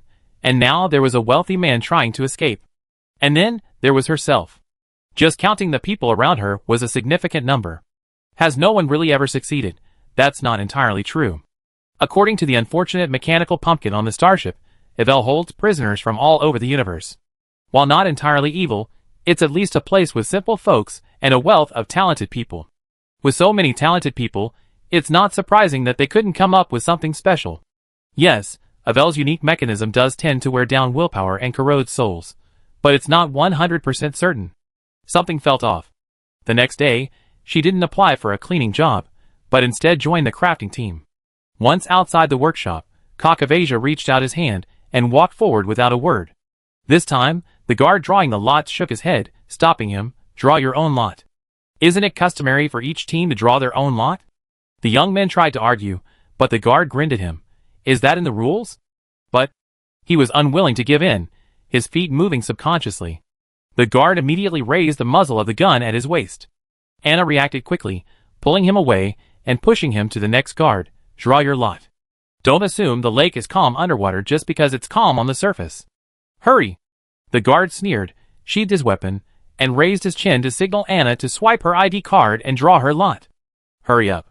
She silently obeyed, and sure enough, she was assigned to the bee grinding workshop. Compared to sitting at a desk chatting and stringing bracelets, this job was arguably the dirtiest and most exhausting in the handicraft factory. Prisoners unwilling to spend money on filter masks had to eat a mouthful of stone dust, and they had to constantly move around to check if the grinder needed to be fed or refilled. The prisoner quietly and meekly joined the other unfortunates, and the guards couldn't help but steal glances at her every now and then. So this girl has such a good temper? It didn't quite match her skill. The grinding and cleaning workshop was so noisy that even before she entered, her ears ached. Anna was waiting in line to get protective gear, and two children were blocking the line ahead of her, their heads pressed against each other, whispering in each other's ears. Their fiery red hair looked like two flower buds growing on the same branch. Priya wants that sweet water. The child on the left nuzzled the cheek of the child on the right, rubbing their cheeks together like an animal. Anna was immediately reminded of the large silver-gray cat that loved to nuzzle. The child on the right raised his hand and pinched her face. But you said yesterday you wanted some cake. Priya leaned in and nuzzled pitifully. Today is our birthday. Can't we have some cake with the sweet water? Brother Prada. Please. You're the best brother in the world. Priya loves you the most. Priya's brother was rocked back and forth by his sister's arm, soon feeling dizzy. Okay. Just this once. Children only care about getting what they want, never calculating the cost. Their little brains aren't equipped for complex associations and thinking, so they seem particularly heartless. Anna observed them silently for a long time, confirming they were just ordinary children, not those petty, never growing up idiots with pom-poms on their heads. She was an adult, not someone who would deliberately cut in line with a child. A little slower, so be it, no big deal. As she reached the check-in counter, she noticed a boy named Plata handing a set of protective gear to his twin sister, then walking empty-handed into the workshop where machines roared and stone dust flew. Well, these protective gear cost money. He wanted to provide his sister with better food and meet her modest requests, so he had to be a little more demanding on himself. Ding! She swiped her ID card, picked up a set of protective gear, took a half step, and paused in front of the guard. Take an extra set. Why would you take that extra set? You can't take it back to your cell. It'd be worthless after a night. What can you do with the money? The guard rolled his eyes and tossed in another set. Spare parts cost extra. Whatever. The woman didn't even bother to glance at him. She hung up her ID card, grabbed 2 sets of protective gear, and walked into the workshop. The red-haired twins were clearly regulars here. They were the first to find a place to sit. Plata meticulously put a filter mask and earplugs on her sister, then covered her head to toe in a protective suit. Anna quickly donned her protective gear in a random open space. The filter mask effectively blocked out 99% of the dust, the earplugs finally soothed her aching eardrums, and the goggles protected her completely exposed eyes. She saw one of the two red mushrooms disguise the other as a gray mushroom, and then casually hung onto the machine, ready to begin work. He was a good brother, but Ivel wouldn't show him any extra mercy just because he'd taken such good care of his sister. The guards, acting as monitors, herded prisoners back and forth onto the assembly line. Anna shuffled sideways a few places, slowly squeezing in next to the twins. The closer she got, the younger the children looked. Abigail wasn't yet an adult, but she was 17. Could Plata and Praya be 10? Were the judges in Pierpoint just machines? They input the crime, output the sentence, without any regard for the prisoner's circumstances. Praya sat on the platform her brother had arranged, perfectly positioned in the blower's blind spot, so the stone dust wouldn't blow directly into her face. The little red-haired mushroom on the platform couldn't even touch the ground with her feet. She couldn't help but shake her little feet with delight at the thought of delicious cake and drinks after finishing her work for the day. The assembly line wouldn't shut down unless there was a special reason. Whether it was running or not depended entirely on whether the stone was added. The supervisor opened the feed port. The small pieces of associated crystals pulled from the mine were ground and washed, transformed into dazzling beads, then drilled with holes, before being sent to the weaving workshop. The place was already noisy before the crystals entered the grinders. The rough pieces, no different from pebbles, fell through the opening, making it a truly unpleasant place. Anna adjusted herself to the task and, as the supervisor had instructed, reached out to pick out a few lumps of mud mixed in with the crystals. The work wasn't a big deal, but it was incredibly demanding. One had to stay on duty constantly, without distraction or rest. An untrained person, even an adult, might not be able to withstand such a strenuous effort, let alone a child. While Anna was busy with her own affairs, she was distracted by Prada, who hung like a silkworm chrysalis on the metal shell of the assembly line to her left. The little guy had to stretch his arms as far as he could to reach the debris he needed to pick up and discard. He was too small and short, so he put all his strength into his belly to prevent himself from falling into the grinding crystal grains. If he fell, he would most likely become a fragile ball of dye. He had to stay alive and take care of Prada, not die. Things often don't go as we wish. The blower kicked up clouds of stone dust, and Anna silently adjusted her goggles. The sight of Prada dangling from the edge of the machine made her tremble with fear, and she dared not focus on her own work. If an adult had fallen, he would have landed on the ground outside the assembly line, only to stain his clothes. But this was a child. He would have plunged headfirst into the grindstone, like a rotten fruit, crushed to pieces by the grinding stones. A particularly thick cloud of dust blew toward her from the upstream of the assembly line.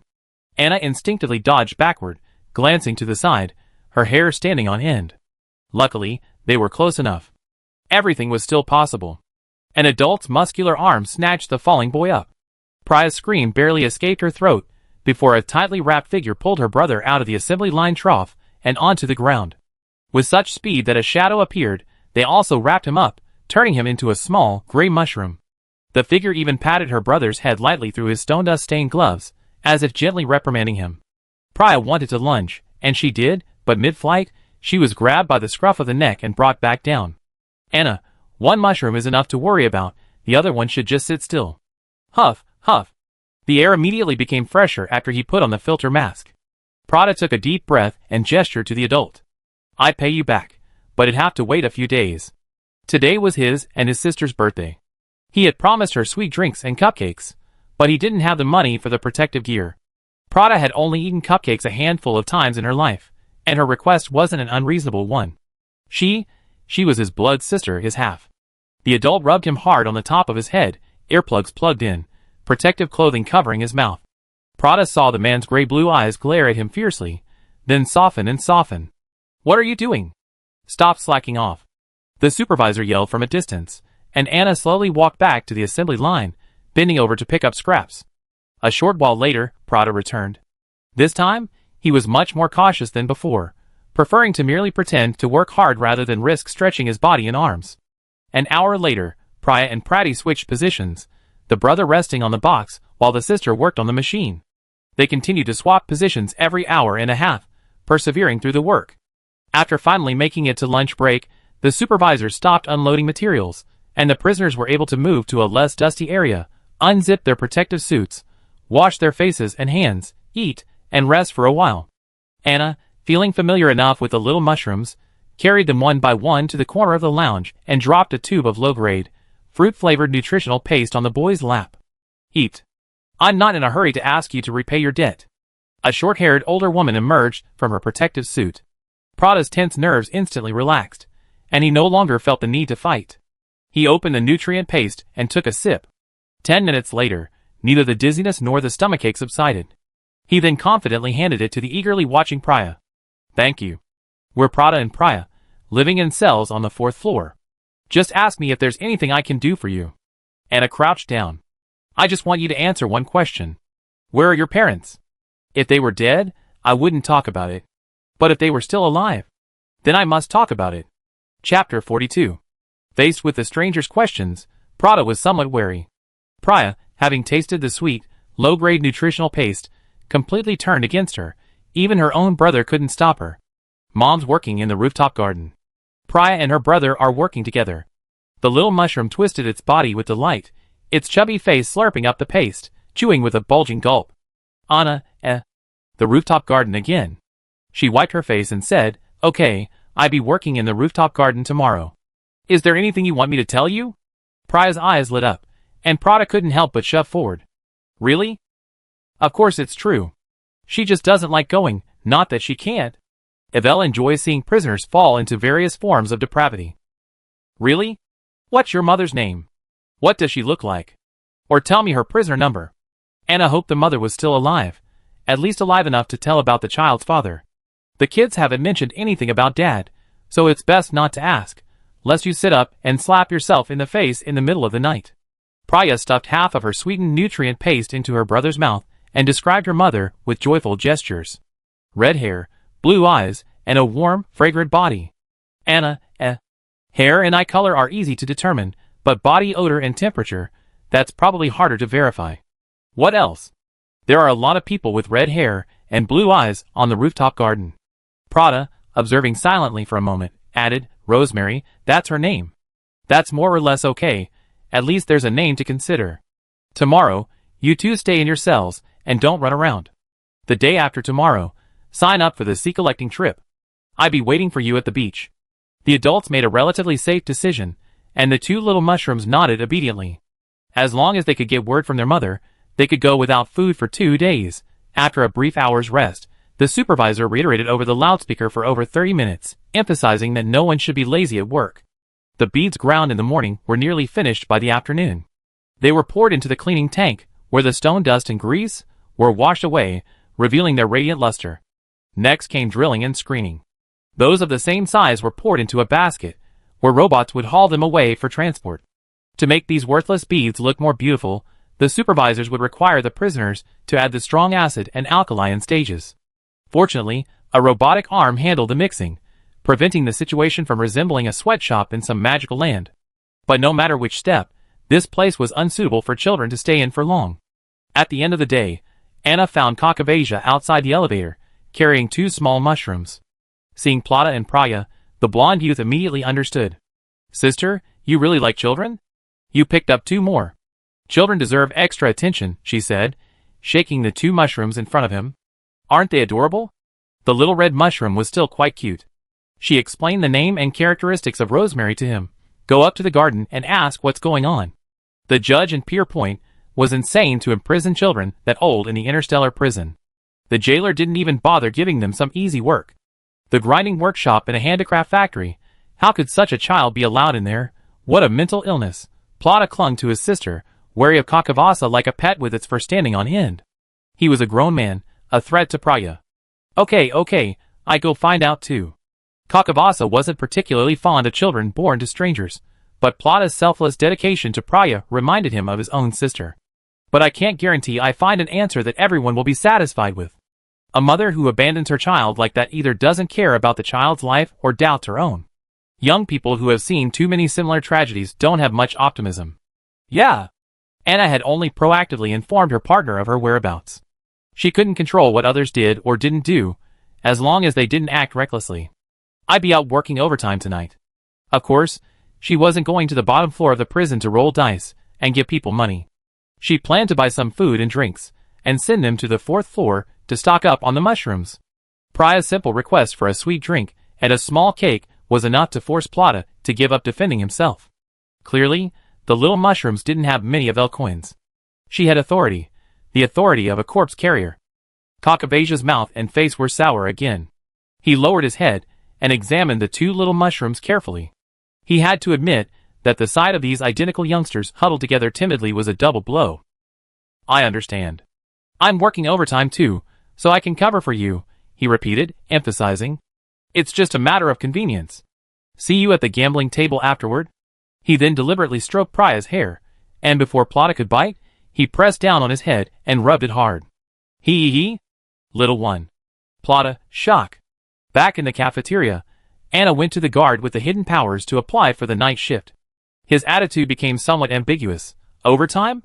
Good idea. Maybe you like to try being on stage. I mean, it's quick money, and killing a black sheep counts. Anna narrowed her eyes slightly, neither agreeing nor disagreeing with his instigation. She simply slid her ID card over and swiped it to register.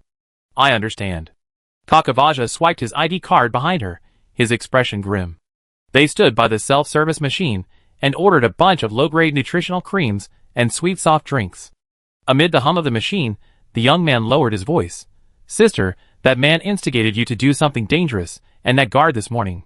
I don't think something's right. Anna bent down to pick up the nutritional cream and soft drink. She looked at the desserts available today and chose two of the most expensive fruit tarts. She stubbornly believed that birthday cakes should have cream and fruit. 3 possibilities. Either I'm forced to choose the rooftop garden job, or the warden doesn't want to support another inmate. Of course, maybe other prisoners paid for it. A trap. I'm not an omniscient star god. We have to wait and see. Kakavasia glanced at the ceiling with annoyance. Even star gods can't be omniscient. Taking the prepared food and entering the elevator, Anna took off her ID card and handed it to Kakavasia. The casino on the bottom floor is incredibly crowded at night, and the guards don't specifically check for identity verification. The two of them walked past the guards and entered the elevator. Kakavasia swiped Anna's authorized ID card, sending the elevator to the 4th floor. Anna quickly scurried out to find the twin cell, and the young man swiped his older sister ID card again, going directly to the bottom floor. This way, the system would record that cleaner 08241321 had made an operational error, and the problem would be corrected immediately upon discovery. She would remain in the underground casino until the end of her night shift, traveling with Kakavasia, who lived in the cell next door. Anna didn't know what would happen if a prisoner lost their ID card, but she'd find out after a try. The structure of each floor of the carbon-based terrestrial internment area was identical, as could be inferred from the identical functional areas on the 8th and 11th floors. The current problem was that the twin cell was unsure of its location, and they had to search each one by cell according to the code. Dinner in the cafeteria hadn't finished yet, and after finally getting some fresh air, none of the prisoners wanted to return to their cells early, and they couldn't get back in before their scheduled time. Using this time, Anna toured the entire internment area, finding the twin cell and waiting outside before the bell rang. The bell rang, and the prisoners streamed chaotically into the corridor. Although Prada and Priya were short, their red hair was striking. The boy felt a push from behind. When he turned to look, he found nothing but a bag of food in his arms. Who? He suspected the food was unsafe, but couldn't bear to throw it away. Priya leaned close to her brother and whispered, "It's big sister." Priya smelled her. "Don't tell me, brother." "I'm not a fool." Prada stuffed the bag under his loose prison uniform to cover it, and his belly immediately grew larger. The bell rang again, and the cell door flicked open. He craned his neck anxiously, looking around. Could the kind-hearted person make it back? How could she trick Ivel's prison management system? The ringing ended, and a strange figure appeared in the hallway. Anna pulled out the discarded filter mask she prepared long ago and put it on, covering her head with another mask and her face. Through the camera, she looked like an omnic. It was still early. The elevator entrance was guarded by a prison guard, a practically impeccable access card. The unfortunate prison guard felt his neck tighten and passed out in the blink of an eye. He was dragged into the elevator, and when he emerged, his demeanor had completely changed. Having changed into a limited edition skin, he felt incredibly confident.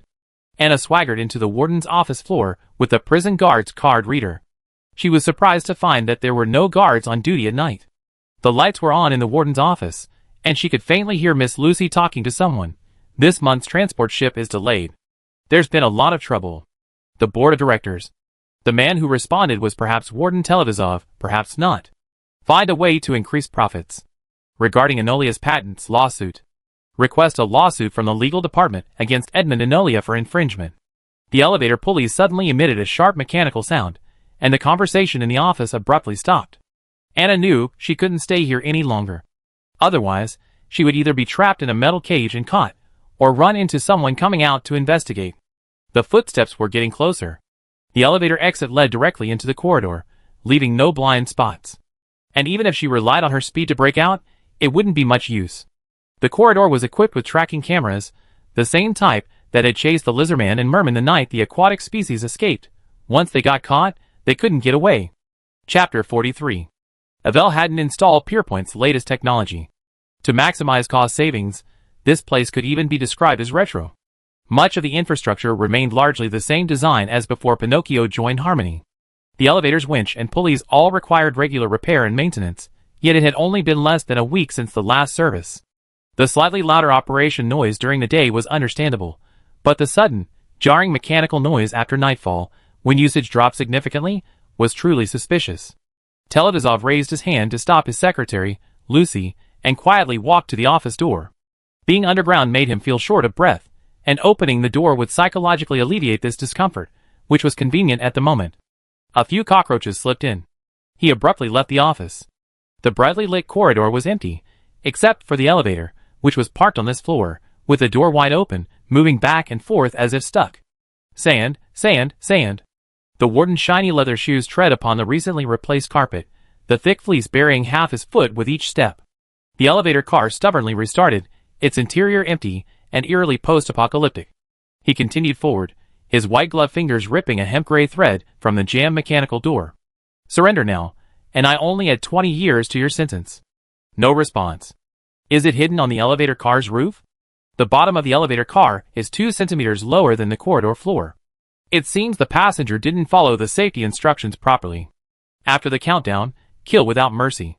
Televizov's patience was running out, and he began to count slowly. 10, 9, 8, 7, 6. 5 prisoners in prison uniforms leaped from the elevator ceiling and base.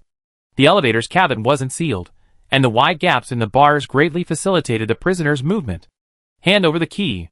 The liquid gold restraint collars on several men's necks had vanished, emboldening their attack. What a shame.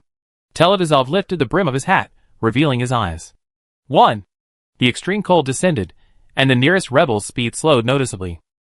The alarm bells in the corridor blared with a cacophony. The elevator finally restarted, quickly ushering in a group of guards in black suits and helmets. One of them moved a little stiffly, but he quickly blended in with the group, looking no different from his colleagues. The guards arrived quickly, and the warden executed the prisoners even faster. Miss Lucy, with a headache, directed them to remove the bodies and clean the corridors, performing the same tasks as janitors. Sigh. The constant replacement of corridor decorations is a real expense, and Mr. Televizov refuses to lower the standard of the decorations. It's a real headache. After you finish this, you continue your shifts. Tomorrow morning, each of you will submit a report explaining tonight's work. As for where the oversight occurred, others will investigate. Go ahead, be alert. Lucy's gaze fell on a guard carrying a corpse. He looked strangely familiar. Before she could stop him and ask further questions, the warden's roar echoed from the office. Be quick! Perhaps it was the night shift that had blinded her, but she ignored the familiar figure. She gave a haphazard order and hurried back to the office to appease her superior.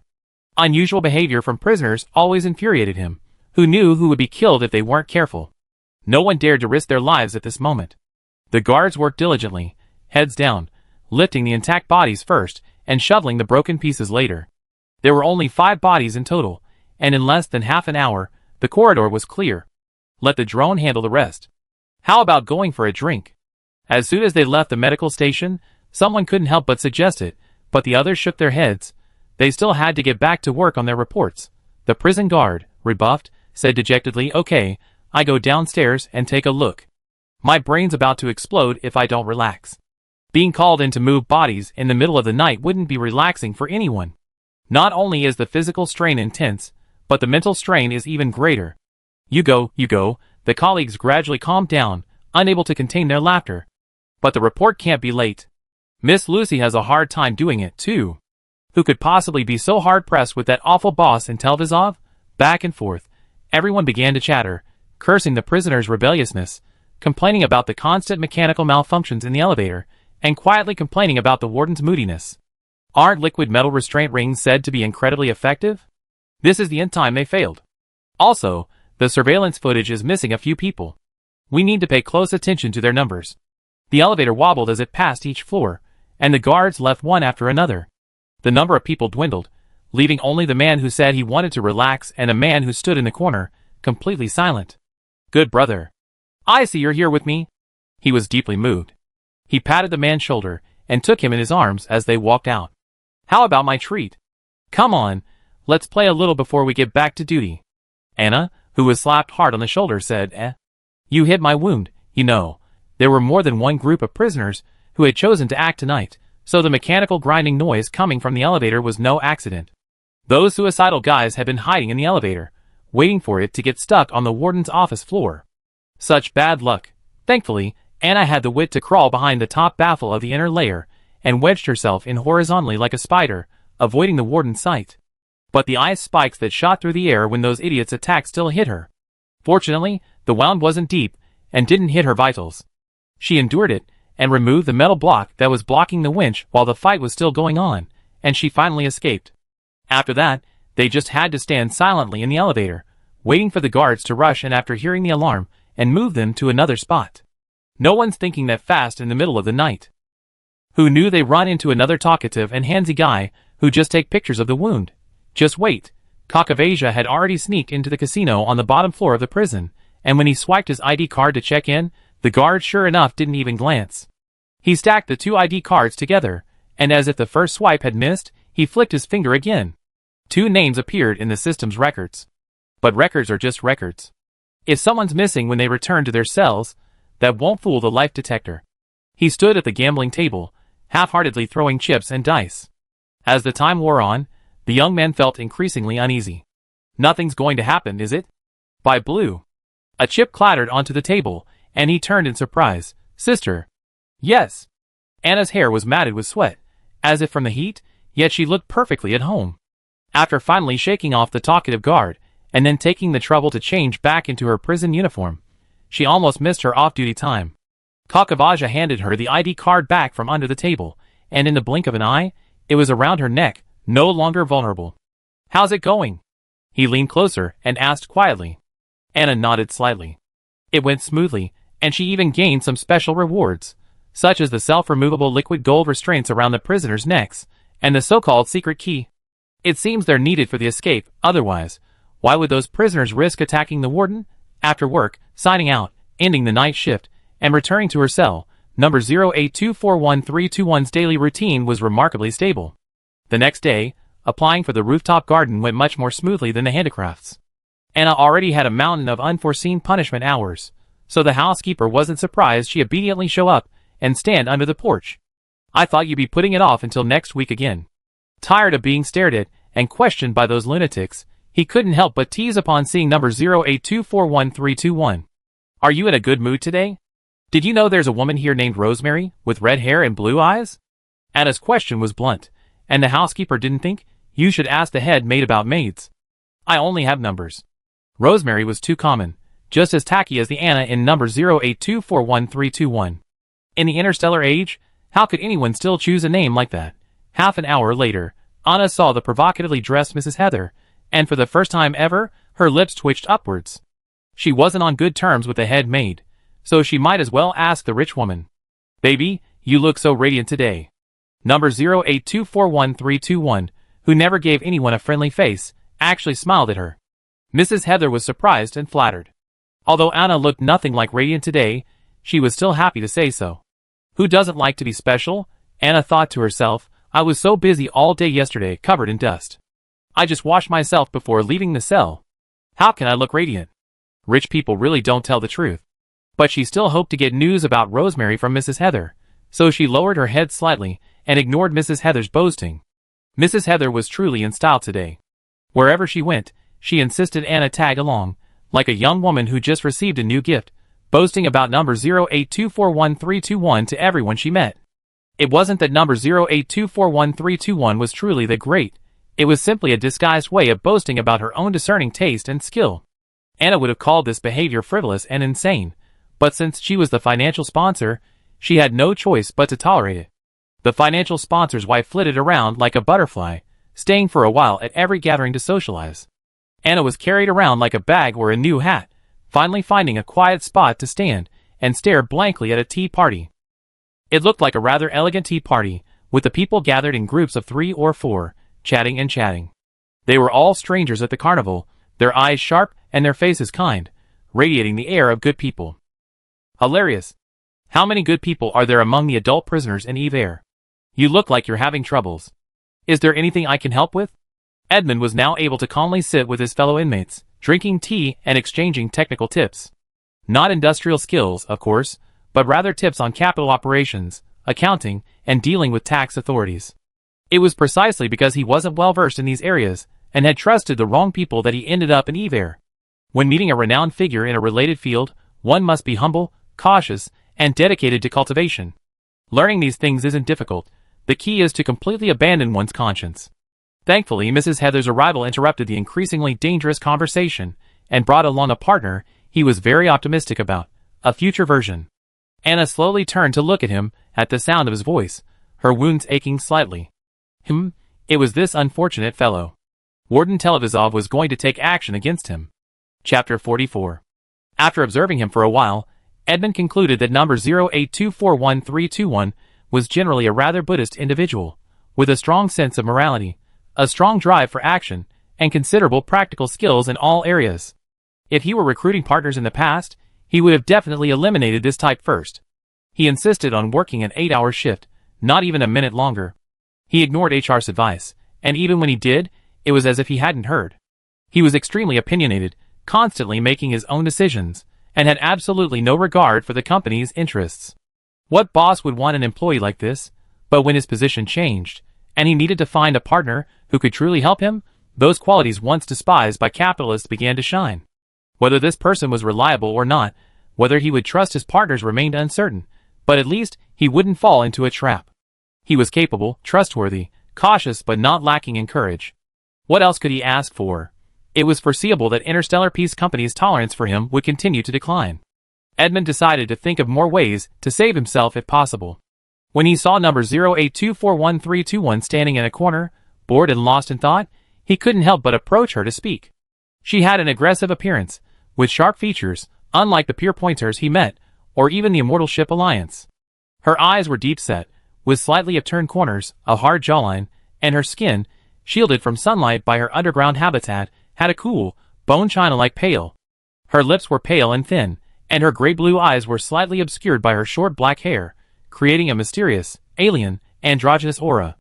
In terms of appearance, number 0824131 was certainly worthy of the attention of the ladies in the rooftop garden. You look like you're having trouble. How can I help? The man slowly turned around after hearing the voice, his cold eyes flickering with confusion, understanding, and finally sympathy. Sympathy? What the hell? Not bad, number 0824131 said, his tone much more relaxed than usual.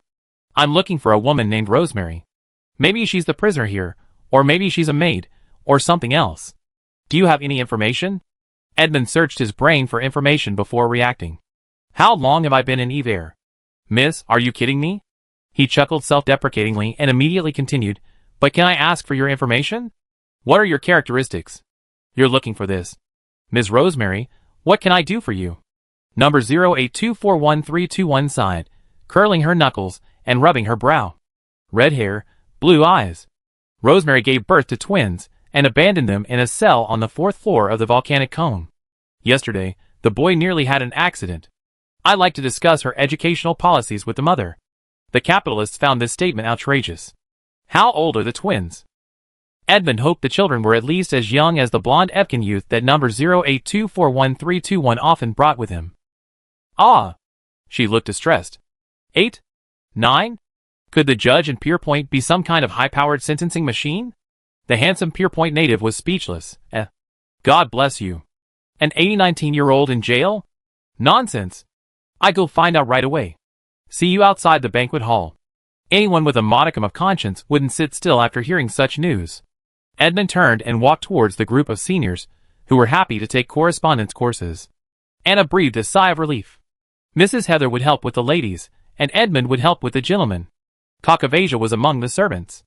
As long as Miss Rosemary was still alive, someone at the roof garden would know about her. Time ticked by, until around tea time, when good news arrived from all three sources. First, Rosemary was still alive. She was indeed working at the roof garden. Second, she hadn't abandoned the two children. She simply couldn't be with them for special reasons. But she had transferred all her Ivel coins to the twins, otherwise, the two little ones wouldn't even be able to pay the utilities in their cell. Finally, the reason Rosemary couldn't be with the children. She earned far more on the rooftop garden than she did in the volcanic cone, and she couldn't bear to give up her position. Edmund, who had first approached Anna, hesitated to speak. Ms. Rosemary's job. Well, it was difficult to explain. Later, Mrs. Heather, on the other hand, spoke without restraint. She was a maid for a while, but then, because her red hair was so beautiful, she became a stripper. Anna rolled the curse word over and over again, but she couldn't utter it. No, we can't make a habit of cursing at anyone. It'd be a bad influence on the children. Forcing a mother to be reluctant to give up her job as a stripper, it seems Ivel indeed has many hidden surprises. When Cock of Asia returned, she brought her another piece of good news. I met Rosemary, and she's willing to talk to you. Well, her real state. His face fell, like a puppy that had eaten a bee, aggrieved and sad. The young man sincerely didn't want to spread this rumor, but it was a mother, and he had a mother too. The Evican's position was the position of the clan and family, and he couldn't refuse. The whole way, Anna secretly wondered what kind of person Rosemary was. It was said that she had flaming red hair, eyes as bright as cornflower sapphires, skin as white as milk, and a graceful and elegant figure. She was the most sought-after stripper on the rooftop garden. A wanton, voluptuous bombshell? It's a bit rude to think that, but society's stereotypes are like that, and even those with amnesia can't escape the collective stigma. The moment Anna saw Rosemary, she suddenly understood why some people always blamed women for their inability to control their own flesh and blood. Because she was too beautiful, too fragile, and because anyone could bully her. The red-haired woman leaned limply against the bar, still wearing her costume even after her striptease. To Anna, it looked like a string of pearls, too heavy to hang herself with. Several strangers surrounded Rosemary, each eager to take a drink from their glass. She truly had a great figure. It was hard to believe she was pregnant with twins, 8 or 19. Time seemed especially kind to her, her delicate, white skin clad in jade. Cock of Asia was still young, his skin still needing to be toughened up, so he quietly sought shelter under a tree. Ms. Rosemary's presence was quite noticeable, and he didn't want to offend her. He couldn't approach her and lend her clothes in this situation, so he just walked away. No! Anna waited for a moment, but none of the men had won her attention. So they decided to move the competition to another location, with the winner set to be Ms. Rosemary's lover for the rest of the week. Hello, she said, watching the men walk away. She looked up at number 0824131, who was standing at the bottom of the stairs. I'm Rosemary, the mother of Prada and Praya. Number 0824131 might not have known it, but she had become a must-talk topic on the rooftop garden these days. Anyone who didn't chat with her felt like they were missing the mark. What were they talking about? About when she'd lower her head to find a financial sponsor, when she'd give up the Evican youth she always had with her, and other boring and obscene things. When number 0824131 actually appeared, she almost laughed out loud. Those weaklings probably wouldn't dare say a single dirty word in front of her. Prada almost fell into the grinder yesterday. I don't think I should keep this from you. Number 0824131's cold eyes were like a lake hidden on a snowy mountaintop. Rosemary shuddered and casually grabbed the gauze draped over the bar to wrap herself in. Her beautiful face flashed with a series of emotions: fear, dread, regret, reluctance, and finally numbness. You must have saved him. Thank you, you're such a kind person. She buried her head in her arms, hiding her face. She felt no shame as she stood on the stage, swaying to the music, whistles, and laughter, unbuttoning her clothes. She couldn't support the twins and Ivel without this. The warden wouldn't give him any concessions just because of his young age. His only grace was to allow Prada and Prati to share a cell until they turned 12, after which they would have to pay for an extra cell. But in front of number 0824131, staring at her with those gray-blue eyes, she felt the urge to cover herself up. Anna didn't accuse her. She simply asked, "Where's the child's father? Where did he die?" Rosemary's lips twitched. Just pretend he's not here. I only discovered I was pregnant after being sent to Ivel. Pierpoint's laws don't support abortion. This is truly amazing. Putting pregnant women in an interstellar prison. Putting newborn babies in jail. Anna's face was stern. Name, address? Rosemary was startled by the chill in her voice. She sat up hastily and shook her head. No need. He might be dead. People like that are better off dead. It's a clean death. A beautiful woman in tears is a truly admirable sight, but Anna's eyes were expressionless. What if he's not dead? Would you be willing to accept that? They say Ivel lives 1,000 years. This guy probably has a long life ahead of him. It was impossible to accept it, but what could she do? Rosemary sighed softly. No one can leave Ivel. I can only find a way to save up money to send Prada and Praya to the island. What happens next? Depends on their fate. This was the umpteenth time someone had said this, and Anna's heart skipped a beat. You better tell me. I can help you make a scarecrow and curse him. She tried to comfort the woman clumsily. Is there anything you want me to tell your children? Rosemary was amused. Okay. She gave Anna the man's name and address, then smiled and shook her head. Maybe he's already moved on, has a new wife and children, and we're all just a burden he'd be eager to forget. Let's not talk about spoilers. I want you to tell Prati and Praya that I love them, and to take care of themselves and stop threatening them. The beautiful woman's letter. Ren looked at Anna. She paused for a moment, then mustered her courage. If you ever move to the island, could you please look after them for a while? She spoke quickly, fearing an interruption. They're grown up now. They'll soon be able to help you with work, and they won't eat much. Rosemary bit her plump red lips, and offered her utmost sincerity. If you're willing, I can sell them to you, and I can give you the proceeds. To help you raise the children. Besides number 0824131, no one else would risk all their connections just to get a message to two strangers' mother. If she wasn't trustworthy, there was no one else in the world who could be trusted. Chapter 45. Sister? Rosemary had only chatted with Anna for less than half an hour when the head maid sent someone to inform her that an additional performance was needed. The dancers were paid according to the performance. The red-haired woman lowered her eyes and remained silent for less than 10 seconds before she smiled and stood up and headed backstage. She couldn't lose this job. She had to raise her two children to an independent age. Anna didn't leave. She stood at the back of the crowd with her hands behind her back, like an ordinary waitress. Kakavasa came up from the shade of the tree and asked, "Aren't you leaving?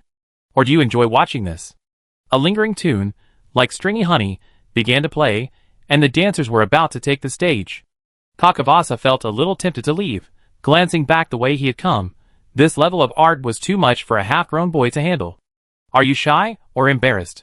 Anna tilted her head, her gray-blue eyes sparkling. Because you saw a mother forced to sell her pride and expose herself, or are you simply avoiding it out of gender consciousness? After saying this, she felt that this seemed a bit too harsh, so she raised her hand to ruffle the young man's light blonde hair and praised him. Good boy. At least he was still human.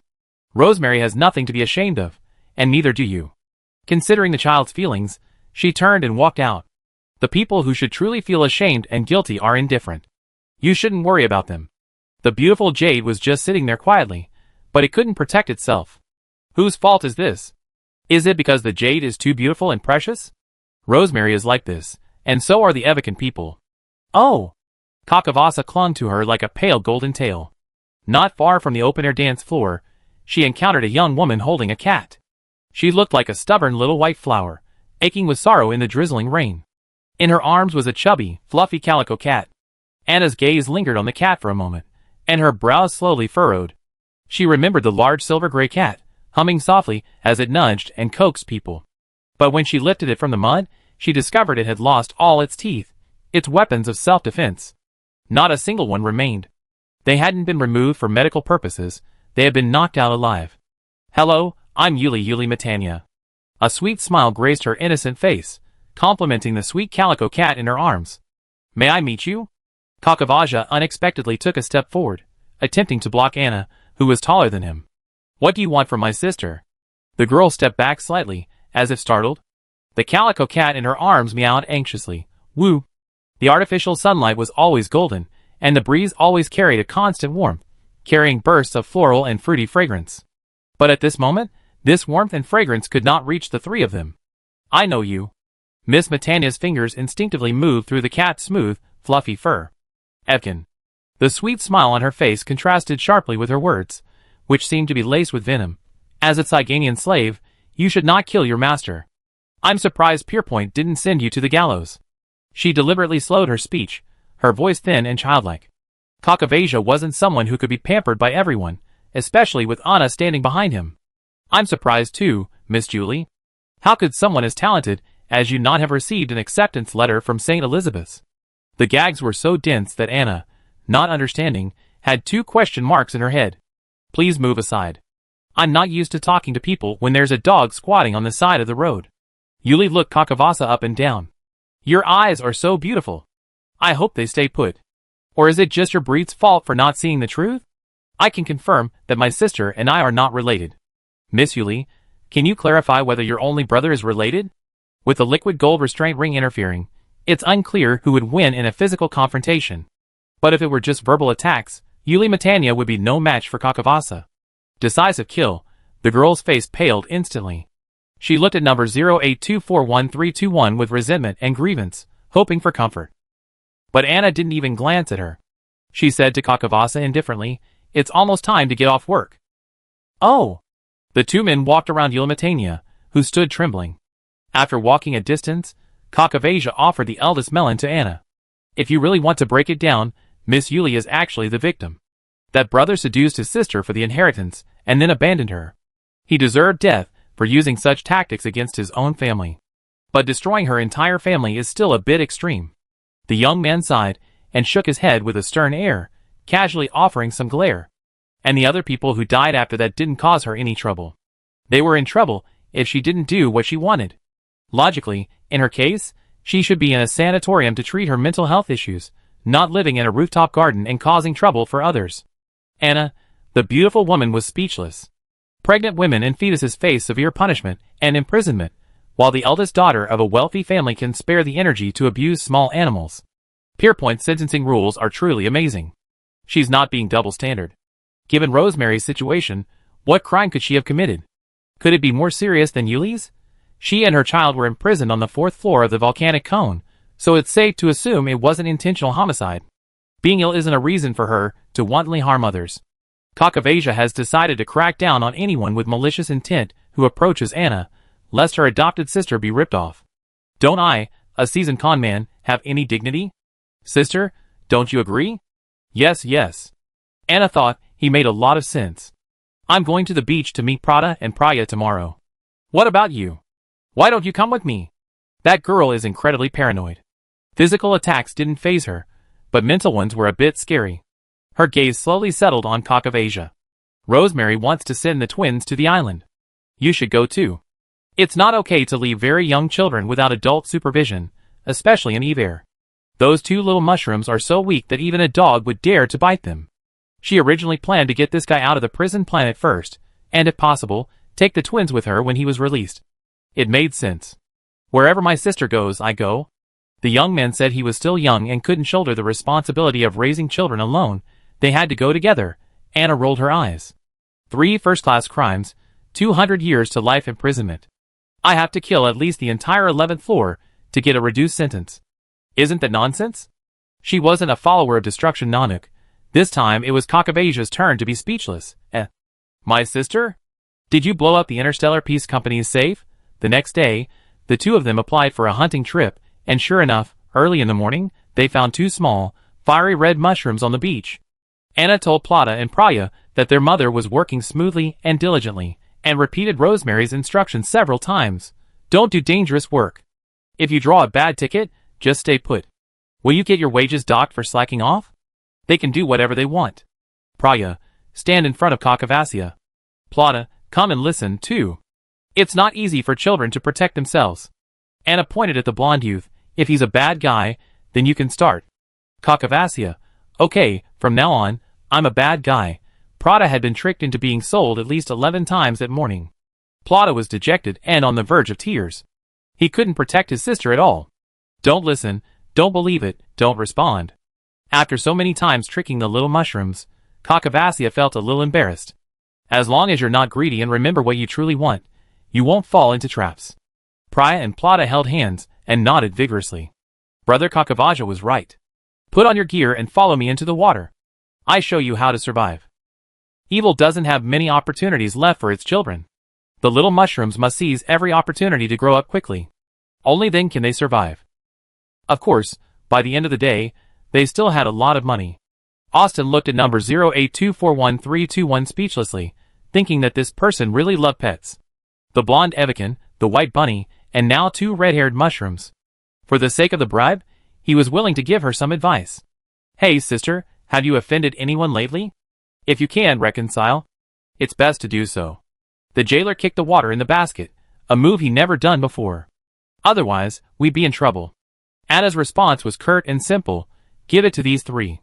I just want my base salary. Austin, Okay, so stubborn. For the next few days, no matter what she did, she would be assigned to the most dangerous and demanding positions, even if she applied to go hunting at sea or mining. Either temporary assistance or a bad lottery, Kakavasia wanted to help, but was always dismissed with various excuses. In a prison, if a jailer wanted to pick a fight with an inmate, there was no way to directly resist. After all, she couldn't just go on a killing spree and kill every living thing in sight. After about a week of persevering, Anna rubbed her chin and decided that continuing was not a good idea.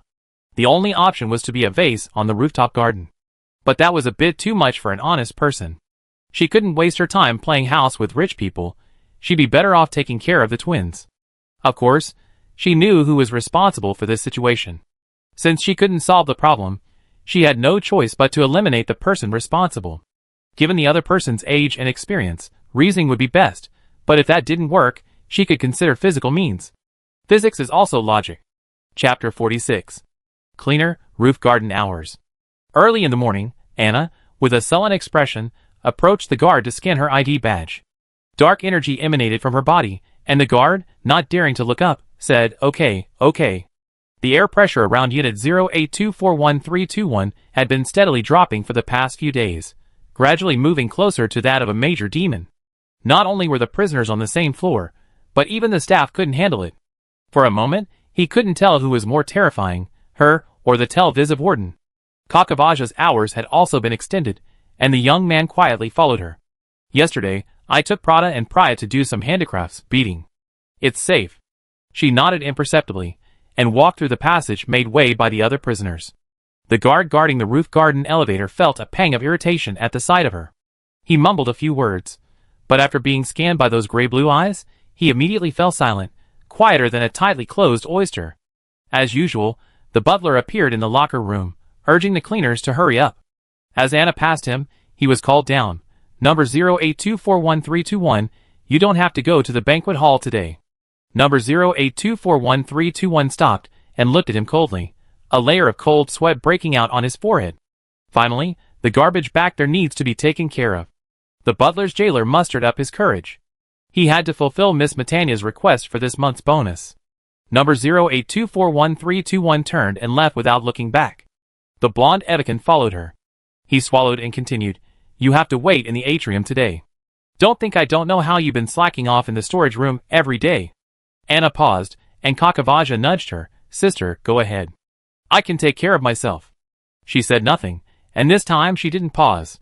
The last time they come to clean up the bodies, a whole team had gone with them. This time, she was alone. It seemed the housekeeper was deliberately trying to separate Kakavasia from himself. Almost all the guards had been doing this these days, as if afraid she shared his good fortune. Anna lowered her head, dragging the people to one side, then the animals to the other, finally unfolding the body bags and packing them separately. Without any other prisoners around, her speed was blinding. She wanted to finish quickly, so she could call it a day. She worried a little about the children's safety. Collecting the bodies wasn't an easy or pleasant task. The inmates' condition and freshness varied, and many could only be identified by their ID badges. She suddenly stopped, hunched over awkwardly motionless. She was a young girl covered in wounds, her right hand clenched into a fist that even death couldn't force. She had snow-white hair and a still immature body, naked and tossed in the garbage. Anna gently carried her to the grass, as if she had picked up a large silver-gray cat. Her beautiful red eyes no longer sparkled, and her hopes for a bright future vanished like a bubble on the sea. She clenched her right hand, prying open her fingers one by one. A furry rabbit ball appeared in her palm, strung with a familiar string. A string of pearls, too heavy to hang herself with. Wait here for a moment, Anna said, putting her hand back. There were no suitable clothes, so she could only cover her with a body bag. Don't be afraid. I'll be back soon. This time, I won't leave you alone. She took the rabbit ball and pearl ribbon and calmly walked outside to the open-air dance floor. Rosemary danced with a smile to the men's whistles. Countless hands reached up from the audience, gold, gems, and even some nasty little props. They tried to stuff these things into her already pitiful fabric.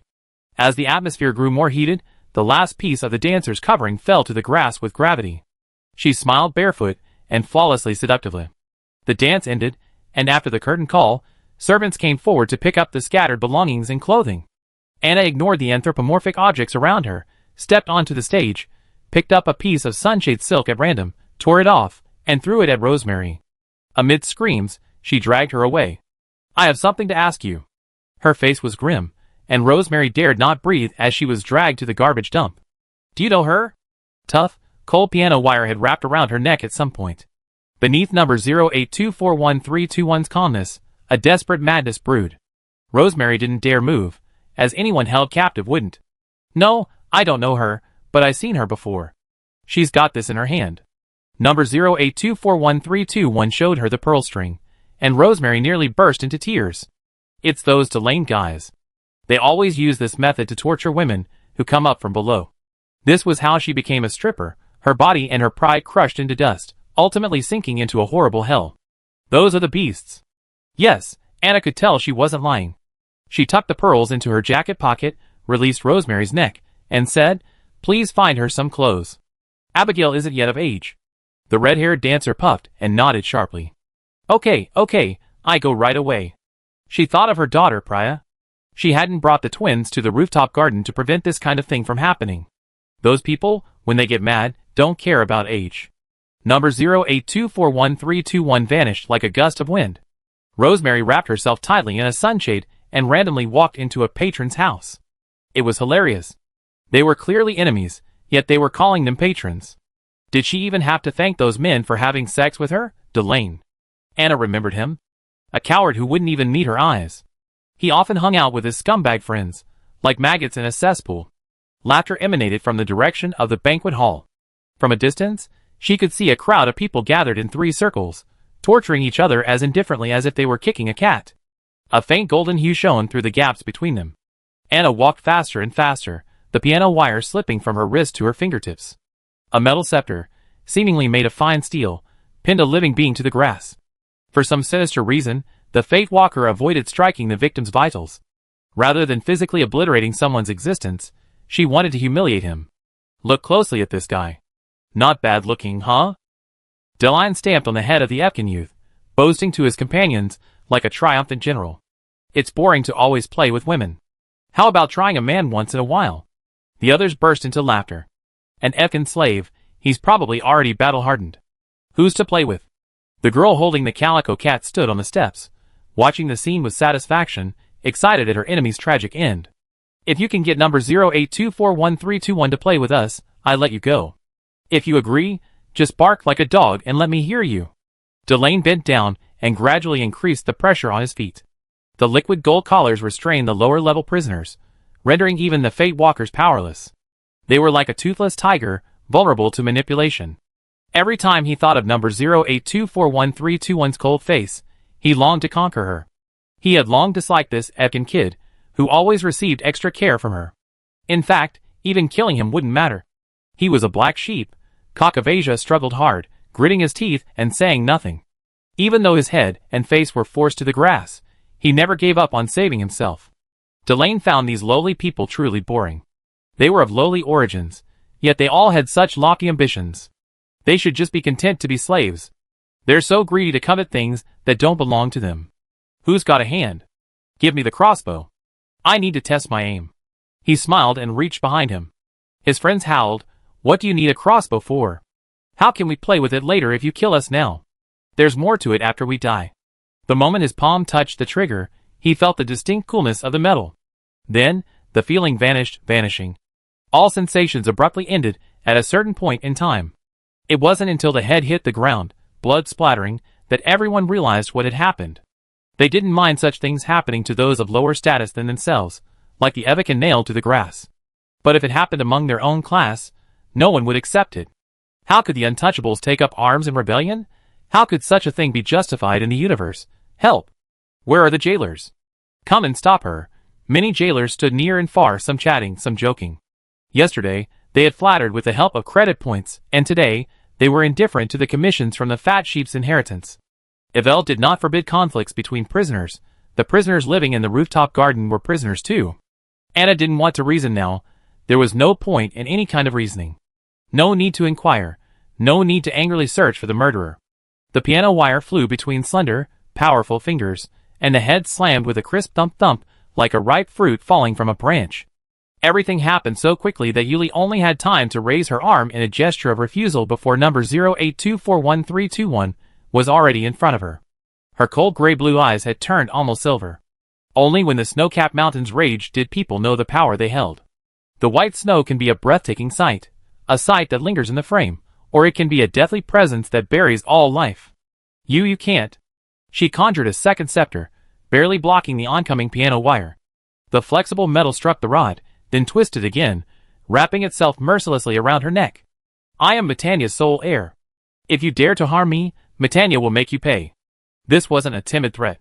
The family behind her could indeed offer a bounty on the head of number 082411321. 1 million credits, 10 million, 100 million, a billion credits. There were always countless people willing to sacrifice for those insignificant numbers, rushing forward to rid Metanya of the existence that caused it pain. I can do it, young lady. That was Anna's greatest tolerance for her. Facts prove that even a daughter born with a diamond spoon in her mouth only had one brain. Even as a destiny walker, she had faced several real dangers, and was no match for Anna. She struggled in panic, and the illusory power of destiny did cause some trouble for number 082411321, but only a little. With Yuli's skill, bullying ordinary people was no problem, but against a desperado with a bloody path, it was no more than a tickle. It was fierce, but that was all it was. The calico cat happily ran away, its tail erect. Chapter 47. Kakavaja, Abigail is dead. She died on the rooftop garden. Anna pulled the scepter from the young man's shoulder, and he immediately sat up, propped up on his arm, as if he hadn't understood what she was saying. How could it be possible? That lovely Miss Rabbit, that soft, harmless young girl, hadn't she been released from prison and returned home on a starship from Ivel? The fallen bodies around him dyed the lush green grass red. He sat there, his mouth moving blankly, his voice weak and utterly frail. Sister, Abigail? Once again, I lost someone who held a kind heart towards me. Did I really commit a grave error before I was born, and therefore must live in suffering? Anna said, throwing away the disintegrating scepter. I found her. She is now in Rosemary's care. Will you come with me to see her off? The Evicans have long been accustomed to death, both their own and their own. Kakavaja sat there for over 10 minutes, stunned. Then, staggering, he forced himself to his feet. Let's go. I should go. He took a breath, as if speaking were difficult. Anna remained silent, patted his shoulder, and turned to lead the way. The two of them arrived at the garbage dump, one in front of the other. Rosemary had indeed found a clean and neat dress and dressed Abigail. She was wiping her body with a wet towel, futilely, as if trying to erase the scars and pain. Surprisingly, Edmund was there too. He stood solemnly 2 steps away, his hat off, pressed against his chest, his head bowed. Abigail. Kakavaja walked over to the girl and sat down. He took her hand, kneading it repeatedly, reluctantly, as if that would warm it again. It was cold. He was the youngest child in his family, the only survivor. Perhaps others in the clan had escaped the massacre like him, but Kakavaja's father, mother, and sister had all been left behind in that desolate sea of sand. She shouldn't have been in the rooftop garden. The blonde youth sat for a moment, and spoke slowly. The starship didn't leave Ivel as it had promised. Rosemary sobbed loudly. If serving a sentence meant freedom, and a new life, how could Ivel maintain this distorted and bizarre order? Forget about other places. Just consider the prisoners living in the rooftop garden. How many of them would die 1,000 times, and still not quell public outrage? If ordinary citizens were to hear that those guilty of the most heinous crimes, simply because they have money, don't have to pay for their crimes, and can even find a quiet place to continue living a life of luxury, Pierpoint would explode. You know, the Interstellar Peace Company loves to point fingers at others and accuse them of being undemocratic, unfree, inhumane, and uncivilized. They targeted every faction in the interstellar system, even the followers of Hunter, who have been subjected to such criticism. Furthermore, it's a powerful force that controls public opinion, and any negative information about others, whether true or false, will be immediately disseminated to the end of the light. Just think about it. One day, in the deep space where pure point can radiate, people discovered that countless companies were using the technology to attack other civilizations. For any organization that was deeply harmed by it, it would be a happy news, a great relief, and everyone would celebrate and tell others about it. They would even want to talk about this happy event for 1,000 or 800 years. At the very least, it would surely be harped on by those immortals in the Immortal Ship Alliance, who often live for 700 or 800 years. So, this whole thing is a scam from beginning to end. Ivel would never allow any prisoner to leave alive, and not even the jailers could communicate with the outside world. The core of the scam is information asymmetry. Anna knelt down and touched the little girl's cheek. I want to take her home. I promised Abigail I would do her a favor. Edmund's hand on his hat moved. Rosemary rubbed her sore eyes. I can help you get some information. No man could be so stubborn in front of her. You can't escape the sea. Anna patiently smoothed Abigail's white hair, again and again. Those leviathans in the sea are all biomechanical creatures disguised as sea beasts. Even aquatic mermen can't withstand them. There are countless mechanical jailers hidden within the volcanic cone of Ivel. The walls and steel frames of your cells are all filled with them. Edmund put his hat back on. And the liquid gold collars. You can't just remove them at the medical station and rest easy. They're embedded in the prisoner's skin with a chip. That's why the prisoners in the rooftop garden don't wear collars. The liquid gold is just an external manifestation. We didn't perform a subcutaneous implant when we entered Eve Air. Caucavasia was absolutely certain of this. Edmund sneered. You just didn't know it. When we left the starship, Anna suddenly said, there was a gap of time when the prisoners first disembarked. It was a blank. She was pinned down in the sea by 2 guards, rubbed hard, and then dragged into the registration office. She wasn't even at the end of the line. This memory was clearly distorted, and people with amnesia are very sensitive to it. Edmund nodded. The company used amnesia to obfuscate the prisoners' memories, even sparing them anesthetics. So how do you know all this? Caucavasia seemed calm as he looked at Edmund. The latter smiled wryly. I'm just a communications technology vendor making chips. Otherwise, how could I have been thrown into Eve Air? The illiterate couldn't understand this. He simply squatted down, picked up a branch at his feet, and gestured. If you want to leave, take me with you. I received a lawyer's letter from the company's legal department today. If you don't hand over the chip technology, you'll be sued, and you can be sure you end up in the volcanic cone. With his frail constitution, which made it difficult for him to escape, going to the lower levels would mean he'd be lying there waiting to die. Caucavasia rolled her eyes. You're so rich, what are you afraid of? Anna and Rosemary turned to look at Edmund. Mr. Enolia's sneer turned bitter before he could even put it away. I'm rich, but I have a bunch of relatives who are just afraid they slow me down and make me less efficient. Besides, the Enolia system is a binary star system, and it costs a huge amount of money every year to stabilize the star. Without that money, fertile land will turn into desert in a matter of seconds. There's no other way. No one wants to eat sand when they can live in an oasis. Besides, Edmund's long-held complaints began to flow. I'm in Eve Air now, and I can't get any information out. How can I hire a lawyer to compete with the company's legal department? The court hearing the case is, unfortunately, under the jurisdiction of Pierpoint. From judge to bailiff, everyone is company-owned. What can I use to fight them? My head? You're quite stubborn then. Anna sighed softly. Edmund, anyway, there's no way out by breaking through the lower levels. He concluded sullenly. It seemed there was no way out. Perhaps you could go to the island first. Rosemary whispered, the unmanned starship carrying supplies doesn't make regular trips, but it's the only one that's guaranteed to get out. The transport ship would stop near the island to load and unload supplies. The supplies would first be brought to the warehouse for cost calculation and then deployed as needed. This was what a jailer had told her. Then go to the island first and take it one step at a time. Anna stood up, holding her knees, and put Abigail in a bag on her back. I take her there. Caucavasia tugged at the corner of the body bag reluctantly. She glanced back and said, follow. Wait. Edmund followed behind. I help you deal with something. Troubleshoot the collar's monitoring function.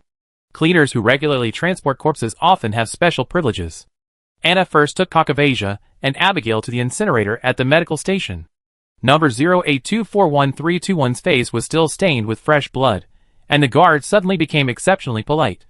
Embarrassing her wouldn't earn her any new credit points. Instead, she'd have to pay for her own work-related injuries. Anyone could figure that out.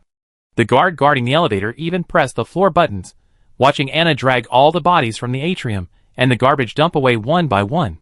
This guy is responsible for both killing and burying. Pretty good. The previous incident transporting bodies from the roof garden had so deeply troubled the guard in charge of the incinerator that, upon seeing number 082411321, he immediately blocked his nose, put on his goggles, and handed over his authority to her. Luckily, she brought a blonde boy with her this time. Two people working together always burn faster than one person. As usual, she numbered the bodies and handed them over to the machine. Half an hour later, Anna turned off the intelligence system and pulled the joystick to send a body into the incinerator. The inmates who had completed the fire treatment lay steaming in their boxes, their ID cards serving as their epitaphs. Kakavasia picked out a few boxes, but her hand slipped and she accidentally spilled the ashes and bone fragments all over the floor. Oh! I'm so sorry! I thought the ashes of the highest-ranking officials could fly, but it turns out they can't. Go outside and count.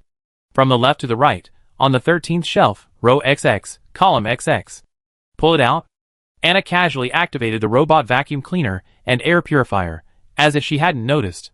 Soon, the incinerator was spotless and tidy, imbued with a uniquely interstellar, technological feel. Kakavasia obediently went out to count, and soon returned with a blank box. Why doesn't it have an ID tag? How can a cat have an ID tag? Is Pierpoint going to jail for a cat? She gave him a surprised look, picked up the tray she had just brought out, walked over, and opened the 8-panel pressure chamber. All purchases today were graciously paid for by Miss Yuli Matania. For the distinguished guests of the rooftop garden, Ivel offered a variety of services. For example, if the box wasn't up to par, they could be synthesized into precious gems of any kind. Anna chose a pink sapphire for Abigail, just like the color of her eyes, romantic dreams, and a strong character. As for those who had undergone head removal surgeries, Kakavasia's hands were shaking for unknown reasons, so he had to use the dead cats and dogs in the mix to make up the number. Whatever could be pressed was fine. The only two living people present didn't bother to think about it. All they had to do now was pack them up, tag them, and wait for their money to redeem them. After leaving the crematorium with Abigail in their arms, they both returned to sign out. Chapter 48. Anna had made up her mind to take action, and naturally she acted swiftly. The little golden retriever hadn't even recovered from the grief of Abigail's death when his debts were inexplicably paid off. When the jailer came to settle the bill, Kakavasia's beautiful eyes opened wide, a look of unprecedented bewilderment. I don't think I applied. He licked his lips, trying to think of what to do or say. The jailer generously answered him. Don't you have a sister? Your sister, number 082411321, paid off all the loans you've taken out since you were imprisoned. Now, only the theoretical 20-year prison sentence and the unfinished cleaner job were holding him back. Otherwise, he could have immediately demanded release. Kakavasia, how did she come back? Has it been a week? I haven't seen her 7 days a week. What a big deal. How should I know? The jailer thought, number 082411321 has that sullen face. Who wouldn't be afraid of her standing there? She's rich and willing to be a victim, so she's bound to be popular. The blond young man scrambled out of bed and, standing behind the cell door, invited Anna, who was silent next door, to speak. After calling out 2 or 3 times, a lazy response came from the side. Shut up. Something's wrong. The jailer walked over to the next door and knocked. Number 082411321, the warden wants to see you. The wall shook suddenly, and a gloomy face appeared at the door. Now. The jailer nodded. The cell door opened, and number 082411321, wearing her prison uniform with a stylish and simple touch, emerged. She left under the worried gaze of the young man next door, Evkin. When she was quiet, she looked like a dormant volcano, harmless beneath the perpetual snow. You could even cultivate fields and grow crops on the mountainside. The mineral-rich volcanic ash, with only a little warmth, would provide an endless supply, feeding generations of their roaming descendants. But once the volcano was enraged, a devastating natural disaster would follow in an instant. Warden's office. After her 4th visit to this corridor, Anna had developed a kind of aesthetic fatigue that was hard to describe. The door opened, and Miss Lucy emerged. Number 082411321? The jailer replied respectfully, yes. And so, Anna met Warden Televizov for the 4th time. You killed nearly a third of my guests. A sharp gaze darted from beneath his hat. And my guards. In addition to the prisoners killed in the rooftop garden, several more guards have died this week. Although the exact perpetrators of the staff attacks haven't been identified, the warden isn't above lying to everyone. Number 08241321 raised an eyebrow. That wasn't a guest on the table. And I killed the guards? Seriously? Of course, she couldn't admit it. She wasn't always honest with everyone. Teledizov tapped the wooden tabletop, his knuckles cracking in a rhythmic rhythm. He truly had no evidence, and number 08241321's movements over the past week were perfectly clear. She had single-handedly purged nearly half of the ocean's lifeforms. Aside from large marine mammals and disguised leviathans, there was nothing she wouldn't dare touch. There was no way she had the luxury of dealing with the guards. Most importantly, the guards who died suddenly had no prior conflict with her, and therefore had no motive for murder. Just judging by their efficiency in killing marine life, their prowess is truly impressive. If it weren't for the brain cancer report from the medical station, the warden might have made other arrangements. But she's dying, after all, so it would be a good thing if she could be used as a sharp dagger. For example, this time, the rooftop garden was completely cleared of debris, freeing up space, and the ashes are selling well, bringing a gratifying profit. Okay, let's get back to the topic. The warden couldn't see the clues in Anna's face, and had to change the subject. He withdrew his hands, and folded them before his face. I noticed you recently paid off 2 loans. Given your extremely long sentence, may I inquire why? However, he didn't give the other person any room to refuse an answer. Number 08241321 froze his eyes, as if about to roll his eyes, but trying hard to hold them back. Nothing. I'm tired of living in a volcanic cone. I need a change of pace. Anna, knowing she wasn't a good liar, told me almost the whole truth. Rosemary, the dancer on the rooftop garden, told me Ivel has a few more islands. She give me her salary if I promise to occasionally look after her 2 children there. It's better to have someone to support them. Teledizov said with a half smile, lying to me won't do you any good. Are you really counting on Metavikian to support you? The Strategic Investment Department and the Market Development Department had been clashing frequently. Ms. Jade had inevitably been clashing fiercely with Mr. Schneider, and she simply couldn't spare the time to discipline the kid. Otherwise, there wouldn't be so much going on. Maybe? Anna finally rolled her eyes, having been preparing for a long time. He looks like he could be rich. Investing ahead, he won't lose much. None of these serious criminals spoke the truth. But it didn't matter. The warden had never expected their loyalty in the first place. They were all consumables anyway. Everything in Ivel was consumable, just like the decorations in the corridors. Expensive or not, they could be replaced at any time. Live on the island? That's a good idea. He raised the brim of his hat, and said to the female prisoner before him, in principle, you can't be granted bail, but I like capable soldiers, and can make some small exceptions occasionally. Number 08241321 instinctively moved, and stood up a little straighter. This reaction made Teledizov feel relieved, as if he had returned to his days of glory. Go, low-ranking member of Ivel, if you can kill 100 black sheep on the stage, I grant you a pardon, and allow you to move to the island with your beloved to serve your sentence. As a brain cancer patient, she first had to endure such intense and fierce confrontation before even discussing amnesty. The warden's office wouldn't acknowledge even halfway through. Secondly, Ivel wasn't a villain. Prison is a place of punishment and education, so how could he become a villain? Without Ivel's constraints, the Ivelkans could better understand their own incompetence. This way, both the requirements of the Market Development Department and the Strategic Investment Department were met, and the warden didn't offend either side. Anna stood for a moment, her hands behind her back.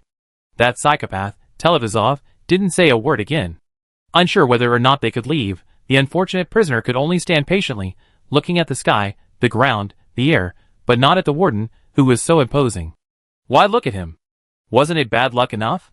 Mr. Teledizov, Miss Lucy said, letting the prisoner into her office to talk, then tactfully closed the door and left. Now she had returned, gently knocking on the door, saying, I have a letter from the logistics department that requires your review. The warden pinched the bridge of his nose, signaling her to hurry. As they handed over the documents, the secretary gave Anna a look of boredom. Why don't you take this opportunity to slip away? Okay, then, bye. Number 08241321 grumbled something stilted and walked away. The wooden door of the warden's office trembled slightly as she slammed it, as if blown by a strong wind. Teledizov, free and easy. Unorganized and undisciplined, Exiting the corridor and entering the elevator, Anna's carefree expression vanished without a trace. She flicked her fingers gently, deceiving Abigail. Only 3 of the jailers remained. Margaret's desire to know was so easy, she didn't even need to ask for information. The roof garden's housekeeper, the head maid, and Televizov. Isn't the warden also a jailer? The head of the jailers. The work on the roof garden hadn't been completed, and the debt in the volcanic cone hadn't been settled yet.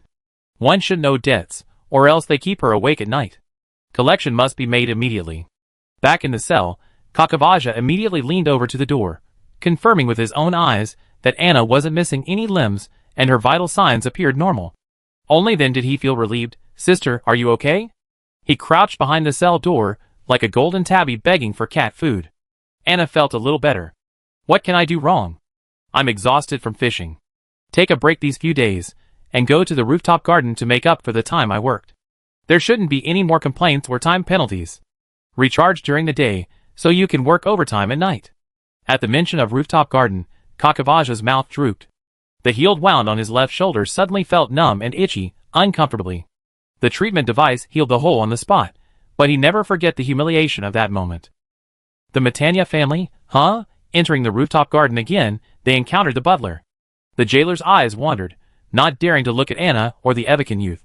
He clutched his pocket watch like a life-saving weapon, his peripheral vision flickering toward the door, ready to flee at any moment. The recent frequent deaths of jailers had spread throughout Ivel. Furthermore, he had previously accepted Matanya's credits to deliberately create an opportunity for Deline and the others. Those men were already in the box. If it weren't for the liquid gold collar controlling number 08241321, he shuddered to imagine what would have happened to him. This woman was truly terrifying. That day, the grass in the courtyard was completely soaked in blood. Stepping on it would cause a red liquid to ooze out, forming small puddles. The perpetrator of this scene was surprisingly able to calmly handle the crime scene, meticulously placing each victim in a body bag and transferring them to the incinerator. Honestly, this reaction was unnaturally human. There wasn't even a transition, and the emotional shifts were even more abrupt than those of an Omnic. Then, a series of jailer deaths followed. Perhaps they weren't accidents, but Mr. Televizov hadn't yet uncovered the truth. It wasn't the first time a jailer had been killed by a prisoner or lost his life due to a technical malfunction, but never before had he felt so terrified. It felt as if death was approaching. He turned his head, and suddenly found the noose around his neck. Chapter 49. The rooftop garden, perpetually bathed in the warm golden sun, was a stark contrast to the icy, mist-shrouded ocean on the planet's surface. Here, the warmth was so great that no additional clothing was necessary. A light, beautiful silk dress was more than sufficient. The maid uniforms were also made of silk, treated with no distinction, because the maids wore them for work. Over a puffy, black, ruffled skirt, she wore a white apron with ruffled hems. The restrained shirt-style top and white headscarf contrasted sharply with the overly generous hem. Every day, the head maid meticulously adjusted every detail in front of the full-length mirror. The collar buttons, the pattern of the cuffs, the laces on the apron, the pleats on the hem, the lacing on her flat shoes, and finally, adjusting her headscarf and the gold watch on her left wrist. As she did so, her heart gradually calmed. She took a deep breath, opened the door, and began a new day's work. "I'm not a servant, I'm Ivel's jailer. Arranging some prisoners to meet the needs of others is part of my job. What's the big deal? Those women who committed various crimes deserve the prison's punishment and correction. The incident was simply a conflict between prisoners, and had nothing to do with the jailer. Today's standing mirror was spotlessly clean as usual, and the clothes were still neat and presentable. The silk felt cool and smooth against the body, like a layer of milk.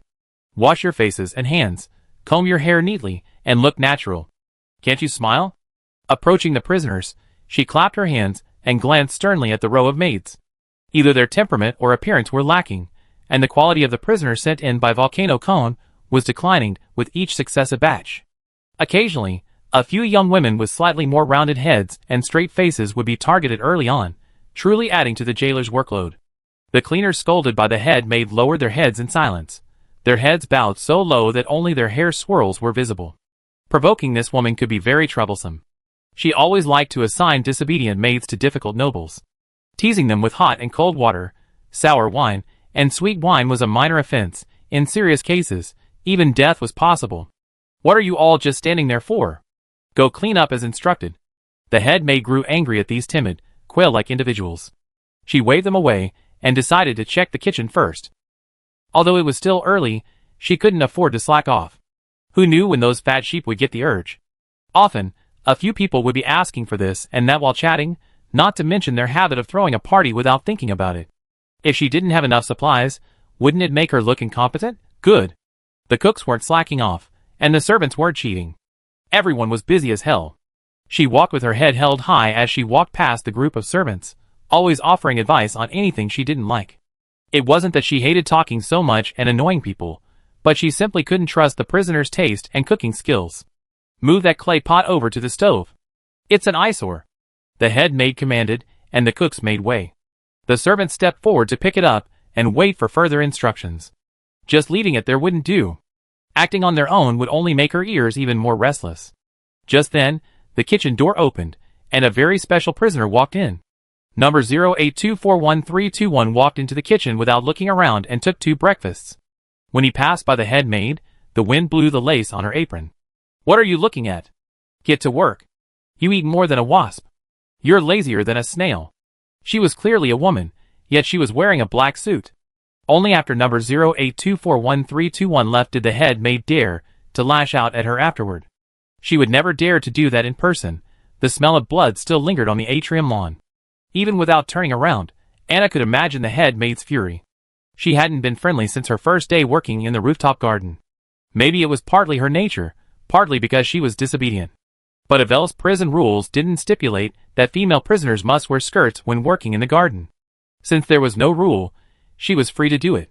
She didn't care about the feelings of strangers. The head maid was so angry at number 0824131's disregard that she gasped, her chest heaving like a bullfrog. Considering the opponent's efficiency in attacking without a single word, she finally glared for a moment to calm herself down, then turned around and ordered the cooks around. After confirming her target's condition, Anna took breakfast to feed Kakavasa. The boy had been getting plenty of nutrition and sleep lately, and he actually started growing taller. If he hadn't changed into his work clothes, he wouldn't have noticed that his pants had shrunk for no apparent reason. The ankles were visible beneath his trouser legs, and combined with his light blonde hair and colorful eyes, an uninitiated person might have mistaken him for some retro street style. The young man, noticing this appalling combination, immediately changed into new pants without a second thought, and of course, took the opportunity to estimate his new height. Eat. The child was still gesturing in the mirror, as Anna placed the plate and milk jug in front of him. I'm 3 centimeters taller than I was a month ago. Kakavasa happily picked up a boiled egg and cracked it onto the table. The crisp crack of the eggshell sounded like a lively, joyful musical note.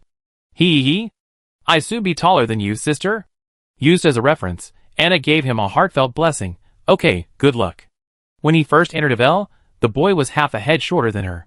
Now, well, half a head shorter. No jailer would be so blind as to order them around these days, and the housekeeper had disappeared without a trace after showing up that morning. The blonde youth seemed to relish the pleasure of toying with his prey, like a wicked golden tabby playing with a rat. Anna had to remind him to be careful not to overdo it, but she didn't bother to do anything else.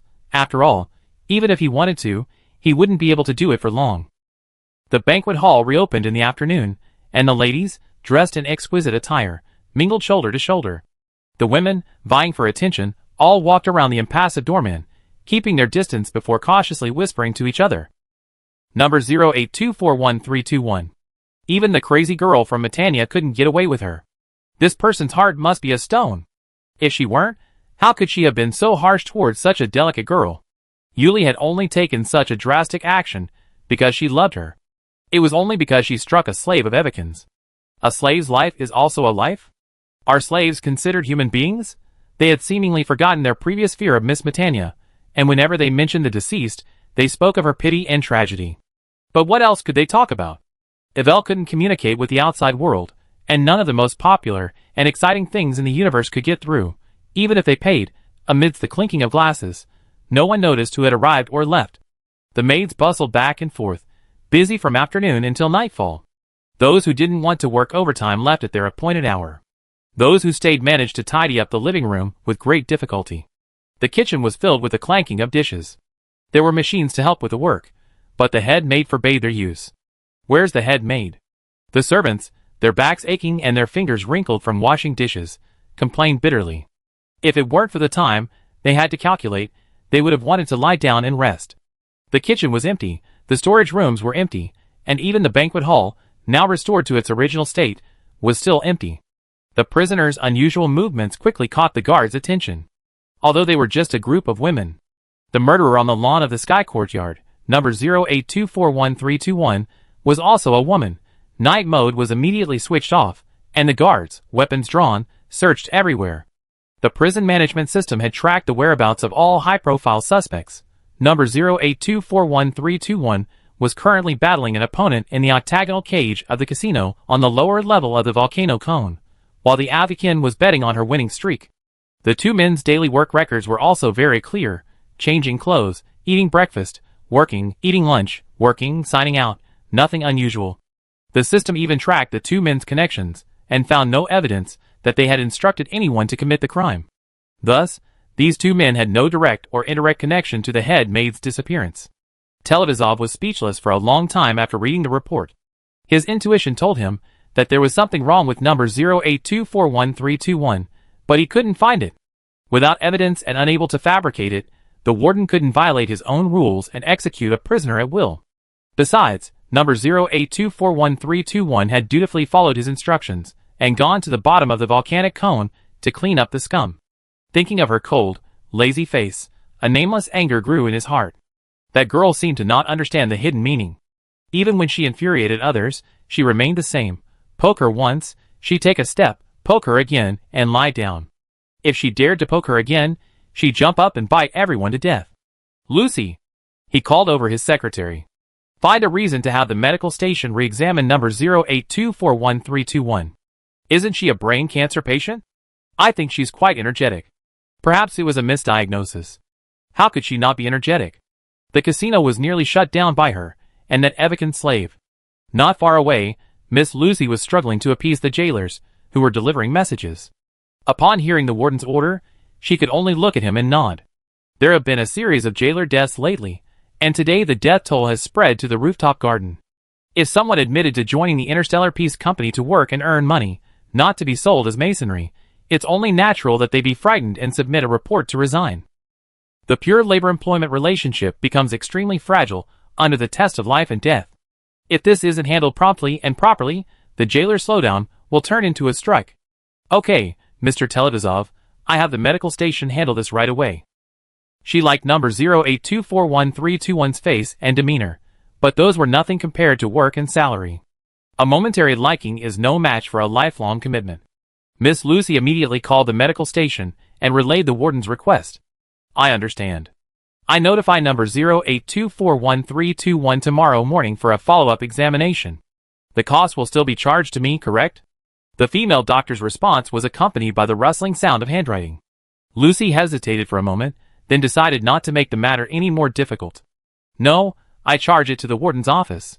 What if number 0824131 refused to pay for the examination and made a scene? Chapter 50. Number 0824131. The medical station is calling you. The guard once again knocked on the prisoner's cell door before the wake-up bell rang. After a few minutes, a sullen face appeared at the doorway. "Infirmary?" Last night's night shift was purely physical, and Anna, who hadn't gotten enough sleep, looked at everyone like a punching bag. "No. Spending money on yourself to get into trouble? I might as well just lie in my cell and sleep." The series of accidents involving staff members had already rattled the guards, and then yesterday, a guard in the rooftop garden disappeared without a trace, which intensified the pressure on the others. Now, a serious prisoner was called in, glancing at his neck with a sidelong glance. The unlucky loser in the game of rock-paper-scissors felt his legs weaken and almost fell to the ground. To save Miss Lucy's face, he gritted his teeth and trembled as he murmured the preferential terms. "Free." The jailer was a clever man. Seeing that number 0824131 wasn't making sense, he immediately cast his gaze towards the next cell, where, as expected, he saw a pale blonde head perched erect. This is humanitarian care for seriously ill prisoners. Brain cancer should be checked regularly. Surgery is possible if the conditions are right. Do you want to wait for death?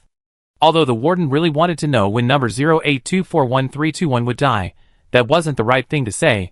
The patient remained indifferent, but the family's reaction was overwhelming.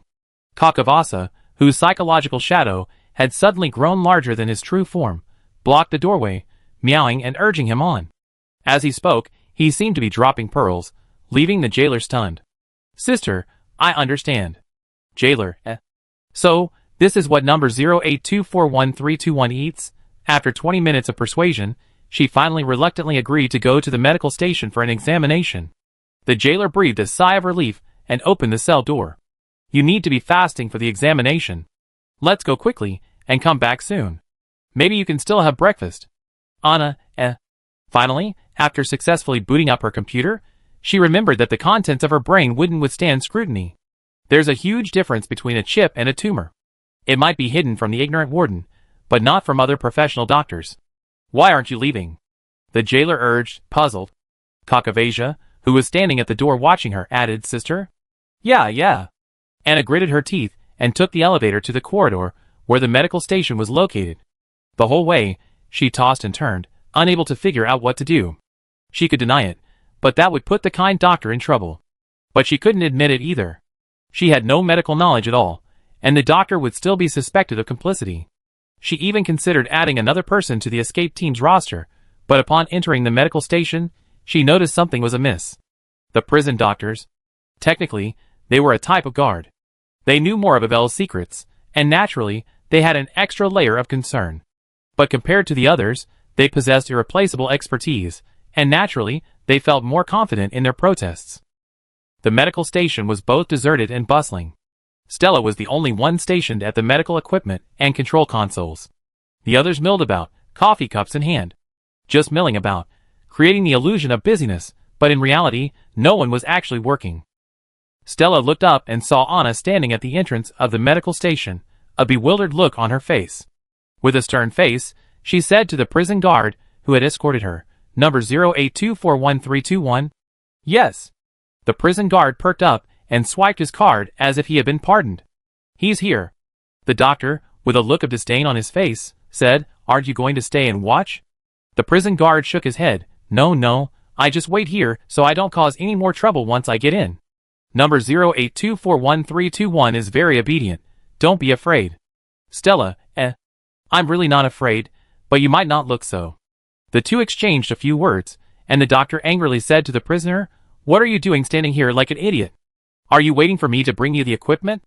With that, she turned and walked inside, leading number 08241321 to the examination room under the prison guard's admiring gaze.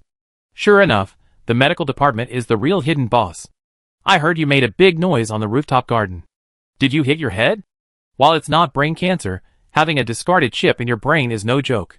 If that thing were to come loose under stress, even the slightest shift could kill person 08241321. Anna shook her head and waited a moment before saying, "It was all very weak. It didn't take much effort. I wonder what Deline and the others lying in the garbage collector would think of her." Anyway, Stella paused for a long moment before continuing, "You have to be careful though. Don't take it lightly." She then glanced sideways and pointed at the same examination device she used before, urging, "Take off your ID badge and lie down on it, just like before." Anna didn't move. "Will it affect you?"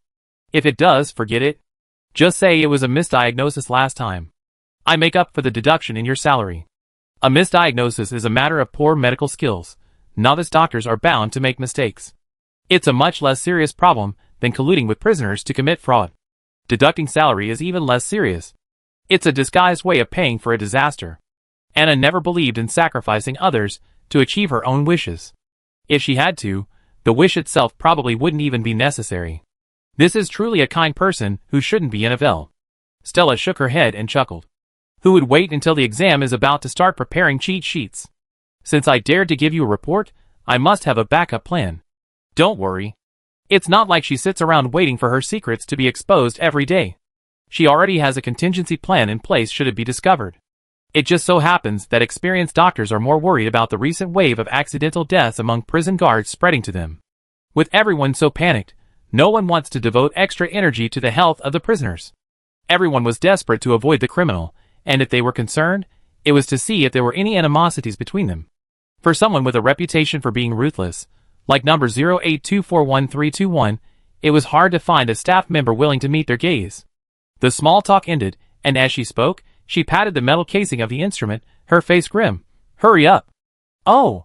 The doctor's roar would make even a ruthless person tremble. Anna obediently removed her ID badge and lay down. Stella then said, when I cough, move your head a little, just a little. But don't move too hard, or it looked like you're sucking your soul away. Those who didn't understand the subtleties hummed in response, tensing their bodies and awaiting instructions. The machine activated, its noise distracting everyone. As expected, halfway through the test, the doctor coughed, and Anna immediately followed her instructions, moving slightly. Her limb control was precise. Barely more than a shiver was enough. It's working very well. With everyone distracted right now, it's easy to get away with it. Stella pressed the buttons without looking up. Let's go! Don't linger here. I take care of the rest. Staying too long would arouse suspicion. Anna climbed to her feet, put on her ID badge, and went out to find the jailer escorting her. The man, who had previously looked relaxed and at ease, immediately doubled over at the sight of the prisoner, his eyes straining as if he couldn't open. A sense of discomfort etched throughout his body. How about I go to the cafeteria myself? Out of kindness, she raised her hand to hand him her ID card for recording. The jailer jumped back with a start. Put your hand down. The prisoner lowered his hand, puzzled. The jailer hadn't expected her to be so straightforward and submissive, and felt rather embarrassed when he realized he overreacted. But it was always good to see the prisoner appear calm and unperturbed. So he took the ID card from her and swiped it through the card reader. He breathed a sigh of relief as he watched her enter the elevator. Really? Why are you so scared of a prisoner? The doctor he was chatting with was baffled. She seems calm and well-mannered, not like a thug. The jailer glanced at his doctor friend with a strange look. Why are you looking at me like that? The doctor narrowed his eyes in disdain. The jailer TSK. Then, there's definitely reason to be afraid. The doctor stood on tiptoe and craned his neck to peer toward the elevator, but the sliding doors had already closed and the car had already departed, leaving nothing to be seen. You heard about her record working overtime at the casino last night, right? She's already serving a life sentence, and even killing a few guards is still a life sentence. Tell me, am I afraid? The guard tugged at the button of his shirt. If I hadn't lost the bet, I'd be damned if I hadn't walked away from her. Yesterday, the head maid at the rooftop garden disappeared, missing from sight. While this wasn't the style of number 082411321, it didn't stop everyone from growing increasingly fearful of her. Gods of the stars, she actually. The doctor clutched his hands. She doesn't look seriously injured to me. Are you really not lying to me? How is that possible? A normal person fighting a fate walker would be lucky to survive, regardless of victory or defeat. And yet, you say she killed Miss Matania? How terrifying would number 082411321 be without the liquid gold collar suppressing her power? Yes. The jailer spread his hands. So it's natural I'm afraid. Killing Matania for an Evican. We're cut off from outside news, otherwise, we could be counting the bounty on her head. And now, Ivel has become a shield protecting number 082411321. Those wasp-like bounty hunters, who don't want to go to jail can only watch helplessly from outside. What's so strange about this person's luck? It seems like both good luck and bad luck. Chapter 51. A new day dawned. After a brain scan, Anna returned to the cafeteria, registered her ID card, and took the elevator to the rooftop garden. She had few remaining hours to work here. Barring any complaints, she could finish her job with 8 hours a day and a few extra days a week. Besides clearing her hours, she had another very important task today, purchasing the rights to Prada and Praya from Rosemary. The two children hadn't committed any crime warranting imprisonment. Their exclusive cell in the Ivel volcanic cone was primarily due to the warden's desire for revenue. Furthermore, their only guardian was incarcerated. Adhering to the principle of less trouble, the twins' fate became a matter of public and official volcanic concern. Rosemary, it must be said, understood her husband quite well. The verdict arrived the day before, and he filed a divorce and severance agreement with the local authorities the next day.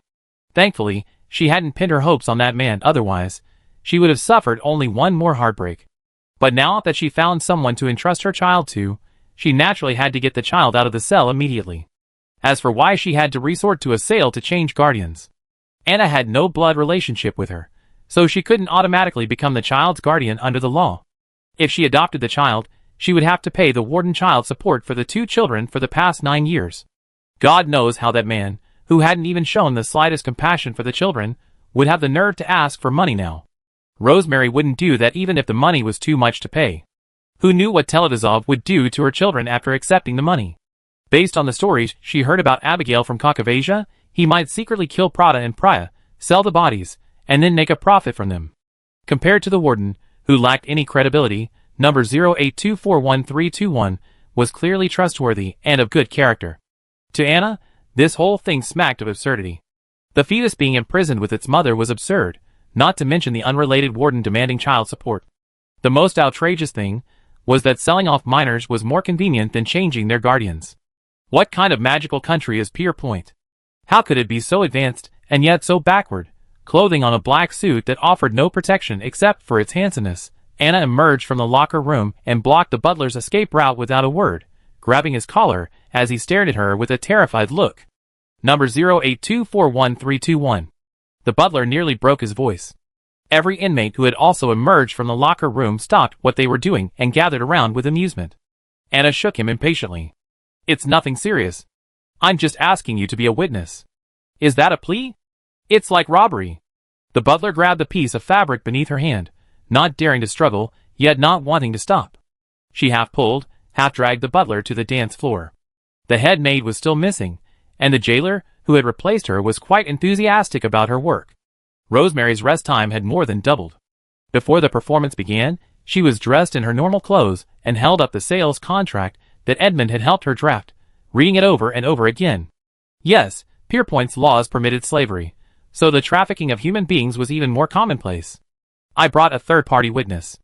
Anna placed the butler out of the way, who clutched his neck, trying to minimize his presence. Soon after, Caucasian appeared, accompanied by Lady Heather, the second witness to the transaction.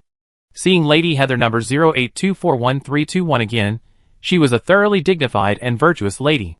She spoke softly, avoiding any entanglement or gossip. Mainly, she couldn't afford to offend. She just said got to a Fay Walker, and ordinary people could just take whatever they wanted. Everyone's here. Edmund glanced around, coughing tactically to remind Rosemary not to let down her guard at this moment. Willing to take over her two children, number 08241321 faced significant future risks. He knew she and the Evican were determined to leave Ivel. What would happen to the twins then? Should he take them with him or not? If he didn't, the two children wouldn't have a good life even on the island. Take them away? They can't even guarantee their safe escape. To be fair, Edmund didn't want to carry two extra little burdens, but he still counted on Anna to protect him, so naturally, her opinion was paramount. Rosemary handed the contract to Anna, who took it and read it to Caucasian, paragraph by paragraph. No one knows how to decipher documents better than a seasoned fraudster, nitpicking on every word. The blonde youth nodded and said, within the framework of Pierpoint's laws, the description is reasonable and can be signed. Anna, a serious criminal from Ivel, purchased her own twins, Prada and Priya, from another inmate in Ivel. The price agreed upon, along with any taxes and other details, was clearly spelled out in the contract. In 20 minutes, custody and ownership of Little Mushroom had been transferred. Anna handed her ID card to the butler, instructing him to swipe the amount specified in the contract. The transaction could be fake, but the procedure must be genuine. Compared to the child support demanded by the warden, this personal income tax amount wasn't even a fraction of the amount. Only now did she finally believe she was just there to be a credit card machine. The butler readily accepted the small gift and helped the prisoners complete the formalities. Seeing the twins finally leaving their cell, Rosemary's smile deepened with genuine gratitude. Without your help, even if Plata and Priya leave the volcanic cone, they have to live with a host family or even be isolated. It's doubtful whether the two little ones can grow up safely. She sighed wistfully.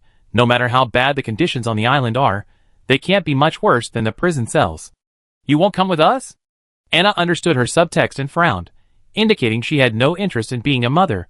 We have to raise our children ourselves. The beautiful woman smiled at first, but the bitterness in her smile slowly emerged. I can't leave. She spoke calmly, as if speaking about someone else's business. The warden won't let me leave the rooftop garden. She was like, no, that's not right. She's the most popular prostitute in the brothel, earning her money now. How could the madam let her go? By the time the warden is willing to release her, she'd probably be dead. Rosemary looked at Anna wistfully. As long as Plata and Priya can leave prison, I'd be satisfied. They're still young. They've never seen a star in its true form since they were born. Anna said nothing, folded the contract, and stood up to take her leave. Madame Heather and the jailer acting as butler were still there. The less she said in front of them, the better. For the rest of the day, she continued to stand guard at the banquet hall entrance. Doorboy duties were largely irrelevant to her, and the nobles in the gardens didn't dare risk their lives. Standing there all day was quite boring. After finally waiting for the cleaner to sign out, he didn't know if the others relaxed, but the butler was the first to breathe a sigh of relief. Finally, another day had passed. Number 0824131 was more stable than he had expected. He hoped her stability would continue. But before he could even catch his breath, the jailer squad patrolling the various forests brought back some bad news.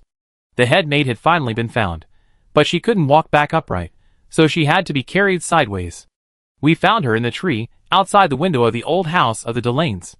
From there, we could see everything that happened in the bedroom. The jailer who came to report the incident had a slightly grim expression at the thought of the scene. She'd been hanging there for some time. The rooftop garden is hot, with a variety of trees and plants, and the humidity is high. So the head maid's current condition was not looking good. Anyway, as long as we find her, it's good. I send a few cleaners and maids over to clean and reinstall her. Generally speaking, if someone has been missing for more than 24 hours and no one has claimed a ransom, it's likely that the person is gone. Finding the body is a blessing in disguise. The butler forced himself to remain calm, his hands twitching as he instructed the jailer to report the matter to the warden. After sending his colleagues away, he began to worry about his own fate. He didn't want to end up hanging from a tree, drifting in the wind one day. Otherwise, we should go check out the scene first. That would give Mr. Trabazov something to talk about later. Bringing along a few guards they were close to give each other courage, they quickly reached the spot where the head maid had been found. She had been tied with ropes high up in a tree branch, obscured by leaves, and at first glance, she looked like a large tree knot. After being left there for so long, she had become somewhat brittle from the wind and sun, and the branches swayed in the wind, causing the ropes to loosen and the body to fall where it was discovered. Seeing the head maid's current state, the butler couldn't help but think of himself. After shuddering several times, he remembered another thing. Who was the murderer? Thanks to the usual bad habits of those in Deline, most of the cameras in the area had already been dismantled, and even if one or two were still intact, they couldn't be used. If they were to rely on these to find any clues that might have been missed, they could only rely on their imagination and indulge their detective instincts. As expected, the guards, nearly gagging their eyes out, were unable to identify the head maid's killer from the single remaining camera. The butler's expression grew increasingly grim, and he nervously fumbled with his pocket watch to check the time. Even though number 0824131 had behaved exactly as usual, clocking out after barely a minute's notice, the fear within him remained undimmed. It was as if a ferocious beast lurked in the air, and if it caught hold, there would be no chance of resistance. Chapter 52. Pack the body and carry it to the medical station for the doctors to report.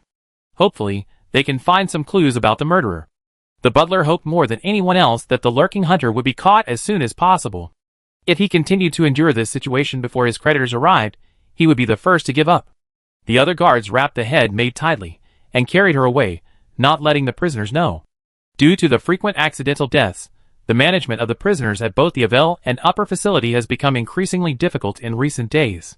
Firstly, the guards themselves are afraid, their words coming out of their mouths and breathless, greatly reducing their intimidating power. Secondly, these prisoners are inherently lawless and adventurous, keen to seize opportunities and read the wind. If they sense that the prison administration is showing signs of weakness, things will get out of hand. The medical station was notified in advance, and even the laziest prison doctor wouldn't slack off on such matters. They gathered together and thoroughly examined the unfortunate head maid.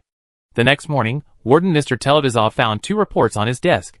One confirmed the diagnosis of a malignant glioma in the brain of serious criminal number 0824131, see attached picture, and the other was the jailer's autopsy report.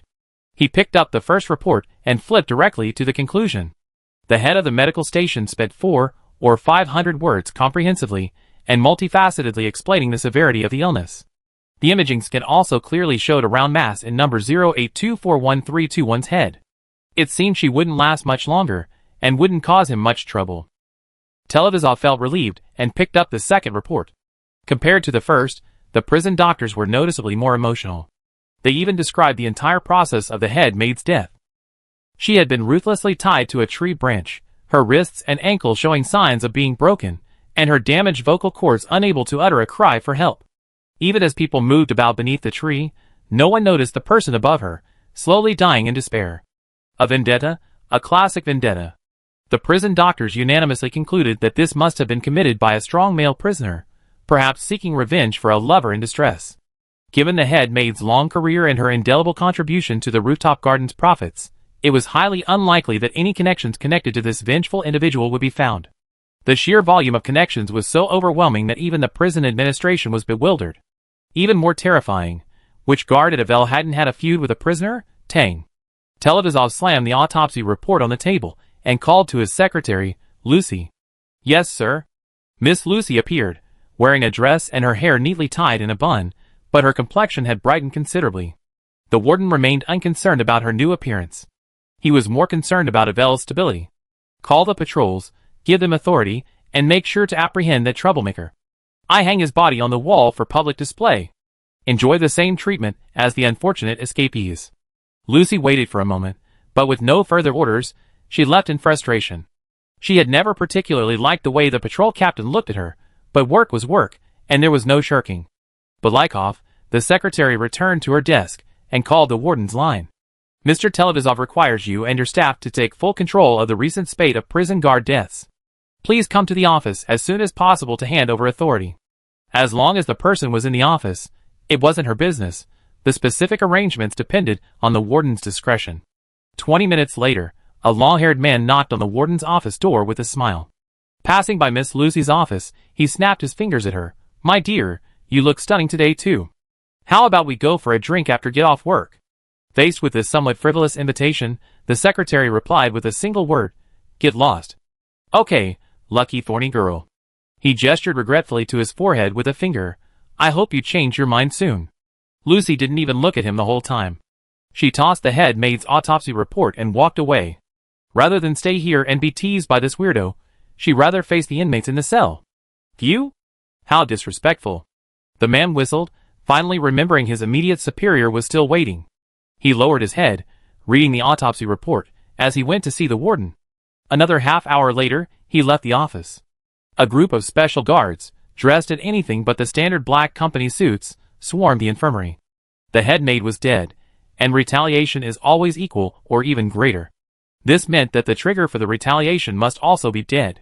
If direct deductions couldn't be made from interpersonal relationships, then the only way was to work backwards. First, let's see what's been burning in the incinerator lately. The guard in charge of the incinerator, upon seeing the patrol, immediately granted them access. After reviewing the long list of names and the signatures of those involved, the long-haired man couldn't help but raise an eyebrow. My God, Amber King.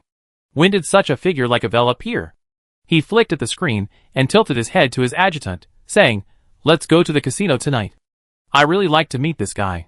Following him was a stern-faced young man, his expression stinker than stepping in dog shit. Case number 0824131, tried and sentenced by the Pierpoint District Court, has been convicted of 3 first-degree offenses for endangering public safety by dangerous means, serving a sentence of 200 years to life. Since her incarceration, she's had numerous altercations with fellow inmates, and the number of black sheep she's killed continues to accumulate. It seems she's planning to move to the island. By the way, her mortgage has been paid off. She currently works just to cover her basic living expenses, not even a single Iver coin. You have a unique personality, I admire you. Anything else? The long-haired man reached out to pull at the tuft of hair on the young man's head, but was dodged. Also, case number 0824131 completed a deal yesterday, buying it from another inmate. Her twin children, and an Evilkin slave. No, wait! The man froze, his face filled with bewilderment. What a winner! A son, a daughter, a cat, and a dog? Who's in jail? If you insist on a clear answer. Seeing the captain's dismay, the young man brightened. Okay, number 0824131 is indeed serving her sentence in Ivel. Her actions over the past few months indicate the above conclusion. However, the medical station's medical report states that this individual has a malignant brain tumor, with an estimated life expectancy of between 3 months and 6 months. No wonder she wanted to move to the island. Dying outside is better than dying in a cell. He raised his hand to turn off the screen, and saw that the patrol captain, Belikov, had brightened considerably. That's more like it. It's fair to say there's always a trade-off. Otherwise, it's just too much indie. The long-haired man rubbed his chin. Is number 082411321 interested in younger men? Could her slaves be prettier than you? The young man snapped the pen he was about to write. If you make that joke again, I stick the lead in your eyeball. The other patrol members, following a little further away, laughed uncontrollably, seemingly enjoying the captain's beating. Let's go and pack up our temporary quarters. Tonight, we go meet this genius who's made a living in Ivel, and see what the last Avikian in the universe looks like. Balikov rubbed his chin, unsurprised to hear his adjutant retort. Please don't forget your mission in Televizov is to investigate murders and apprehend the murderer, not to goof around. No time, no time. Perhaps number 082411321 is the murderer. I'm getting straight to the point. He pulled out his service pistol and carefully wiped the barrel. Even if I'm wrong, the first thing to do is eliminate the most suspicious individual, not goof around. The young adjutant's expression shifted between don't stop me, let me kill the show-off, and let me see how far this idiot can go. Finally, he settled on a cautious expression. Number 082411321 is indeed a strong suspect. The records indicate she killed dozens of fellow inmates for her Evikan slaves, after they ganged up on the vulnerable and helpless. She appears to be a fierce and resentful individual. Such individuals often launch acts of revenge motivated by pure altruism, and the intensity and duration of their vengeance are terrifying. Hopefully, she's not a hunting fate walker. Every follower of Lon is more formidable than the last. According to the prison administration system, number 082411321's whereabouts are clear and distinct, and she maintains a steady pace every day. She has no personal connections with the guards listed as dead, and as for whether she was present at the scene of the incident, sometimes, but more often not. For example, regarding the recently murdered head maid at the rooftop garden, number 082411321 did indeed work at the garden on the day she disappeared, but the system indicates she hasn't worn women's clothing since her first day on the job, and is not under her supervision. At the time of the incident, number 082411321 was working as a doorman at the entrance of the bustling banquet hall. Many people can attest to this fact. She couldn't possibly be in two places at once in plain sight. Speaking of accomplices, the only Evikan who could help was even more conspicuous. He was playing dice with the prisoners in the garden, winning 28 rounds in a row, nearly taking everyone else's underwear. It was hard for him to keep a low profile. Okay, eliminating number 082411321 as a suspect will be much more helpful for subsequent investigations. He finally nodded, then fiercely addressed Balikov. Don't let me catch you gambling and drinking under the guise of an investigation. Otherwise, wait for me, I reported to Mr. Televizov myself. Yeah. Balikov cheered, and the ordinary patrol members nearby naturally joined him in a loud jeer. Who wants to work overtime at night? Chapter 53. Anna had already been working overtime for 3 consecutive days on the lower level of the prison. On the first day, when she swiped her card to identify herself, the guard at the octagonal cage was practically grinning. It was obvious he didn't think the tall, lanky number 082411321 could last more than a few rounds. Perhaps she'd be knocked out the moment she stepped on the mat? The guard kept quiet, but his thoughts were surging. This place was a life-or-death struggle, and the confined area left little room for evasion. Once caught, elimination was imminent. Besides, which prisoner dared to risk their lives here without real skill? It couldn't even be compared to the petty brawls outside. As it turned out, number 082411321 took no more than 15 minutes from the first round to the end, confirming she was a doomed warrior restrained by a collar. How bizarre. This isn't even listed in the prison record. Could it be that he only awakened after entering Ivel? Oh my goodness, Dragonfield Enlightenment has arrived, huh? The first day, everyone, hoping to find a way out, tried to pick on her. Not only did Anna save effort, but even Kakavasa, who was betting at the gambling tables, thought it was easy. The odds were so high. I really hope these people's blindness lasts a while. Sadly, by the second day, both the gamblers and the fighters had grown wary. Those who weren't extremely confident in their own abilities wouldn't even glance in Anna's direction. On the third day, she could only find an opponent if the guards arranged for her to do so. Fight still ended in 15 minutes, and whether she spared her life depended entirely on the opponent's tactics. Everyone in this place wore a collar around their neck, so she couldn't even use a weapon.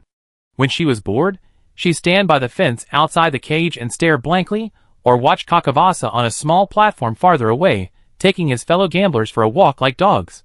His frivolous habit of sprinkling wavy lines on his speech was probably unbreakable. I hope he grows stronger and take more beatings. Hey, help me. A sudden cry for help rang out from the bustling crowd. Anna shifted. The long-haired man outside the railing pointed at the lighter that had slipped to her feet, clasped his hands together, and smiled. Please help me pick it up. Thanks. This item is contraband in the prison. The guards are wary of some reckless arsonist, so they check it more strictly than any other item. Anna looked down at the lighter, then up at the man with his hands clasped together. With a flick of her toe, she tossed the item to him. Don't look at me. This has nothing to do with me. Quite alert. Belikov nudged his expressionless adjutant with his elbow. Aren't you two related? Why do you both have such stern faces? The boy glanced at him. If you want to write a report, just say so. Of course, he didn't want to. Belikov slid to his knees. No, I was wrong. I still have to ask you for the report, Flamini. Don't forget why you're here. Flamini tried to keep his expression from becoming too distorted and grim, uttering a few words through gritted teeth. Stop doing weird things. Ha ha. Belikov's smile was clearly perfunctory. The boy was about to lecture him, but he had already climbed over the railing and approached number 0824131. Hey girl. The cold-faced woman shifted her gaze from the octagonal cage to him, observing him for a moment as if evaluating something, and actually took a cigarette from the box he offered. The subtle grinding sound of a lighter igniting was inaudible in the bustling casino. Belikov smiled at her, cigarette in hand. Come on, let's be friends. Anna, holding her cigarette between her lips, gestured to herself, and then to the long-haired man. Prisoner, jailer, making friends? Brother, you got a club on your mind. He looked himself up and down in surprise. I'm not acting that badly, am I? Flamini rolled his eyes, a look of despair on his face. Anna put the cigarette in her mouth, biting it. We don't sell tobacco in the vending machine. No matter how foolish and greedy a jailer was, he wouldn't sell a lighter to a prisoner. Anyone who could offer one was either a prisoner or a fishing scammer. I knew it would be like this. Forget it. Belikov scratched the back of her head, causing a few strands of her neat, smooth hair to stick out in a tangled pattern. Let's put it this way. The roof garden's madam is dead. I came to see if you're a suspect. In the dim light, Flamini stared intently into number 0824131's eyes. She paused in surprise. The roof garden's madam? Who? She didn't seem to be acting. She was genuinely surprised. Anna, so the head maid has this side job? You can't judge a person by their appearance. Number 0824131's reaction was perfectly normal, fitting the description of she wasn't familiar with the head maid. But this didn't clear her of suspicion, so Belikov explained, as if afraid he might not understand, it's the head maid. By the way, you work at the rooftop garden, don't you know her? This time, number 0824131 was not only confused but also speechless. You think I'm suitable for a maid's dress? I never worked as a waitress. Seeing her height, slightly above the average male, Belikov was unusually speechless. Whether it was appropriate or not was another matter, but the contrast was certainly sufficient. So what do you think of that brothel owner? Pa, sorry for the slip of the tongue, he spat a few times. Who do you think the head maid's enemy is? Anna glanced at him in confusion. How did she die?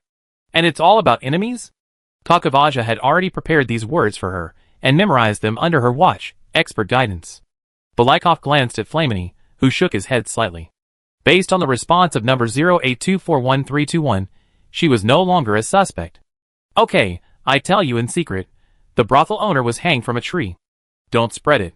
The long-haired man winked. Since I'm being so honest, how about a fight later? Flamini raised his hand to press down the prominent well on his forehead. Could it be suicide? The question mark on number 0824131's head practically materialized. I seen the head maid. While she wasn't a sturdy, robust woman, she was at least a normal adult woman. It must weigh over 100 pounds. How could she have hung it from a tree? That being said, it was highly unlikely that the head maid had tied herself to the treetop, let alone snapped her wrists and ankles before completing the operation. Who knows what the murderer was thinking? Such cruelty, most likely revenge. Belikov sighed worriedly. Ah, so I wanted to ask you, do you know if she has any enemies? Flamini closed his eyes in despair. Belikov was like a completely uncontrolled husky, running amok, ruining his carefully laid conversation and trap. He shouldn't have trusted him to do his job properly, but then again, what prisoner, fresh out of prison, would be willing to work properly? including himself. Unexpectedly, number 0824131 actually tilted his head and thought for a moment. Since you call her a brothel owner, I have to ask the maids. But I'm not familiar with them, and they've been terrified of me lately, so I'm sorry I can't help. As he spoke, the guard in charge of the octagon arranged an opponent with a winning streak. The tall, short-haired woman with a cold brow and a cigarette in her mouth nodded at Belikov, put out her cigarette against the railing, and then, with her hands in her pockets, slowly walked up the stairs to observe the other side. Handsome. Can't they send her to the Bougie Institute to find someone to treat her illness? The long-haired man found Anna more and more interesting the more he looked at her. The young adjutant had given up trying to control him. It depends on the warden's wishes. But judging by number 0824131's past work record, it's difficult. This person is like a flounder. He probably spent his whole life in a slump, never learning how to write the character for Kurl. And that miser in Teldazov? Would he spend money on someone who refuses to give his boss a penny more? It's impossible. The fight in the octagonal cage had begun. Number 0824131 effortlessly dodged every punch his opponent threw. Then, calmly but precisely, he dodged behind his opponent and slammed his elbow into the other prisoner's spine. The man was too fast to dodge and immediately fell to the ground, twitching. The atmosphere in the entire room became heated and boiling. This newcomer, who was only on his fourth day of winning streak, was not only handsome, but also played beautifully, decisively, fiercely and sharply. The only regret was that she never gave anyone face. Unless her opponent used a dirty trick right from the start, she wouldn't kill them with a single blow, even if the whole crowd gave her thumbs down. The first prisoner who came to challenge her couldn't get up again. His spine was definitely injured, but he was still alive. He could be sent to the medical station, put on the treatment machine for a night, and he'd be full of life tomorrow. Anna walked out of the octagon with her hands folded, bored. This amount of exercise wasn't even a warm-up for her. Sister, how about we have a fight? If you win, I do you a favor. How about it? Belikov's saliva was practically dripping. Anna stared at him for a moment, then shook her head. No, I'd be at a disadvantage. She still had a liquid gold collar around her neck. Bullying a greenhorn like Miss Matania was fine, but was she just looking for excitement to challenge the battle-hardened Destiny Walker without a second thought? No, she couldn't get hurt or die right now, at least not before getting the little mushrooms and kakavaja out of Ivel. There was no way she could fight in the octagon. If possible, she really didn't want to repeatedly fight in front of the children. However, the positions of prisoners and warden were unequal. Teldazov had carelessly agreed to the conditions. While it seemed outrageous, it was still a solution, far better than refusing to issue a warrant. As a prisoner, she had no choice but to accept the conditions. Otherwise, leaving Ivel, even leaving the volcanic cone, would be a dream. Chapter 54. The jailer's call came again, and number 0824131 refused her second cigarette. Belikov and Flamey, one leaning against the railing and the other lying on it, watched her work overtime. At 2 o'clock in the morning, the night shift ended, and the prisoners swiped their cards to return to their cells. The other team members, who had dispersed to visit the Evican, returned to the captain's side. That guy's luck is incredible. The team members shook their heads and sighed. Whatever he thought came true. I suspected he was cheating, but with so many people watching, it's impossible for him to go unnoticed. So number 0824131 brought the Evican with him mainly because of his good luck? Why would a prisoner sentenced to life imprisonment need good luck? Could he be trying to escape? Flamey looked at the captain in horror. Should we report this to the warden? Belikov looked calm and reliable now. He raised his hand and patted his adjutant's shoulder, reminding him to relax. Don't rush. Don't forget that 0824131 only has 6 months to live. Preparing to escape Ivel within 6 months isn't enough. She's not a fool. She wouldn't do anything without confidence. 0824131's ability to understand herself, accurately assess others, and calmly respond to provocations and challenges demonstrates her intelligence, logic, and method. Such a person is unlikely to act on impulse, especially when they know their life is imminent. It's unlikely they suddenly do something illogical. Unless there's external stimuli. Keep investigating. Talk to the maids tomorrow. You find clues. The captain spoke, and the team members nodded in agreement. There were more suspects than just 0824131. If the real culprit took advantage of this opportunity to strike again, Ivel would be devastated. After several days of investigation, the more they investigated, the more doubts they raised, and the less suspicious 0824131 seemed.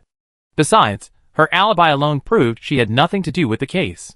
Belikov also discovered the reason why Anna had cleared out the garden courtyard in anger. When Yulia Matania was mentioned, he couldn't help but smack his lips. Why would this rich young lady mess with her? So tough, so tough. Even if Mr. Televizov told him personally that it was 0824131 who killed the head maid, he wouldn't believe it. They were simply not of the same ilk. If number 0824131 truly wanted revenge, she would simply drag the madam before everyone and beat her to death. Why would she go through all the trouble of tying her to a tree? At first, Anna had indeed planned this, but Rosemary and Kakavasia stopped her. Edmund also disagreed with such a high-profile revenge plan.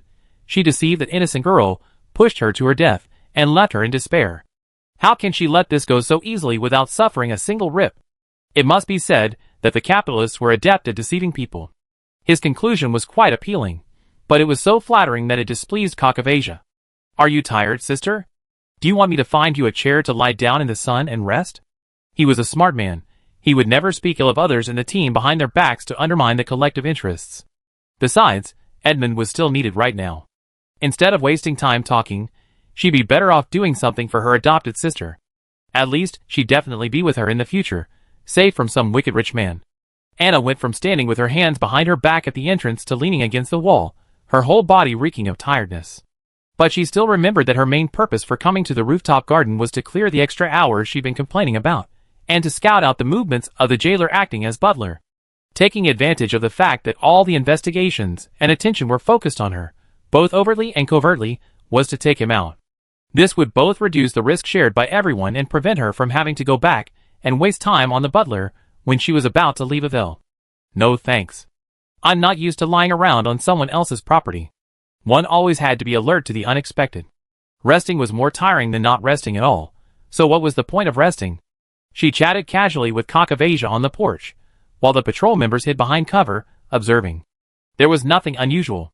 Even the Evicans seemed normal. The two of them chatted like ordinary acquaintances, discussing the usual trivialities of life. Let's put it this way, the jailers Anna had killed had been involved in countless traps similar to Abigail's, each one wielding a devastating threat to entire starships. She wasn't the only victim. The death toll had already accumulated to an unbearable level, and the resulting clues were so numerous that even the management system couldn't identify a suspect quickly. Alas, how long are we going to keep watching? It's been days, and number 0824131 hasn't even moved. The surveillance officer couldn't help but complain to another. His partner threw up his hands and said, "How should I know? Boss and Flamey went to the warden's office to get scolded. You're upset if they didn't take you with them, right? Forget about that kind of good thing. I can't handle it." The man turned around and rolled his eyes.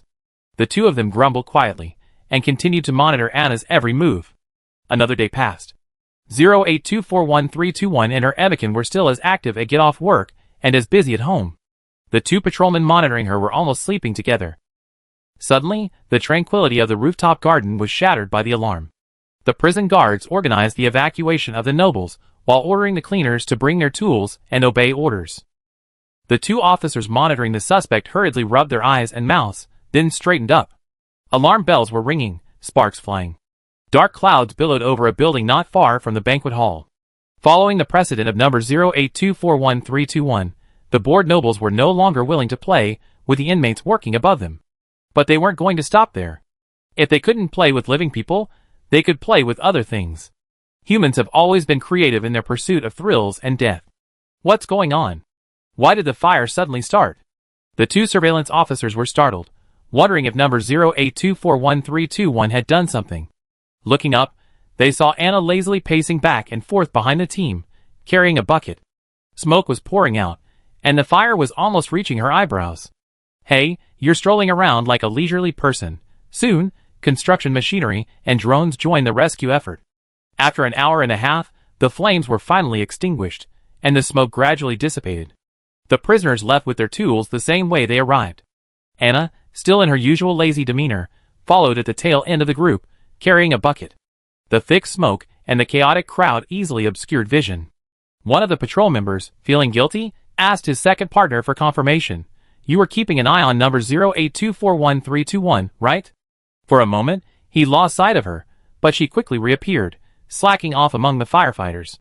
He was a little worried that his momentary inattention might get him into trouble, so he desperately wanted his partner's reassurance. Yes. I was keeping an eye on her. Nothing unusual. The partner couldn't guarantee it, but he had no way to confirm it either. Number 0824131's hair color wasn't unusual, and she was wearing the standard black suit worn by Interstellar Peace Company employees. She was hard to distinguish among the crowd. In short, they were there at the beginning and at the end, so if you round it up, they were there the entire time. Their partner's confidence was reassuring, and they all breathed a sigh of relief, consoling themselves. Thank goodness, we have someone to help us. After returning the pistol, they saw number 0824131 standing on the porch, squinting in the sun. He didn't look like he just committed a crime. I must have been overthinking it. An accident. A pure accident. The hope of luck was completely shattered when they saw a body being pulled out of the abandoned building by machinery.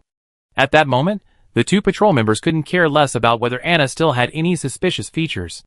Only two words were on their minds. It's over. That Skinner and Televizov will definitely dock their wages. Boss and Flamey were incredibly lucky. They were summoned by the warden to report on their progress. If anything went wrong on the rooftop garden, it wouldn't be their fault. I can't even imagine how awful the warden's face will be when I see him back. Team member 1 was devastated, and team member 2 was no better. Who could have predicted such a sudden fire and explosion? So far, we only know one person is dead, and their identities haven't been fully investigated yet. Sigh. That being said, standing by and watching wouldn't work. The two men left their hiding place and approached the guard stationed at the rooftop garden to inquire about the officer in charge. They planned to conduct a brief investigation first, so they could later deflect questions from their superiors and their superiors' superiors. No one expected the jailer to be even more bewildered than a newly awakened groundhog. You mean the butler? I didn't see him either. It was such a chaotic firefighting situation. Maybe he was discussing compensation with the fat sheep. No. The two men's faces trembled after hearing the jailer's words. They looked at each other, each coming up with a terrible guess. Go check. It couldn't be the butler. It couldn't be the butler. It couldn't be the butler. They arrived at the temporary storage area and witnessed other jailers extracting identification tags from the bodies. It's the butler. No wonder I didn't see him taking charge. Unable to comprehend the despairing words he had uttered, he lowered his head and continued searching. Unconsciously, two shadows appeared before him. Who do you think this is? The patrol member was almost in tears. Repeat that. The guard held up his card reader. It's the butler for sure. I remember his employee number. The two unfortunate souls almost fainted at the same time. The good news was that their presence proved this incident had nothing to do with number 0824131. The bad news was that the inmates blew up the rooftop garden building right in front of the patrol member, killing a guard along the way. Hopefully the warden won't spit at them. Chapter 55. Warden's Office. Televizov pounded the table and roared. Balikov looked up at the sky, and Flamey looked down at the ground. An hour, almost. A week to eliminate number 0824131 as a suspect. Great. But where's the murderer? I want the murderer. The warden was impressed by this duo.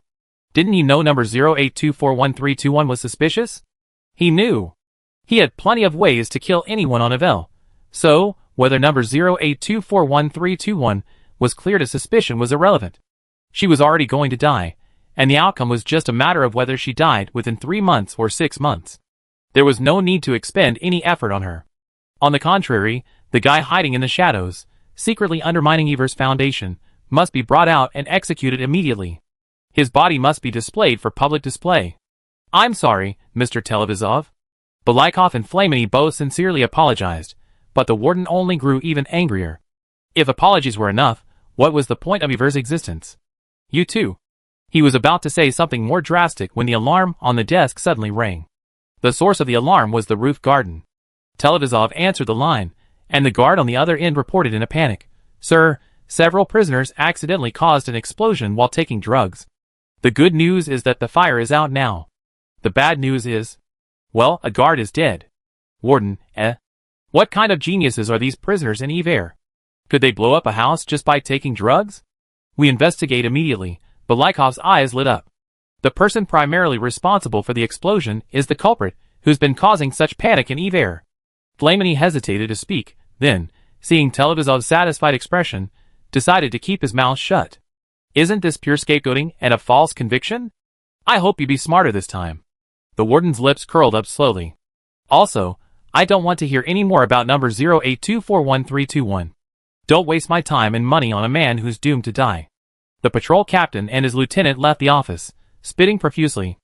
Only after entering the elevator did Balikov relax and lean against the metal bars. That guy is out of his mind, a psycho. Shut up. Flamini rolled his eyes. If you want to die, get out of here and don't get yourself all bloodied. What if the warden lost his temper and turned on the monitoring system?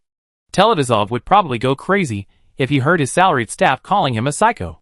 But I still feel there are many suspicious points about number 08241321, Balikov said, pulling out a cigarette and lighting it, completely ignoring the safety rules as he popped away in the elevator. There must be clues we haven't uncovered. The female prisoner was calm and composed, making her prison life feel like a hotel stay. But she was still very young. Could she really have no thoughts about the future? Impossible. Human emotions are universal. Everyone yearns for freedom, otherwise the law wouldn't use deprivation of liberty as a punishment. She must be plotting something. Capture the prisoner first. Let's put number 08241321 aside. Flamini gave up trying to communicate with his captain. She's crouching in the volcanic cone, like she's carrying the Amber King's shield. You can't just assault a prisoner for no reason. Without evidence, it's difficult to torture them directly. Thinking about it, the only option is to wait until they leave the cell and go to the island before visiting them to seek advice. I don't really care if number 08241321 is planning to escape, or if she was the one who killed the guards. Balikov's cigarette flickered, the white mist obscuring the long-haired man's expression. I just want to know the extent of her strength and whether a fight would be thrilling. Ivel was like a pool of calm mud, so boring. Finally, a bubble appeared on the surface, and anyone could hardly resist the urge to pop it with their hands. Let it go. See you on the island someday? Flamini understood Balikov's thoughts. After all, Warden Televizov didn't care if the prisoner they caught was the real one. He just wanted him to shut up and take the blame. Number 08241321 clearly wasn't one to sit still and be a scapegoat, so the best strategy at this stage was to remove her from the list of scapegoats and wait until she was no longer within the safe confines of the prison area. All the prisoners thought going to the island was a good thing. What a joke. If it were a good thing, how could Ivel be considered a prison planet? There were free-roaming serious criminals and vicious thugs everywhere, each of whom had killed a considerable number of black sheep. The danger level was far greater than that of the prison area.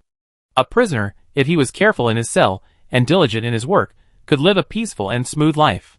But once he arrived on the island and faced his fellow inmates without their liquid gold collars, then caution and diligence wouldn't be enough to save his life. Even bad order is better than no order at all. That's the difference between the prison area and the island.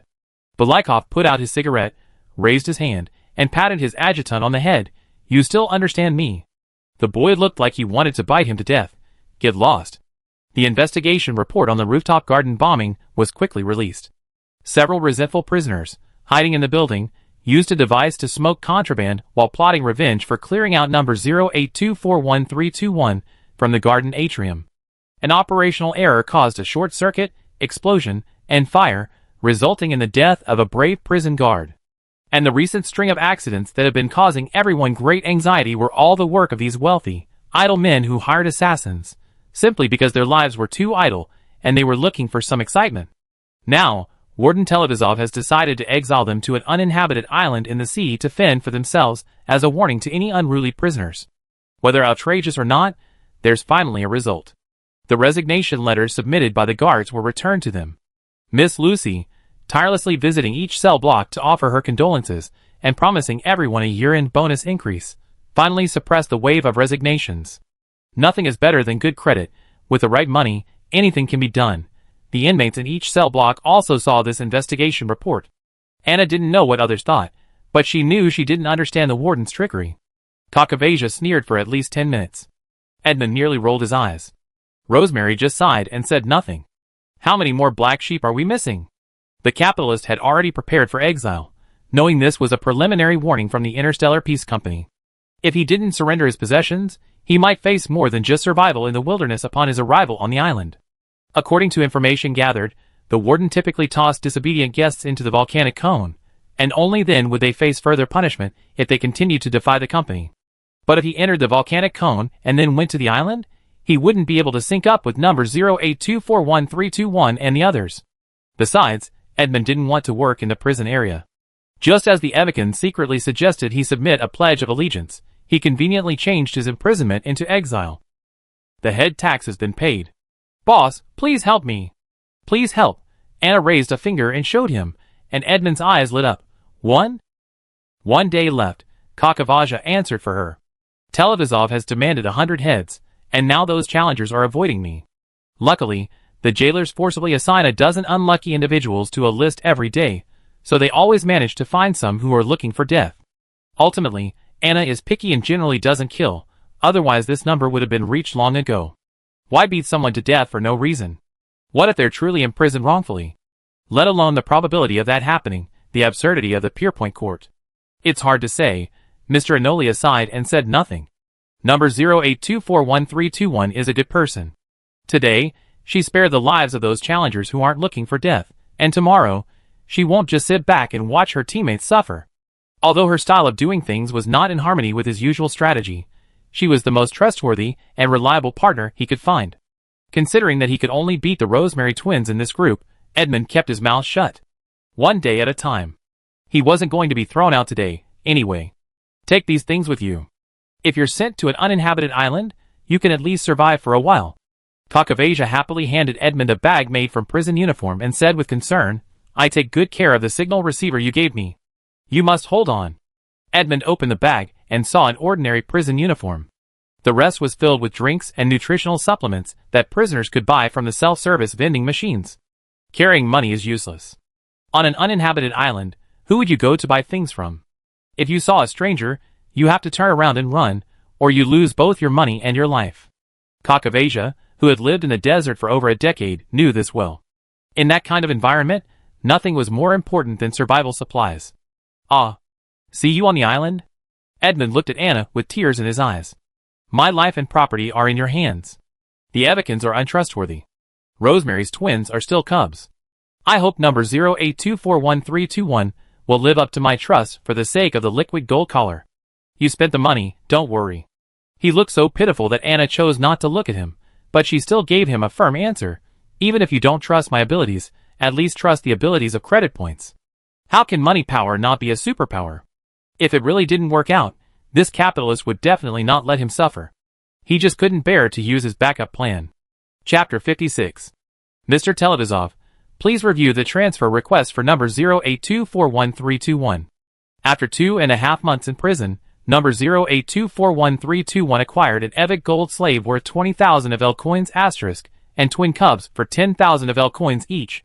Now that he has paid off his debts, and has not owed any labor or income tax, he specifically requests that his prison be transferred from the volcanic cone to an island offshore, using the heads of the black sheep he killed as collateral. Televizov glanced at the request and slammed it on the table, not wanting to look at it again.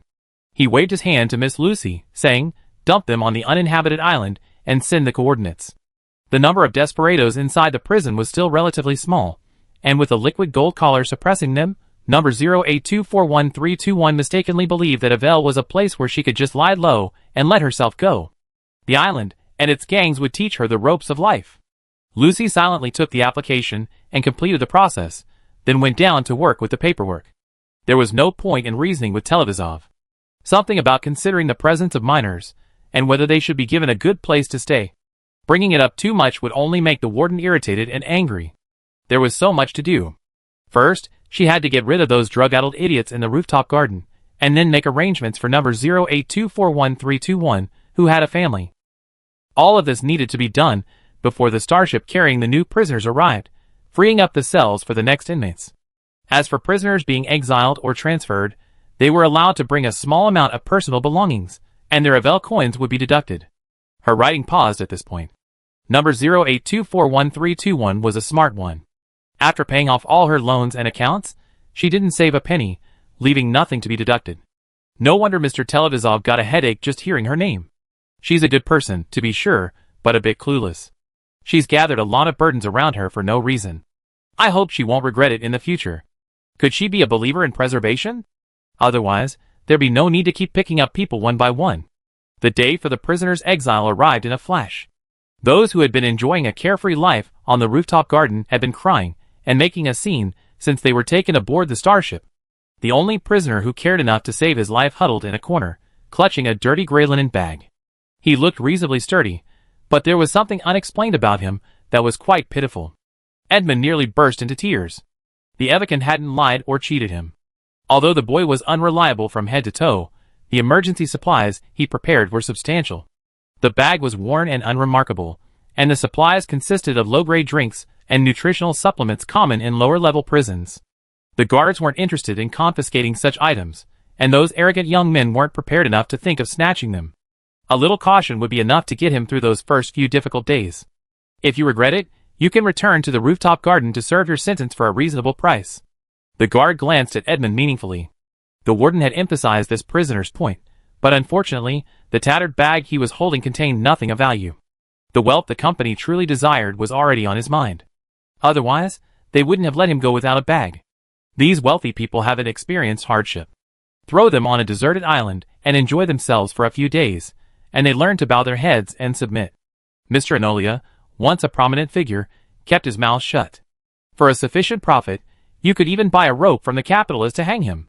By the same token, when he believes the profit isn't enough, he protects his remaining means of production, even at the cost of his own life. Like a gambler's last chip, it's his last hope for a comeback. Humph. Naturally, the jailer wasn't happy with his rudeness.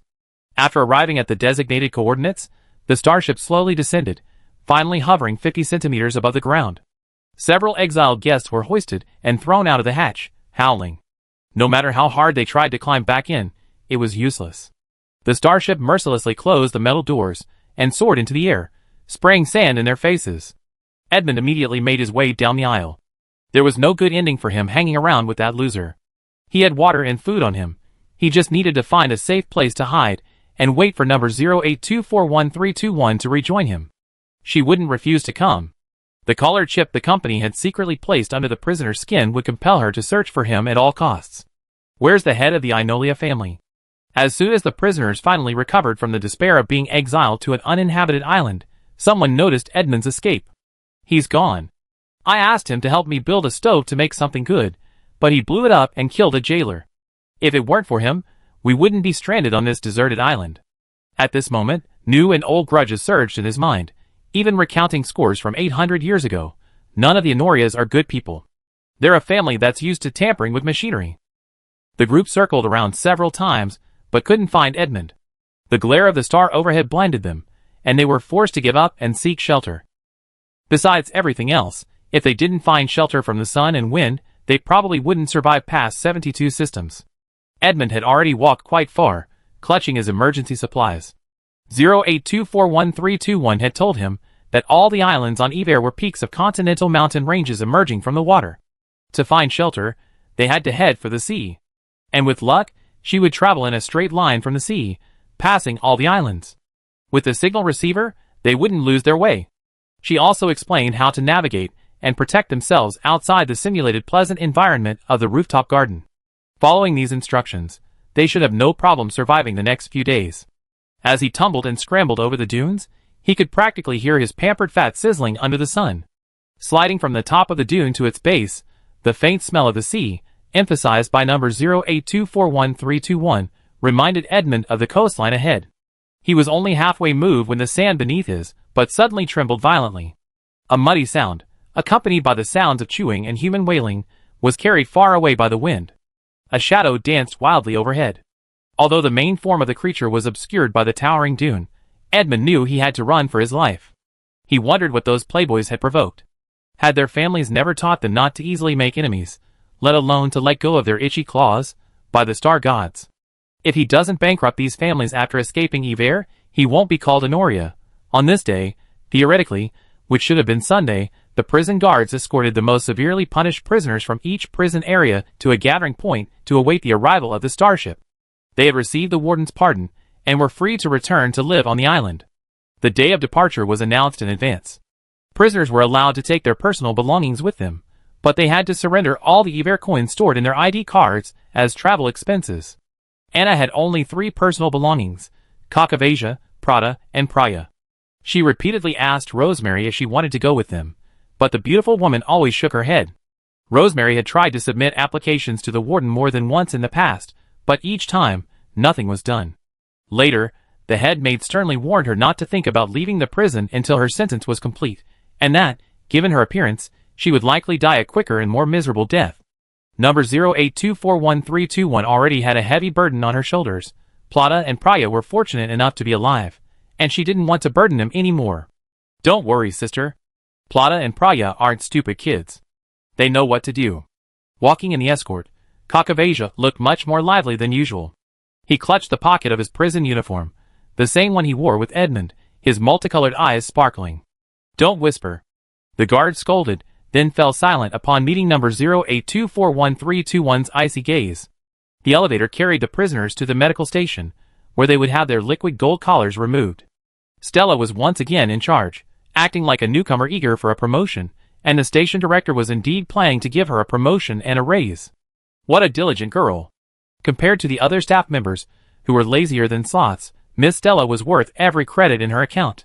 Obediously following the line, Anna winked at the doctor when she reached her. Blushing, the girl happily scanned it with the professional equipment before gently snapping it open. The pale gold collar was tossed into the storage box, awaiting its next user. The head of the medical station watched from the side, chattering about how the serious criminals should be grateful for the warden's kindness. Although they couldn't leave Ivel, and would likely die even faster, they had gained the greatest possible freedom. After removing the collar, Anna twisted it around his neck, then lowered her hand under everyone's terrified gazes, and waited quietly. Soon, a blond young man with a bare neck approached him. The black barcode on the side of his neck, unobstructed by the collar, was glaring. How do you get rid of this? Anna raised her chin towards him. Kakavasia shook her head. It can't be removed, at least not for a few years. To prevent slaves from escaping, they used a special ink. Unless the entire area of flesh is shaved off, it stays there. Who wouldn't know what that large, square scar is? It's so ugly. Might as well do nothing. She studied the barcode for a moment, then stood back. Then you need to gain some weight first. Gaining weight also increases your neck, giving the surgeon more room to maneuver. Kakavasia, oh! When they arrived at the meeting point, quite a few people were already waiting. Prada was carrying Praya on her back, and the two little mushrooms were stacked together, looking around, looking both adorable and pitiful. Like Kakavasia, they were considered Anna's personal belongings. At her brother's feet were 3 prison uniform pockets, the same style as Edmund's. Big sister. Praya is here. The little red mushroom raised its hand and cheered, its voice like a kitten finding a supporter who would accept it. Prada's face flushed. If you keep twisting me, I won't be able to hold on any longer. Chapter 57. Kakavasia threw away the bag in his hand, and caught the shaky Praya before the 2 little mushrooms fell, and turned into rotten mushrooms. The little one's fluffy red hair fell softly on his forehead, and his previously yellowish face had become pale due to adequate nutrition and rest during this period. His cheeks were chubby, and he looked more and more like a small mushroom with a red umbrella and a white stem. The young man weighed the weight up and down in his hand, nodding with satisfaction. Not bad, it's getting heavier. Prada, fearing he was unreliable, stood on tiptoe to reach for his sister. Anna stepped forward, picked up the 3 bags on the ground, and slung them along with the one Kakavasia had dropped, carrying them on her back. Follow closely, don't fall behind. Shackles were necessary before boarding the starship, otherwise, there was no way to control these restless prisoners. Several minor scuffles had already broken out near the gathering point. If Anna hadn't arrived just in time, Plata and Praya would have been taken away, not even their bags. After everyone was shackled, the guards ushered the prisoners aboard the starship. After a barely perceptible tremor, the starship lifted off, and the Black Sea, shrouded in white smoke, gradually became a black curtain covering the land. Because it was a short interplanetary flight, the starship was traveling at a slow pace. At each island, the guards took several prisoners away, but Anna and the others were left behind. She hadn't left a penny in her account, and the warden, who hadn't taken advantage of anything, was ruthless. Take off your shackles, and put on your things. You're free, lucky ones. With a malicious grin, the guard removed the makeshift restraints. Anna picked up 4 dusty, dirty bags, and Kakavasia picked up 2 small mushrooms. The 4 were then herded off the starship. If they hadn't prepared their supplies in advance, they would have likely walked barefoot. In vain, the jailer said cheerfully, waving goodbye. The starship's hatch slid shut, and the ship took off, seemingly on fire. Finally, all the thorns had been thrown out. Time to call it a day. Let me see where our Mr. Enolia is. Kakavasia set Prada and Praya aside, then pulled out the signal receiver hidden in his palm and began to fiddle with it. It must be said that Edmund's skill with these technological gadgets has reached the pinnacle of his skill. The young man fiddled with it for a few moments, and the projection screen indicated their current location and the source of the signal. Not far away. Anna glanced, determined the direction, shouldered her bag, and set off. Kakavasia had studied Televizov thoroughly. His thoughts, decisions, and actions were as transparent to the beautiful eyes of the Evakin. The warden was a man of coherent thinking. Yesterday, he had decided where to dump the exiled prisoners, and today he would likely use that area again to deal with the annoying people who boarded the bus without paying for their tickets. Aside from the food and drinks purchased from the self-service vending machine, the 4 bags contained everything Anna had snatched from the jailers ahead of time for her sea hunting gear, with the main goal of not leaving Televizov a penny. Before leaving the carbon-based terrestrial confinement zone, she would stock up on extra gear for each hunting trip she requested, handing it to the young man. The boy's fingers were incredibly nimble. Once he got hold of something, he wouldn't let go unless his head was broken. Ivel was an ocean planet, and diving in a straight line was much more efficient than scrambling around on land. Diving gear would come in handy. And indeed, that was the case. This uninhabited island is just an intertidal zone covered in sand. It looks like an island right now, because the tide hasn't risen yet. Put on your scuba gear and let's go. Great. They packed up before the tide and dove into the water. The twins and Anna had tried diving several times before, so they were naturally unafraid. Seeing a sea turtle slowly swim by, the 2 little guys immediately chased it, grabbing it on either side, regardless of whether the turtle wanted to take a ride or not. Children only play with animals about their own size, while adults often get busy when they want to slack off. If they continued their normal pace from their current location to find Edmund, they would have to spend at least a few days in the sea. Regardless of whether they had enough energy, they would definitely not have enough equipment to change into, and there would be no place to do so. What if they didn't find an island along the way? They couldn't just drift along, they would definitely get bloated. Anna set her sights on those lazy leviathans.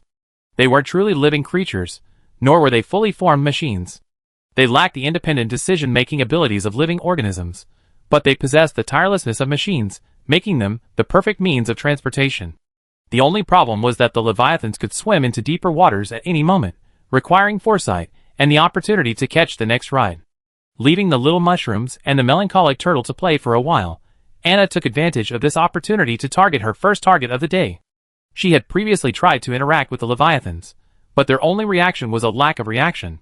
It seemed that as long as the liquid gold collars didn't signal an attack, their presence was no more harm than a decorative ornament. The piano wires smoothly wrapped around the protruding spikes on the mechanical body's head. Leviathan felt nothing, and had no problem with the hitchhikers. The chips in their bodies hadn't twitched, and the warden hadn't issued any orders. These humans, tiny as fleas, were completely unnoticed. Wow! Prada was carried through the water, a stream of fantastical colors merging into a dreamlike ribbon. It felt like a road that could reach the heavens, winding endlessly. After changing 4 or 5 drivers, they arrived near Edmund's Island. It was already late, and at least 10 planetary hours had passed since they left the starship. The 2 little mushrooms had long since become exhausted, like drooping pickled mushrooms, relying solely on the adults to carry them along. Underwater communication was impossible, so Anna shook Prada and Prada, reminding them not to fall asleep. Praya only managed to open her eyes briefly. Prada was better, trying to move her arms to avoid worry. She smiled from behind her protective suit, pointing to the fish swimming by. Which one to eat? Pick one you like and kill and eat it right away. Prada was already hungry. Even if they found a shallow beach to soak in and eat some saliva, it wouldn't have been enough to sustain such a long, strenuous effort. Greedily, he pointed at the largest fish in sight. Eat the big fish. Eat the big fish, then the big fish. The piano wire struck again, dragging several round, cannonball-like sea fish along without even realizing what was happening. They tried to struggle, but their rapidly fading lives told them not to. It took over an hour to slowly approach the island and reach the beach. The moment they emerged from the water, Kakavasa collapsed. He had never known his body could be so heavy. One more step would have been exhausting enough to make him feel like his soul was leaving his body. You stay here and watch over Prada and Praya. I go find Edmund.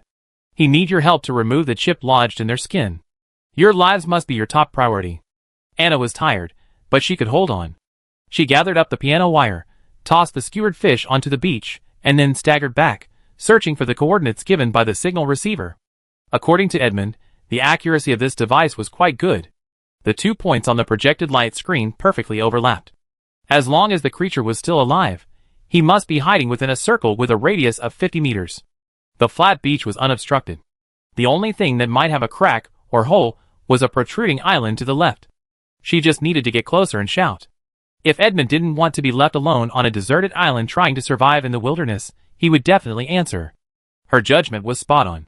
Standing on the rocks closest to the cape, she called out a few times, and a head popped up. Then, Edmund himself trotted excitedly along the ledge. You're finally here. If he doesn't come soon, he'd be out of water, which is far more terrifying than running out of food. Ugh! The capitalist had lost weight in just 2 days, and Anna felt a little sorry for him. She spoke more gently. Well, Kakavasa and the 2 children are staying on the beach.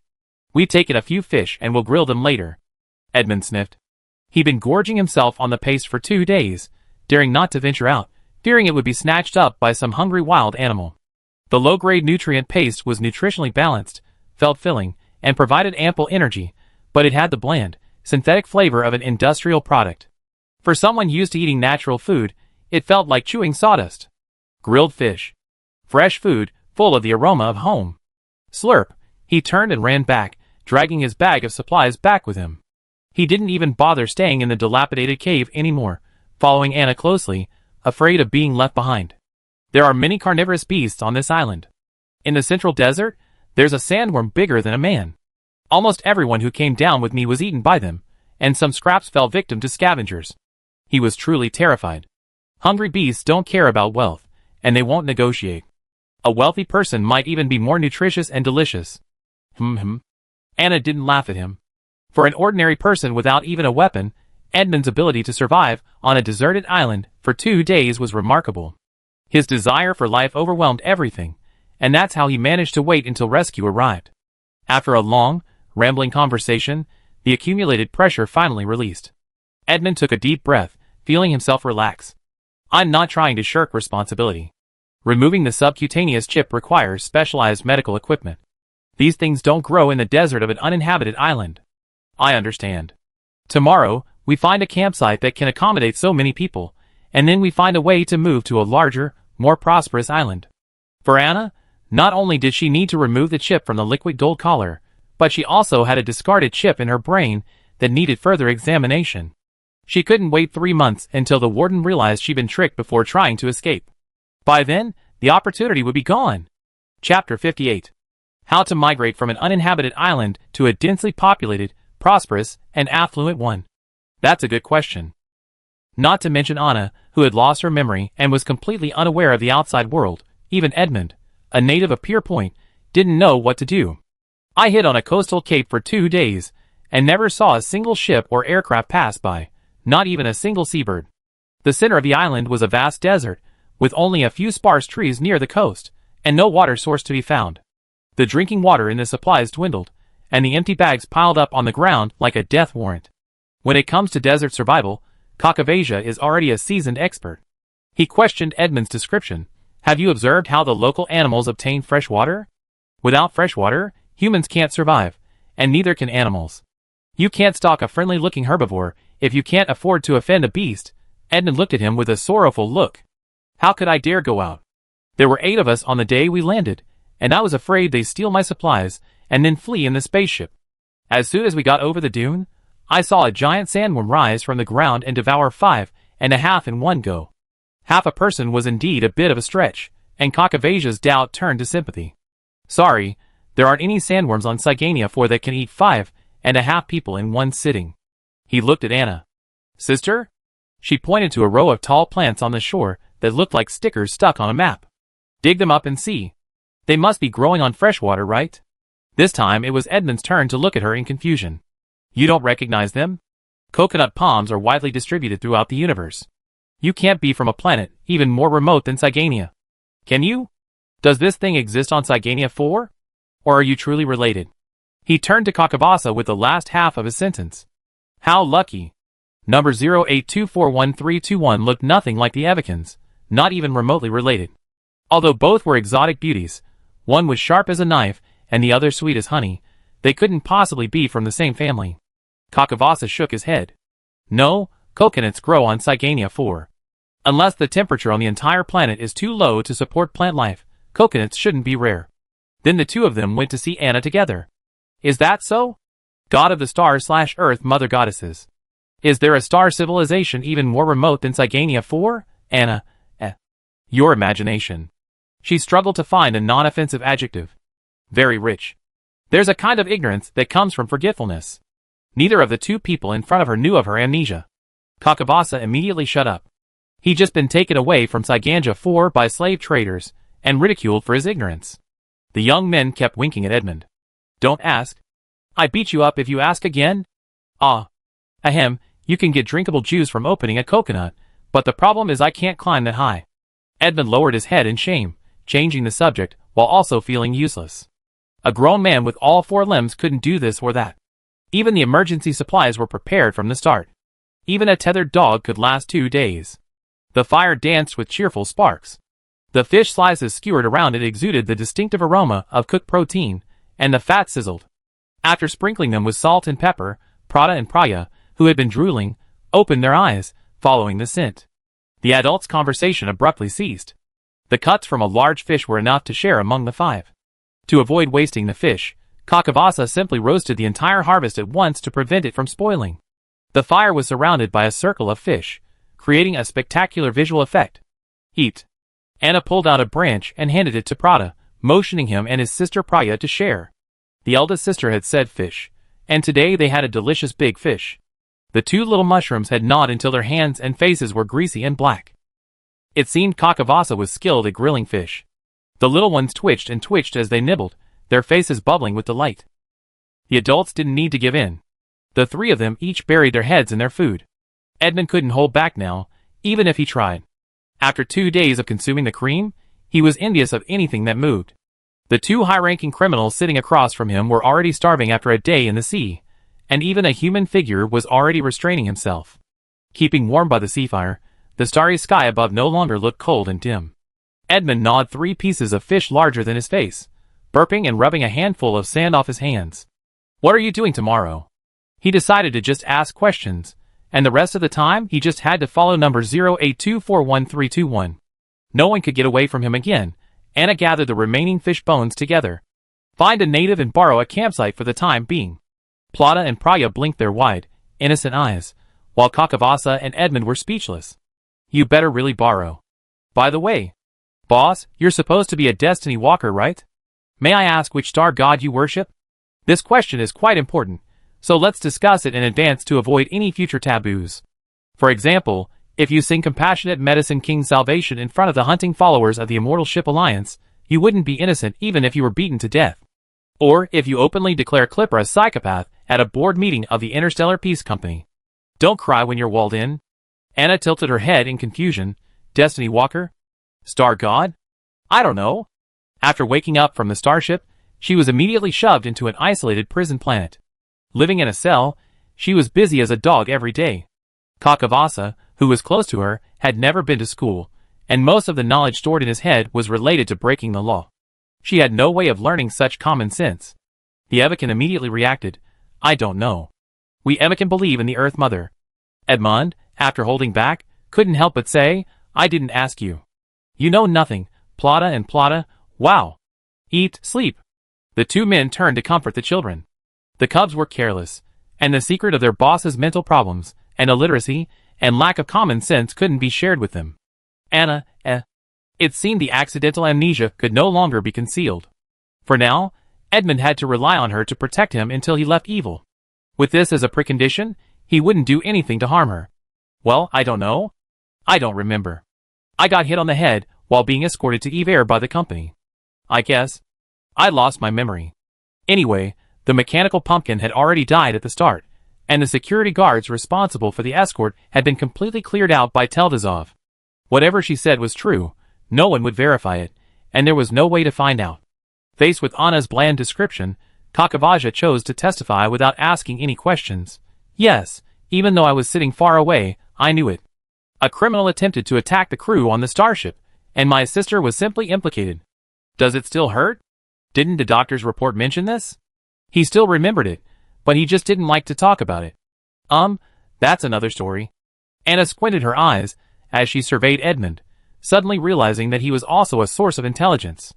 Information that ordinary citizens didn't know could always be bought by capitalists with money and connections. Let's start by discussing the star gods. We get to the rest later. This thing is related to power. Since we brought it up, why not brush up on some common sense? Wouldn't it be possible to get back to the original body? Edmund had finally found a place where he could be useful. He even glanced at Caucasia with a hint of pride, sitting upright and recounting the Polymath Society's definition of star god. Something about a collection of concepts, a universal locust plague, and an omnic crisis, and so on. At least I have a degree from First Truth University, ahem.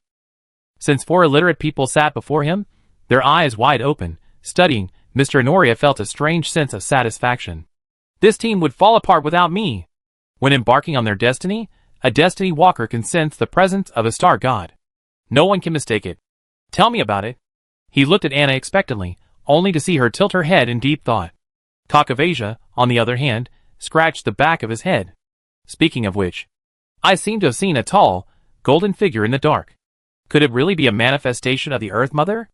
Edmund, No, your imprisonment isn't the same as others.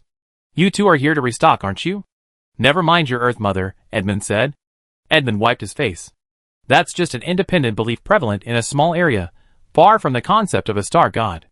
The tall golden shadow, why don't you try to apply for an interview at the Interstellar Peace Company?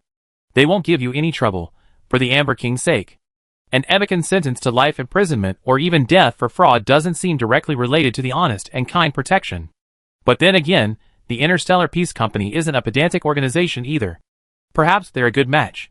What about you, boss? Edmund looked expectantly at Anna, who was still thinking. What did you see? If they start, they'd be annihilated. It must be Nanook of destruction. Anna slowly lowered her hand from her chin. I saw a meteor. Where it landed, there were countless lights. It was probably when the rooftop garden's atrium was being cleared. It happened so fast I didn't react. Edmund, that's a sure thing. My heart, hanging in the air, finally settled down. Ivel can't hold him back. Life is all about choices, and choosing the right one is easy. Chapter 59. Mr. Enolia, a graduate of First Truth University, felt only a night of peace before his anxiety returned the next morning. If he were in another location, even one that didn't require mining or smelting, he could have built a functioning desalination system with his bare hands. A simple distiller and a condenser would be enough.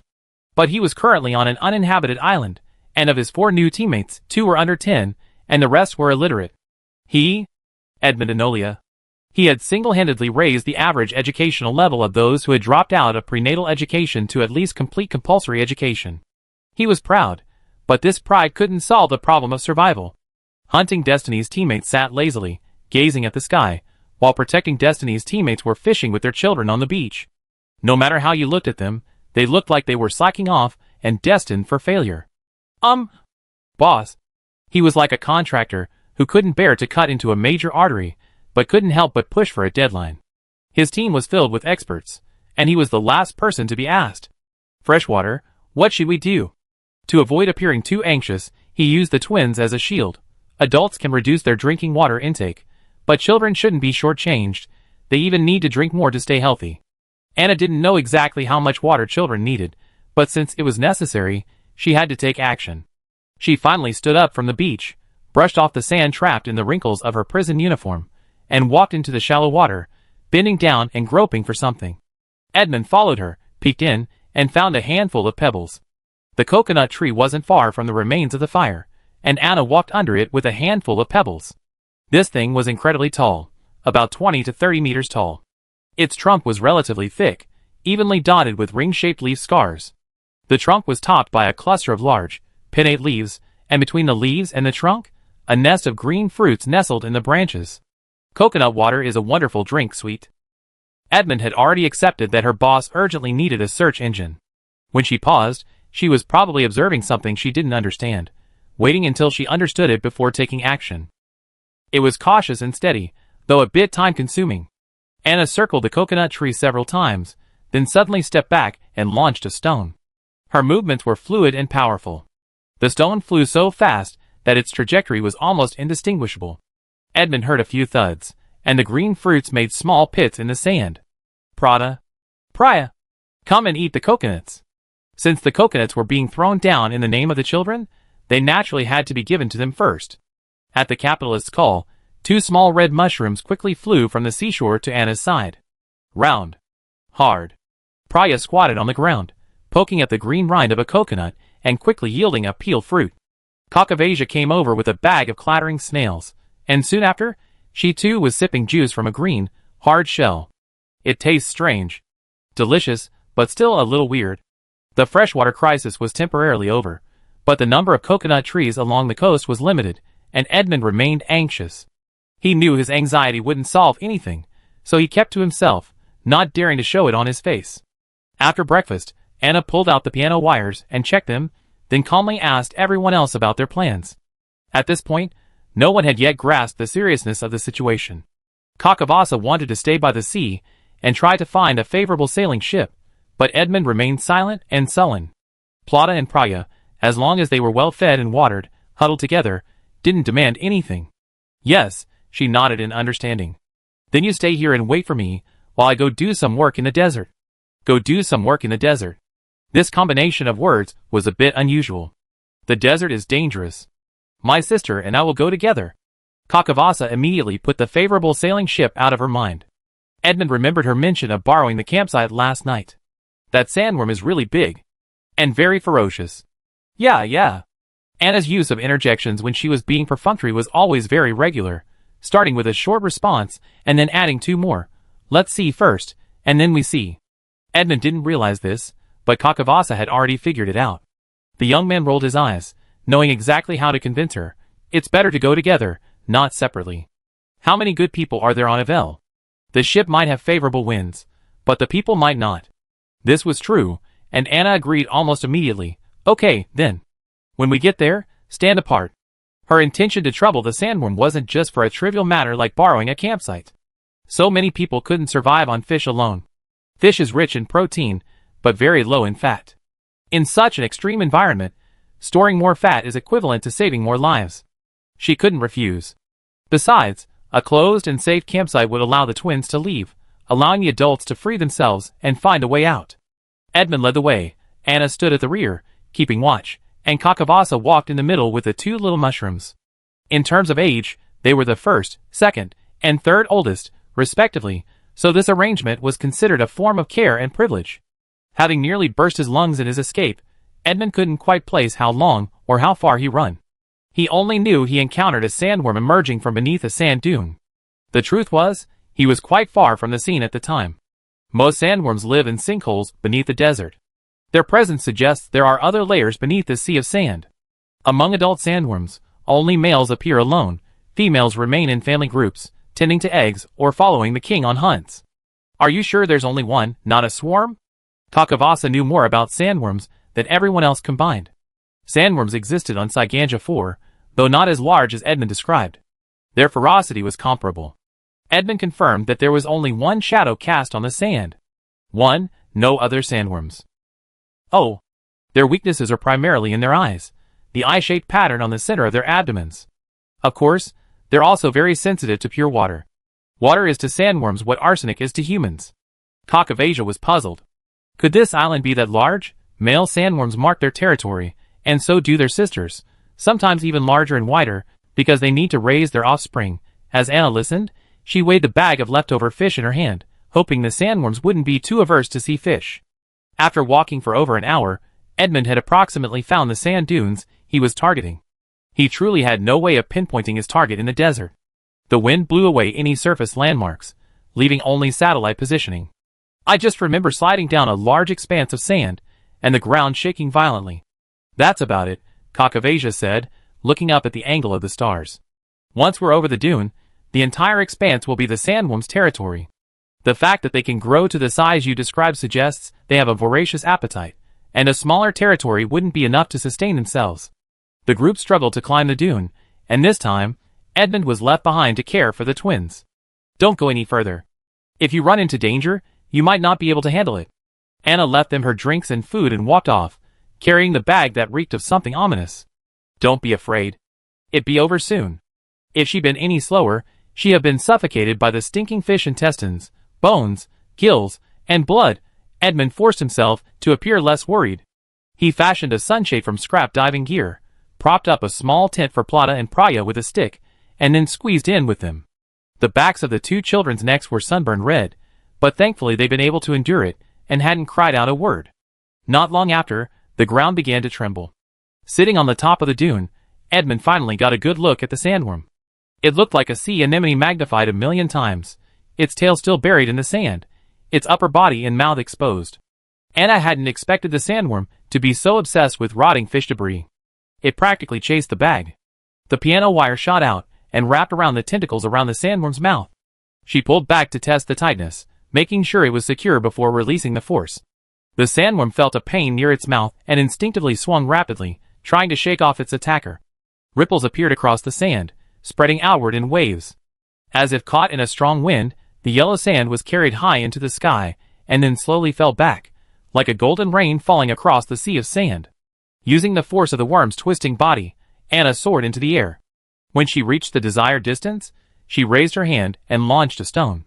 The sharp edge of the black gravel struck the delicate skin around the sandworm's eyes.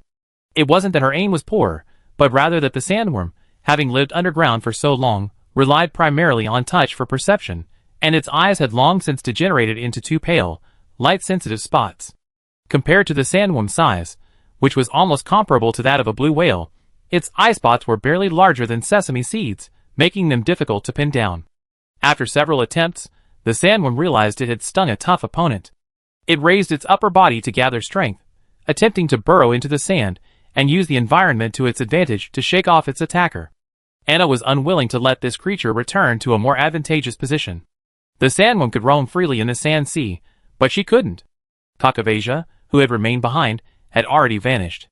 Taking advantage of the air, Anna glanced over and saw that he had already snuck up behind the sandworm, secretly planning to climb onto its back.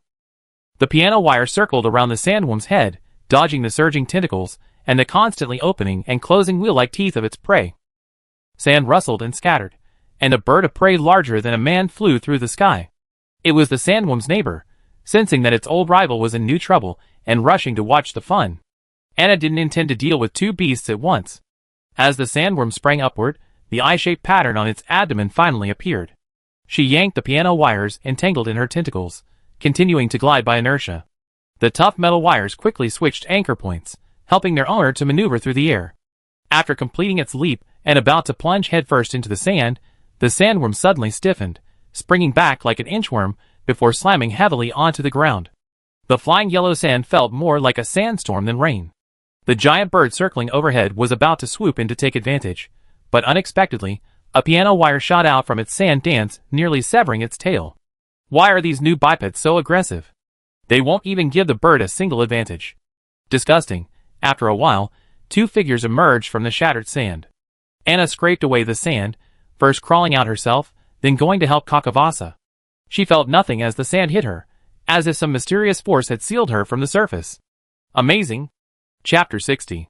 The moment the sandworm appeared, Edmund couldn't help but gape. Plata and Praya, who were huddled beside him, simultaneously exclaimed, "Wow!" It was truly enormous, nearly 10 meters above the surface, its belly still hidden beneath the sand. Its body was thick, grayish-yellow in color, with a tough, multi-ringed outer skin. Edmund had only seen sandworms in biological encyclopedias. Back then, as a child, he sat in the Inolia family's ancestral home, enjoying a snack and a cool breeze, never imagining he'd ever see one in person. From a distance, it was truly hideous. The illustration in the biological encyclopedia was remarkably authentic. Someday, I'd definitely buy a collector's edition and keep it in my study. Edmund's mind was in a tizzy. Clouds of sand flew before his eyes, and the twins' constant wows echoed in his ears. To be honest, he wanted to exclaim too. It turned out to be the Fate Walker from Hunter. Just as Anna had said, everything was over quickly. A single sandworm isn't very intelligent. Their terrifying nature lies in their ability to swarm in packs, their collective strength making up for any intellectual shortcomings. Kakavasa was pulled from the sand by Anna. He shook his light blonde hair, and the sound of sand rustling could be heard falling. He looked at the fallen sandworm with delight, following its body backward, searching for a path to the underground caverns. It didn't even have time to fully jump. It was like stepping out the door with its left foot and dying, while its right foot remained inside. Sandworm meat is edible and delicious. The skin and teeth are also useful, and the tentacles can be cut off and used as traps. In short, it's a windfall. Edmund folded up the small tent and, with the twins, ran to the spot where the sandworm's body lay to see for himself. He reached out to touch the creature's cool, slippery skin, then examined its mortally wounded abdomen. A horizontal slit had been cut across the eye-shaped pattern, and he could vaguely see its shattered internal organs and neural network. If that had happened to a human, their head would have been blown off dozens of meters. When he returned after satisfying his curiosity, Plata and Praya had already gathered around Kakavasa to help clean up the sandworm's corpse. Cut it open here. The lower half will fall down, revealing the cave entrance. He gestured back and forth, and Anna followed his instructions. Here? The seemingly flexible metal wire smoothly bisected the sandworm's body.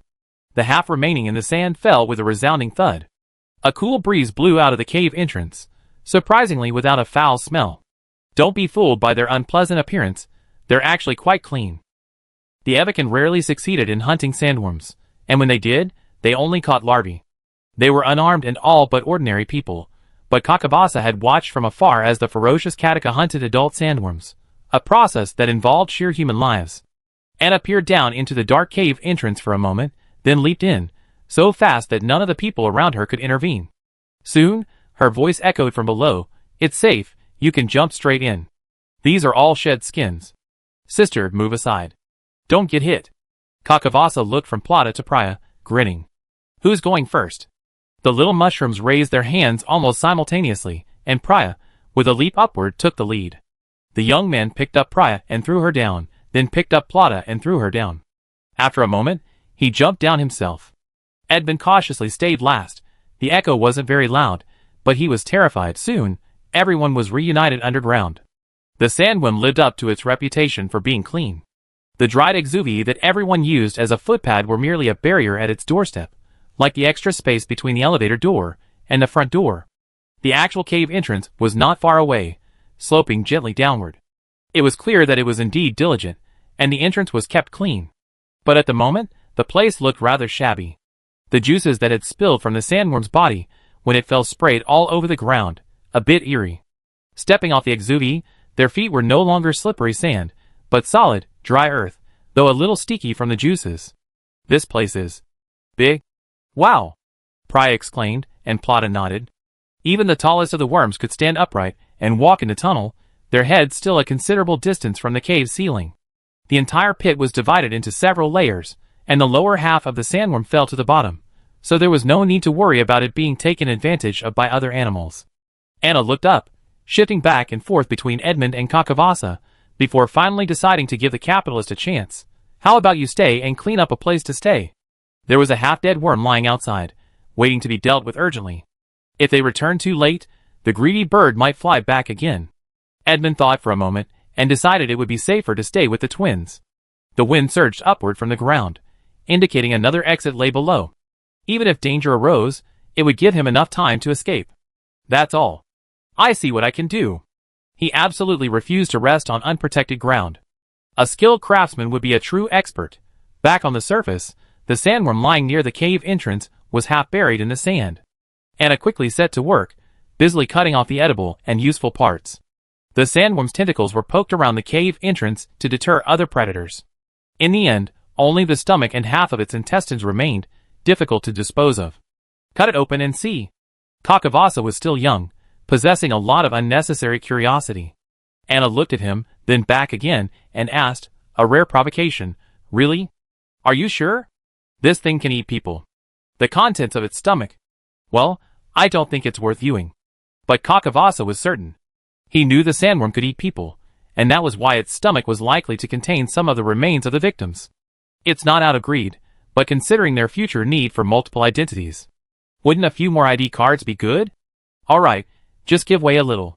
Since the child was absolutely insistent on seeing what goodies were hidden in the sandworm's stomach, it wasn't impossible to satisfy his curiosity. Dragging the blind boxes away from the cave entrance, Anna held her breath.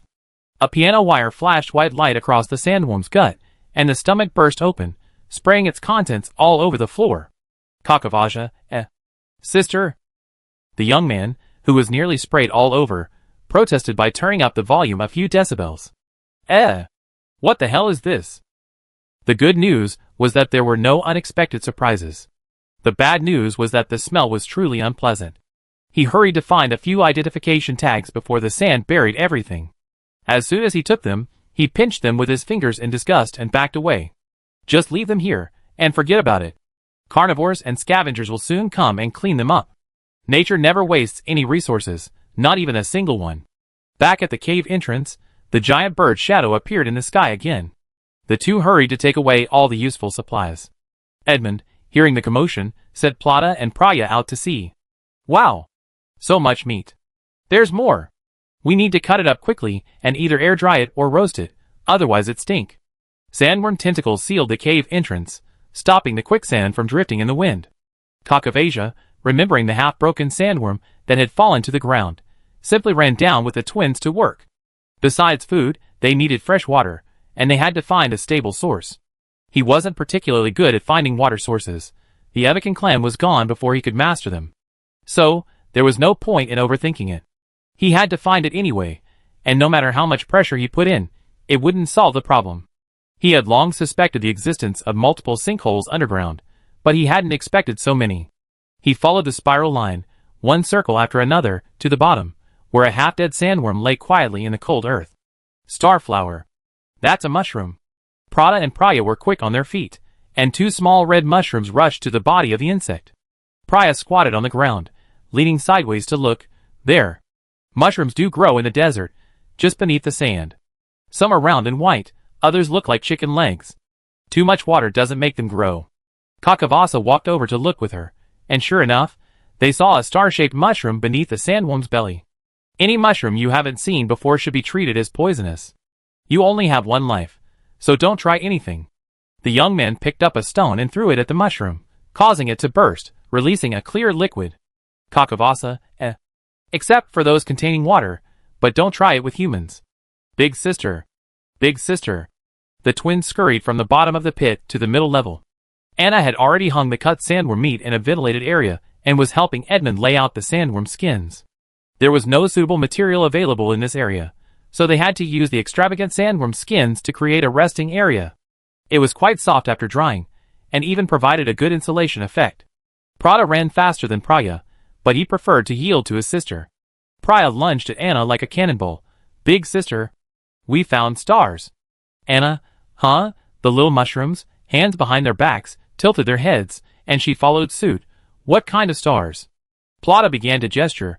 Water-filled stars. Well, that was as good as nothing. Aren't sandworms afraid of water? Why would they choose to build their nests on top of water-filled mushrooms? Edmund was completely confused. He put down the sandworm skin, which looked uncomfortable no matter how he tried to position it.